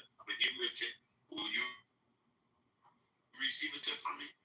Yeah, go ahead. Okay. Do not give oxygen to things that have no value. Yeah, you mean Pepe has no value? No, hold on. Did you hear what I just said to you? You're doing it to yourself again. Do you know you're incriminating your own self when you respond to situations? You're giving power to it. Do not do that to yourself. What you're telling people is that they have more control over how you receive information versus you just moving along with your own voice. Just be who you are. You know 1,000% that you currently are a person on the planet. Am I correct, Amelia? Yeah. Okay, so let's just celebrate the fact you're a person. No matter what anyone says, do not allow their words to turn you opposite of who you are. Okay, I do agree. And I just wanted to see something that when we start talking normally, like we are talking, and I hear you, you hear me. We are not talking like animals. But the thing what happened right now, I just want to clarify something. He showed us as an Arabs as monkeys and like cannot talk, and we are not civilized because he was yelling at us, cursing our own nations and cursing my mother and saying Okay, so Amelia, hold on, Amelia. Let's move on. I've been to Arab countries. Yeah. Okay, and I've been to other countries where I've gone to the zoo. And you know what I saw? I saw monkeys in the zoo, and I saw Arab people. So I'm very clear that none of the people from Arab countries are monkeys.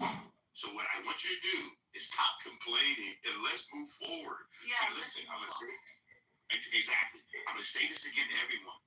If you give power to things that have no value, or you put your wood, hear me, your wood on a fire that's already burning out, you are now giving the people that are calling you names, you're giving them more access to power. Let's just move forward. Bring Great Mama up. You know, he will be here. We bring Little Mama. I have something to say too. Okay, we're going to say it. Hey, Mama. Who's it? Leia Mama. Okay. Leia Mama. Please raise your hand, Leia Mama. Thank you.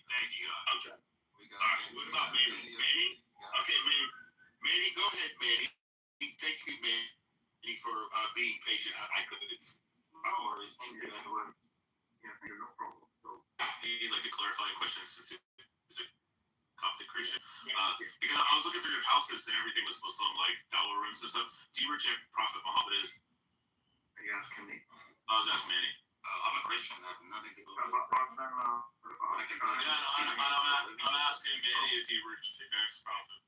Hold on. This is let people speak. We don't want to interject. Well, it seems like he might be barking. There's a reason people have been getting moved down. So, like, if you speak while somebody else is speaking, I've been quiet. Like, I was talking a lot. I've been quiet. And there's a reason that we're having dialogue right now. And so, forget what I've said and what other people said. There's dialogue going on. Let them have it. No sniping or making your little cheerleading comment from the side. So. Great. Thank you, Sword, for bringing me up. Thank you, Edward, for the nice things you've said. As we're managing and moderating the room, it was amazing. My name is Naimi Hakim. I'm a Christian, Egyptian, Christian Coptic. Excuse me, from Egypt. I've lived my whole life in Egypt, and then I came to the United States 15 years ago. And I've been living in Los Angeles, California since. I think I can give you a good perspective about a Christian man living in Egypt with Muslims, and a Christian man living in America with all the other ethnicities. So any questions, I'm more than willing to answer. Okay, cool. First question. You go ahead. First question would be: do you claim that Jesus is the anointed Son of God, and you reject Muhammad? I am a Christian man. It comes by default. I'm just asking, like, would you be willing to say yes? I mean, He's a Christian. Jesus Christ. Come on! Every fucking house he has is fucking Dawah. There's no Coptic Christians. There's no Christian rooms. None of that stuff. That's why I'm asking for clarification. Any Christian would say, I reject Muhammad as a prophet. No. Any Christian would say, Jesus is my king. I don't reject other religions. Muslims can claim that too. No, sir. Muslims can claim that, yes, because Isa bin Miriam comes back in the end times, and he comes back, and then he's going to die. We all know your Quran, your Hadith, your Hey, this is bullshit. Are you going to tell me my religion? Are you going to tell me that you believe? Hold on. Is there any denomination of Christianity that would think that the Prophet Muhammad, as the Muslims would refer to him, is somebody that we have any reverence for or belief whatsoever? I mean, the answer is obviously no. Right. So what I'm saying is, why is it so hard to say? Let him answer the fucking question. It's called coexisting, Mr. Ali. Oh God, thank you. I appreciate you, Mama. Very respectful. So, because I coexisted in a country where it was originally Christian, and then recently, after 644, the year 644, it became Muslim, and majority of Muslims. Wait, one second. So, guy, I am going to start moving people down when you start calling people names, and I'm not going to bring you back up. Guys, whether you agree with someone or not, it's okay. I believe in clarity over agreement. We're clear. We all believe. You don't have to agree with anyone, but let's stop criticizing people because you don't know what they believe and why they believe it. It's okay, guys. No worries, sir. This is what's happening right now. We're categorizing and criticizing people based on their religions. Religions doesn't really matter in 2026, I think. Honestly, doesn't matter. To have a religious identity. Right. Like, what's that? Right. What the hell is that, to be honest? Let me answer this way. So Bandy, I want to ask you a question, Bandy. So then you and I are on the same page. So Bandy, what is your belief system? My belief system. Yes. What do you believe? I don't have one. You don't have a belief system at all? I'm agnostic, bro. Okay, so you're agnostic. Okay, so let me ask you a question. Since you are agnostic, how did you come to the conclusion of being agnostic? Science, philosophy, facts, everything that's happening in the world. I think it's quite simple. Okay, so I appreciate you sharing that you're agnostic and you believe it's quite simple. I do not think, just me, I do not think that everyone thinks it's that simple. Okay, so I appreciate you sharing, but what I like for you to do, if you're gonna ask someone a question, ask them from a place of curiosity, not you to put, or me to put what we believe on someone else. Is that fair? It's fair. Well, I was actually trying to participate and share my thoughts about what Bippy was saying earlier, and I've been ignored once, twice, 3 times, but it's fine. I can say it right now, I think. I'm not trying to ignore you. I just gave you the opportunity to speak. You can speak more and actually have a conversation. Assumptions. You can speak. Go ahead. Very well. I heard you speak earlier. You were talking about North Africans and stuff, and how the French terrorized Algerian people, not terrorized. I don't have a grandfather that served in France. That's fucking trolling you. Because I have a grandfather that died by the French. So I have.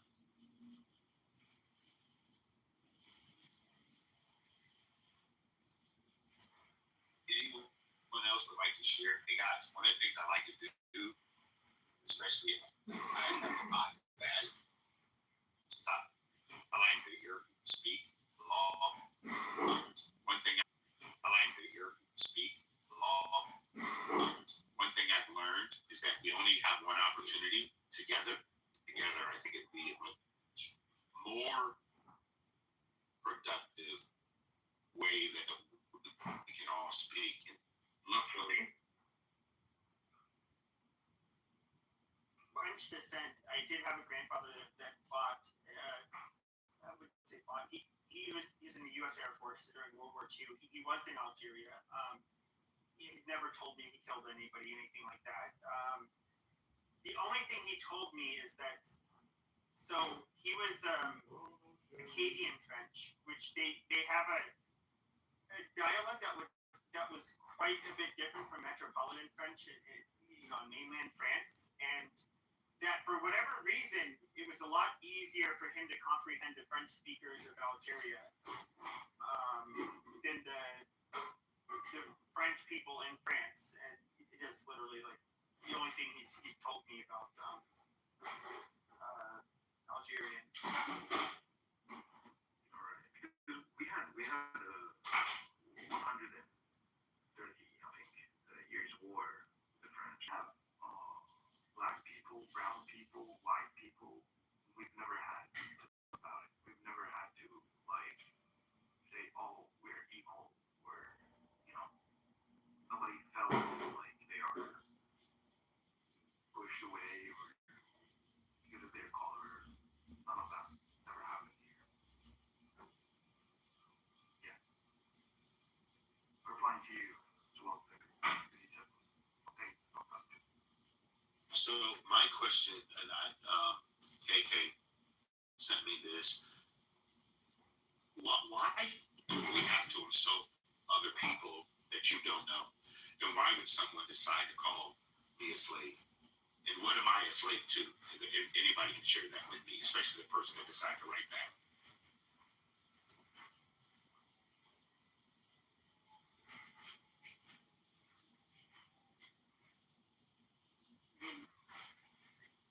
I'm not going to answer it. I feel like there's been a reactionary comeback. Okay. As people are moved by their emotion, not by reality. So again, I would like for people, if you're going to claim something, I would like to have a conversation with you.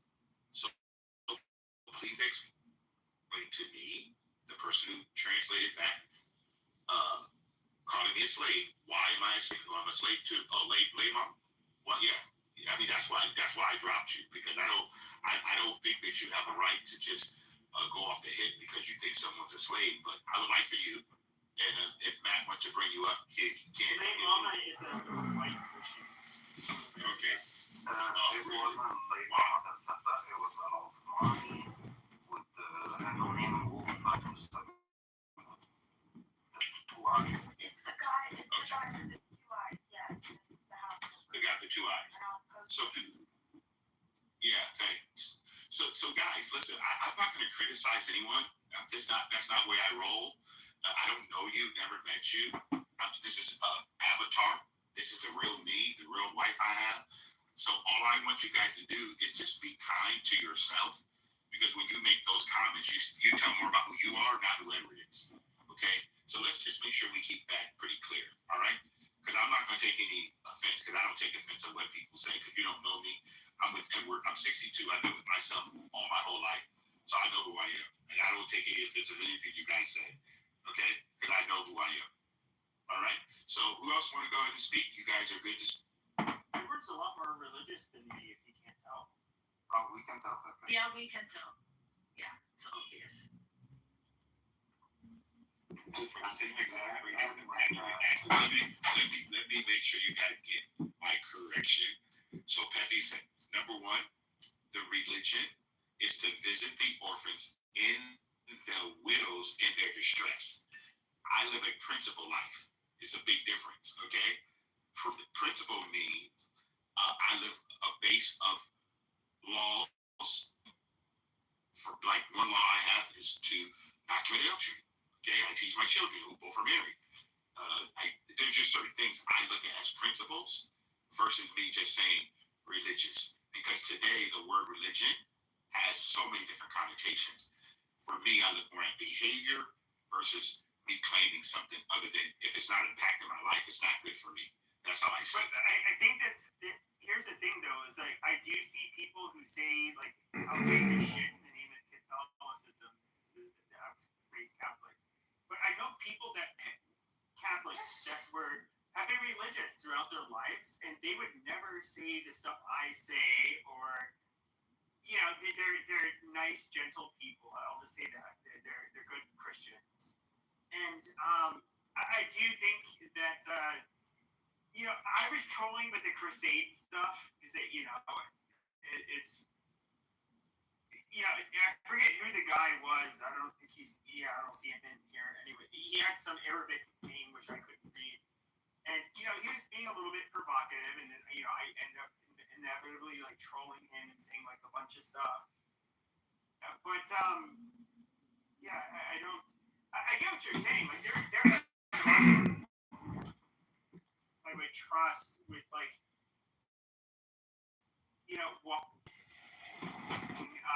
staying at my house for a weekend, and I would trust like a lot of other Christians to do. Like I do look at people's behaviors. I don't even look at it through a religious lens, but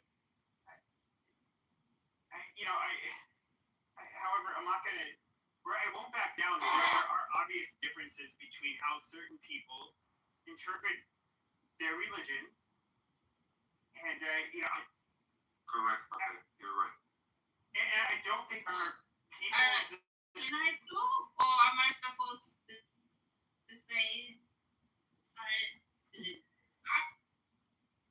I'm as drunk. I'm always drunk.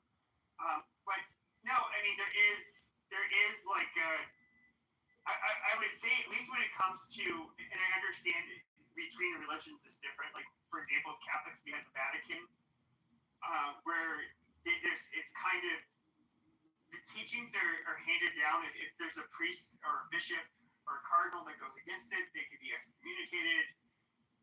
They can lose their priesthood, and so people kind of have to stay in line. With Judaism and Islam, it's a little bit different because you don't have like one. You guys don't. You don't have quite the structure that you would see, like for example, in Catholicism, and even a lot of the other Christian denominations don't. look, I'm not trying to shit on other denominations or any of that, but like there is, like if you look at the Catholic Church today, like we cannot try to find anything within the last 20 years where the Catholics are going to say it's okay to hurt Muslims or it's okay to hurt Jews or it's okay to hurt anybody. Like it's not going to happen. And I feel like there's not like really like a mainstream outspoken, powerful person within Islam that basically will make those kinds of Can I say something? statements. Okay. Wait, as a Muslim, can I say something? So the thing is, right now, if you would like to fight a religion, how would you fight that religion? If you would like to show that religion is really bad, to fight that religion, by showing that religion is really aggressive, it's by that the only aim for that religion is fight and making wars. This is how they fought Islam. So if you know Islam really well, you will know that it's a peaceful religion, and there are lots of peaceful. Wait a minute. There are lots of Islam is a peaceful religion. Wait a minute. Oh my God. Throughout history, that's not true though. Wait, yeah, because look, Christians were not always peaceful. No. The Christians weren't always peaceful. Okay, look. Why are you shouting right now? Hold on. The Quran is extremely violent. Okay, everybody shut the fuck up. Just let her finish. Make my point. Do not shout at me, you motherfucker. What the fuck? Okay, so right now, because Islam came in a time there was lots of wars. That's why in Quran there are lots of verses showing being aggressive. But the thing is, it's the thing. Like all these religions came from sky. They are the same. Oh, whatever. You fucking idiot. Thank you, Spencer. Some people take the world and they make it extreme. Like Pepe was just saying, me as a Christian, I can say yes. Back in the day. Okay, Spencer, this is not fair. You're second. We're grown-ups. Please let people speak. Thank you very much. So every religion at one point had back in the day to spread their religion, we would enter other countries and we would take it by force and we would put the cross down and say, oh, here are the Crusaders. Yes, Muslims are the same shit. Okay, so and today in 2026 there are Christian extremists and there's Muslim extremists. There's ISIS, there's Qaeda, there's a bunch of them. We do not know. Oh, backed up by the CIA's money. You want to go there? We can go there. So if I give you a gun and tell you go kill somebody, and you go kill somebody, is it on you?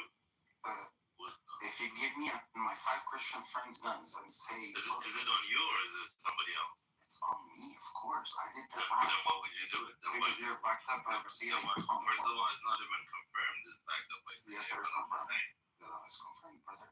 This is like 101 politics. So where's the confirmed? I'll give you a small example of the ocean. Where's the Pepe confirmed? earlier when he used Edward's speak excuse to kick people out or to turn them down from the stage. This is the same excuse CIA uses, you know. Do you deal with the CIA, Bendy? Do you know them? Have you dealt with them? Like, do you have friends in it? Have you ever talked to a CIA agent? So how do you know? How do you know this? Well, no. We don't all know anything. Have you actually had conversations with people in the CIA that you know this firsthand? How do you know this? So obvious. Well, what's obvious? That's nothing's. KK, is it obvious to you? Okay, full of shit. So, Bandy, tell me who you talk to in the CIA. Like, what agents have you talked to? My friend works in the CIA. He told me now. Your friend works in the CIA. Does he work in? Where's he work? Is he in Langley? Yeah. Lives in Wisconsin. His name is Chuck. Okay. Consider me mentally ill, and I'm coming to tell you that in Iraq, drugs and giving it to Al Qaeda as payment. They're not taking millions of dollars and black money and giving it. That is not the point that we're talking about. You guys were talking about different religions. So Arab people, Muslims. Danny is far from being Jewish. He's a leftist, communist, socialist, extremist. Well, when you disparage a U.S. government agency, you have to come to terms with the fact that someone's disparaging it and try to break down where they're getting their information. So we will defend the United States and we'll defend our law enforcement and our agencies and our military. So I just asked a question. You made a blanket statement. I hear it. I hear it. So I'm asking. He made specific statements that were disparaging. So I'm asking him where the statements came. He talked to on what level were the agency and where does he have this evidence and can he cite his evidence? That's all. It's fair. That's fair to ask, is it? As long as you defend your interest on your soil. I'll defend it on every soil. I mean, I would be happy to make that argument with you sitting in Paris or sitting in Riyadh, wherever you want to have that argument. But what do you? You disparaged the United States, and I want to know where your facts are from. That's a fair question, isn't it? You made a specific statement. I'm talking about the physical military presence of the American in other places, other soils. No obvious reasons? I can give you hundreds. Yeah, Can I have my co-counsel chime in on? The only reason, apparently, as we've all noticed recently, what's happening in Iraq, for example, what happened in Iraq in the past, what happened in Libya. Okay, I feel Why are you present in other countries? Why are you military present in other countries? Why? Do you know why? Because there's one phrase that goes around the entire world that says death to America and death to Israel. So what do we have? Military installations across Absolutely. You've been talking a lot. You've been talking a lot. I'm answering your question. I'm answering your question. This is the reason why the U.S. military has installations all over the place, because it could be times like this that we need to have easy access to the fuck-ups that are just trying to destroy the globe. Hello, where's that area? Hello? Fucking east. Hello? That's the reason why we have military installations all over the place. Amelia, stay on mute because you were already complaining about people getting off mute yourself. Yeah, did I interrupted you?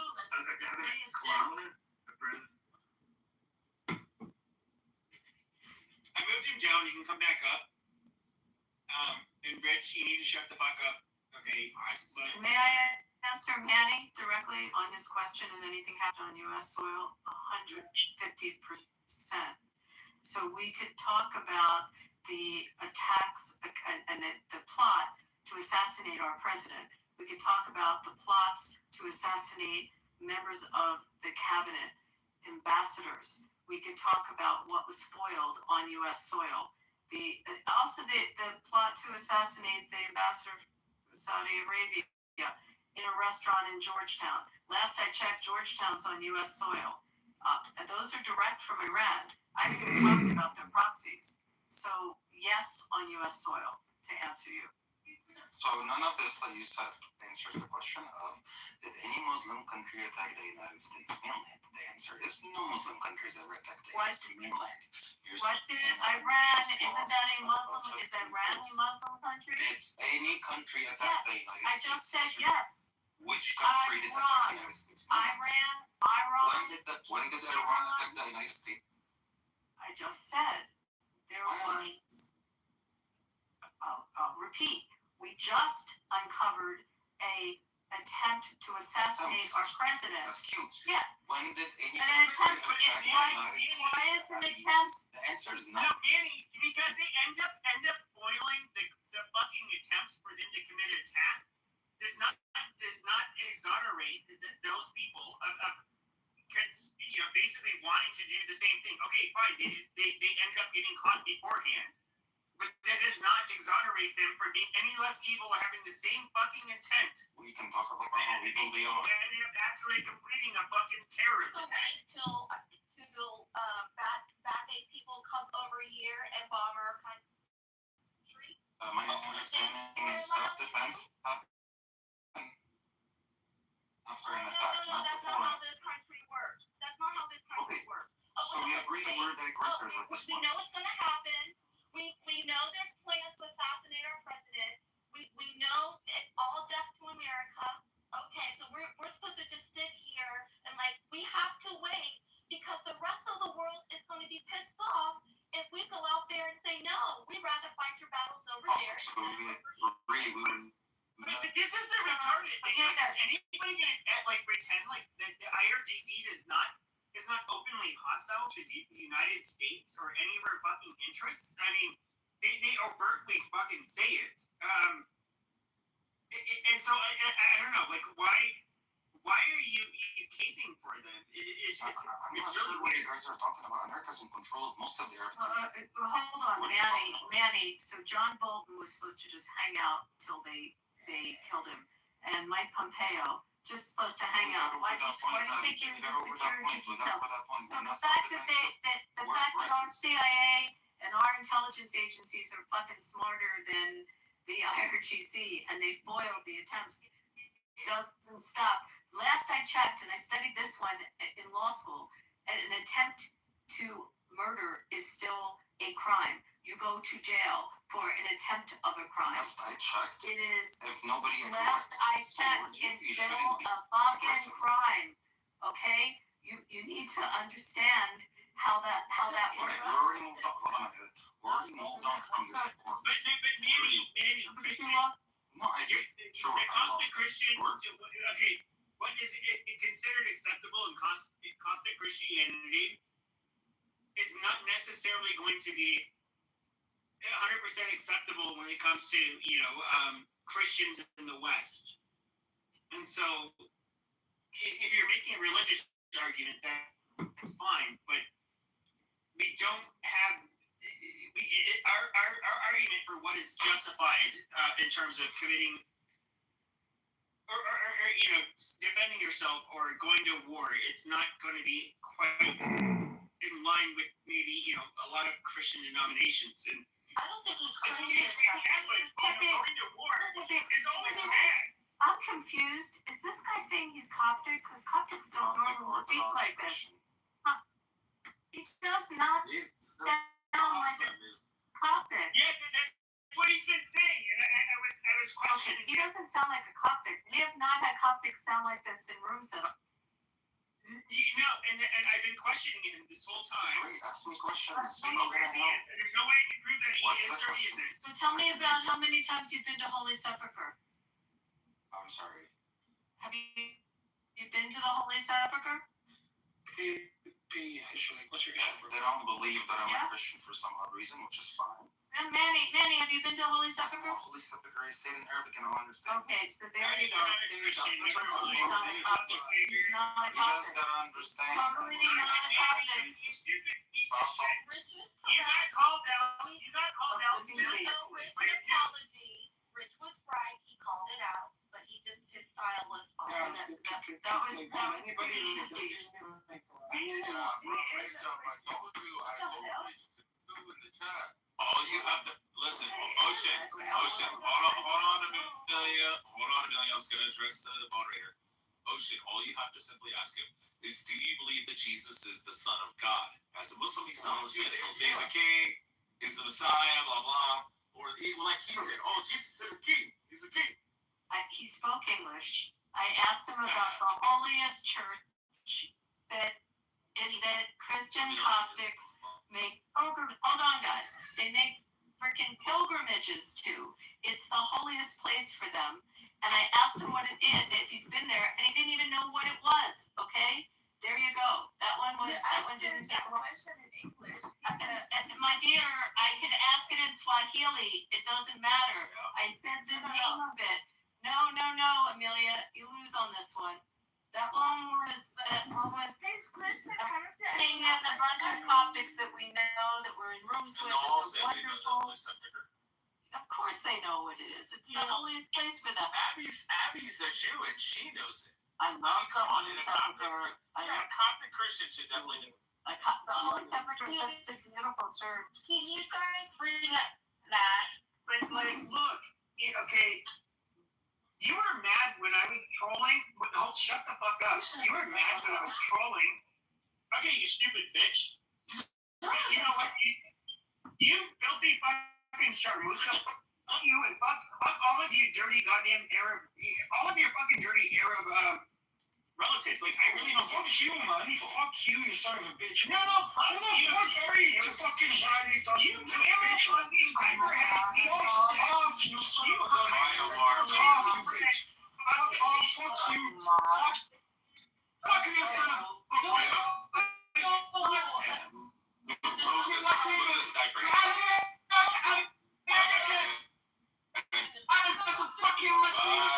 What's wrong, Mr. Squiggle Man? Are you offended? Are you offended? Did you notice that Amelia claims to be like that? No.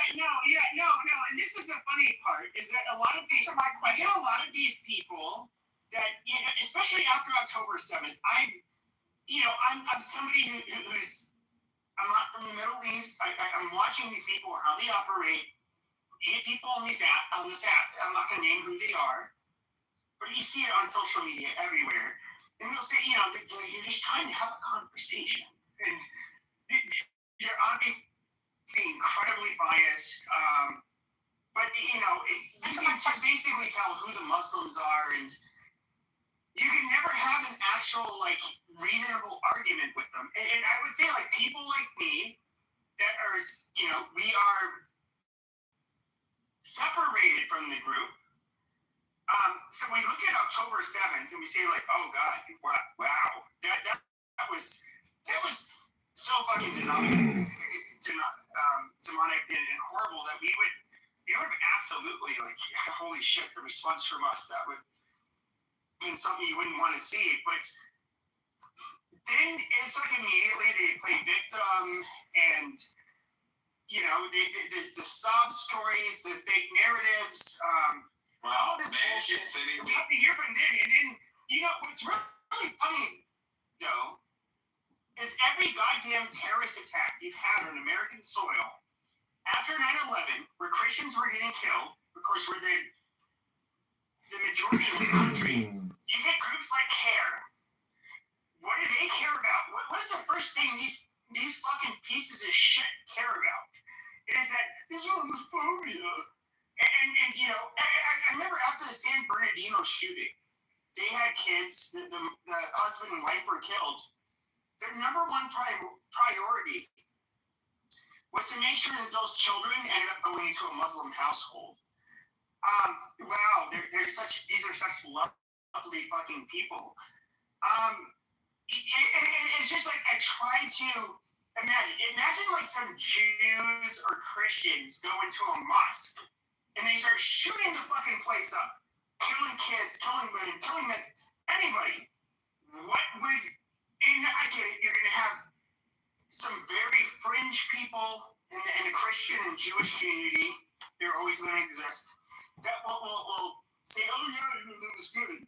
But you know, 99% of them are going to say, like, you know, wow, that is so fucking barbaric and horrible. That's the Trump. I do not condone that. That was evil. But these motherfuckers, okay, it's just amazing. There's just one religion where it doesn't matter what their fucking people do. They will sit there and they will say that it is somehow justified. And I'm so sick and tired of talking to these fucking people. And these are the same people that would, as soon as, you know, Edward ended up, you know, they're like, oh, are you an African American? You know, and Snow or Sword identified themselves. They're calling him a bead. They're calling him all kinds of fucking names in Arabic. Answer my question, Mr. Question.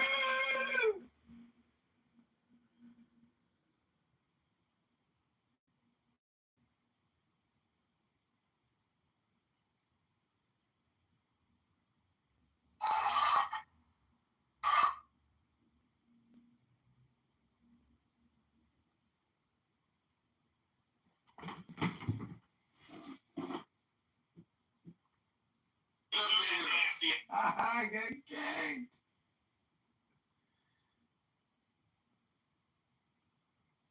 She gave birth when she left immediately after she gave birth. Oh yeah, and I can't remember what her guy's name was. Thank you for coming on stage. Universe Earth. Hello, I am Universe Earth. I have come to explain what is the G0D. Oh, she's just Republican. Republican, go easy on me today. I've had a really bad couple of days. Go easy on me, please. Go easy on them. What do you mean? Bloodthirsty. Feel free to come on stage. I'd love to have conversations. Normally with like noise and singing and stuff like that. I've had the worst headache in the world for the last 2 days. Huckleberry, thank you for coming to the room. Feel free to come on stage. Well, you know what they say, when you got a really bad migraine, they say come to Clubhouse, because Clubhouse is the greatest migraine cure modern technology has invented. So if you're suffering from a migraine or a headache, just download an app called Clubhouse. It's a medical device technology company to get people to say hello. Hello? This is decidedly not a migraine. Well, here's let's see, what's his name? Universe. Here's what I've come to find about Clubhouse. I believe that a plastic bag has more brain cells than most people on this. Answer my question, Mr. Answer my. Well, that's I like to give people the benefit of the doubt. They're ignorant rather than stupid. Well, here's the beautiful part. This is, you couldn't have said it better, Donald. I love the word ignorant. There's a definite distinction between ignorance and stupidity. Yes, there is. I mean, ignorance, that's probably, in my opinion, one of the most beautiful words in the whole entire. It's beautiful. It's a gorgeous word. Well, stupid. You can be stupid and not ignorant, and you can be ignorant and not stupid. No. Completely two distinct. Stupidity is stupidity. Ignorance is you don't know. You've not been educated. Absolutely, you haven't been educated. Stupidity is when you've been educated and then you don't realize. No, stupidity is generally just a lower than average IQ. Nah, look up the. Okay, let's do that. Oh, ignorant. I love the word ignorance. Yeah. Let's see here. Having or showing a great lack of intelligence or common sense. So I'm right. Are you looking up stupidity or ignorance? Yeah, stupid. Ignorance just means uneducated. And stupid is exactly what I said it was. Pablo, welcome to the room. Feel free to come on stage. I'd love to have a conversation. Oh, bye-bye. I want to talk about God. Alright. Let's talk about God. Not the Bible.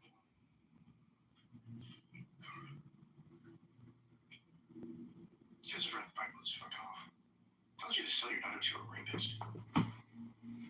Well, I'm not sure if you're aware. Do you know what the Kabbalah is, Donald? Donald, do you know what the... It says if your daughter's raped, you should sell your daughter to her rapist. It also says you should burn your daughter for Do you know what the Kabbalah is, Donald? Yes, I do. I have my copy What is the Kabbalah? It's like Jewish Gnostic texts. What is the Ein Sof Hour, the limitless light? Oh gosh, it's been so long since I read it. I don't remember. What are the 10 Sephirot that contain the Ein Sof, and what is the Keter? Is everything contained in the Keter? I told you, I don't remember the details of it. I don't think you know anything about it. 15 years since I read it. Who, me? I don't think you know anything about it. No, not you. I think you know your stuff, but Donald. Well, anyways, Donald, basically, it's mysticism from Middle Ages, but it seems to be pervasive, and it does seem to create an analogy for God or for the personal self.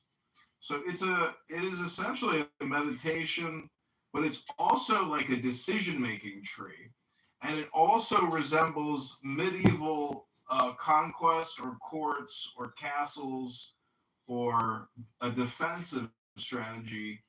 So it's like it's just mysticism, and you hit the nail on the head when you know it's Gnosticism, but it's a system. So it is one way to help. Yeah. Well, it doesn't have to just be Jewish because there's Christian Kabbalists. I would even say there are Islamic Kabbalists. That's different. That's in the Nakamani. The Christian Gnostic text is in the Nakamani. I've got that too. I'm holding my copy of that too. Well, what's in your right hand? My right hand is the Kabbalah. Well, what's in your left hand? The Nakamani. And what happens when you put your hands together? Hello?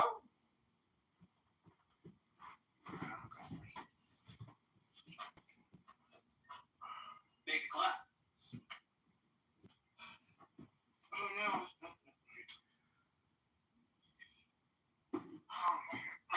So I think one of the words in your title is wrong, the what part, meaning it should be, is God an experience, or is God a thing or a person, or is it an experience? And I tend to go with the experience. That just makes it imaginary. I could give shit about it. Just keep it to yourself and don't put it in my laws. Keep it to myself. You got a fucking room called Prove to Me God Exists. It's imaginary. And it's a social audio platform for people to do public speaking. Keep it the fuck out of the laws. Keep it imaginary. It's an analog, you idiot. Don't you know what an analog is? Hello? Yeah, I know that they're imaginary. It's taking something that is an analog or analogy. Okay, you said analog. This analog. You're just saying that's like an avid. Yeah, it's called an analogy or an analog or a paraphrase. Hello? No, an analog and analogy. If you say so, Dr. Donald. Analogy, I understand what it means, but analogies are fucking imaginary too. So just keep your imaginary thoughts your fucking self. You know what else is imaginary? Your personal hygiene. When was the last time you even flossed your teeth? That's imaginary. Dental floss, that's probably imaginary in your life. Well, that's it. Doesn't floss. 100%. Doesn't use a tongue scraper, doesn't use a water pick. We'd be lucky if he even brushes before he goes to bed.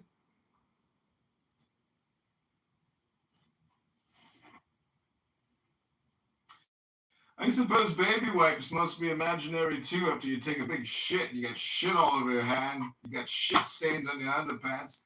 Baby wipes and toilet paper are merely imaginary functions of the mind for one who only needs to keep sanitary hypothetically.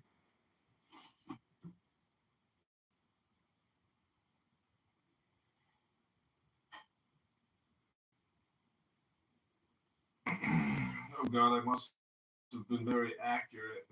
Silence always creates, accuracy always seems to create silence.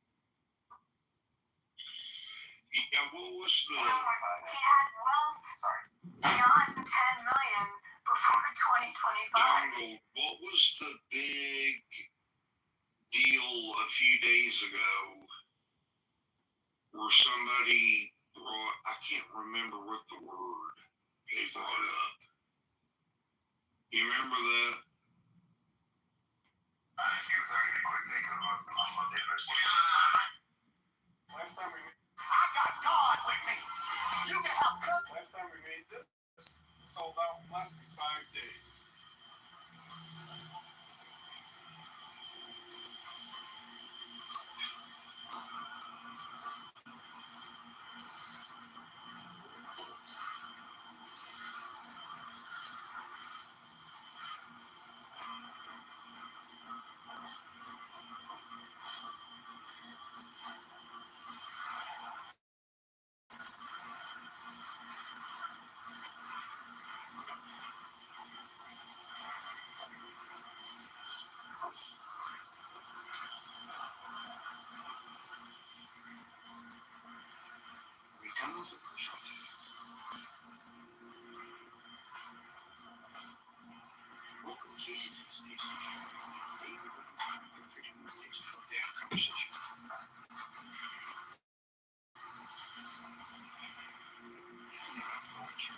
Thank you for having me, doll.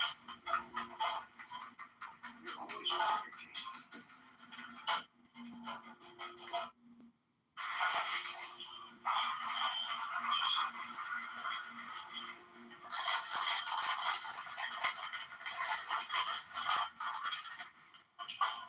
Wesley, I think it was you that invited me to the stage, and I appreciate it. I got God. Yeah. I mean, it's an open conversation. At a decent firm in Delaware, he had errors throughout. You have to call it out on both sides. And I don't mind the personal attacks. I understand that whenever your core beliefs are threatened, that you lash out with insults. Wait, who are you talking to? That was for Universe. Well, I would just say that that's actually projection. You just projected your inner beliefs onto me.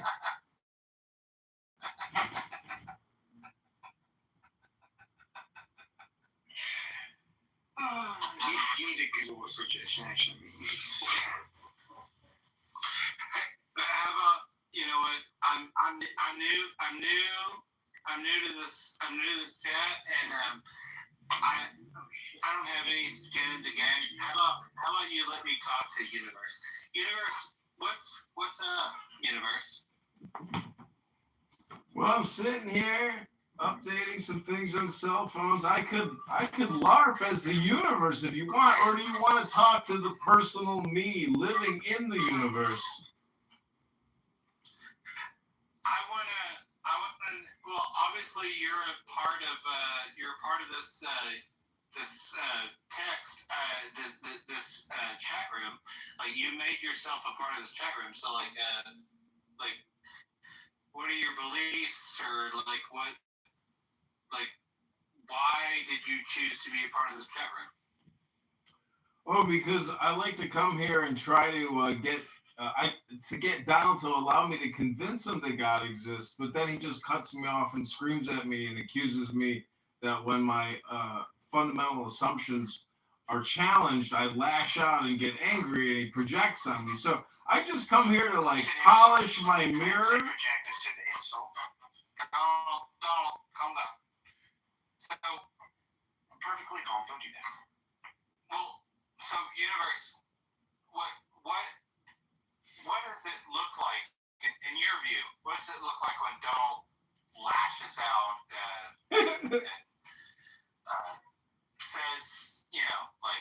says that you're wrong? What does that look like? Well, sometimes he gets very angry, and then he plays this horrible schizophrenic song that causes a migraine for himself and for everybody else. It's actually one of the few songs that doesn't cause migraine. See what I mean? So, anyways, if he gets upset enough, and too many people come in here and start, spam abusing by talking, he will play this horrific song that will just drone out all other noises and make you question your own sanity and why you feel you have enough time to come on Clubhouse. That's it! That's the song! No!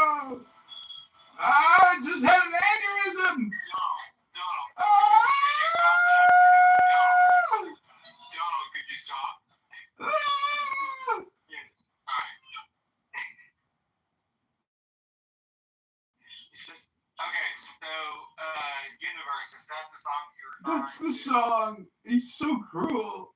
The man is a sadomasochistic psychopath. I'm gonna play that song.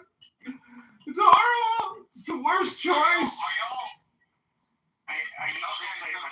Y'all are clearly like working together. This is not a real. Working together. We're trying to create a YouTube live stream, Casey. We're on YouTube trying to make content. Hello?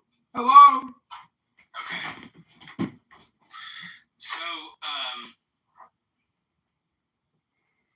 So was that the song? Yeah, I usually play it much louder. Okay. So, Universe, are you still there? I guess it doesn't matter. Okay, so Donald, that's the song that you usually play. Yeah.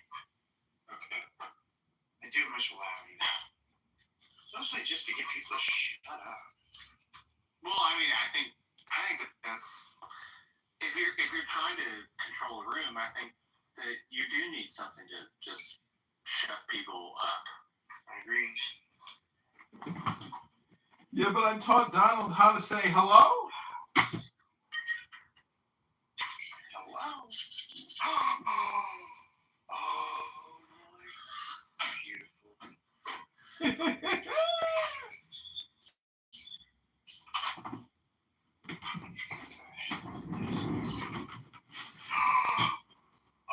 What's your percussion quick loader?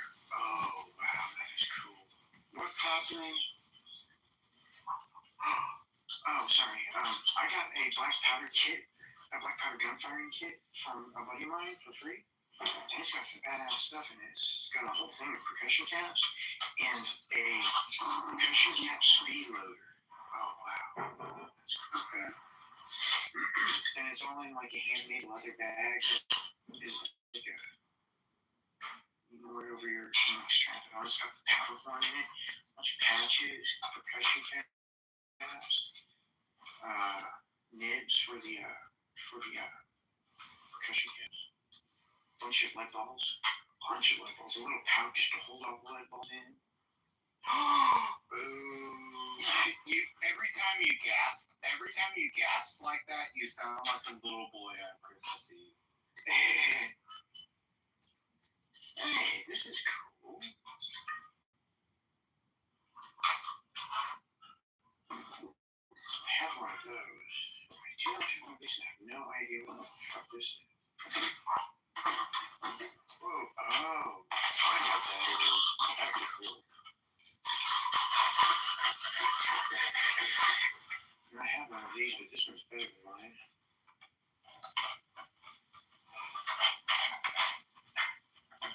Are you done talking to Universe? Monica, Casey, can you tell Donald to pull me up? Yeah, I can invite you. I thought I did.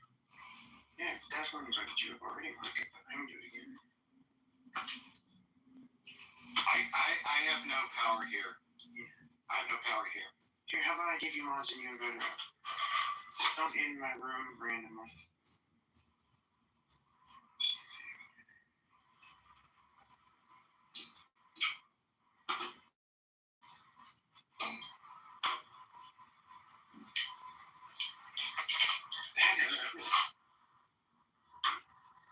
That is just cool. Cool. I wish that we could all see what you're seeing, what you're getting. Do you have Discord? Well, I do, but I also have not much. Okay, it's complicated. I do have Discord, but I don't have much power in my phone, and right now I don't have a great way to charge my phone. Alright. I was just gonna say I have a Discord. You can come there and I can show you what Discord, because the powder horn is even full. It's like almost completely full. That's just cool.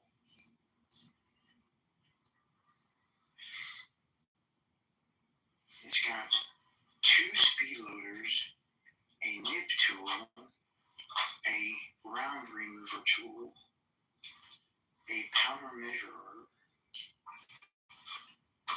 a whole box of percussion caps, a big old bag. Why do you? Please don't take it as antagonistic, but like, why do you need all that shit? Like, what I have a black powder gun. I have an 1858 Remington, 44 Navy. Arnold, have you ever written? I can't remember what the whole book was. Have you ever written or? No, I've made four. I mean, Have you ever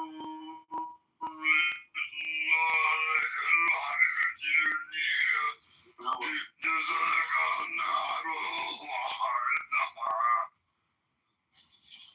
I'm sure it doesn't say it. No, I've never written a book. No. Have you ever read the ancient text of India about the ancient Ramana?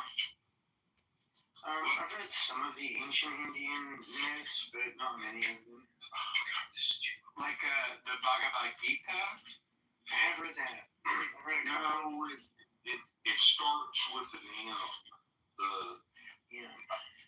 It starts with a M as in what? Mary? Yeah, M as in Mary.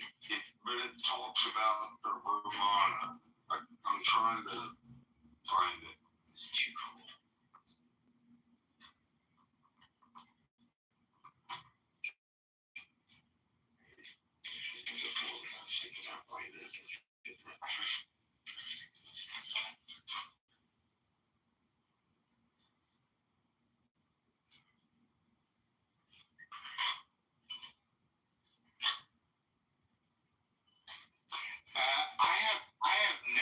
I have no idea. I'm actually like a little.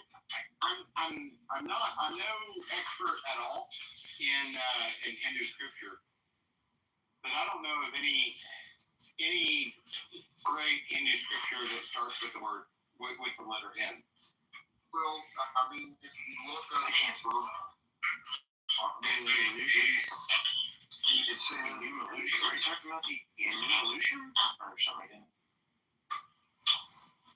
just look up Ramana. Vermana? It'd be a V, not an M, but sure. Well, yeah, Ramana is a word for people.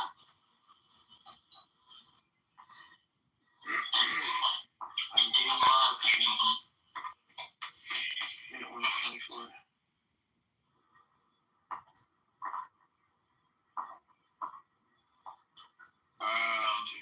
Are we thinking of like what? Actually, it's a Vamana. Vimana.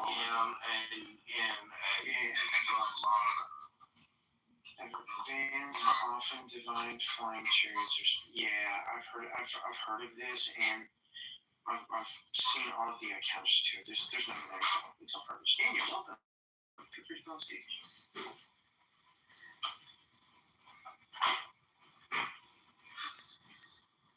I am very happy about this. This is very cool.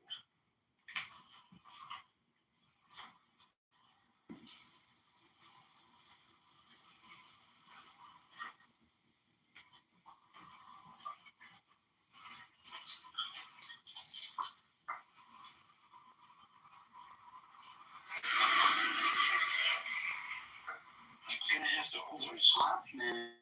what's happening?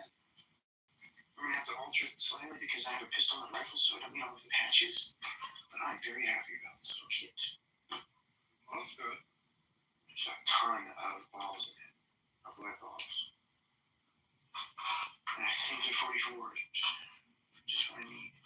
44s. Yeah, that's the caliber I got.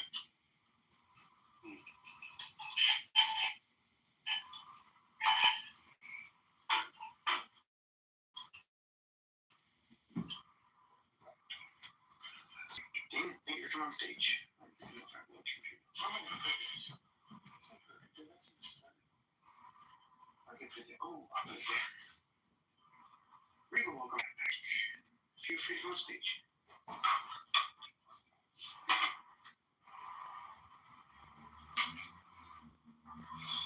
How's it going, everyone? Daniel, Regal. Welcome, Regal. Thank you for coming on stage. I got a shooting back.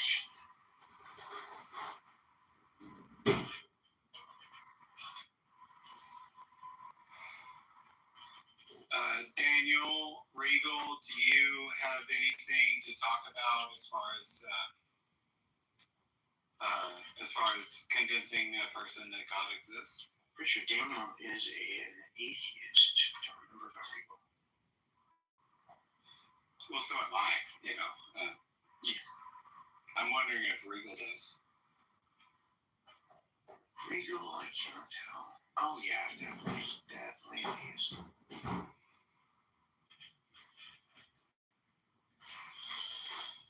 Regal, did you have anything you want to talk about? Regal, are you there?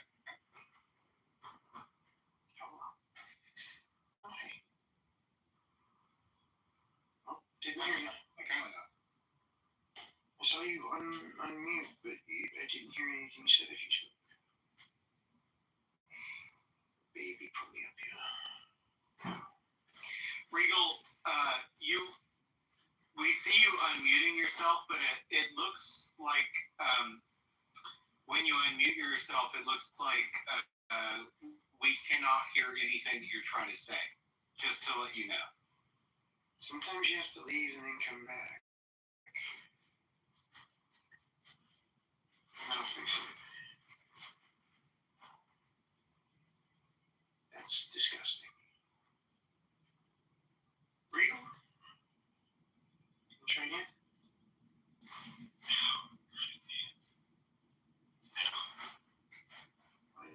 Everything has to hurt so bad. That's a big pile of shit.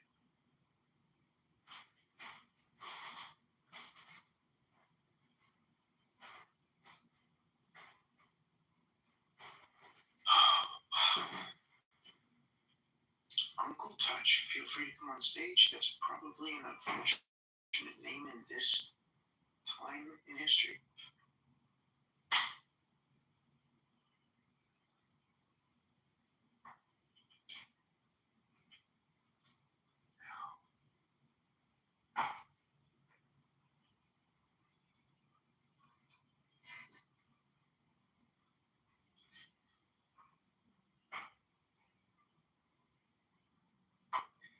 Sorry, Donald. I think I had my mic turned off. It sounded like you said that you appreciated something. When Regal was showing like this giant pile of dinosaur shit, it sounded like you said you appreciated something. And I was trying to understand what you said you appreciated. No, I was just thinking Uncle Touch from coming by, even though it's an unfortunate name for this time in history. Yeah. Is there lots of uncles that touch inappropriately? Oh, goodness. Oh, I wasn't taking it that way. Okay. I know. I wasn't either. It's an unfortunate name in this time in history. This is all of the Epstein shit. Well, can we hey, let's join together and say that probably this is the best time in history. Oh, sure. In terms of family members molesting or taking advantage of younger people in their families, this is probably the best time in history that we've ever lived in history. Like that's probably been worse throughout history, all leading back to the time. It's probably better now than it ever has been. So, unless we have better reporting and better capturing. And people that they trust. You know, And then finally, their privacy is important. They're taught that privacy is Just feeling a little bit anxious. You know what I mean? Nope. Donald, What's that? are you familiar with Dr. Seuss's, Sam I Am? I have never read a Dr. Seuss book, but I have heard it recited before. I'm familiar with Sam I Am. Well, what I'm trying to say is, I do not like green eggs in ham. right, it works for all situations because it forces the opposite. And so all I can say is, I know you're suffering from a migraine, and I know you're suffering with your disability, but could you maybe just try God once and see if you like it? Hello?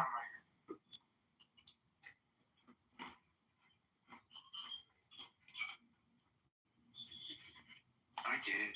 I tried for 20 years. Hey, Universe. Why don't you tell me, like, what is this? What is this? What is God, universe? Well, let me just tell you, when I wake up in the morning and I make myself an espresso coffee and I smoke a little weed and I read a good book, to me that's as close as I can get to the G-O-D. Well, how about this? 5 years ago, I think I would agree with that. And if that's as close as you get to the G-O-D, I think I would agree with that. And I don't think I would have any problem with that. Also, 5 years ago, I was able to make my own espressos. Now, Well, I have to drink instant coffee because my body is broken. So now I'm making to make myself. Bro, are you serious right now? Are you serious? So are you actually, are you? Oh my God, bro. Are you? Come on. yeah, he is. Am I audible right now? He is. He's deep. Why can't you make your own espresso? Oh, because my body's broken. Whoa. It takes so much effort. It wears me out. Don't you have someone taking care of you? My wife has the same thing as I do. What is the problem? What's the problem? They both suffer. Down syndrome, hypermobility, and she has other stuff. They're both dwarfs. They suffer from dwarfism. Oh, shut up. Bro, do you feel better now that you have this SSI? What's that? Are you getting SSI now? I'm getting disability. Alright, good. Oh my God, bro. Bro, if you were here near me, I'm in the East Coast, I'm in Philly. I'm making espresso right now, man. I love espresso. Honey, dude. Coffee on a soup. Be careful. I have 2 espresso machines. Never get an espresso with Daniel. He'll take his left hand and stick his finger up your butt, and on his right hand he'll put an auto insurance contract in front of you, and he'll force you to sign it. Come on, man. I'm gonna go smoke a cigarette. What's that? No. Bro, I don't think you do that. Beetlejuice.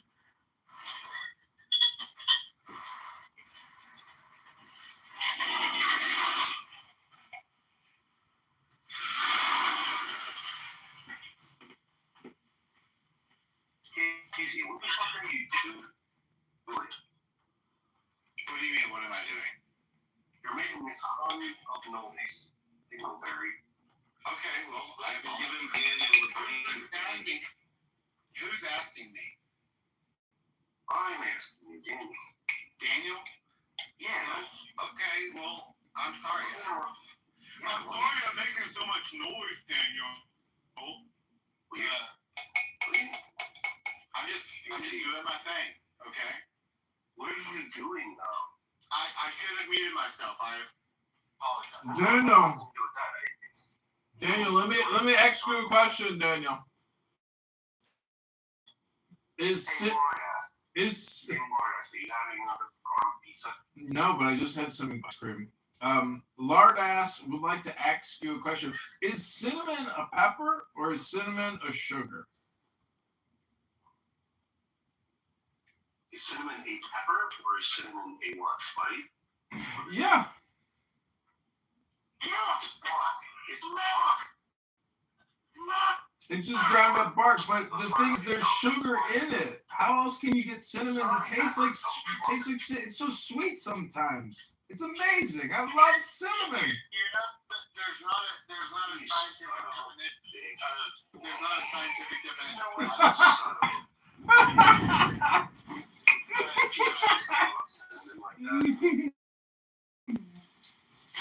Cinnamon would almost certainly, in my mind, cinnamon would almost certainly be a spice. Casey, cinnamon is bark. It's a spice. It's from a tree. Well, barks can be spices. Barks can be spices. Yeah, I said it was a spice. He said, is it a pepper? And no, it's not a capsaicin. Well, it's just not part of it. It's not part of the.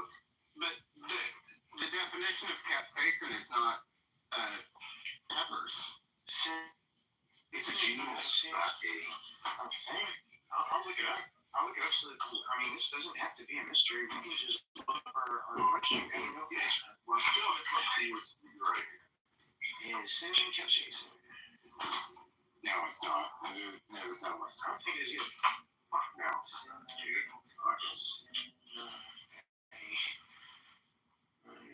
No, there's no capsaicin in cinnamon. It's a seed.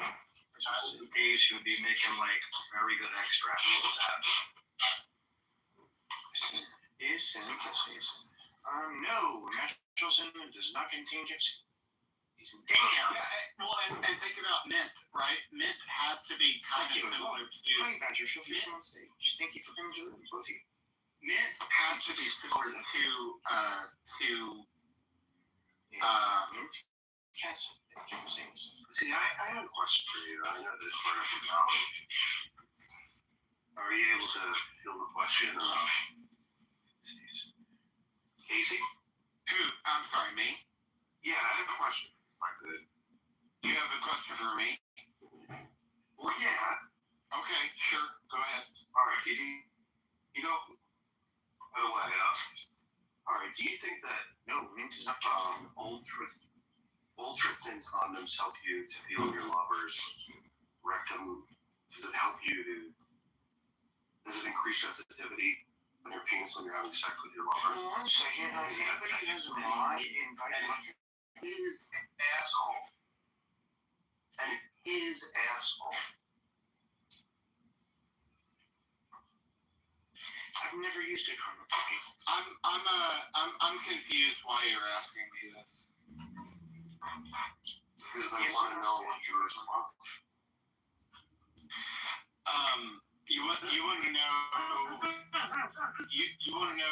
You want to know about my experience with sensitivity with men specifically? Is that what you're asking? Not necessarily. Yeah. Well, then why did you use? Women have assholes too now. Women have assholes too. Do you know that women have assholes too? Yeah, but the pronouns that we use were specifically male pronouns. Are you sure? I remember that. I'm pretty sure. Casey, I'm asking you. Casey. Daniel, I'm gonna make you a moderator. Can you invite Monica, please? Of course. Thanks, Monica. How are you? All right. What do you want to know? Tell me what you. How are you? I think it's enough if you use condoms for anal. No, I'm saying that. Do you think that condoms are getting? Sorry, Can we have the real question posed? Monica, where are you from? No, I put her back at the audience. She just wants to call me baby. Pose the question for crying out loud. Let me ask you a question. It's just kind of quick. That's fine. I'd really rather not talk to her. Be honest. Not gonna help me. wrong with someone who's saying baby October. Okay. Like Filipino hookers. So you don't care about the question, whatever it was you're asking. I mean, that's I have never experienced a Filipino hooker. Wait, what? I said, this guy says, so you don't like, or you do like Filipino hookers, and I said, I've never experienced one. Well, I've never experienced it. I have also never experienced a Filipino hooker. I thought that someone was trying to ask me a question. Are they not around anymore? Filipino hooker. Are we talking like a lady or a lady? Lady bull. Where are we going? Probably doesn't. If you're that kind of person, probably doesn't matter. Probably could be one or the other. I don't see anything wrong with that. It's not my thing. It's not my thing. I mean, I've seen Go for it, man. I've seen trans porn, but it's not something that I like try. It seems to me that if you're willing to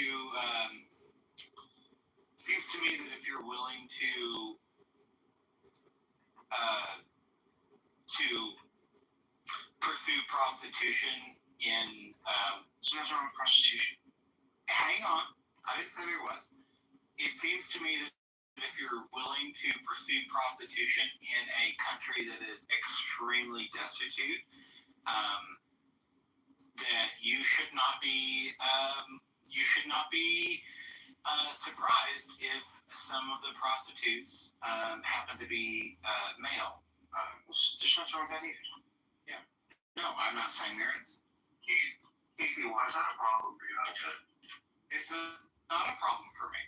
Okay. I mean, I can guarantee you it's not a problem for you. Casey, do you masturbate to porn? What? Casey, do you masturbate to porn? Yeah, you understand that I'm gay, right? I'm gay. Oh, I didn't know that. I am a gay man. I did not know that. See, I didn't know. I thought you were more of a. To me, you seem like more of a masculine, traditionally masculine, assertive Chad. Well, that's fantastic. I guess that means that I can he's a gangster. Hold up some kind of like traditional masculine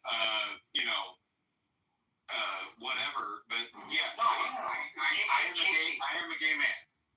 Casey, I'm not actually broadcasting on YouTube now, so would it be okay if I asked you a couple of questions that are personal? You said you are not? Yeah, I'm not actually broadcasting me? Yeah, we're not broadcasting. Would it be okay if I asked you a personal question or two? I mean, sure, I guess. How old were you when you realized that you liked the same sex? That's a complicated question. I know. That's why I asked for permission. So like, it kind of like, how old was I when I started to suspect that I started? How old was I when I started to suspect that I like was attracted? That would have been like back when I was like, I don't know, like 13, 14, 15. Okay. When was I convinced? When was I convinced that I was exclusively attracted to men? That would have been maybe like a year or two after that, like 15, 16. All right.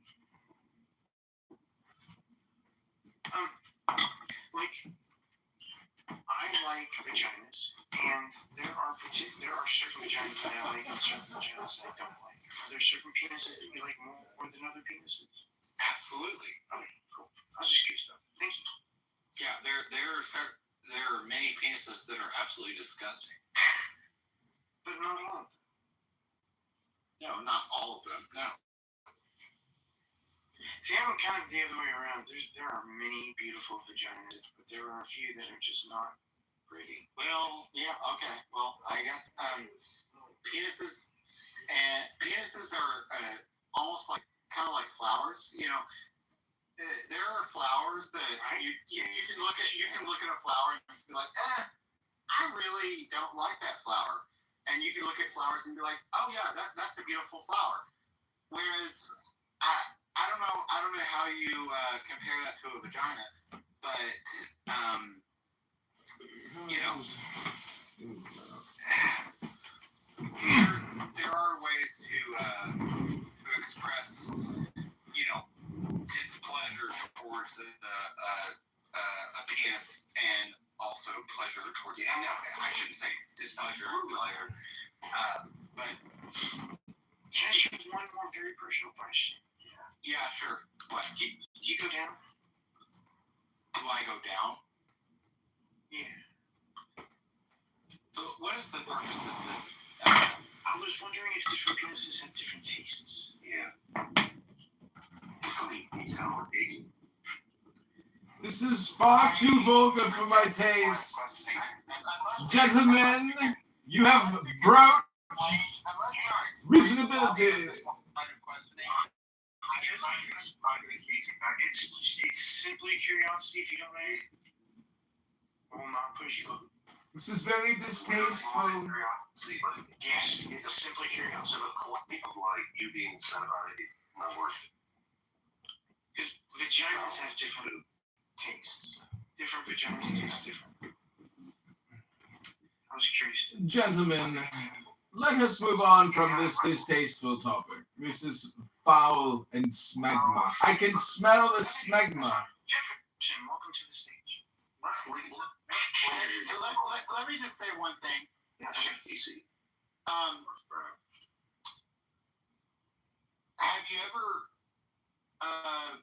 Have you ever imagined the taste of your own finger, or have you ever like sucked something like honey or syrup or anything else off your own finger, right? Yeah. Okay, Maple it syrup. just tastes like skin, right? Yeah. Okay. Okay, there you go. That is what one would expect. Okay. Anything more foul than that is, not acceptable. Okay. Absolutely. And that's the only thing. That's the only thing that I will say about that. Are you just talking about cleanliness now? Yeah, of course. Oh my God. But that's the only thing I'm gonna say. I appreciate you doing that much. I'm just honestly just curious. Yeah. Casey, I have a quick question. Look, I'm gonna make a confession to you, Casey. I have bisexual leanings. Okay, good for you. Congrats. Should I set off fireworks for you? No, that's why I'm curious. Is because I have bisexual leanings, but I'm in a monogamous relationship, so I keep trying. So I was just curious. Yeah. This has been such a fascinating conversation because I think we're getting closer to the crux of the matter, which is philosophy and poetry. Books. For God exists in book, but not in your gay conversation. Hello? Casey, for those of us that have never had the orgasm, could you describe those what we're missing? Why are you doing gaming? Why is he already as I want you to jump off of my fucking face. I said nothing inappropriate.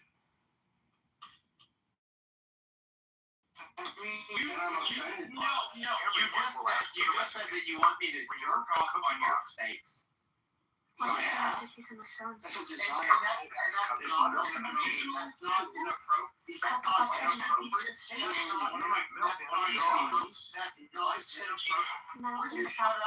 My girlfriend said I said that I wanted to pour in liquid whipping cream. The desire I had. Crush the cookie you're changing and shake the crust. Go on. If I could thank you, I'm sorry. Please use a mixer. One of my girlfriends said Would you shut up because I don't believe these words? Could we go back to a conversation that is about pour egg yolks and sugar into the sausage. Pour in milk. If you want us to move on to someone else and talk about God, that's fine. I don't want to. I tried to get him to stop a minute ago. So I don't support what Daniel's doing. I tried to get him to stop. You said that you didn't want to talk about this and just a minute ago, and I would like to stop that. Pour the cream over the cookie crust. No, I Cover didn't the cream with a layer of cookies. Pour the cream over the cookie crust and cover the cream I with was talking about what cookies. Daniel was talking about. Mix egg yolks with sugar in the saucepan. There's this idea. Mix egg yolks with sugar in the frying pan. Red love, feel free to come on Pour stage. in Trolley problem is like Pour in just milk. like add starch. Hopscotch. there's a perennial problem in philosophy where Boil the cream, philosophy stirring it continuously until it where thickens. we think of Pour the trolley cream problem, until right? it thickens. Would you sacrifice one person Pour the willing cocoa to save cream over the That's kind of what cookies. the trolley problem is about. It's about action. It's about action and inaction. Dark chocolate into pieces. Cut the dark chocolate into pieces. Pour in the whipping cream. Melt it. the idea is that Pour in the cream and microwave for 2 minutes. Pour the melted there's chocolate also a into the box. selection from I can already hear people typing what you violence do in is the what comment you section. and people. Side-looking phenomenon. The chill cake is easy to prepare. Side-looking phenomenon, the chill cake to bake out. Daniel is just weird trying to get Daniel off of sex for a while. Obsessed with sex. I put it in the freezer for 2 hours. This does seem like a bit of an obsession.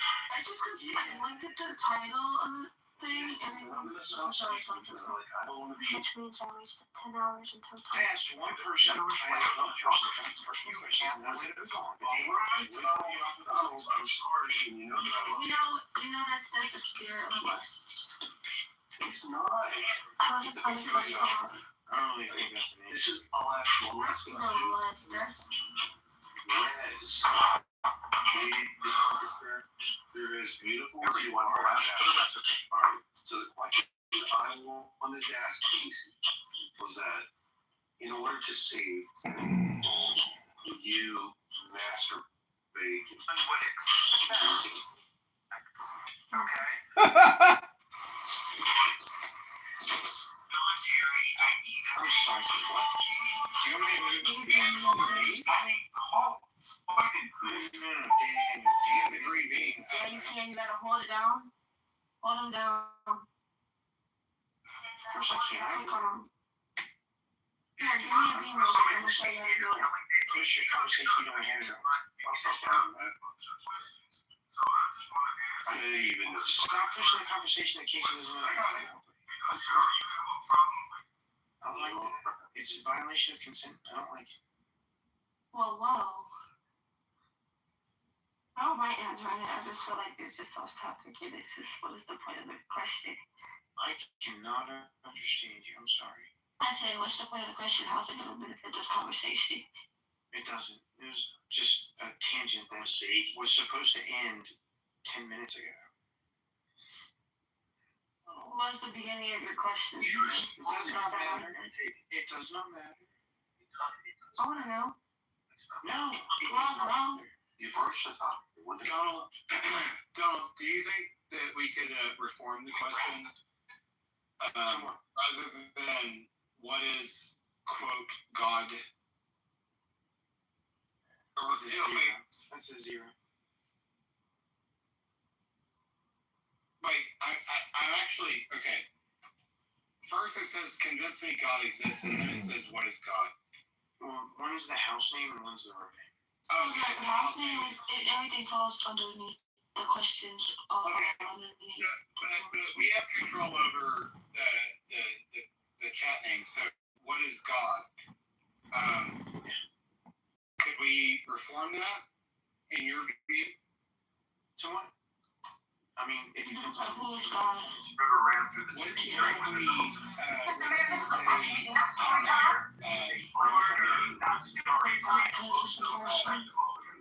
we hit 50 district then. What do you mean? Demonstrating how it's a person? Show to his child is a big fat you problem. I mean, we don't. Let me finish real quick. Before you help me out. So my thing is, right? Everybody, we was all kids. That's amazing because she looked at you. That's her second because I just want to ask a question. You know, you actually did because your second said prove that he exists.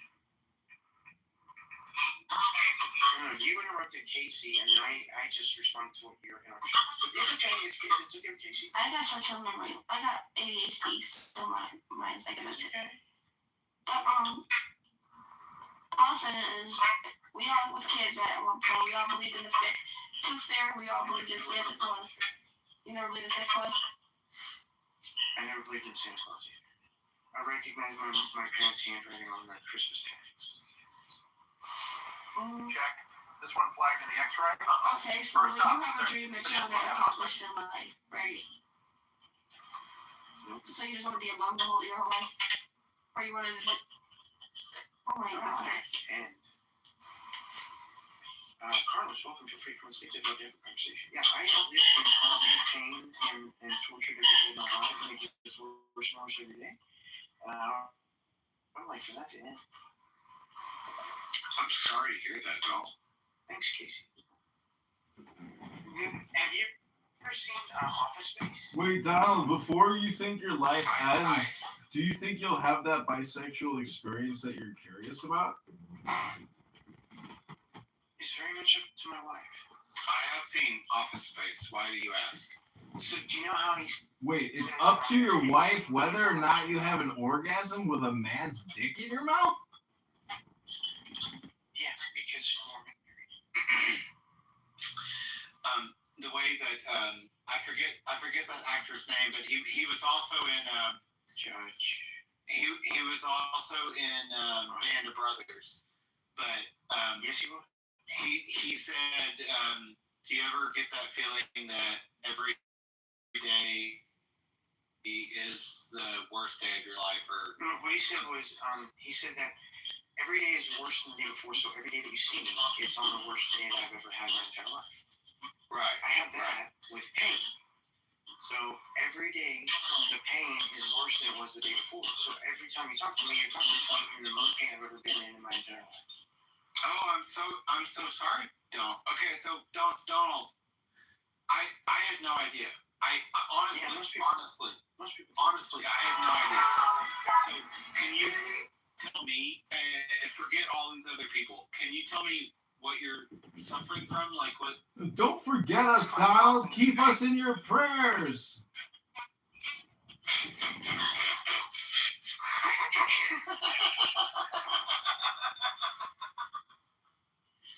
Okay, thank you for that. I needed to laugh. So it's called Ehlers-Danlos syndrome, hypermobility. I also have fibromyalgia. I just realized a couple of months ago, and I'm about to talk to my doctor, that I might have a Chiari malformation. Hopefully I can get that ruled out or diagnosed soon. Well, Donald, I had no idea, and I am so sorry. And it's just the body. You only get one meat suit, so this is just the body I got.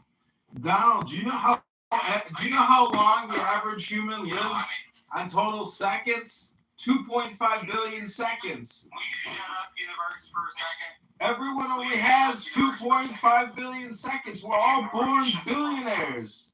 We're all born billionaires. The question is, how are you going to spend your time? You've only got 2.5 billion seconds to spend. How are you going to spend it? Hello?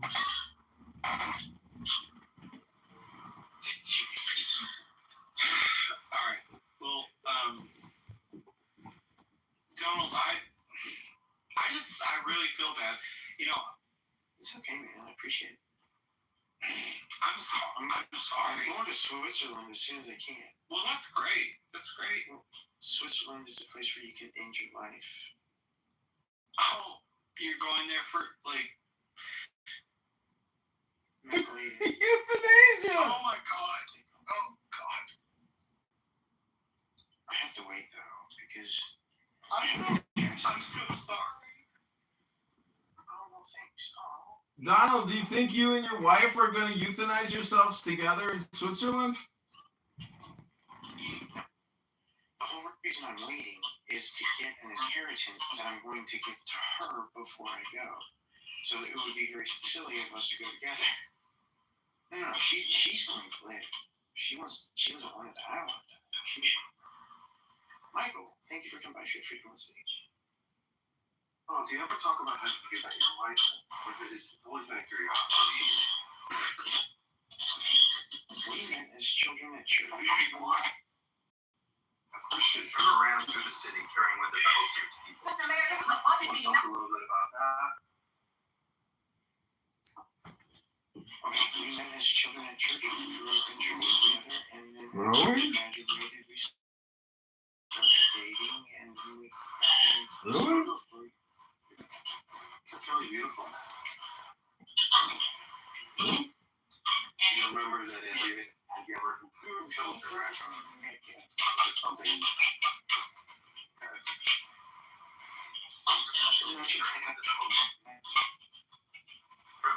Around through the city carrying with them. Mr. Mayor, this is a budget meeting. Do you remember the first broadcast? That's story time. This is a budget meeting, not story time. Books build perspective.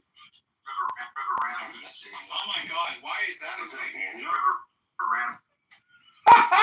Well, okay, so we moved in together. It was a good job. What the fuck? Who's asking these questions? No.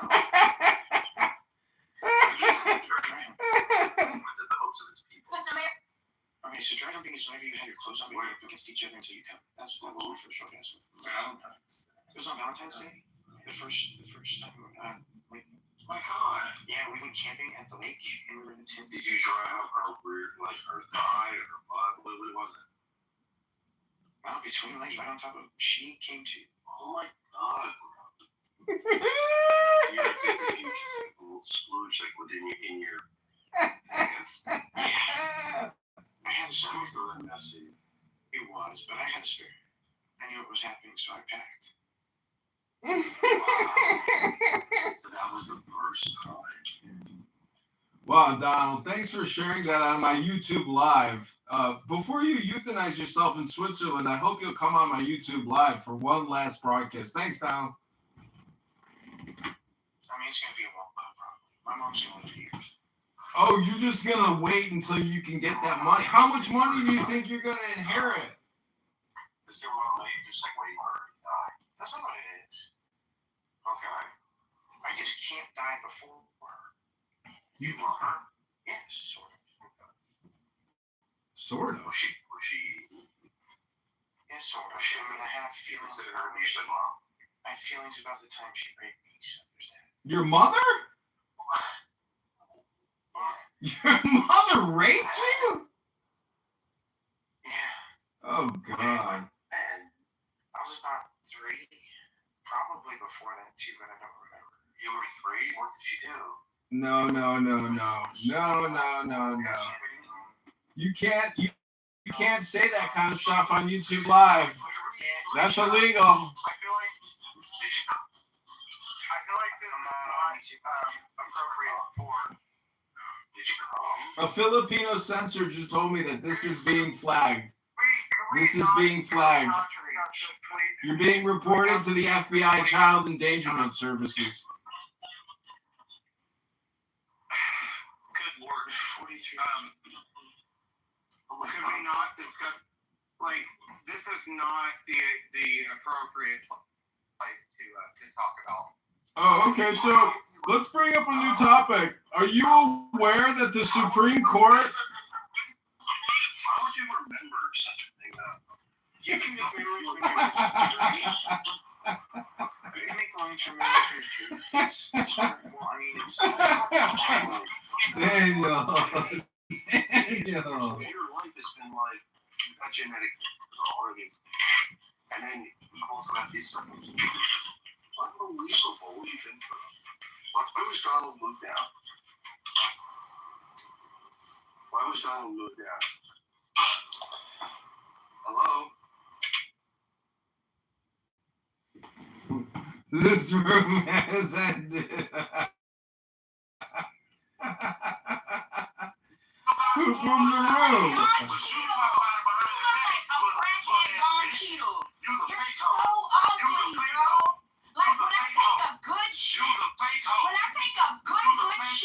You know, you turn around and you look at the turtles. I turn around and look at the turtles. Damn. hear this shit? All right, who's got? This is the Donald Show. See if we can recuperate what we lost here.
If you were actually taking steroids, would be YK11. YK11 for somebody who's on the steroid cycle is gonna allow you to build way more muscle. So YK11 in that context, okay, decent. But all the other ones, Follistat 344, all the other, they just didn't live up to their hype.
It was relevant.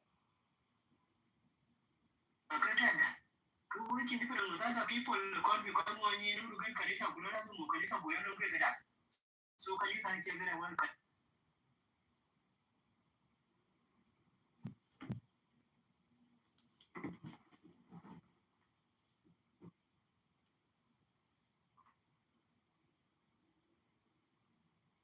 That's it. She's a mantis.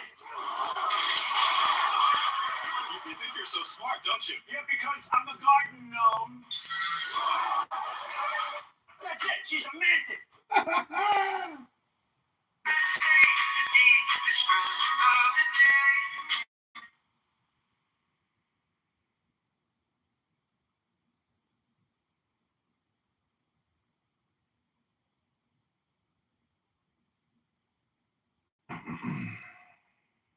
King Thaddeus, what do you want to tell the Democrats?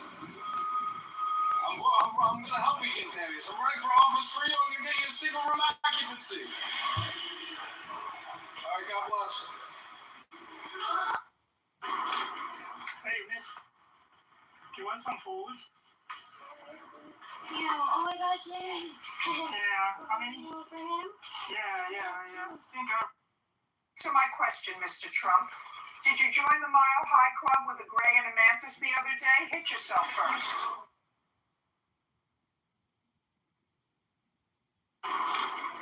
Hey, miss.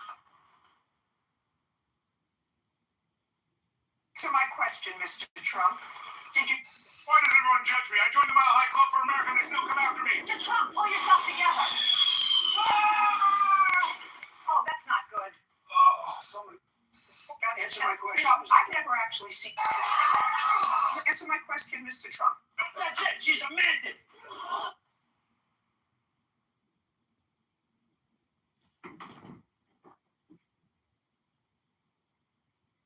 Before we get any further, I keep hearing about aliens. What's going on with Speaking that? of aliens, you're probably an alien since there isn't a nasty than you on this. You're tremendous.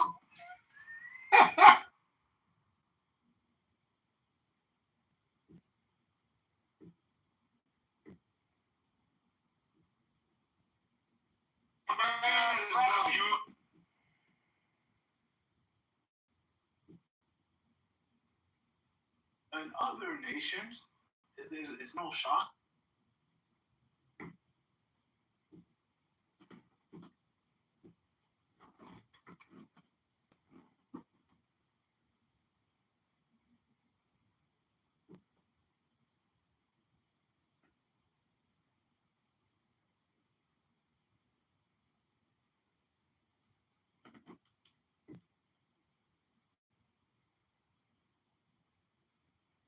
They said it's in the books on the top shelf,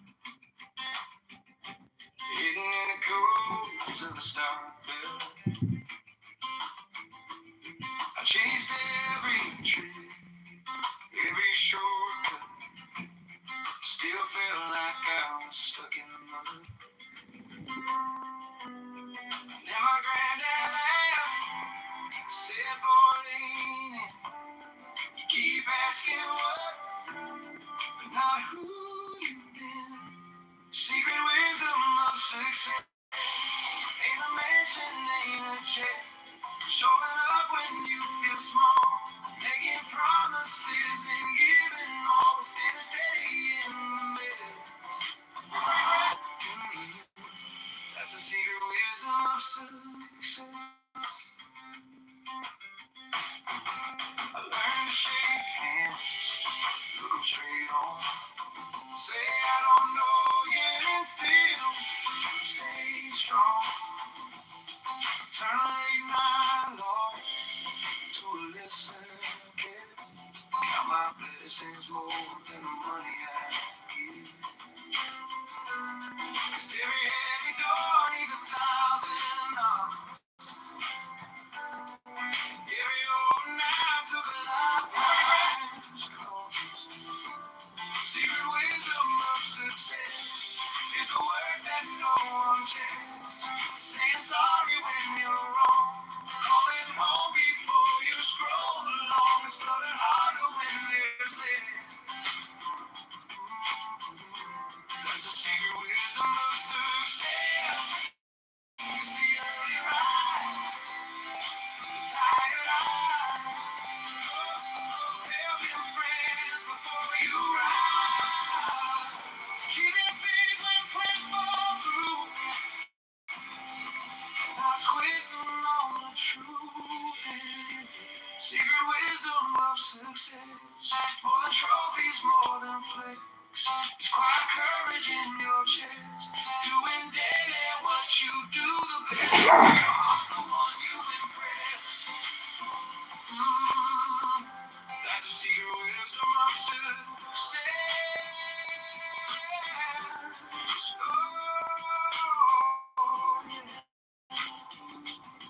People can see it. And they're trying to get this out. Today's what, Tuesday? They're trying to get it out by Friday. Alright? Okay.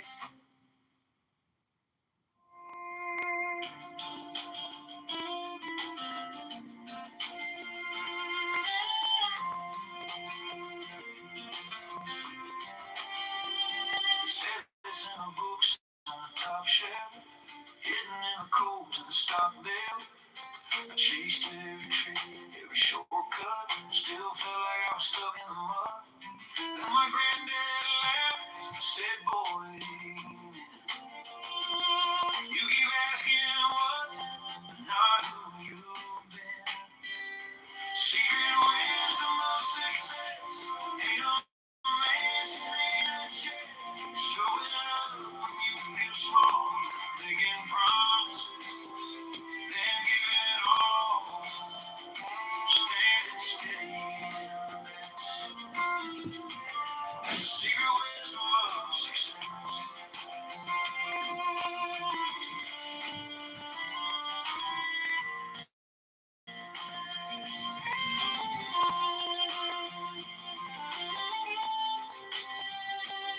I learned to shake hands, look 'em straight on, say I don't know yet, and still stay strong.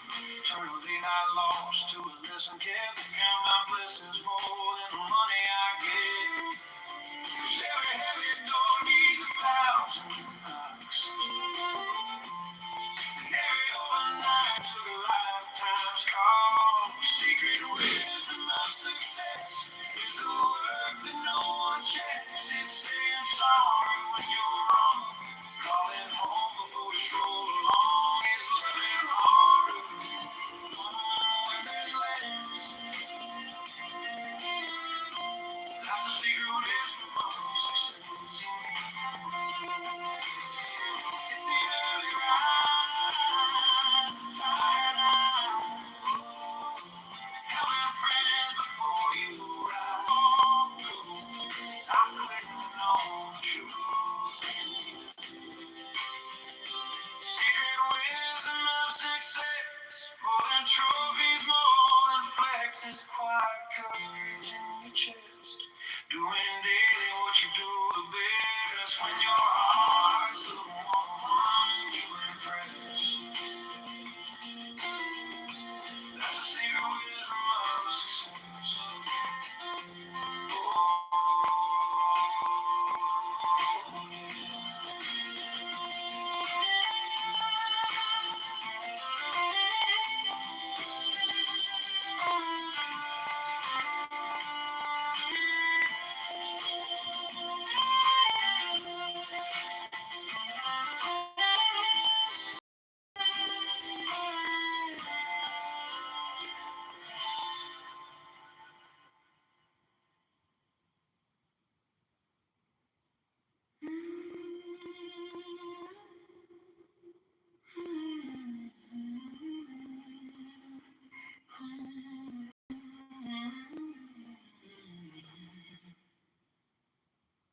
You said, know yourself, but I kept looking in other people's eyes.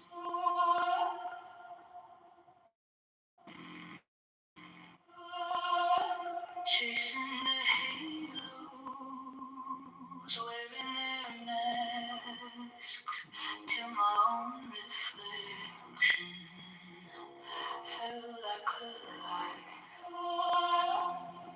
Then silence grew loud in my chest, every breath asking, who are you really?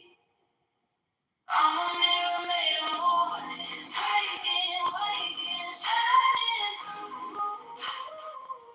Every crack becomes a doorway to a better, truer truth. I perfect myself in kindness, not in polish, not in proof. Learning how to love this lifetime as a practice, not a rule. I sit with my shadows, name them like friends, anger, fear, and jealousy. What do you defend? I pour them some mercy, teach them to bow. Virtue is a garden I'm watering now. Each thought is a stone in the path which ones I step on slowly. I'm a mirror made of morning, breaking, waking, shining through. Every crack becomes a doorway to a better, truer truth. I perfect myself in kindness, not in polish, not in proof. Learning how to love this lifetime as a practice, not a old stories fall like eyes, new courage in the grave. I am not my fears, I am how I rise. Wisdom is a wildfire burning all the lies. I'm a mirror made of morning, breaking, waking, shining through. Every story writes a story into something bright and new. I perfect myself in kindness, let compassion be my proof. Learning how to live this lifetime as a practice, not a rule. Still growing because of alien invasion from 2023.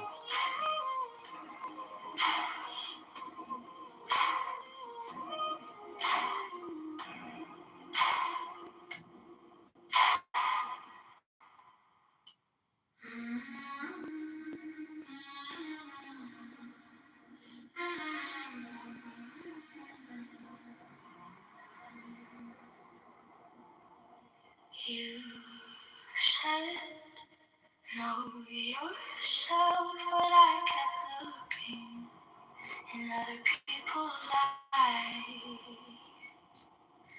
chasing the halos, wearing their masks till my own reflection felt like a lie. Then silence grew loud in my chest. Hey, Buddy Boy! Russell Hickok. Are you really? I'm a mirror made of morning, breaking, waking, shining through. Every crack becomes a doorway to a better, true. I perfect myself in kindness, not in polish, not in Really? learning how to love this lifetime as a practice, not a rule. Ooh. Yeah. How many? I sit with my Oh, okay. shadows, name them like friends, anger, fear, and jealousy, what do you defend? I pour them some mercy, teach them to love. Virtue is a garden, no watering now. Each thought is a stone in the path. I choose which ones I step on slowly.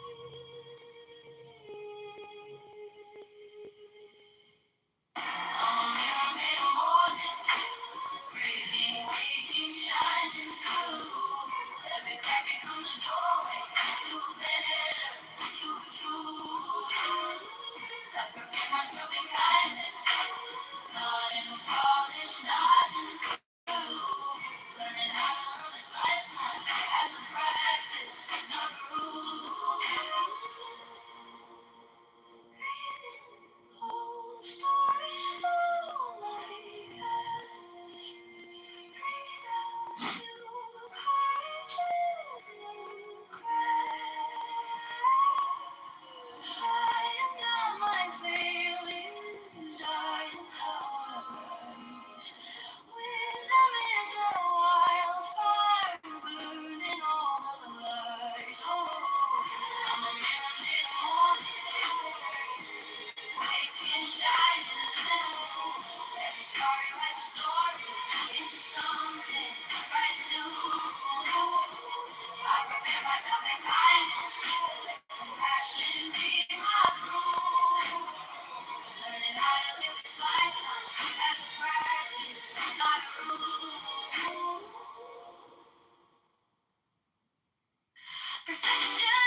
personality.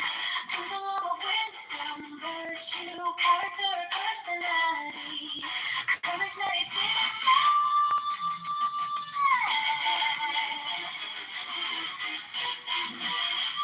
Courage,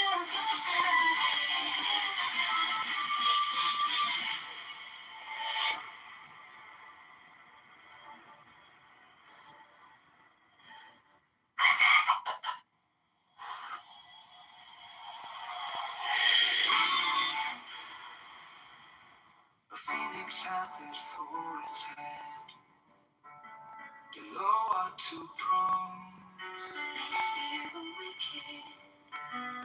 I will spear thee, O thou little grey god, unless thou beware.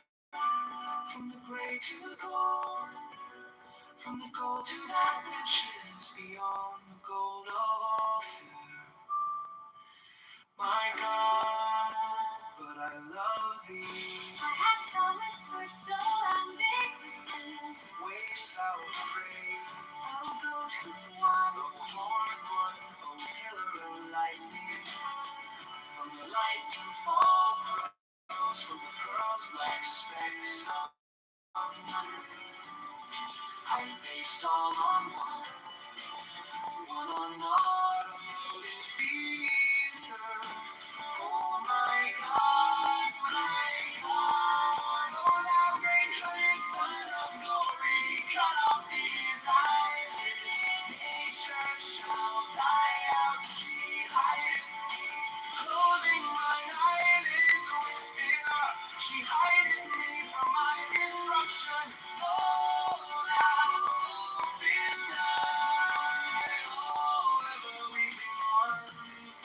not Isis, my mother, nor Osiris, myself. But the incestuous Horus given over to Typhon, so may I be. Therefore, Thought is evil.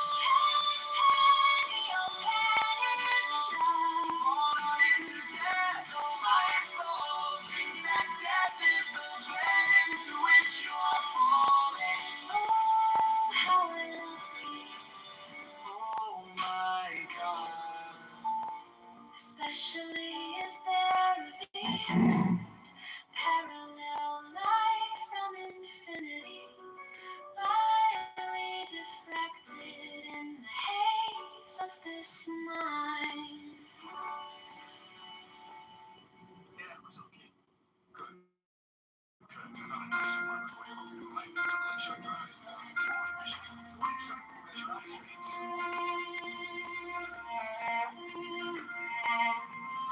The phoenix hath it for its head, below are two prongs. They spear the wicked, I will spear thee.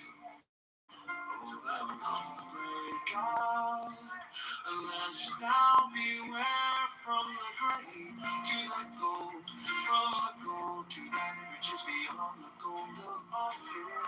My God, but I love thee.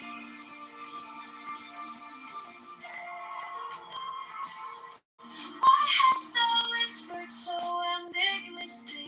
Wayest thou afraid, O goat-hoofed one, O horned one, O pillar of lightning? From the lightning fall pearls, from the pearls black specks of nothing. I based all on one, On naught, afloat in the my ether. God, my God. O thou great hooded son of glory, Cut off these eyelids. nature shall die out. She hideth me, closing mine eyelids with fear. She hideth me from my destruction. O thou open eye, O ever weeping one. Not Isis, my mother, no Osiris, my son. But the incestuous Horus given over to Typhon. So may I be.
Thy blood thirsts, oh my God.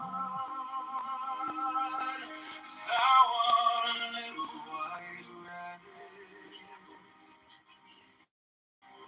in the burning night. I am great. The fox and the hole. Kiss me thy kisses, oh my God. The lightning came and licked up the little flock of sheep. There is a tongue in the flame. I see the trident walking over the sea. Its hand before its head. Belong to bronze, they spear the wicked. I will spear thee. O thou little grey God, unless thou be wed. From the grave to the throne, to that which is beyond the gold of the sea.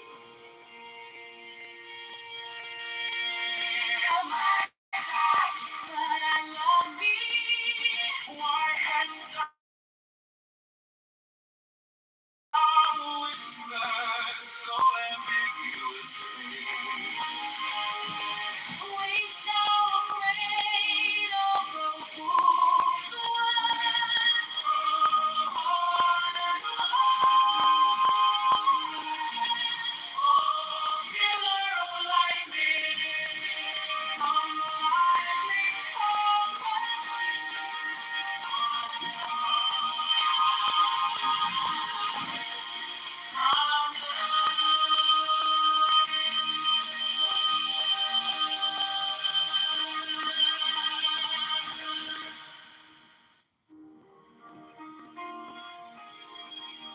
the spout of blood quench thy blood thirst, oh my God.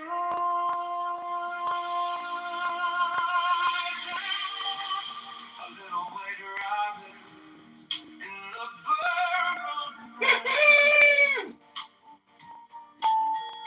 I am greater than the fox and the mole. Give me thy kisses, oh Lord God. The lightning came and picked up the little flock of sheep. There is a tongue in the flame. I see the giant walking over the sea. America is built on a phoenix hath it for its head. Below are two prongs, they spear the wicked. I will free thee, thou unless thou be wed. From the grave to the goal, from the goal to that which is beyond the goal.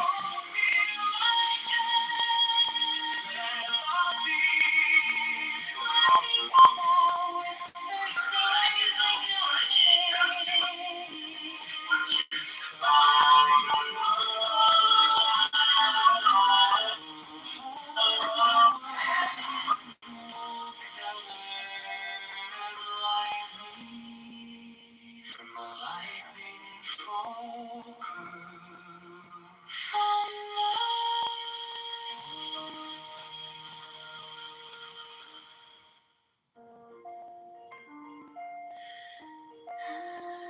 Here's my mess up.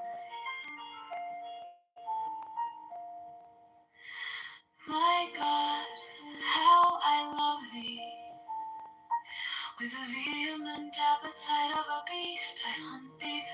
universe. Thou art standing as it were But all this and I'll keep it my promise. the edge of some fortified city. I am a white bird and perch upon thee. Thou art my lover, I see thee as a nymph with her white arms stretched by the spring. She lies upon the moss, there is none other but she. Art thou not Pan?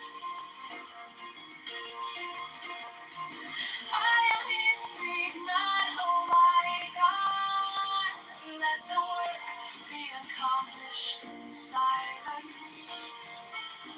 Let my cry of pain be crystallized into a little white fawn to run away into the forest. Thou art a centaur, oh my God, from the violet blossoms that crown thee to the hoofs of the horse. Thou art harder than tempered steel. There is no diamond beside thee. Did I not heal this body and soul? I will thee with a dagger drawn across my throat. Let the spout of blood quench thy blood thirst, oh my God.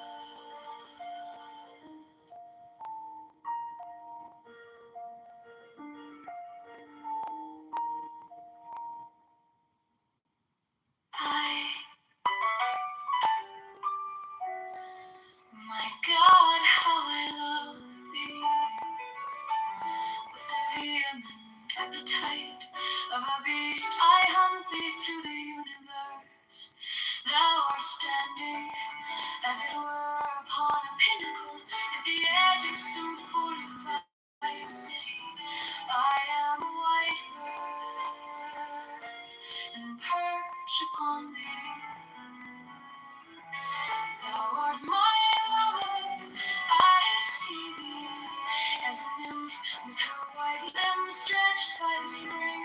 She lies upon the moss, there is none other but she.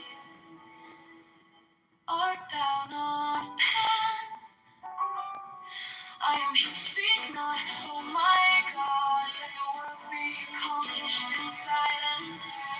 Let my cry of pain be crystallized into little white fawn to run away into the forest. Thou art a centaur, oh my God, from the violet blossoms that crown to the hoofs of the horse. Thou art harder than tempered steel. There is no diamond beside thee. Did I not yield this body and soul? I woo thee with a dagger drawn across my throat. Let the spout of blood quench thy bloodthirst, oh my God.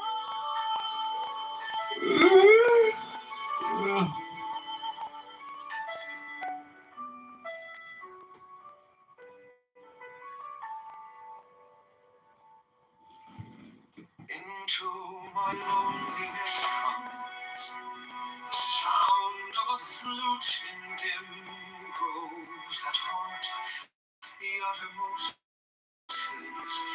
Even from the brave river they reach to the edge of the wilderness. And I behold them. The snows are eternal above, and their perfume smokes upward in the nostrils of the stars. But what have I to do with these? To me only the distant perfume, hand pervading, the taste of him utterly filling my mouth, so that the tongue breaks forth into a weird and monstrous speech. The embrace of him intense on every center of pain and pleasure. The sixth interior sense of flame with the inmost self of him. into the abyss, annihilation, an end to loneliness, as to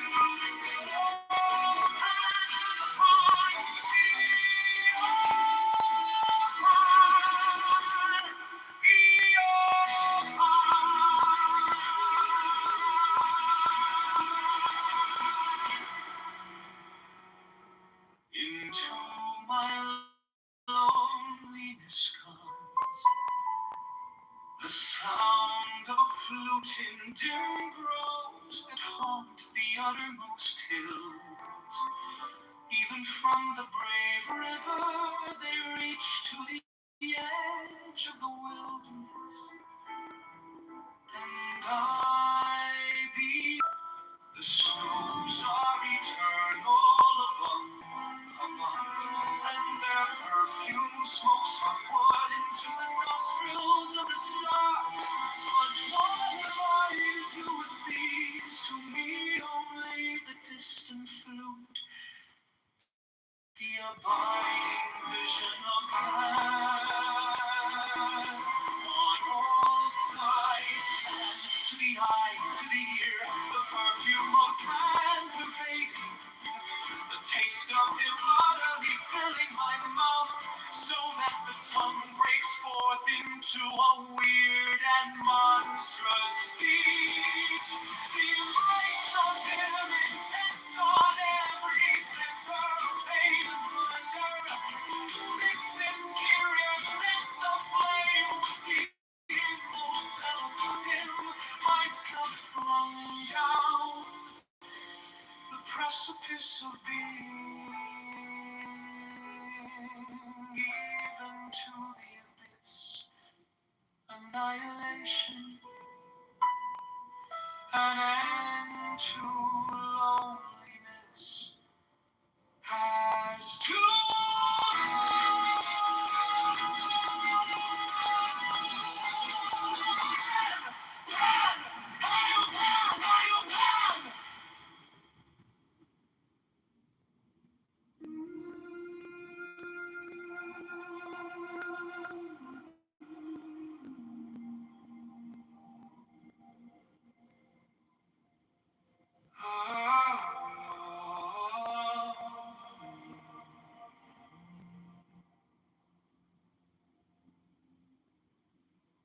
find your seat,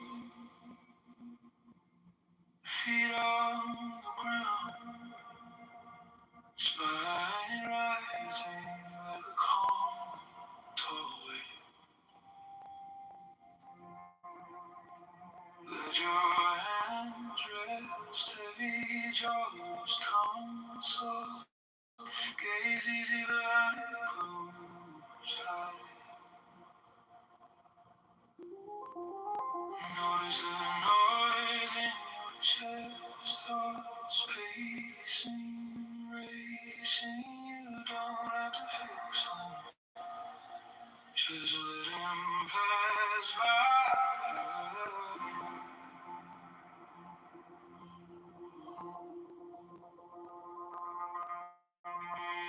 Breathing through the nose slow, like you're saving time. Hold that beat for feel the ribs draw wide. Breathe out through the mouth long, like a quiet tide. Empty, empty, empty till the bottom feels kind. You are the storm and the stillness inside. Ride the breath.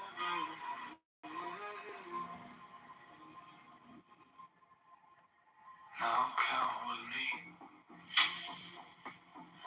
One, two, three, four. Hold. 2, 3, 4. Out. 2, 3, 4, 5, 6. Let it go. Shoulders, arms, and downward. Heart of the lantern in your chest. Right. Steady, simple. Guiding you back to center. Breathing through the nose slow. Like you take the time. Hold the beat. Feel the rhythm draw. Breathe out through the mouth.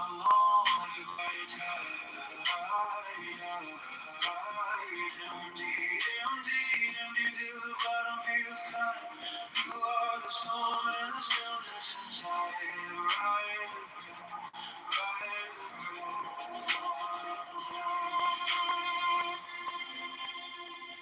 if it comes out to a friend, name it softly and breathe again. Fill the fire, I'll pour the ash, let every exhale. What you can hold, breathing through the nose, slow like you're stepping time. Hold that beat, fall, feel the ribs draw wide. Breathe out through the mouth, long like a quiet tide. Empty until the bottom feels kind. You are the storm and the stillness inside. Ride the breath, ride the breath.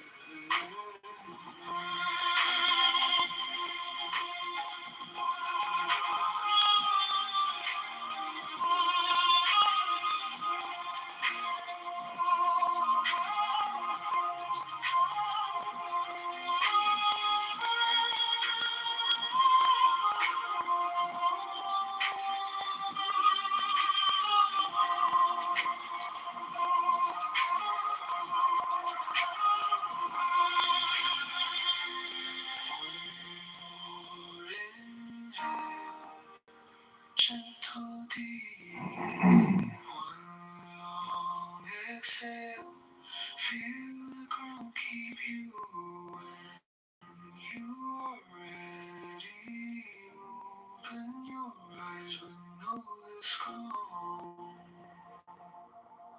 is yours on demand.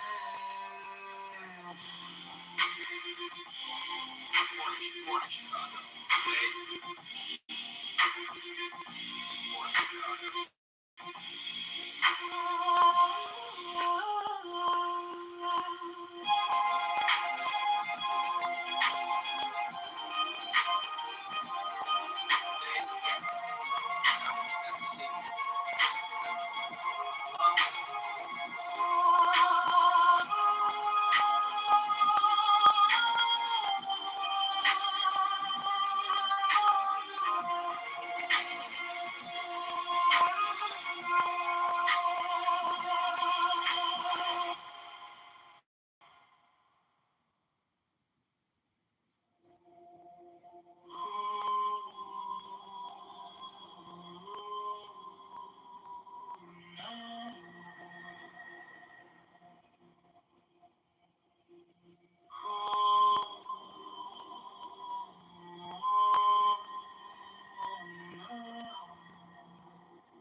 Find your seat, feet on the ground, sweat rising like a calm, tall wave.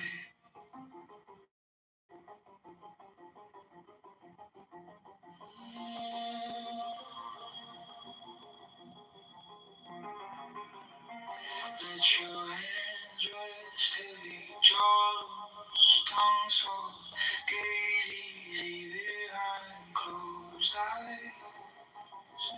Notice the noise in your chest, thoughts pacing, racing. You don't have to fix them, just let them pass by. Breathe in through the nose, slow like you're sipping time. Hold that beat for four, feel the ribs draw wide. Breathe out through the mouth, long like a quiet tide. Empty, empty, empty, till the bottom feels kind. You are the storm of the stillness inside.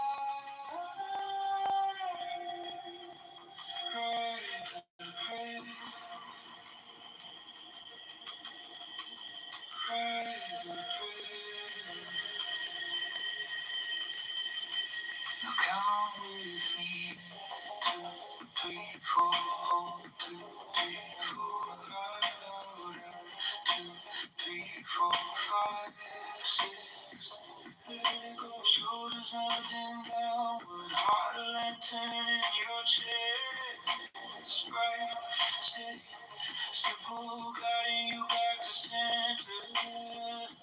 Breathe in through the nose, slow like it's sipping time. Hold that beat for 4. Feel the ribs draw wide. Breathe out through the mouth, long like a quiet tide. Empty, empty, empty, till the bottom feels kind. You are the storm and the stillness inside.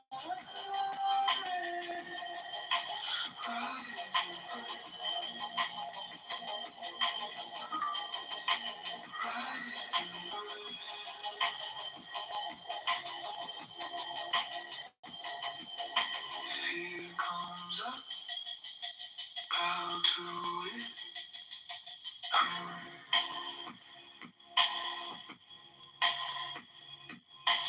Name it softly, breathe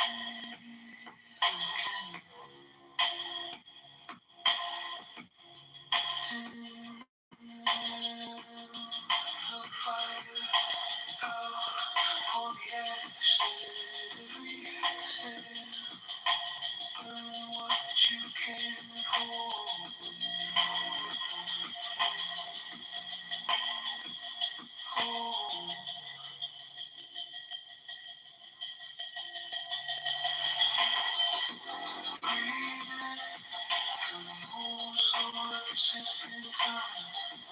Hold that beat for 4.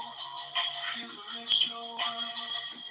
Breathe out through the moon, long like a quiet tide. Empty, empty, empty, till the bottom feels kind. You are the storm and the stillness inside.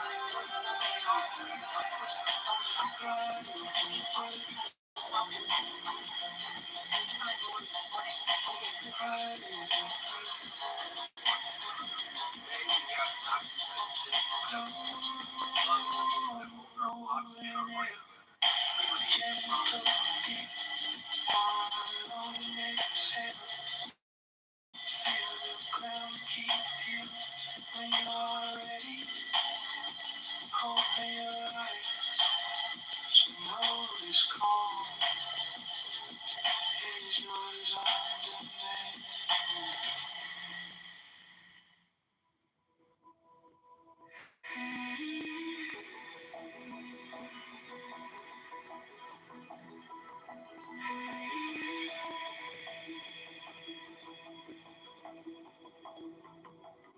Inhale slow, count the corners of the room. Tiny galaxy in your chest. Every thought just passing through. Breathe between worlds, here and now. Unfolding, nothing to chase. Only this just holding. Breathe between worlds, empty, clear, still. Alive, you are the space where every moment arrives.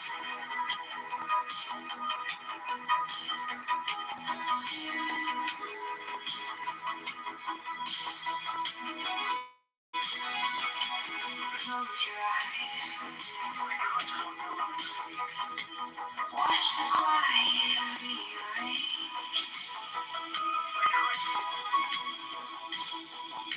Name the fear. Then let it drift out of range. Drift between worlds, here and now.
Inhale slow. I'm not used to seeing this kind of shit. And I don't want my country to turn into a country where this is the normal shit. Every thought just passing through. Starting with violence. Yeah, this is the heart attacks that have been happening to our religious institutes across the country. I mean, this new generation of children, I'm gonna say going up to probably the last 15 years, I'm trying to gauge the age, only know to go into a temple with several armed guards, some dressed like SWAT, in front with metal detectors. They don't know, they've never entered a religious institution any other way. I mean, it's just kind of strange to think about it, that they just don't know what it's like to just be able to freely walk in the building. They've never done it. You know what, Abby? I'm going to recommend another video if I will. It's the Dad Saves America YouTube channel, and the specific video says we don't know the meaning of this error for 50 years. He's interviewing Arthur Brooks, and one of the stats he brings up, which people forget. I think it was the late 60s, 70s. There were over 700 domestic terrorist incidents in the States. I think in a year, it might be for the error. I have to watch it again to remember, but even if it's over, 5 years, that's still a huge amount. And guess who committed the majority of those? It was the left.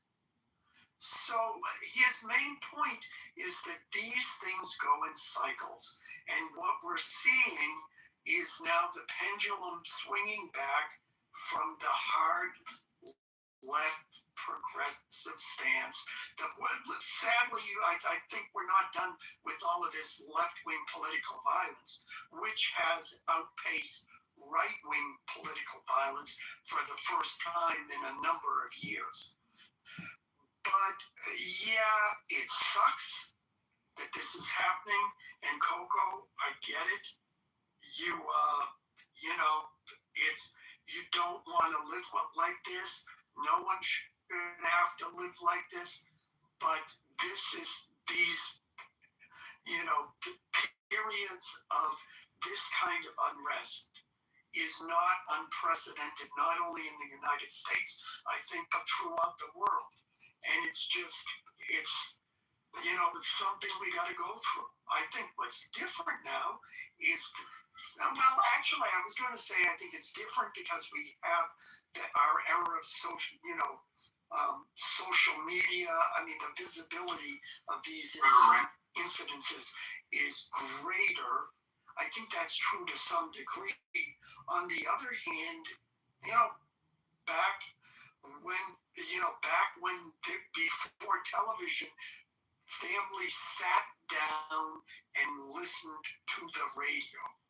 So you were still getting news, and it could be just as impactful. So I don't know. And that's not to say, and I've said all of this, not to say that it makes anything better or makes it suck less, but just to say that here we go again. Yeah, I'm glad there's action being took towards this on behalf of the state. I think we should do this across the United States.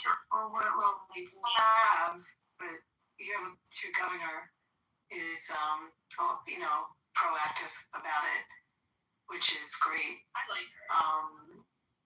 But the federal government did something. I forget when the grant program started. Started out, it was a couple $100 million, and the needs, across the country were pretty significant. What's the irony is that when they do the awards, states that don't have high statistics of crime and threats, those institutions, don't get the grants as readily as places where there's just a higher statistic on it. And it's a bit political. The different members and the senators jockey for position for their states. But I gotta believe where you are, there's not a problem. Like I would think they'd probably get a pretty big allocation there. Yeah, I think so too. Between Detroit and Flint and Grand Rapids, there's like a spike in crime. So hopefully it'll just be across all of these regions.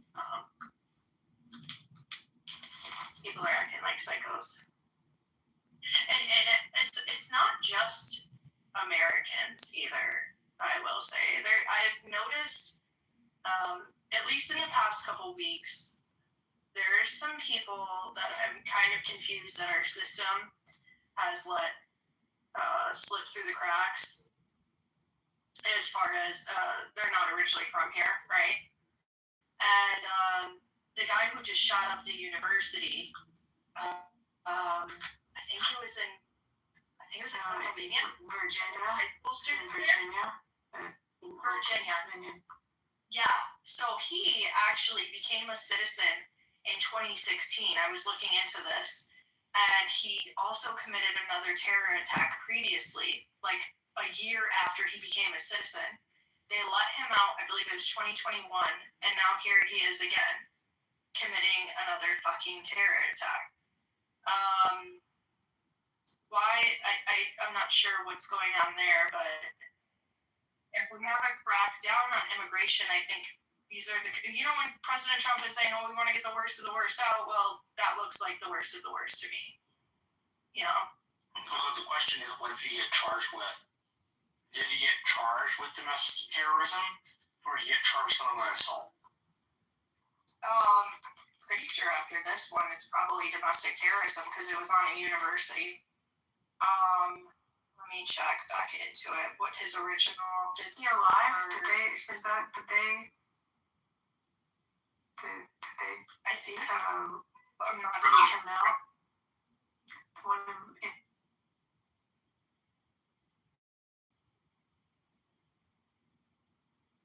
Not sure. I drop it. I truly can't believe that they let millions of people in without any kind of scanning, and then you have to pay 100,000 for an H1 visa a year. Like an AI expert can't get in the country, but you can get somebody off the street without even any verification whatsoever. It's called left-wing logic, Sam.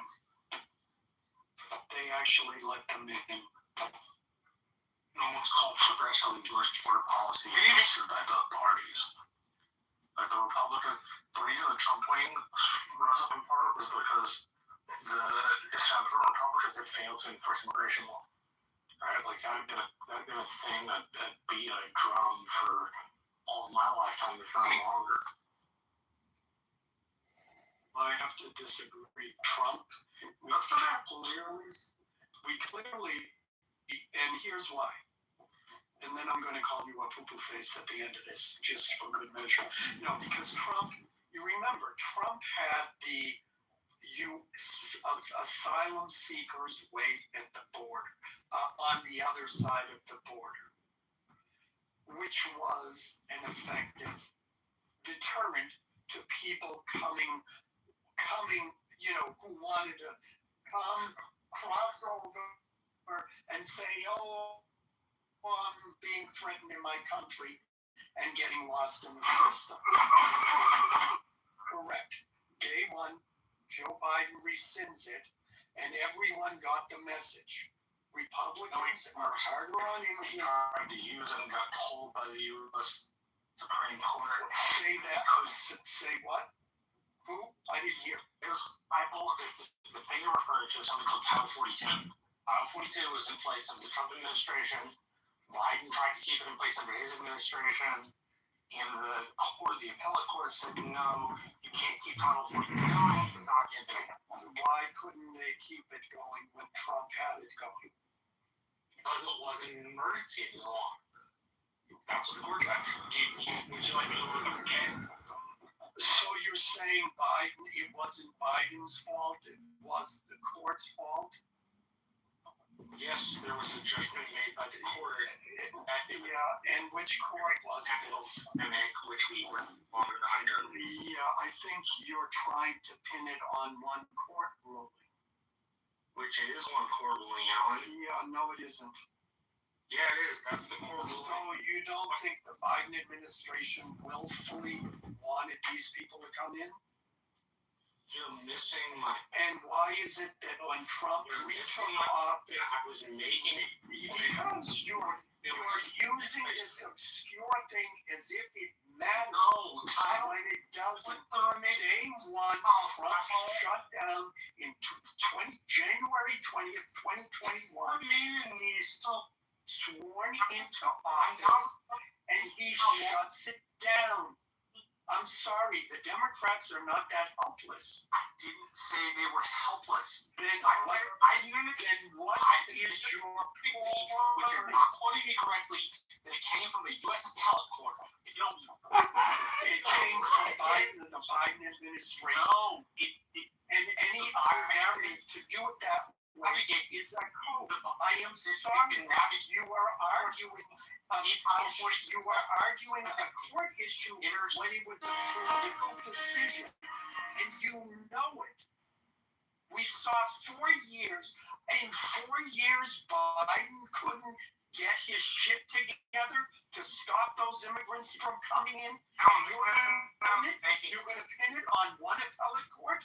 Trump has been sued 60 times at least, and he's still getting this shit done. You're missing the point. I'm not. You've missed the point. I'm thinking of Marshall. It's not a federal court. I'm sorry. Okay, I'm getting heated, and I really should be. Continue.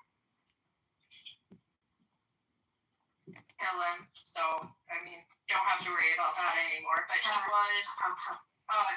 he was convicted of terrorism for that first charge, and they let him out of federal prison for completing a drug treatment program, which makes no fucking sense to me, right? Because you're a fucking terrorist.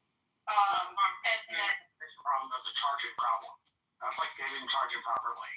Not like the immigration system let him in and he committed this crime, and now because he committed this crime, we can revoke his immigration status. He became a citizen. Like Timothy McVeigh was charged and then put in a U.S. prison, which has, like, depending on the state you're in, they have definite times you can be in jail for. Like Texas, if we say life, it's life. Other states in America, if they say life, they mean to 25 years.